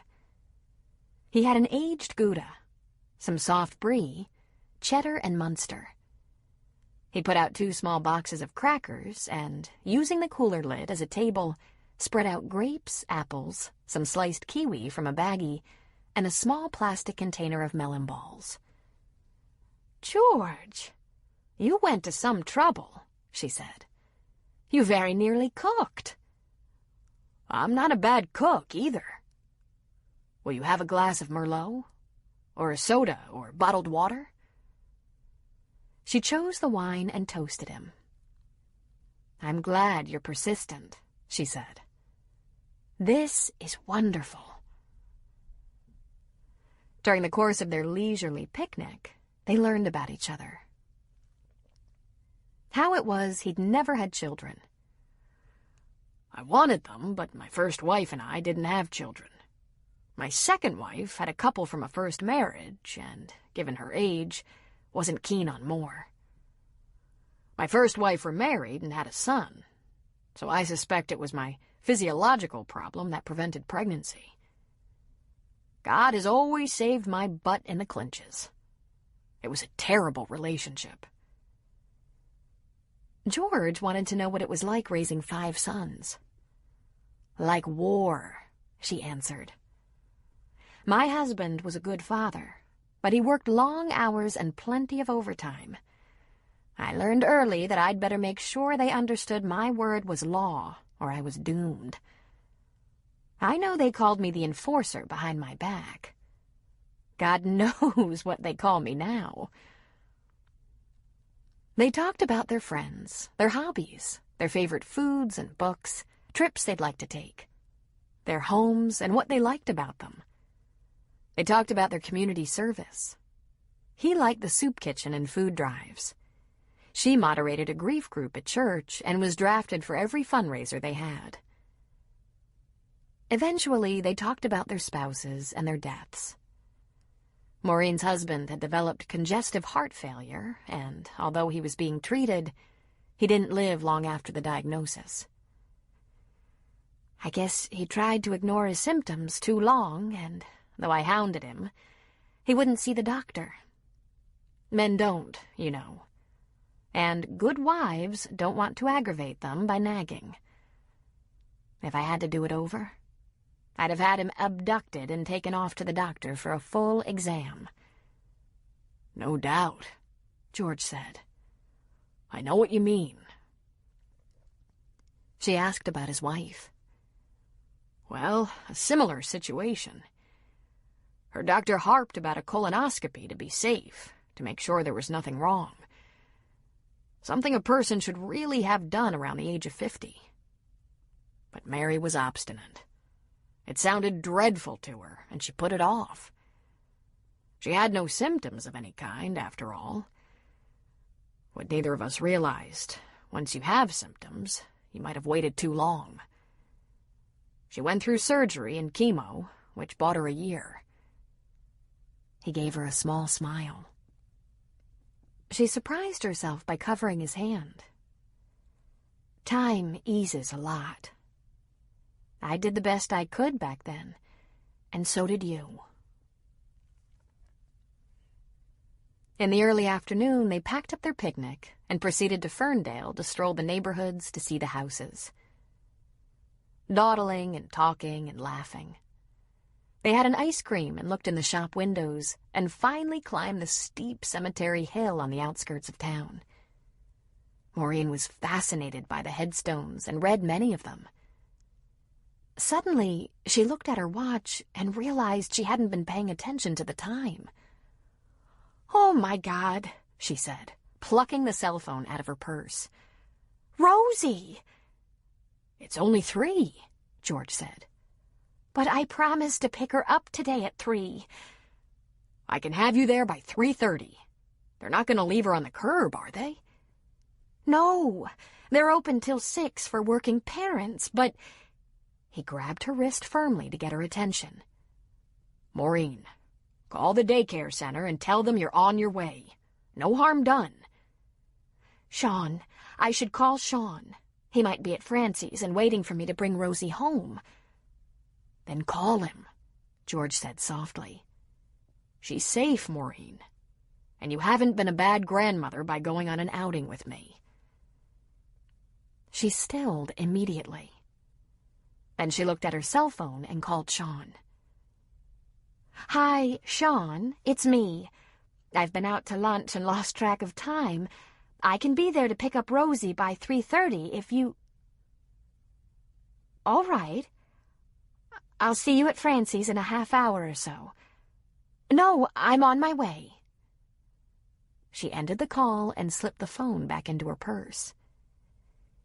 "He said he'd run over and pick her up, and I should take my time. But I'd better get going." "Of course," George said. They stood on an incline in the middle of the cemetery, and he stepped closer. He lifted her chin to look into her green eyes. "You lost all track of time because we were enjoying ourselves. That means the date was a success." He leaned toward her and gave her a peck on the lips. "Now relax, and I'll take you home." And out of nowhere, completely unplanned and unprepared, Maureen threw her arms around George's neck and planted her lips on his. He stumbled backward a couple of steps before he came up against a large tombstone that balanced him. He was finally able to get his arms around her and hang on to her. He kissed her back. But as kisses go, it wasn't much. It was the gesture that was startling. She let him go. "Well," he said, "you should warn me when you're going to do that. We could have gone down the hill. Then we'd have to explain a couple of broken hips. That's more complicated than being a little late to daycare." "I don't know what came over me," she said. "It doesn't matter. Just make sure it comes over you again before long. I like it." He held out his hand. "Come on. I'll walk you down. Slowly."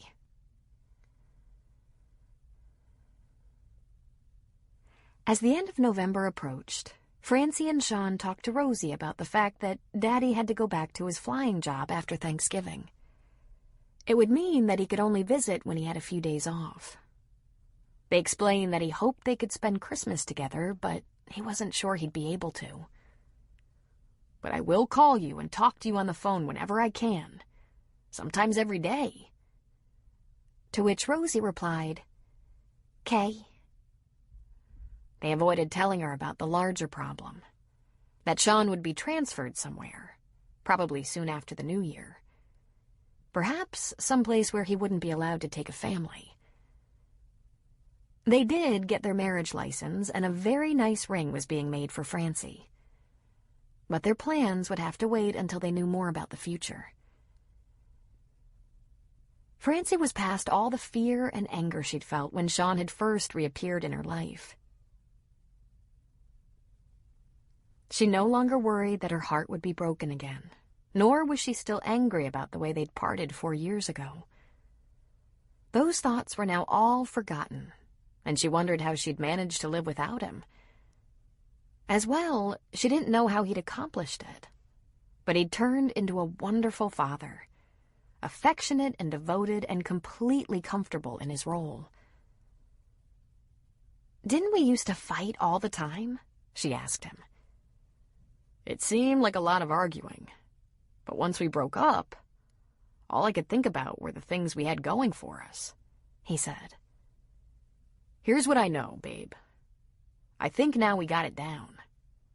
We might have some hurdles with the Air Force assignments, but from here on, we're making it." "I'm sorry I didn't tell you about Rosie," she said to him. "I'm sorry I was so impossible to tell," he replied. Every day, Maureen found herself in very unfamiliar territory. Without saying a word to anyone besides Viv, she'd spent several lunch hours with George Davenport over the couple of weeks before Thanksgiving. Like herself, he was heading back to Seattle after the holiday weekend. "End of term," he said. "I really need to be there. But what say we meet right back here for Christmas?" "I'd like that," she said. "How attached are you to that condo in Phoenix?" he asked. "It's perfect for me," she said with a shrug. "I don't have to cut grass or shovel snow." "But do you like it?" "Sure. Do you like where you're living?" "It's been a good home for over 20 years, but I'm thinking ahead. Mary's grown kids have moved away, and they're really my only family besides Noah. I don't believe I'm going to stay in that house in Seattle much longer. Or at the university either. I'm ready for the next step." A more portable lifestyle. More freedom and travel. She smiled and said, "Maybe you'll visit Phoenix." "Maybe I will. You'll let me have your guest room, won't you?" She grinned and shook her head. "The complex has some guest apartments we can reserve for our out-of-town company." He lifted a brow and said, "You're not afraid to be alone with me, Maureen?" "Not at all. But I won't have the gossip." "You would have made a fantastic nun," he told her. And then he laughed. But she let him kiss her. Small, affectionate kisses. That was enough. But something she was completely unprepared for was beginning to happen for her. Bringing George into her life was not simply about practicality or companionship at all, but more about the little tremors that vibrated inside her when he was near, when he touched her ever so briefly, when he brushed his lips against hers.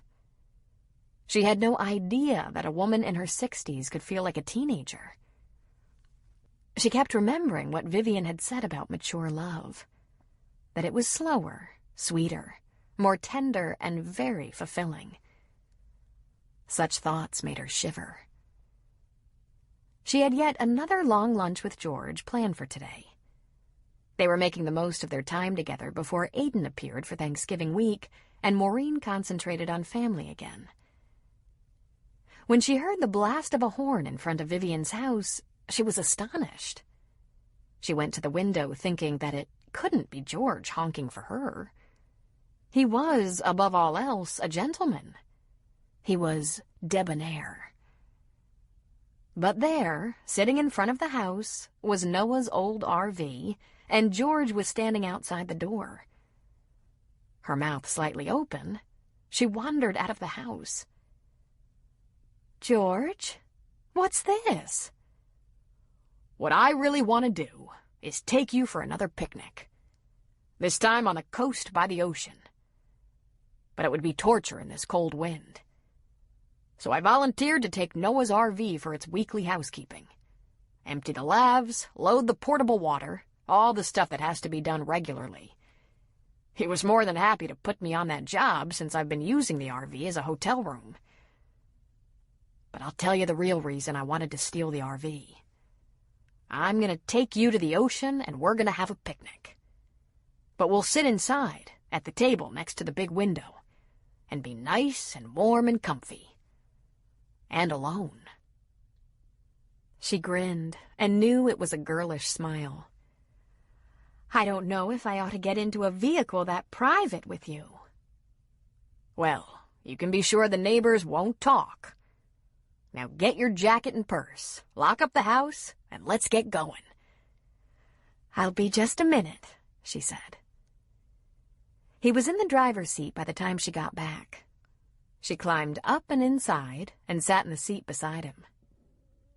While he drove the big vehicle down the street, she turned in her seat and craned her neck to take in the interior. "That's a cute little kitchen," she said. "What did you make us for lunch?" "Takeout," he said. "I don't want to waste my time preparing food. How does it feel, riding up here?" She looked out. "I like it. It's wonderful being high. I've been frustrated by all the big cars on the road. Big SUVs, trucks, vans, and such. I've always hated being behind them and blind to what's going on up the road. This is nice." Not only is there a bathroom, kitchen, washer and dryer, master bedroom and living room, but a satellite for TV and radio reception, and storage underneath. And this is an old RV. I'm not much of a mechanic, so I hope it runs without any problems. "Oh, George, what would we do if it broke down?" she worried. "Call Noah," he said. "He'd come with his toolbox. He's been keeping this thing going for years. It's kind of nifty, don't you think?" "I do," she said. "Is it hard to maneuver?" "Not a bit. I could let you try, if you like." "No, thanks," she laughed. She ran a hand along the console. "But it's fun, George. I have to hand it to you. You're always fun." "Why, thank you, Mrs. Reardon," he said. "Thing is, I've decided what I'm going to do next.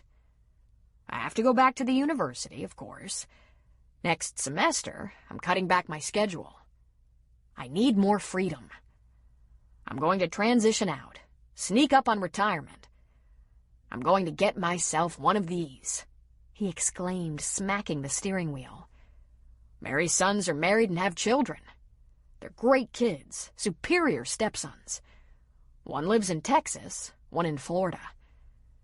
I'm going to put my house on the market and retire by the end of school, just in time to begin traveling.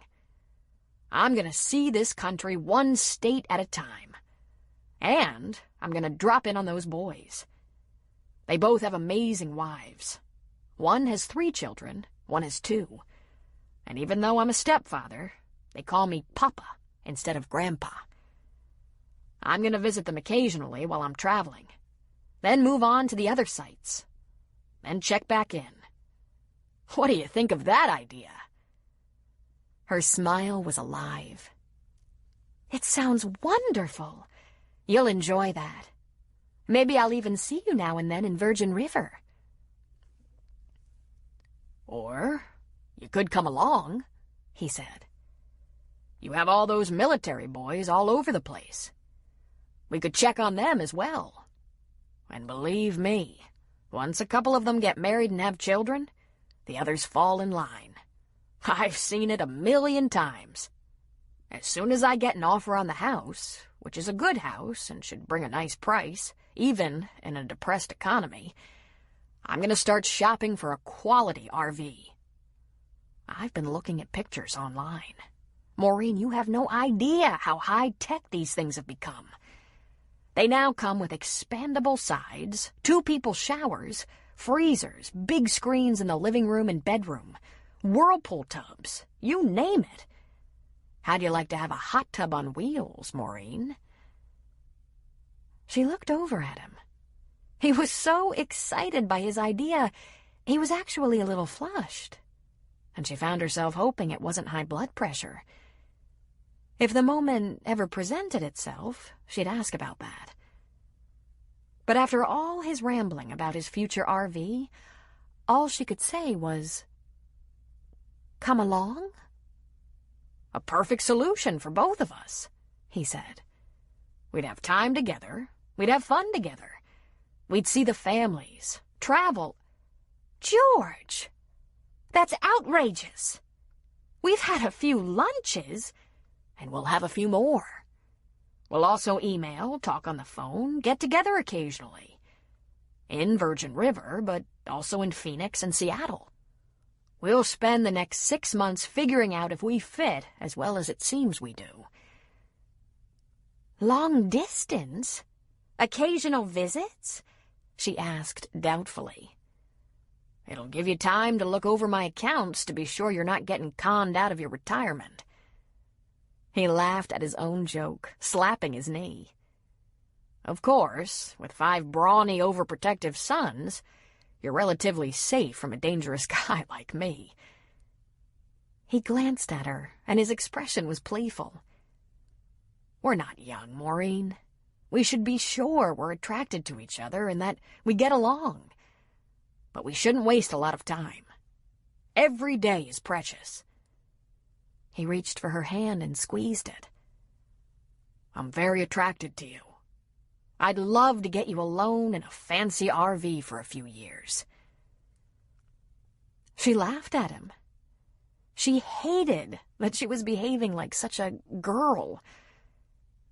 "Have you lost your mind?" "I've been wondering what to do next. I've had a couple of fulfilling careers, but I can't go on preaching and teaching forever. I'll get bored. At a point, I should retire again. When I lost Mary, I filled my time with activities. Friends for dinner, going to the movies, attending a new play. I had a very nice life with Mary. I loved her deeply, as I'm sure you loved your Patrick. I miss her, but I also miss having a best friend to spend time with. Maureen, this is guaranteed not to sweep you off your feet, but you're the first woman I've met in years who could actually be that kind of friend. We have so much in common, it's amazing. You've slipped a cog, she said. We have nothing in common. I'm Catholic, you're Presbyterian. I was almost a nun, you were a minister. Almost a nun with 5 sons in 10 years, and, for your information, I'm still ordained. Psst, she admitted. I like to play tennis, golf, and bridge. I jog, he said. I could learn tennis. I've always enjoyed golf. But bridge bores the crap out of me. She burst out laughing. Bores me too, she said. But the women gather for bridge, and so I play with them. But, George, I'm not about to commit to a man I've known such a short time, and... Of course not, Maureen. Here's my proposal. Let's carry on. How hard is that? Let's communicate, visit, get to know each other, and even better, spend quality time together when we can. You'll want to visit that little granddaughter, and I have to keep tabs on Noah so he doesn't go astray. And 6 months down the road, we'll be more sure of ourselves and of our relationship. And believe me, 6 months is asking a lot of a 70-year-old guy. She narrowed her eyes. How's your health? Excellent. After what happened to Mary by avoiding the doctor, I get a good physical every 6 months. I'm on cholesterol medicine, though, but I think it's a waste of time. My father lived to be 88. I'm on cholesterol and high blood pressure medicine. You don't say. It's working, she shrugged. Isn't it amazing? My doctors say as long as we can find and treat these things, we're going to be fairly hard to kill. Maureen shook her head and laughed. She wouldn't let him get a foot in the door with this insane idea, but she knew, at once, she would have fun with him. Piles of fun. I would have to run this idea by my priest, she said. Whatever works for you, he agreed. But what idea are you talking about? The idea of getting to know me better? Or the idea of joining me in the RV if it works out? She didn't answer. She chewed her bottom lip and thought about when she'd gone to her parish priest as a young mother and said she could not keep having babies. She just wasn't up to it. She wanted his blessing, the church's blessing, on birth control before she lost her mind and her body. He wasn't much help, and she'd already given natural birth control, timing her cycle, etc., 2 fair shots. They were named Sean and Patrick Jr. She clicked her tongue without realizing it. That was more than 30 years ago, and there had been progress on these matters in the church since. But she had to admit that some of the rules had been hard to take at that time. Forget I said that, she answered. What did you get for takeout lunch? Wonderful fat deli sandwiches, coleslaw, sweet tea, and brownies. How does that sound? She smiled at him. Better than you know. George pulled the RV off the road at a scenic outlook beside the ocean. They sat at the table and ate their sandwiches, talking about all the places in the United States they hadn't seen and would love to visit. Maureen lived in Arizona and had never been to the Grand Canyon. George wanted to extend his RV adventure into Canada and Alaska. It all began to sound like a fantasy, a dream trip. George, she said. What if one of us gets sick? She asked. We're not going to the wilds of Africa, he said with a shrug. We can stop at a hospital, We'll see a doctor, or... But then he smiled at her. But we should, if we feel like it. Should what? Go to Africa. And maybe a long cruise. She sat back in her chair. Have you been dreaming this up for years? He shook his head. Just the opposite. I didn't know what I was going to do with myself. I'm not young. I have some years of travel in me. And I'll probably have to settle down a little and be happy with the occasional trip. You have longer, I suppose. But the truth, Maureen? All these fun ideas didn't even occur to me until I met you. Mary thought of stuff like this, but we were never able to act on them. You know what my late wife used to say? That it was her goal to have the grandchildren say, "Anyone see Grandma?" He laughed at himself. Then he sobered. I'm so sorry. It's probably such a faux pas, trying to tempt you with things my late wife said. But Maureen loved it. It had been such a long time since she'd been tempted by anything. By a man, by living, by having fun, by risk and chance and dare. She would love to sell her condo, get rid of all that precious furniture she'd polished, pampered, and protected for so many years. Furniture that never managed to look good in that fancy condo. She'd love to give her sons the keepsakes she'd stored for them. The old school pictures, report cards, and clay handprints. And the little china and crystal bric-a-brac her mother and mother-in-law left? What was she going to do with them after she was dead? Cart them with her to heaven? The boys could have all the Christmas ornaments from their childhood, their baby pictures, their school projects. Their wives could have their great-grandmother's silver and dishes. It wasn't as though she sat up on lonely nights caressing that stuff. She'd much rather see the Grand Canyon. She thought about drifting from grandchild to grandchild across the country, taking them on overnights in an RV, going on shopping trips and buying them presents from Europe, Asia, Africa. 6 months, George had said. 6 months to see if they were really as compatible as they seemed. She laughed suddenly. She hadn't made Patrick Sr. work at winning her for any longer than that. Funny? Did I offend you? George asked. She grabbed both his hands across the RV's table. Not at all. I think I would have loved Mary. We would have been friends, in spite of the fact that she was Presbyterian. That's what I think, he said. But Maureen, don't get the impression you're exactly like her. You didn't get my attention because you're anything like my late wife. In fact, you're very different in lots of ways. I'll tell you all about that another day. It's bad manners to discuss your wife with your girlfriend. He frowned slightly. You have an odd look on your face. Does all this talk about her bother you?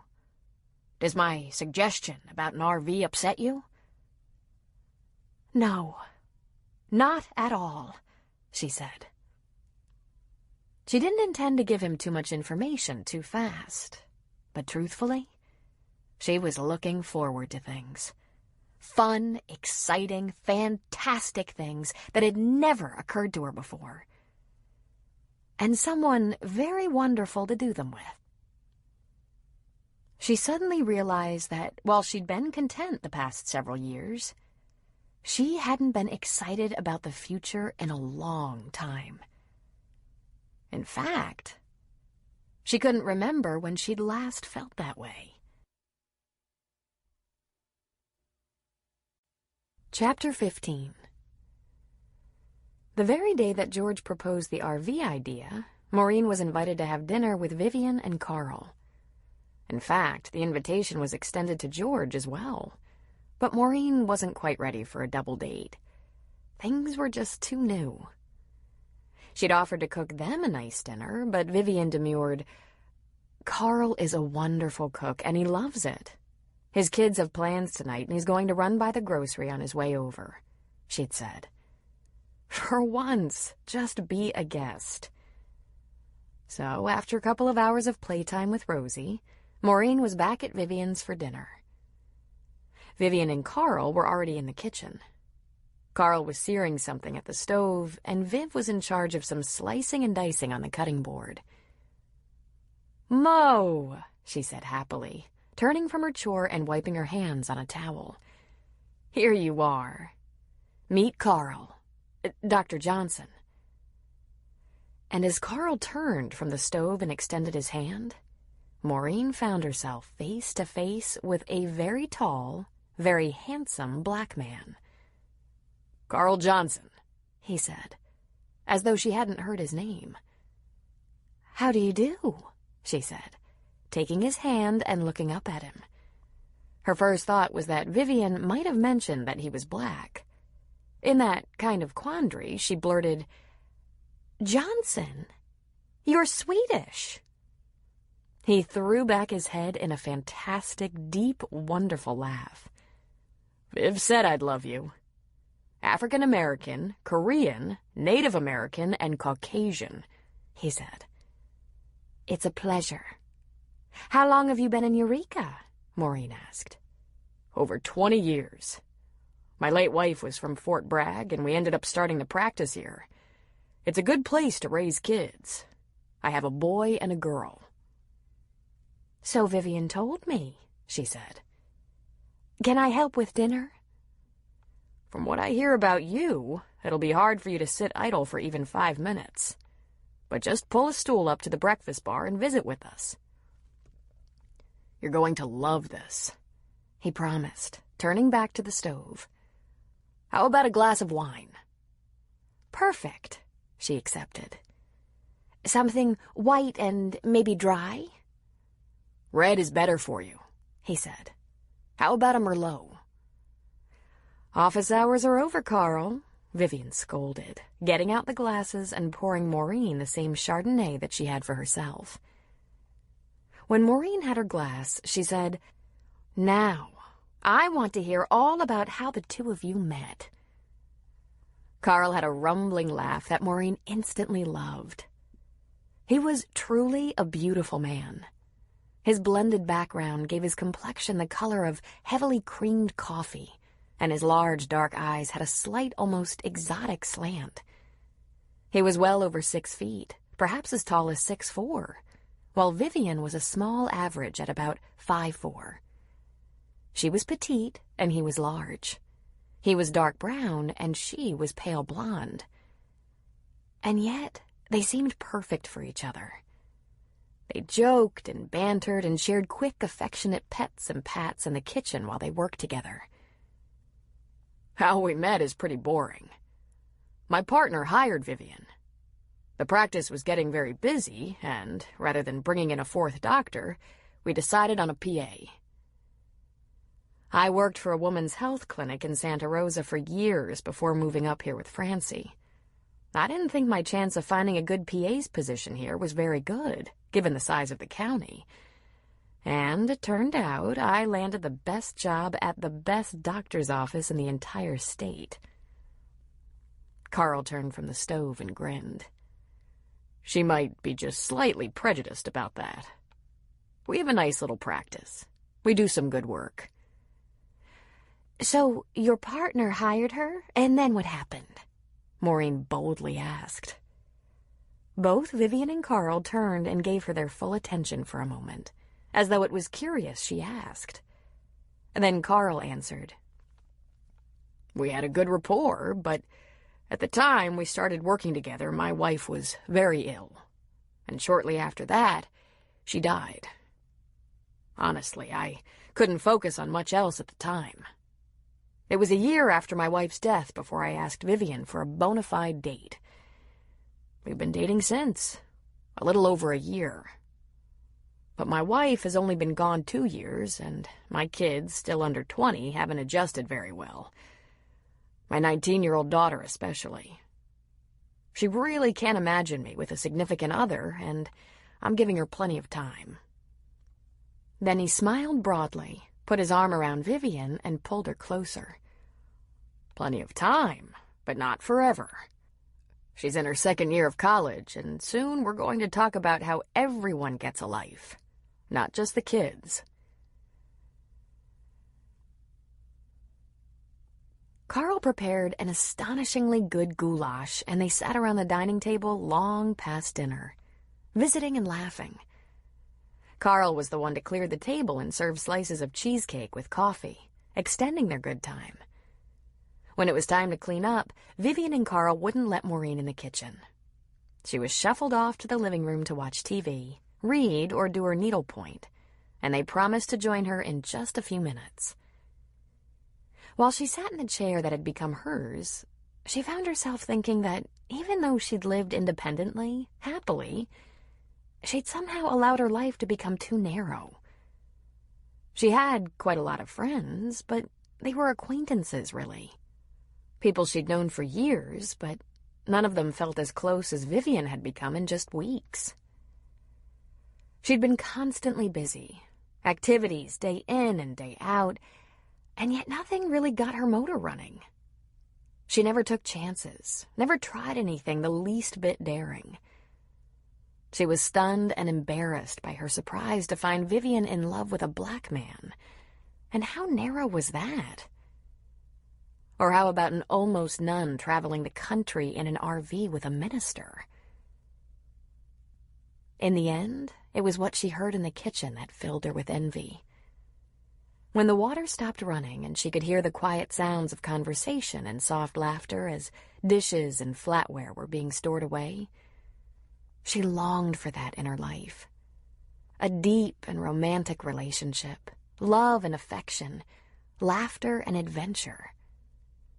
She heard Vivian giggle and Carl purr. 6 months suddenly seemed like a very long time. And right then, she offered up a promise to herself. I'm in my 60s. It's late to become enlightened. I hereby vow to be relentlessly happy, ridiculously daring, outrageously open-minded, and passionately optimistic. At the onset of Thanksgiving week, specifically on Sunday at noon, Jack's bar was full of people with bags and boxes filled with non-perishable food items. Jack and Preacher had been collecting the donations for Thanksgiving baskets for a couple of weeks. Jack liked the idea of presenting the food in a classy Harry and David-type basket with a beautiful arrangement of food, but that was impractical for what they had in mind. Instead, he went to a shipping outlet and bought some sturdy boxes. For the past couple of months, Jack and Preacher had had a jar on the bar with a sign on it that said, "Donations for Thanksgiving baskets." They'd collected more than enough money to buy non-perishable canned turkey and ham and some apples and oranges. In this, the first year of their project, they estimated they would deliver 15 boxes of food to needy individuals and families. Noah Kincaid and Mel Sheridan had managed to come up with a list of folks who could use some help. If they had surplus after arranging these boxes of food, Mel would have no trouble coming up with more names. She was the one with the most experience in outreach. Jack was supervising the stocking of the boxes. Cans of vegetables, powdered milk, instant potatoes and rice, gravy mix, boxed stuffing, even canned cranberries. There were things that didn't really fit on the Thanksgiving menu that people would be happy to have if their budgets were tight. Fruit cocktail, canned pork and beans, chili mix, lentils, black-eyed peas, chicken soup. "Cocktail weenies?" he asked, holding up a little can. "Who gives cocktail weenies to a needy family?" "I might have done that," said Hope McCrae, pushing her big black glasses up on her nose. "The can is bulging," Jack said. "Been a while since I had a yen for cocktail weenies," Hope replied, unrepentant. Jack pitched the can in the trash. "Sorry, Hope. Can't take a chance on killing anyone our first try at this." He pulled out a bag from the dollar store that was filled with little can openers. He passed them out to his wife, Noah and Ellie, Preacher and Paige, Mike and Bree. George Davenport was on hand to help, of course. Make sure one of these goes in every box. Mel, are you taking care of the boxes for families with babies? We've got diapers, formula, and baby food. I'm on it, she said. The neediest people Noah and I see are either families with small children or the elderly. Right, Noah? Right, he affirmed. There's more than 15 families who need help, huh? Jack said, and it wasn't a question. We should have been doing this for years, Preacher. Why didn't we ever do this before? He asked. Because we do everything else, Preacher said. And this was true. Wherever help was needed, they tried to pitch in. It wasn't unusual to see Jack and Preacher under the hoods of cars and trucks, or picking up groceries for widows and young mothers while they bought their bar stock. They helped Mel and Cameron at the clinic when asked, and, of course, they were on hand for any kind of search and rescue around the mountains. Last winter, a school bus slid off the road and down the mountainside, and all the men from town were there instantly, ready to assist emergency responders. Jack was the first one on the scene, and Preacher was the second. Noah laughed at Preacher's remark. From all I can see, people in this town do a fine job of lending a hand wherever they can. My house is almost habitable, thanks to the neighbors. We might not be able to cook a turkey in it this year, but we'll be there for Christmas. The kids are going to have Santa in their own house. He looked around the bar. Who's on board to deliver these boxes of food? Every hand went up, and Noah laughed again. Then I guess the job gets done fast and easy. Just don't leave anything on a doorstep. You have to put it in the hands of an adult. Otherwise, wildlife could get into it. If there's no adult, we'll go back a second time. I know it's not Thanksgiving till Thursday, but I think it's practical to distribute now. Those who are able might try to save this for a holiday dinner they wouldn't otherwise have. And those who aren't able, he paused, are not able to wait, he finally said. I'm a little embarrassed it took some city boy preacher to get a project like this going in our town, Jack said. We should have been on this. We start for Christmas right away, and then we get going on holiday baskets for next year in July. And Hope, don't be throwing any of your old weenies in the basket. You never know who's in the mood for a weenie, she said with a sparkle in her eye. I would give anything to see the inside of that mausoleum you live in, Jack muttered. It's filled to the ceiling with little cans of cocktail weenies, she said.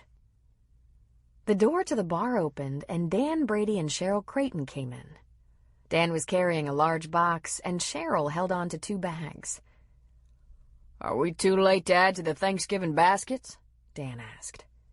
We meant to get this done sooner. You're in time, no problem.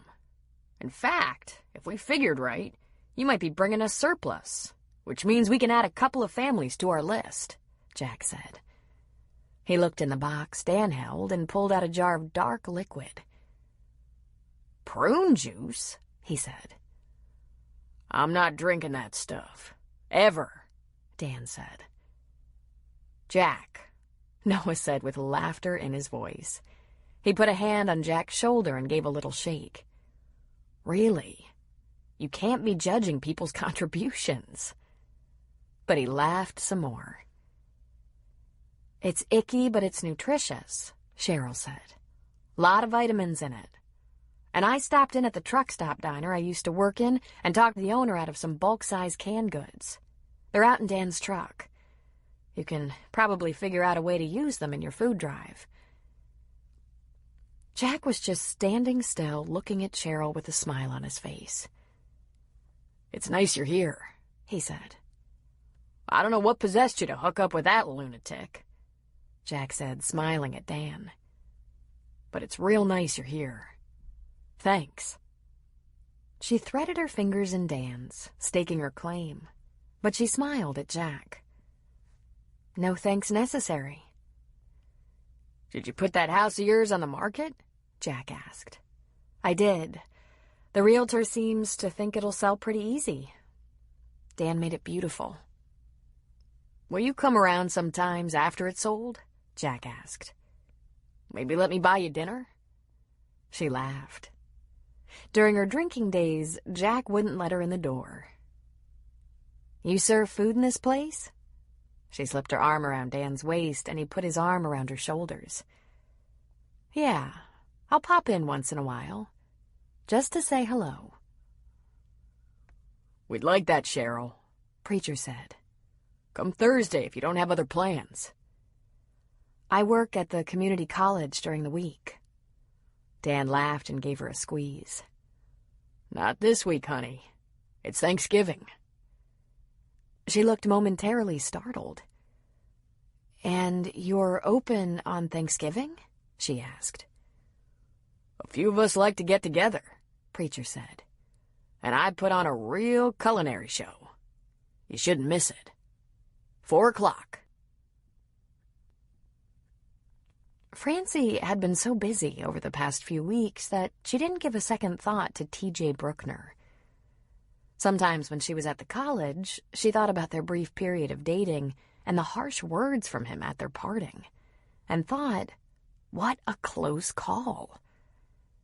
She wondered how long she might have hung in there with T.J., ordering her dinner, telling her what to like and not like, if Sean hadn't turned up. She was just grateful it hadn't gone on any longer, especially having faced his incredible anger. That had been spooky. And then, suddenly and accidentally, she stumbled upon a whole new dimension to the man. After a brief workout in the college weight room and a shower before going home, a couple of female voices carried across the lockers, just as she was drying off. Gone, I hear, one said. Suspended and likely to be fired. God bless the internet, huh? Was it like I heard? Asked another female voice. Caught red-handed? By a nanny can? Literally with his pants down, said the first. It must have been fantastic. How about that? All these years he's been claiming that just because he's marginally handsome and the girls flirt with him, he's been victimized by gossip. Poor Professor Hottie. Caught on tape with 2 naked 18-year-old blondes. Both women giggled. Francie gasped and dropped her towel to the floor. The story is that this particular menage a trois started in Cabo on his last diving trip. I suppose he thought he was in control of the girls, and it turned out they were in the driver's seat. One of them had a hidden camera and put the movie on the internet. From the comments on the site, they were hardly the first. This has been going on forever. Francie wandered closer to the voices to hear better. Cabo, she thought. What about his buddy system? Sounded as if he had a couple of buddies, all right. He was supposed to have been Francie's boyfriend on that trip to Cabo. So much for that. I think he's scum. But what's the actual big deal? Is it against the law or something? I don't know what's against the law. The word is they were all consenting, but the dean didn't appreciate him boinking the students on a field trip. There's policy about that sort of thing. No diddling the students. And the gossip has been pretty damning. He's been manipulating female students into sexually compromising situations for years. Old-timers around here say his wife left him because he couldn't keep his hands off the freshman girls. He's not the first guy who likes younger women. The voices drifted off as the door to the locker room opened and the 2 women exited. And Francie thought dispiritedly, I believed every word he said. Francie pulled on her jeans and sweatshirt. She was in such a hurry to get out of there, she stuffed her bra in her purse and pulled on her boots without socks. She left the gym without drying her hair and went out in the cold with a wet head. Her stomach flipped and churned as images she just couldn't block came into her mind. Fresh young women, vulnerable students, taken advantage of by a man of 40, an instructor. Did he trade sex for grades? "You give me credibility," he'd said to her. No one gossiped about him when he had a woman with looks and brains as his girlfriend. So, there was a lot more about the whole relationship than just his controlling nature. She was nothing more than a decoy. She felt violated. She drove home in a daze. She drove too fast. She couldn't wait to get to Sean. It never even occurred to her not to tell him. When she walked in her house, Sean was sitting at the dining room table with the newspaper spread out in front of him. "Where's Rosie?" she asked before she even said hello. "My mom is picking her up and they're stopping at the store. Maureen's cooking to—" "Hey, you're white as a sheet." He stood. "What's the matter? Were you in an accident or something?" She just stared at him for a long moment. She thought about spilling the whole story right there, but instead, she just walked into his arms.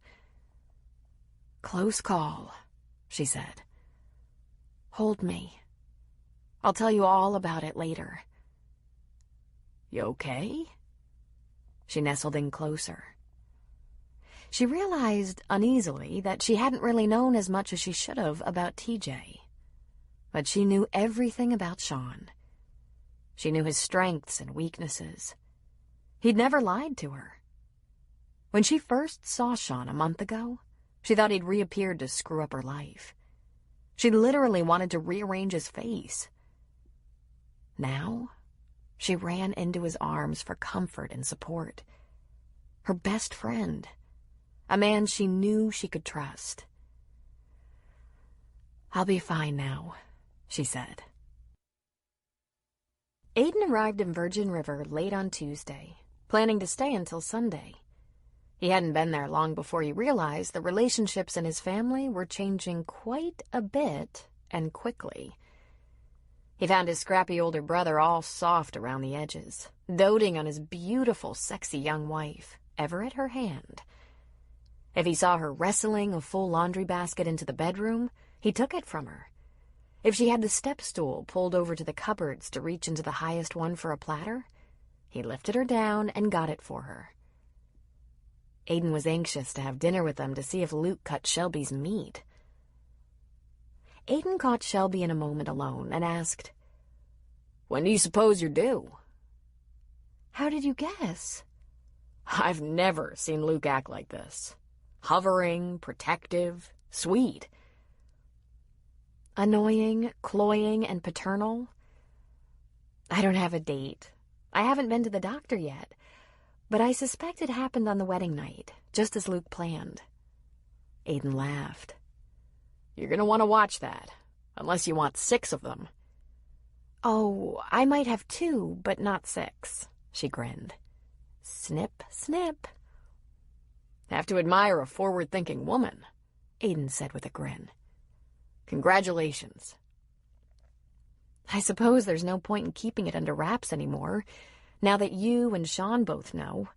And if Sean knows, Francie knows. And if we don't tell Maureen soon, she'll feel left out." "Speaking of Maureen, is she driving you crazy?" Aiden asked. Shelby shook her head. "I feel so guilty that she isn't staying with us here. But she's smart.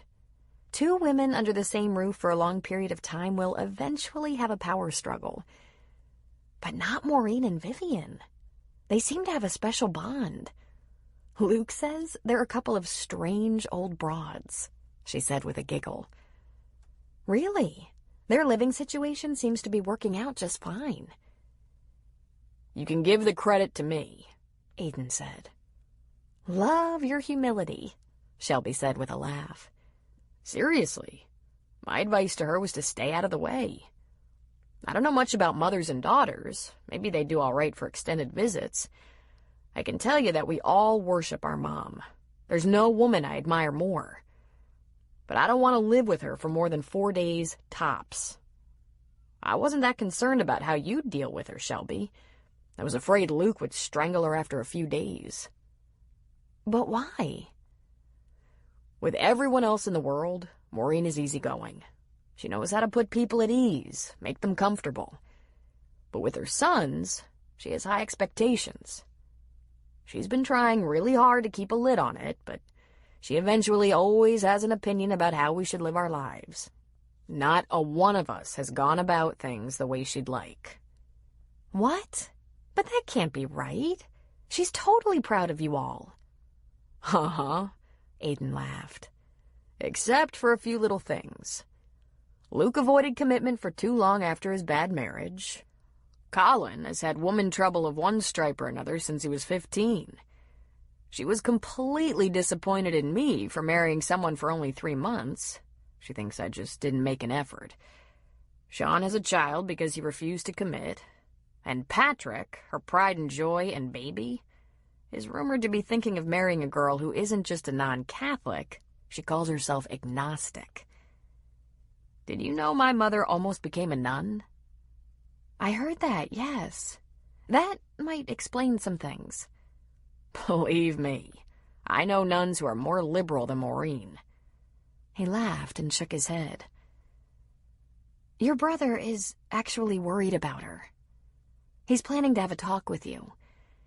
Maybe you can help in some way. You seem to have the best rapport with her. What's up? It could be nothing. I didn't even really notice at the time. A nice friend of our local minister stopped to talk while we were all having dinner at Jack's, and Maureen completely blew him off. He asked her out to dinner, and she lied and said no, because she's recently widowed. He's a very nice man. Handsome, funny, just a few years older than Maureen. Luke called her on it, and she said she would absolutely never date, not even just to be social. Something about all that being for young girls. Aiden's dark brows lifted in surprise. Is that right? I never gave it much thought, but I assumed she went out occasionally and just didn't mention it to us. She's like that. She can be so private she's almost secretive. I didn't want to pry, but she was always busy enough that she had to be doing something. Maybe I just hated to think she spent all that time doing volunteer work at the church or hanging out with other widows. My mother is beautiful, and she can be a lot of fun. I've always been a little surprised she didn't remarry. In the first couple of years after Dad died, I admit I was relieved she didn't hook up right away. Relieved? I didn't want to see her make an impetuous move like that out of loneliness and have it turn out to be a mistake. But after 12 years, it's becoming harder to see my mom all alone. She's not alone, Shelby said. She has a million friends and lots to do. But she believes she's too old for romance. He smiled. I had a patient last year whose 83-year-old mother just got married for the second time. She wore a lacy white gown. He chuckled. And her orthopedic shoes. My patient said her mother was a little flushed for a month. True love. I'd prefer to think my mother was open to something like that than being closed off. Will you try to talk to her then? Will you be delicate? I have no choice but to be delicate. The only time my mother will discuss anything personal is if it's about one of us. He put his arm around Shelby and gave her a squeeze. Don't worry about Maureen, Shelby. I think she's happy with her life. If she's avoiding how much more fulfilling it could be, at the end of the day, it's her choice. And Aiden thought to himself that if she's not even aware of how much more life could give her, maybe she's the lucky one. For Aiden's part, he was all too aware what was missing for him. On the day before Thanksgiving, Maureen planned on baking at Luke's house. She drove to the grocery, collected all the supplies she needed, and then went to Virgin River. Sean was keeping Rosie out of preschool and daycare for the day so she could get acquainted with her Uncle Aiden before the big dinner on Thanksgiving. Maureen would be doing what she loved most, spending time with her family and making them her special holiday treats. The only thing that would have made it better was if Patty and Colin could have joined them, but neither one had managed to get leave. It would have been delightful to share Thanksgiving Day with George, but of course he'd be with Noah and his family. When she pulled into Luke's cabin complex, Aiden was waiting on the porch, a cup of coffee in hand. She left her groceries in the car and went to him. He set his cup on the porch rail and wrapped his arms around her, laughing and hugging. "You look fantastic," he said. "I think being a grandmother agrees with you." She leaned away from him. "You have no idea, Aiden. She's absolutely wonderful." "That's what I hear. She should be here before long. Sean called to say they were on their way. I'm surprised you beat them." "I got an early start," she said. "I have groceries in the car. Help me bring them in?" "You're joking, right? Go inside and help yourself to a cup of coffee while I get them for you." When all the supplies were unloaded onto the kitchen counters, Maureen and Aiden sat at the breakfast bar with coffee for a long overdue visit. It was just the two of them, a rare thing. Luke and Art were running an errand, and Shelby was at school. "Tell me about your visit so far," Aiden said. "How do things seem between Francie and Sean?" She lifted an eyebrow. "You haven't talked to your brother?" "Several times, but I was interested in hearing your take on things."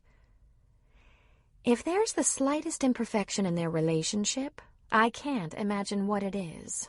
Besides the fact they're not married. I take that back. The one flaw is that everyone is a little on edge, wondering where the Air Force will send Sean next, and when. Otherwise, they seem so happy." "I'm facing transfer orders before long, too," he said. "Sean's overdue. Any day now he's going to get the word. And he doesn't want to uproot Francine and Rosie from their home and routine when everything could shift again, in a month or two." "And you too, Aiden?" she asked. "What are you expecting?" "I have no idea. I applied for a fellowship in high-risk pregnancy specialty, but I won't hear on that before spring," Aiden said. "For Sean's family, until they get a permanent assignment, Francie is best right where she is, in her own house with a job she likes and a mom who can help out with Rosie." "Rosie's going to miss Sean when he goes back to Beale," Maureen said. "They spend every day together." Aiden chuckled, shaking his head. "So much for the man who didn't want to be tied down to a child." "The two most stubborn males in the family," she said. "Luke and Sean, the great playboys of the Western world. They always did make the rest of you look like choir boys, and the two of them have been completely tamed by pretty young women. They were in no hurry about it either. I'm glad I lived long enough to see it. Patrick is young, and I've heard the same woman's name mentioned more than twice, but I wonder about Colin." "You might want to write that one off, Mom," Aiden said. "Another grunt and a Blackhawk. It would take a real special woman to domesticate him. He's pretty rough around the edges." "More than Luke?" she asked, one brow lifted. "You must have lit 1,000,000 candles for Luke to run into Shelby. She's one of a kind." "And you, Aiden?" she asked pointedly. He sat back in his chair and took a breath. "I'm facing an interesting transition myself, Mom, and it has everything to do with women. You know I'm not avoiding commitment, but I'm ripe for transfer, and the Navy needs general medical officers on shipboard. And I'm not inclined to spend 2 years on a big gray boat away from my specialty. And I'm not likely to find the right woman at sea. If they don't come through with a fellowship, I might have to look at my options." "You can't retire," she pointed out. "Correct. It's too soon. I can separate, however." "And do what?" she asked. "Medicine, obviously. OBGYN, of course. Maybe I'll do it as a civilian." "Where, Aiden?" she asked. "I have no idea," he said. "I'm just thinking about it at this stage." "And there are no special ladies in your life now?" she asked. He leaned toward her. No, Mother. Unfortunately. Now, I believe we've covered almost everyone. Almost. There's you. Me? She asked, startled, a slight flush moving up her neck. She could feel the heat rising to her face and damned her redhead's complexion. You. Luke mentioned the oddest thing to me. You apparently gave some perfectly nice, interested man the slip by claiming to be recently widowed. Oh, that, she said with a laugh, waving the subject off.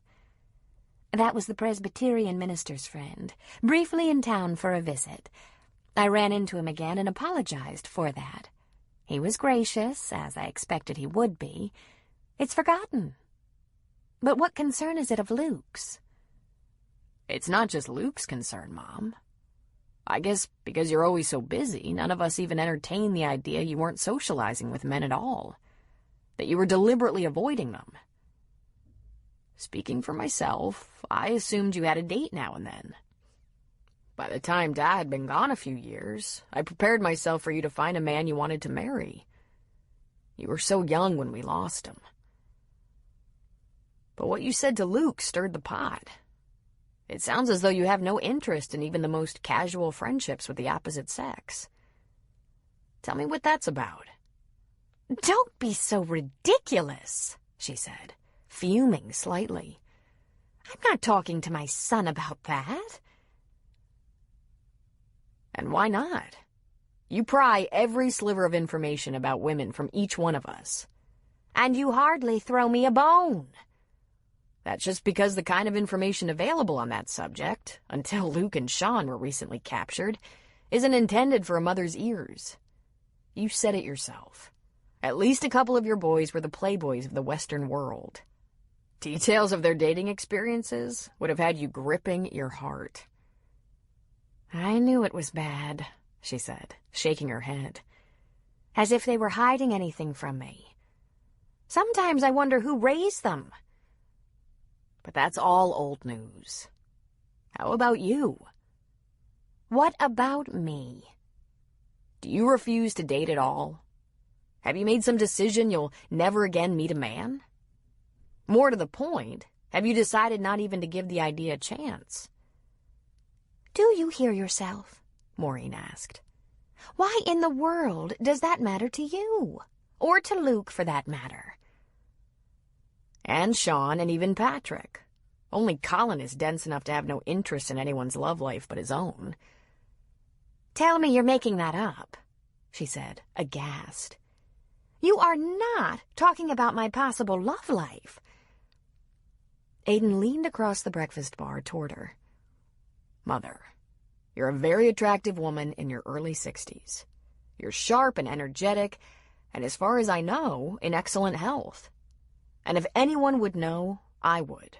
You pass the details of every doctor's appointment and blood test you have by me as I'm your official second opinion.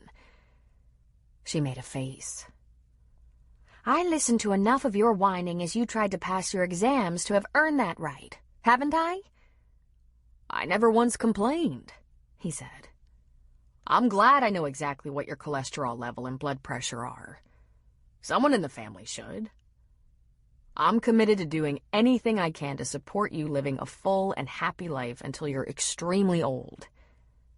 But, Mother, you're too young and vital to give up a normal heterosexual existence. You can still fully enjoy that part of life. She blanched.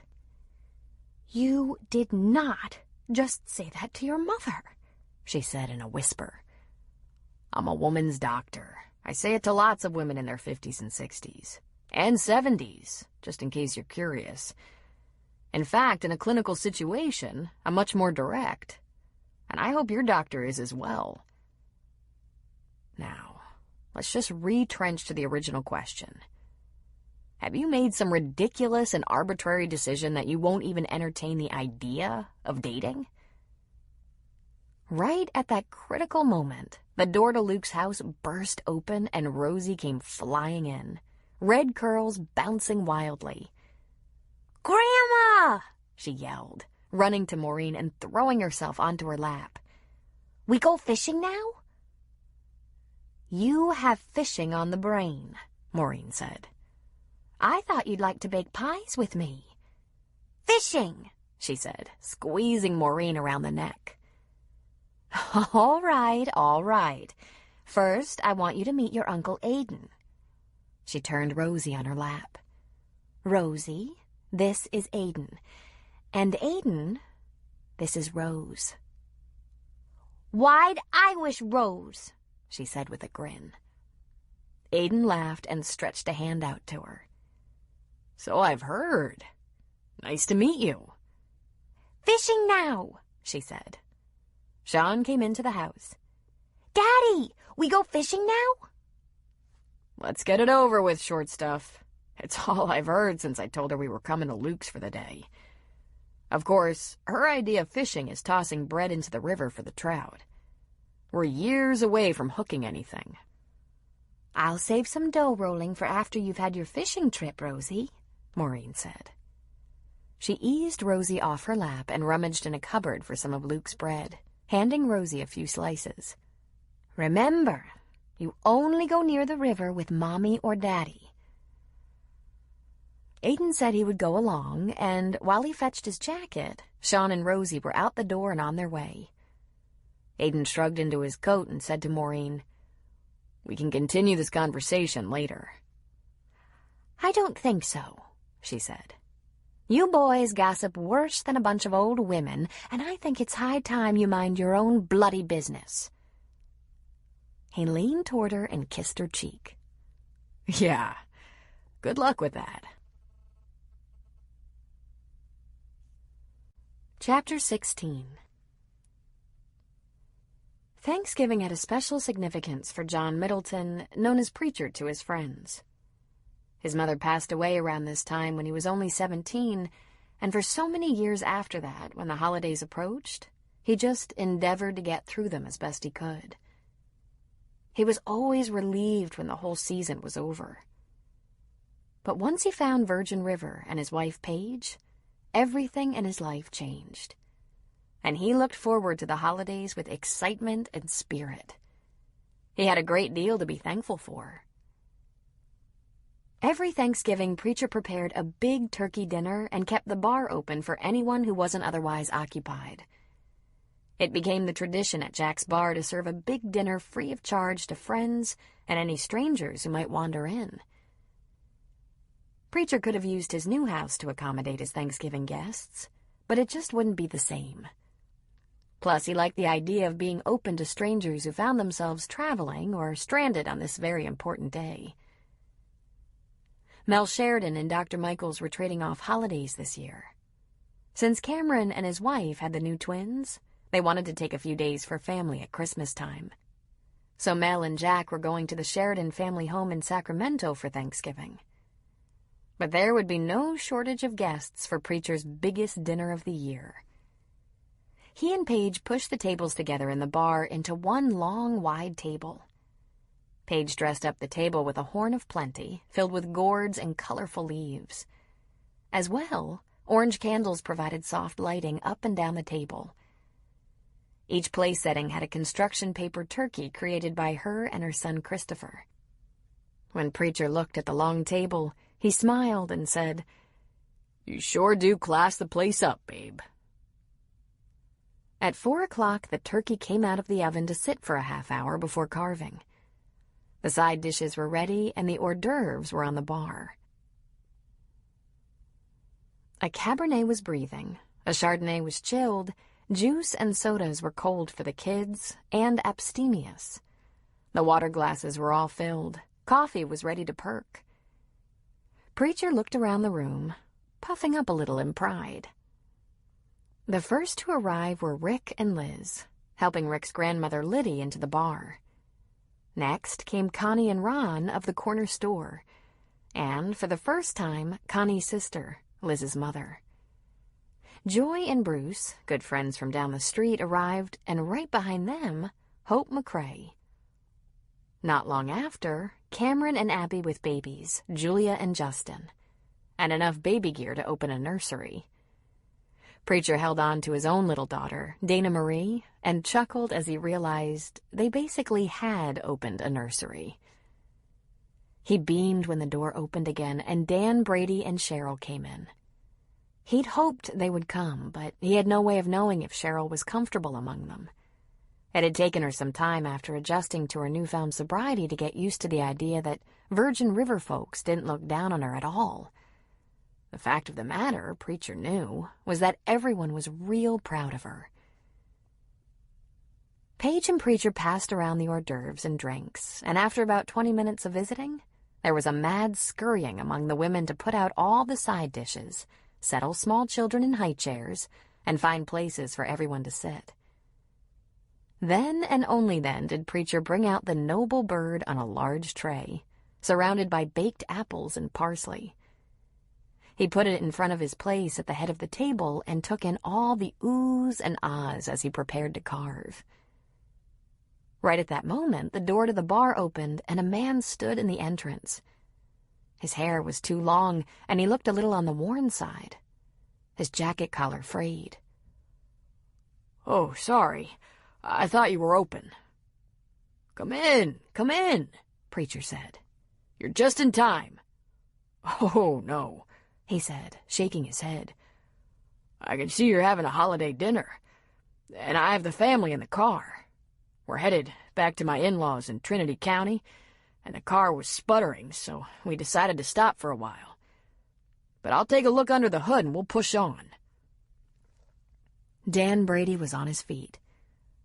"Tell the family to come in, brother. Join us for a meal, and then we'll have a look at the car. At least we'll send you off in good working order. We have some sandwiches in the car for the kids. It would be our pleasure to have you and your family join us. Please, no one pays for a meal or drink, or even for car repair on a special holiday like this one. This is a family day," Preacher said. "Come in and meet everyone. Join us. We'd be honored." At the Reardon household, Luke had purchased a couple of long folding tables and foldable chairs for their Thanksgiving dinner. With Art's help, he rearranged the furniture to make room so the women could set up their dinner table. "I'm not very good at this sort of thing," Shelby told her mother-in-law. "What nonsense! You've stuffed the bird and he's roasting beautifully. You've done a fantastic job so far." "My Uncle Walt talked me through it. He's a great cook. We don't have enough dishes, so my cousin Vanny is bringing some of her mother's, along with some table linens. It isn't going to be fancy, all mismatched plates and flatware and—" "Darling," Maureen said, putting a hand on her arm to still her. "I can't think of a thing you could do to make it more perfect." Shelby smiled and leaned toward her to whisper, "I can think of one thing. You have to let Luke make his announcement, but I'll give you a tip. We're going to give Rosie a cousin." Maureen pulled her into an embrace. "Congratulations, sweetheart. When are you due?" Shelby shrugged. "The height of next summer, just as Luke planned." "And you're feeling well?" "Actually, I feel like crap." "Oops," she apologized. "I mean, I'm kind of tired and have some morning sickness, and according to Luke, I'm not in the best mood. I might want to have a little consult with my brother-in-law after dinner." "Good idea," Maureen said. "Maybe he'll have a suggestion or two. Now, let's get this house ready for the company." The first to arrive were Sean, Francie, Rosie, and Vivian. Viv jumped right into the kitchen work with Maureen, while Rosie checked with everyone present to see if anyone was going fishing. Next came Paul and Vanny with their little ones and a couple of boxes of additional dishes, linens, and flatware. Right behind them were Walt and Muriel. Walt's son, Tom Booth, and his girlfriend Brenda were having dinner with Brenda's family, but planned to arrive for dessert. The kitchen was full of women, talking and laughing, with the general trying to edge his way into direct traffic. The house was full of people when Art quietly asked Luke how long it would be before dinner. When he was told it would be at least an hour, right around 4 o'clock, he slipped away and walked to his little cabin next door to grab his rod and reel. Art loved people, but large crowds stuffed into a small house made him a little jittery. All those little children. Art thought himself a little clumsy sometimes. He was afraid he might step on one of them. Recently, Luke had given him a very nice watch for his birthday, and when Luke told him a time to be somewhere or do something, Art was exactly on time. He loved his watch. He did just as the Reardon brothers did. He'd check his watch and mark the time in his head. He never forgot. In his fantasy life, he was a Reardon brother. Brave and handsome and courageous. Down at the river's edge, Art walked upstream to his favorite spot where the river was shallow and most narrow. There were some flat rocks he could step on to get out into the middle of the stream, and from there he would cast. Casting was still a little new to him, and learning it hadn't been easy. But Luke had been patient and never made him feel stupid. Of all the things he loved about Luke, his favorite thing was that Luke always treated him like a man. He stepped on the flat rocks. 1, 2, 3. Very slowly and cautiously. If he didn't go too quickly, not a drop of water would wet the tops of his tennis shoes. He went easy and lightly so as not to slip. Luke said he might get waders for Christmas, and he was so excited about that. Art stood almost in the middle of the river and threw his fly into the deeper part, reeling in slowly. If he caught a fish, they would put it in Luke's freezer for another day. Today was Turkey Day. Contentment always washed over Art while he fished. Not only did it relax him, but when he pulled in a fish and gave it to Luke and Shelby, he felt as if he was contributing to the family. They ate fish for dinner about twice a week, almost always fish that Art had caught. Out of the corner of his eye, Art caught a glimpse of something red. He turned and saw Rosie standing right at the water's edge. She had a fistful of bread, and she was tearing off pieces, tossing them in the water, watching to see if the fish would come close to her. Her feet were wet, and she didn't even have a coat on. Just then, she threw some more bread in the water, and she lost her balance. "Rosie!" Art yelled. She righted herself, standing in water over her ankles. "Rosie, you're not supposed to be here all by yourself," he yelled. "I'm fishing," she said, completely ignoring Art's concern. She threw more bread and slipped again. She was standing near a deep pool. It wasn't too deep for Art, but she was so little. If she fell in, she could drown. The current that ran near the shoreline wouldn't pull someone as big as Art downstream, but little Rosie might be helpless. "You stay right there," he yelled. He dropped his rod right in the water, giving no thought to it, focused only on Rosie. He took 2 quick, giant steps, but on the 3rd step, he slipped on a large flat rock, and the sole of his shoe slid off. He teetered and fell forward. He put out his hands, but there was too much momentum. He fell face first in the shallow end of the river, hit his head on a rock, and lay face down in the river. As the turkey came out of the oven ready for carving, and Walt insisted on making the gravy, Francie went looking for Rosie. It was time to clean up and get her hands washed. She'd seen her just a second ago on the floor with Maddie and Hannah, Vanny's children. But right now she was nowhere in sight. She checked the bathroom and Shelby's bedroom, but she wasn't there. Francie looked up the staircase. Would she have gone upstairs? Francie ran up and peeked into the 2 bedrooms, but no Rosie. Running back downstairs, she wondered if the little imp was hiding. "Sean," Francie called. "Where's Rosie?" Sean looked around. "Bathroom?" he suggested. Francie shook her head. Then she glanced into the kitchen. There on the countertop was a loaf of bread. But the plastic bag was open. No adult in this house would have left it like that. It was too close to dinner to be making sandwiches. She gasped, and her heart fell with a thud. "The river!" she yelled into the living room full of people. "Oh, God! She took bread to the river!" Sean bolted out the door, Francie on his heels, both of them frantically running for the river. Francie could hear Rosie crying, and she picked up speed. The river was close. She saw her little girl standing at its edge, clutching her sliced bread. Sean got to her first. He scooped her up instantly.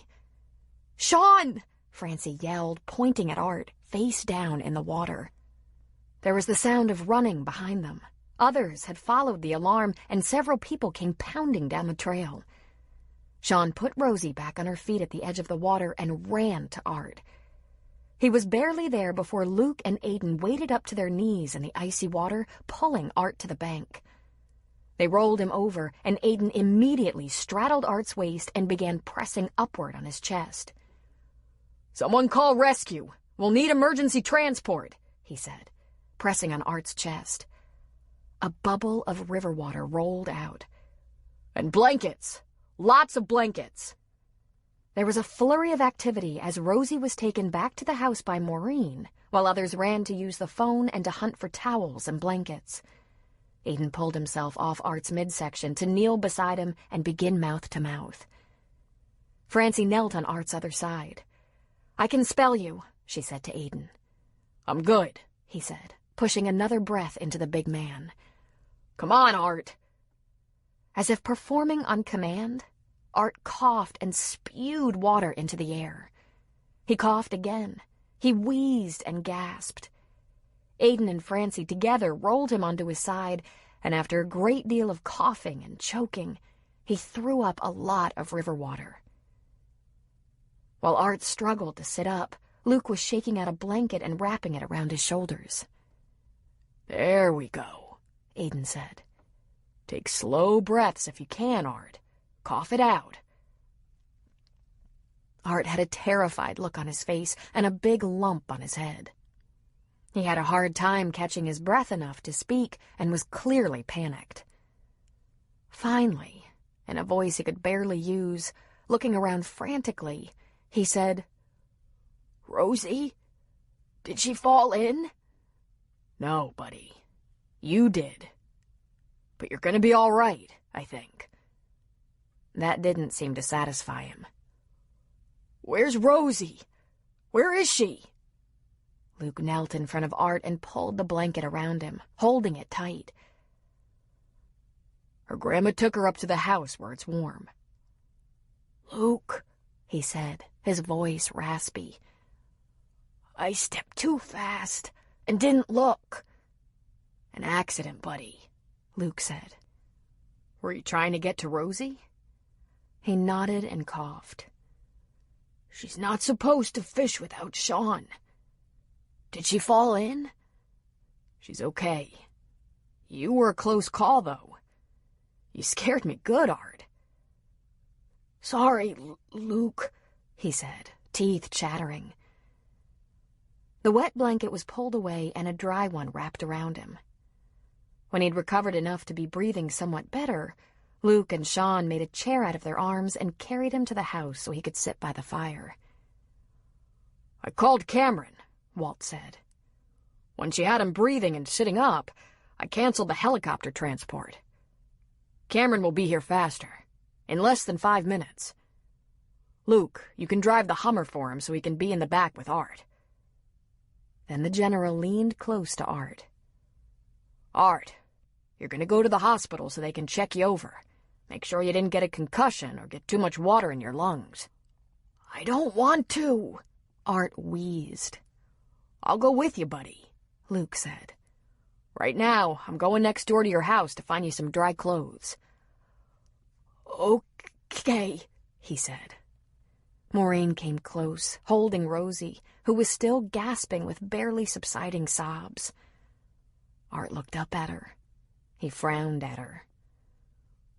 No fishing without Sean," he said in a bit of a scolding tone. She turned and buried her head in Maureen's shoulder for a second, then looked back at Art and asked, "Do I have time out?" Her breath caught pitifully, and tears streamed down her cheeks. "No time out," Art said. "And no more fishing without Sean." She nodded her head and clung to her grandmother. The front door opened, and Cameron stuck his head inside.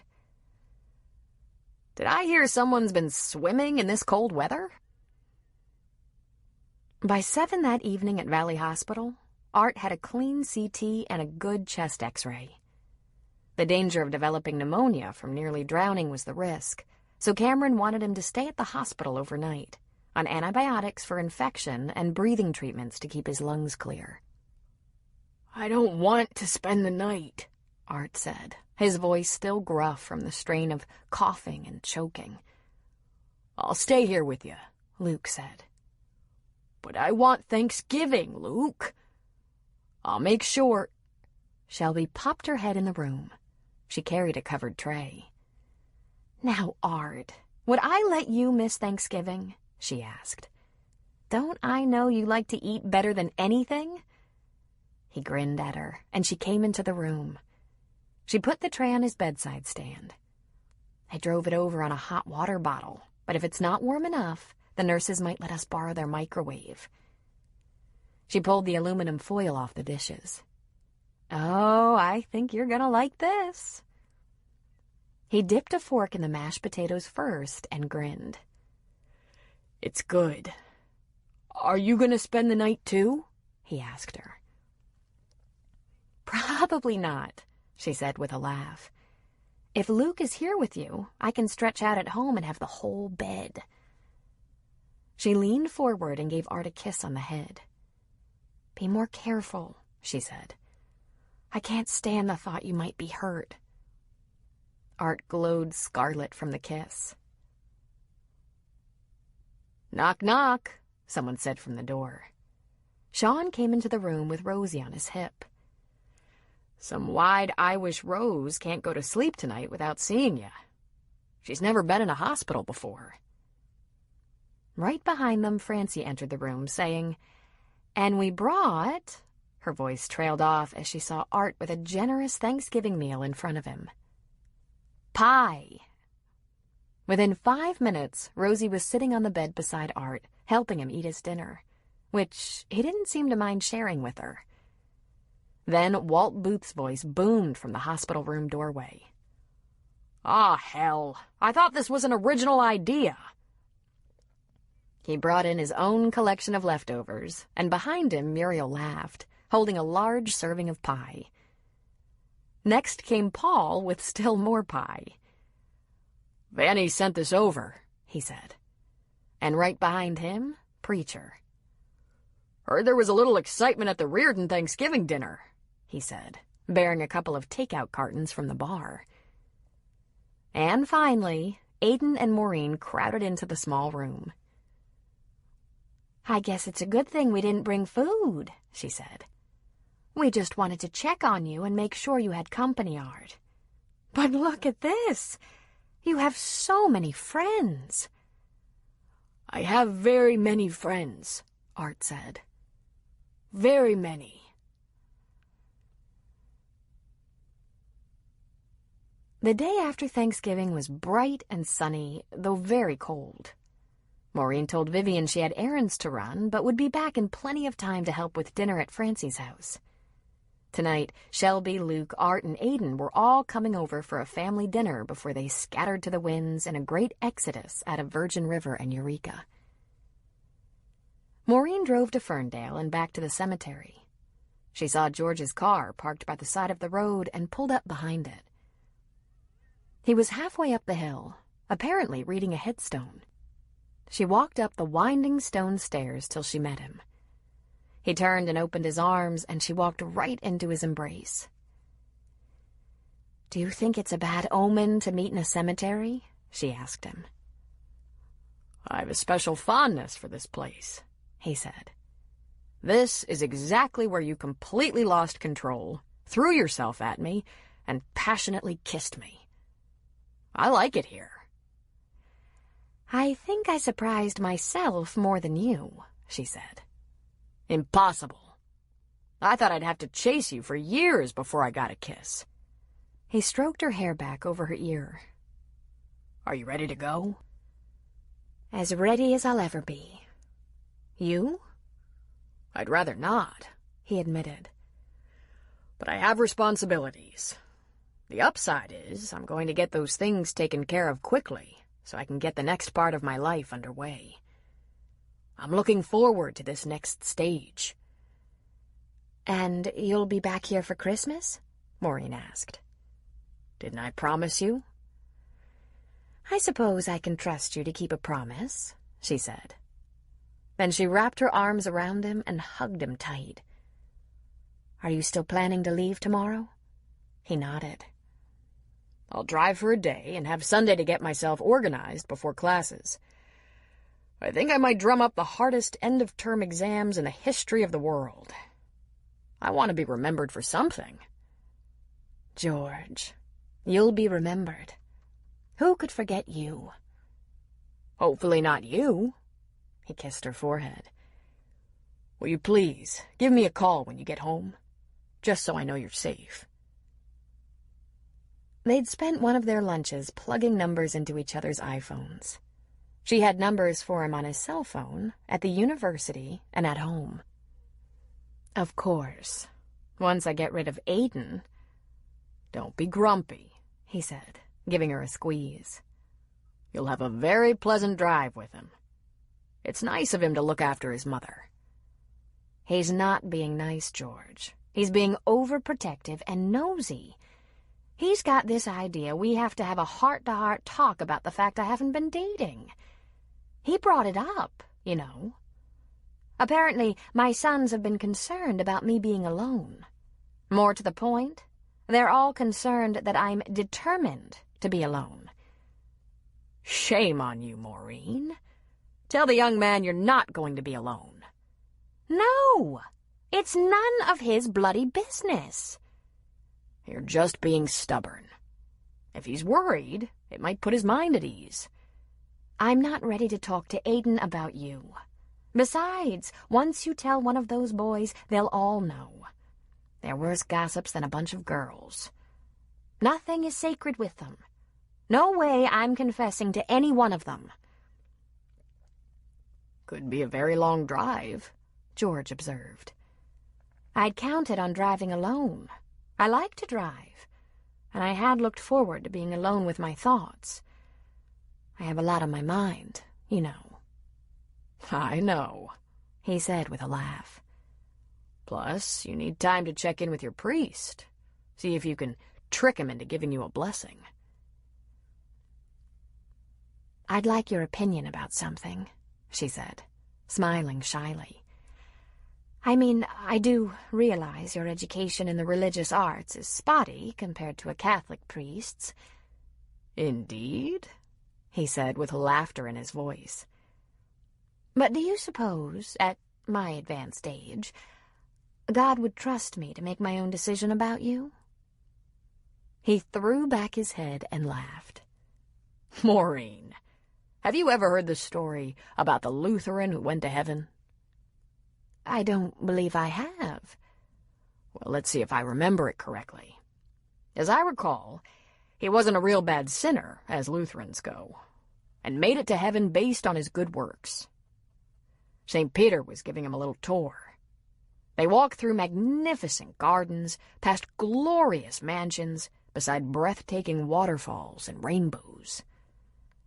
There was a group of people in a fabulous park, and St. Peter said, 'Those are the Baptists. No dancing or card-playing over there.' They walked farther and passed what appeared to be a big celebration, a roaring party, and St. Peter said, 'Methodists, anything goes.' And a little farther along, there was a gathering of folks, visiting, chatting, and laughing, having a good time. And St. Peter said, 'Shh, be very quiet.' When the Lutheran asked why, St. Peter said, "Those are the Catholics. They think they're alone up here." She laughed and gave him a playful slap on the arm. George grew serious. "Maureen, you have to follow your heart. You're a good woman, and God loves you." He smiled almost shyly. "And I think so do I." "It's going to be a long month before I see you again," she said wistfully. "You'll miss Rosie, won't you?" "Dreadfully. And you'll miss Noah and Ellie." "And the children. Even though I'm not Noah's father, I feel like one. I've never seen him happier. It's not so hard to be away from him, knowing how much he loves life right now. But it will be hard to be away from you." He kissed her deeply, lovingly. "Travel carefully, sweetheart. Don't be too hard on Aiden."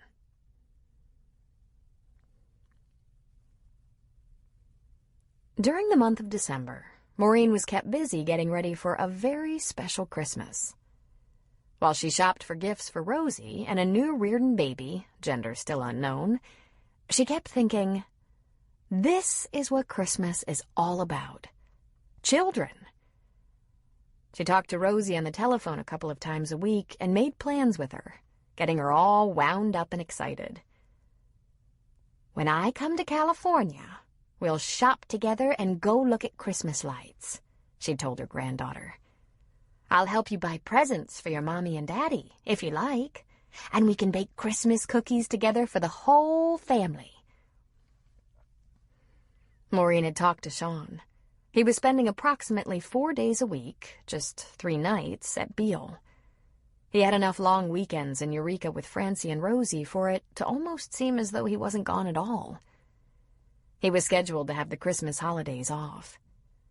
And, he reported to his mother, Francie was now wearing his engagement ring. Wedding plans to follow soon. She couldn't have worked that out better herself. She heard from Colin and Patty. They were going to make it to Virgin River for at least a few days over Christmas. Colin was coming from Fort Benning, Georgia, and Patty from Virginia. She talked to George on the phone, too, even more often than to anyone in her family. And he had new ideas for big travel plans on a daily basis. According to George, Noah and Ellie and the kids had managed to make enough progress on their new old house to move into it in time for Christmas. George, however, was planning to use the guest room over the Fitch's garage that Ellie had just vacated. "I'm sure I'll be spending most of my time with Noah and the family. And with you, when I can wrestle you away from your granddaughter. But according to Noah, his house still has a long way to go, and they don't have a place to put me except on a lumpy sofa." "When will you arrive in Virgin River?" she asked him. "I'm coming early. As soon as I'm done at school, I'll head down to Virgin River. Noah can probably use my help with the house. And, Maureen, I've put my house on the market." "Have you?" she exclaimed. "You're really doing it, then?" "I'm really doing it. Check your email. I've sent you pictures of RVs. And when we see each other, I'll show you brochures from my recent shopping trip." "But you haven't made a commitment yet, have you?" she asked. "Not until the house sells. And I want to finish up the next semester. And, of course, your opinion matters to me. After all that, anchors away." Since Christmas Eve would fall on a Friday, Maureen was planning to arrive in Virgin River on the Saturday before. She'd agreed to meet Aiden in Sacramento and drive with him the rest of the way. She decided that, on this visit, she would stay with Luke. Because it was a holiday week, the cabins were not all full. It had taken too much arguing to convince Luke that a couple of his brothers could stay with him in the house, and Maureen could have her own space in one of the cabins. When Maureen had driven home from California right after Thanksgiving with Aiden, he'd returned to the subject of her refusal to date. She assured him nothing could be further from the facts. That if she met someone she liked, she'd most certainly keep company with him. Then she'd said the subject was closed. The trip from Sacramento back to Virgin River was going to be much more interesting. When she arrived in Sacramento, her son was waiting. He'd gotten there first, taken care of the car rental, and was waiting for her in the baggage area at the airport. Once they were underway and zooming north, traffic rather sparse, she said, "I have a couple of things to tell you, Aiden." "Shoot," he said, giving her a glance and a smile. "I'm thinking of selling my condo. I might put it on the market after Christmas. I'd divvy up all the furniture and keepsakes I've been polishing, dusting, and storing for over 40 years, of course. Is there anything in particular you'd like to have?" Wait, he said. "You're getting rid of everything?" "Not everything," she corrected. "But definitely the furniture that came from Illinois, the crystal and china that was left by my mother and your father's mother, and absolutely all the things from your childhoods that I've kept safe. I think it's time you boys take charge of your own 5th grade report cards and prom pictures." "I see," he said warily. "And what are you going to sit on? Sleep on?" "Well, that's a rather long story, but the short version is that I haven't refused to date at all. In fact, I've had quite a few dates with a gentleman friend I met in Virgin River. George Davenport, that nice friend of Pastor Kincaid's who Luke accused me of brushing off." Aiden was quiet for a moment. "Are you getting married or something?" he asked cautiously. "No," she laughed. "That would be premature. I've only known him for a short time. Although I've talked to him every day since before Thanksgiving, and we had several long lunches when we were both in California." "All right, let's back up a little bit. You didn't brush him off after all, and—" "Oh, but I did. I was rude, in fact. And I apologized. And we had lunch and began to get to know each other. And I found out I actually liked him. He's very nice. We have a lot in common, it turns out." "But you're thinking of selling your condo," Aiden said. "What are you planning to do?" "Travel," she said. "We got to talking about how spread out our families are. He has a couple of grown married stepsons who have children who consider him their grandfather. And my sons are all over the country. Sean and Luke might be more or less in the same place right now, but that's temporary. And with Rosie and a baby on the way, but that's only part of it. Getting around to see all the grandchildren. There are so many things I've never seen, from the Grand Canyon to Yellowstone. I'm not getting any younger, you know." "And you're planning to travel with this George? This man I've met once?" "I plan to introduce him to everyone over the Christmas holiday," she answered calmly. "He'll be in Virgin River, visiting Noah's family, and all you boys will be around to meet him again." "How nice, Mother," Aiden said sarcastically. "You're going to introduce him, and then you're going to take off with him? To see the sights? This man we don't know at all, and you barely know." "Please don't be ridiculous," she laughed. "I thought maybe Sean or Luke might overreact, but I thought you, who lectured me about the part of my life that's not over, would remain calm and curious." "All right, here's calm and curious. You're planning to introduce us to this man and then go traveling with him?" "Not exactly. We've only known each other for a little while. What I'm going to do is continue to get to know him. I'll visit him in Seattle, and he'll visit me in Phoenix, and we'll meet in Virgin River a time or two. He's a professor, you know, and he's finishing out the term. We also email and talk on the phone.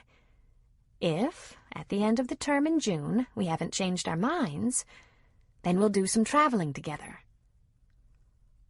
"I see," Aiden said calmly. "Then you're getting married?" "I don't exactly know," she answered. "It's something to think about, but really, Aiden, I don't feel in a big hurry to make that kind of commitment right now. However, I do think he has a point.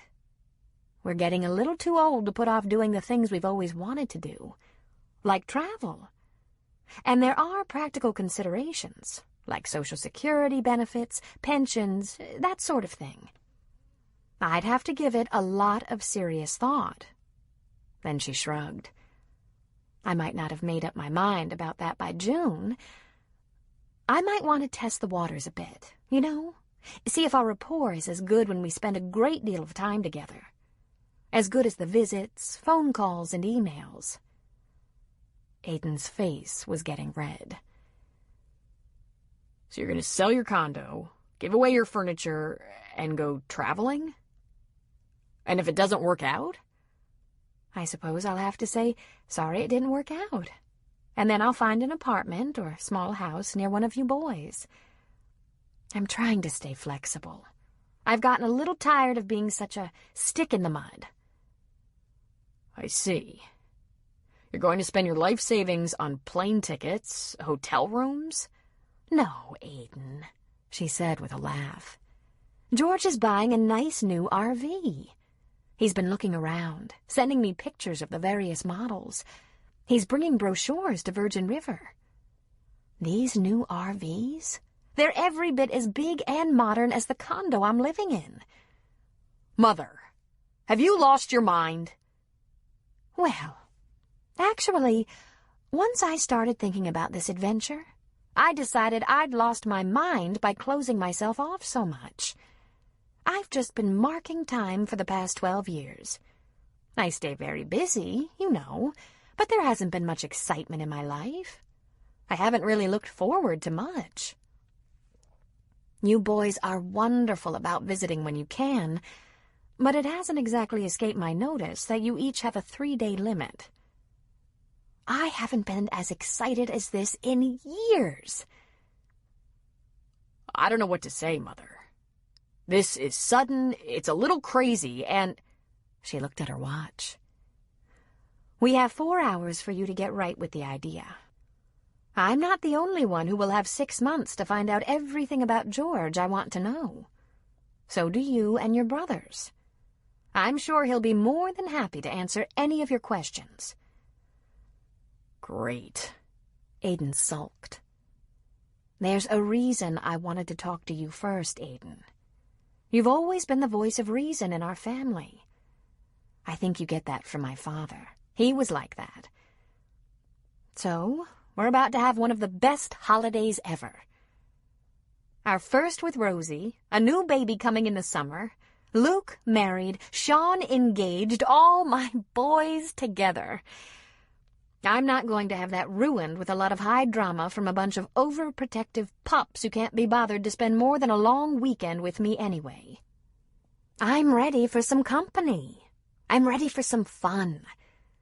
Get to know George to your heart's content. Ask anything you like. But I'm hoping you can keep your brothers from going off the deep end." She reached over and touched his shoulder as he drove. "I'm counting on you, Aiden." He grumbled something, and grumbled and grumbled. "Oh, what's that, sweetheart?" she asked. "I said you've gone from the nun-wannabe prude who wouldn't have a date in 12 years to a crazy woman who plans to take off in a Winnebago with an old man none of us knows and live in sin. And all he has to recommend him is that he's the friend of some Presbyterian minister. And you expect me to sell this idea to my brothers?"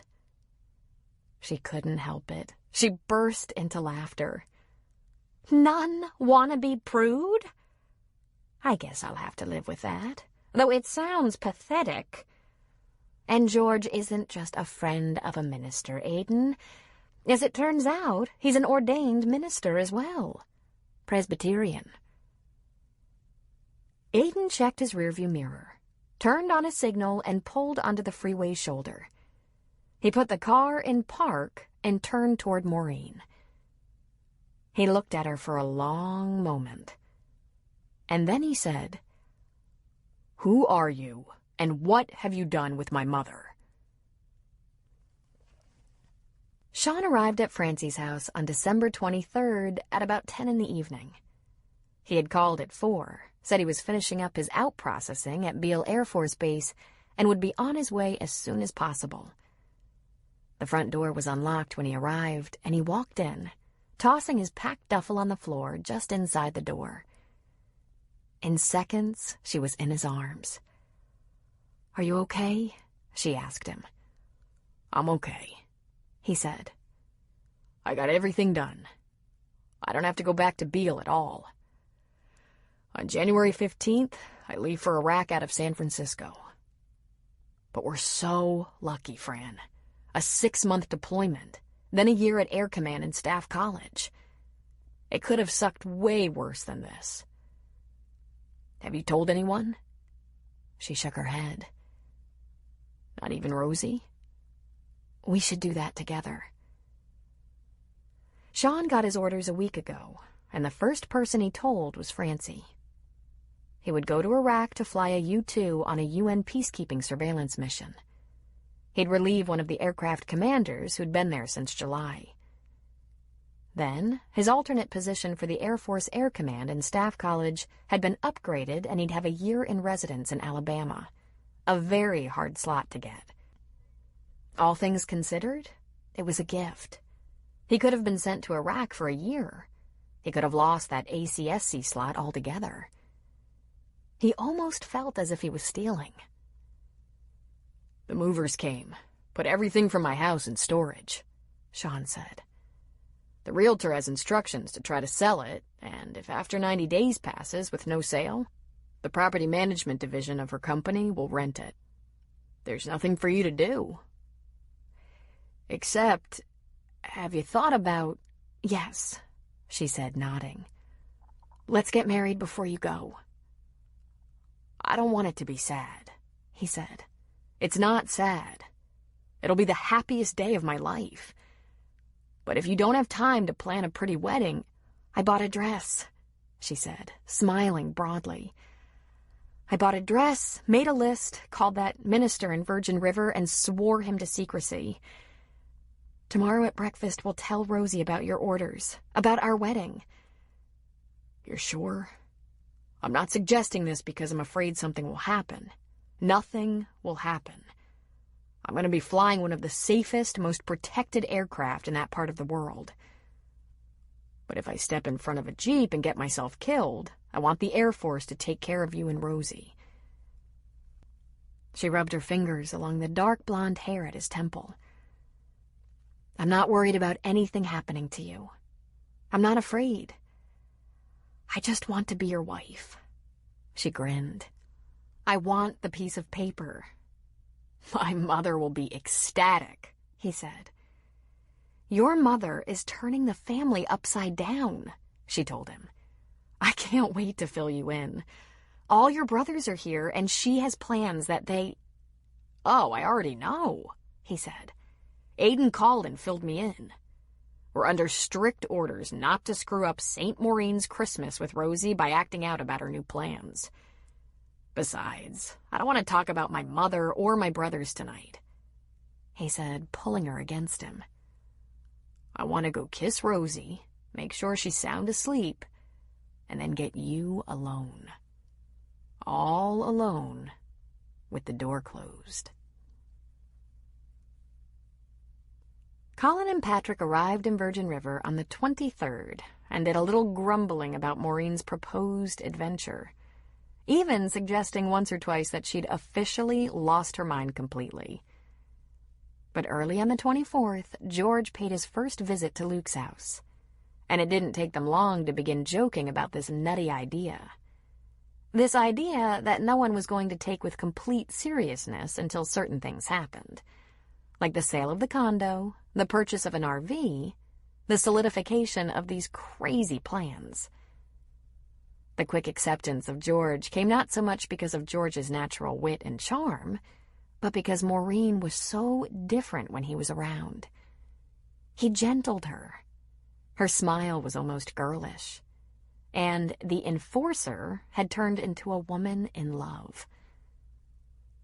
After a couple of hours of general camaraderie, Colin shook George's hand and said, "My man, we should have hired you years ago to soften up the old girl."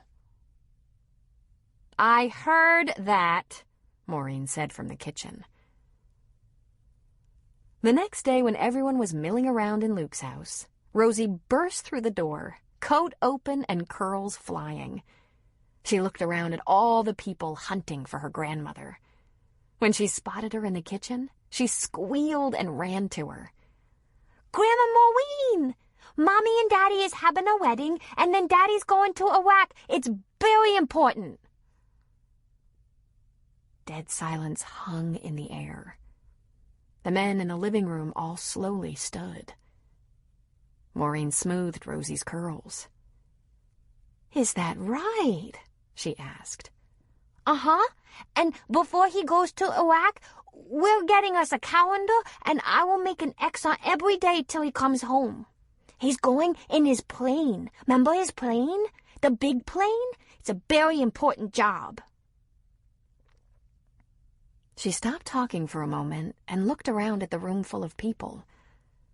Softly, she asked her grandmother, "Is that the uncles?" "They are," Maureen said, "and very anxious to meet you." She laughed softly. "You always enter a room with flair, Rosie. I'll give you that." The door opened and Francie preceded Sean into the house. They took in the still, silent crowd, Rosie with her arms locked around Maureen's neck. Sean smiled. "Well, I guess you got the news," he said. He hooked an arm around Francie's shoulders. "Having a daughter like Rosie is better than a town crier. If you can stick around a few extra days, there's going to be a wedding." On December 27th, there was a notice on the door of the bar that said that Jack's would be closed at 5 p.m. for a private party. Paige and Preacher worked all day to prepare a wonderful prime rib dinner with all the trimmings. Preacher worked his art on a beautiful 2-tiered white wedding cake. Maureen and Shelby were at the bar promptly at 5, putting out centerpieces they'd made themselves. Pine bows strung with holly and white roses. The Reardon brothers made a special run into the valley for wine and champagne to add to the bar stock, while Ellie and Noah Baldwin showed up with rolls of wide silver ribbon, white paper doves, and strands of small twinkling lights to decorate the bar and buffet table. The bar was transformed for a wedding reception. At a little before 7 p.m., people started to gather around outside the bar, bundled up in their finest outdoor suits, coats, and capes. By the time Jack turned on the Christmas tree lights at exactly 7, there were 60 people holding small lit candles. With precision timing, Noah took his place in front of Virgin River's very special tree, decorated in red, white, blue, and gold, adorned with military unit patches. He had his Bible in hand, standing before a formidable group of Reardons, friends, and neighbors. George held Maureen's hand, and Vivian looped her arm through Carl's. For this unusual wedding, there were no chairs. The ceremony wouldn't be long, and the setting was perfect. They made a wide semicircle around the tree, about 5 rows deep. First out of the bar doors came Shelby and Luke. Luke wore his wedding suit, while Shelby was decked out in a lovely new mauve-colored knee-length coat with black fur trim and black boots. She carried a bouquet of holly and white roses. Next came the bride and groom and flower girl. Francie wore a beautiful full-length white coat with white fur collar and cuffs, and a matching fur hat that completely covered her super short hair. She carried a slightly larger bouquet of holly and roses. On her feet were white high-heeled boots. Rosie had a matching short coat and little white boots. Sean was resplendent in his Air Force dress blues, complete with hat. Holding hands with Rose, the bride and groom walked down from the porch over to the front of the magnificent tree and stood between Shelby and Luke. They bent, one at a time, to put a little kiss on Rosie's cheeks before she was moved to the side to stand with her Aunt Shelby. And that left Sean and Francie facing each other, holding each other's hands in front of a tree that was decorated to pay homage to the men and women who were in service to their country. Right on cue, a light snow began to fall, the flakes glittering down to the ground in candlelight. Noah said, "Dearly beloved, we are gathered here together to join a very special man, woman, and child in holy matrimony."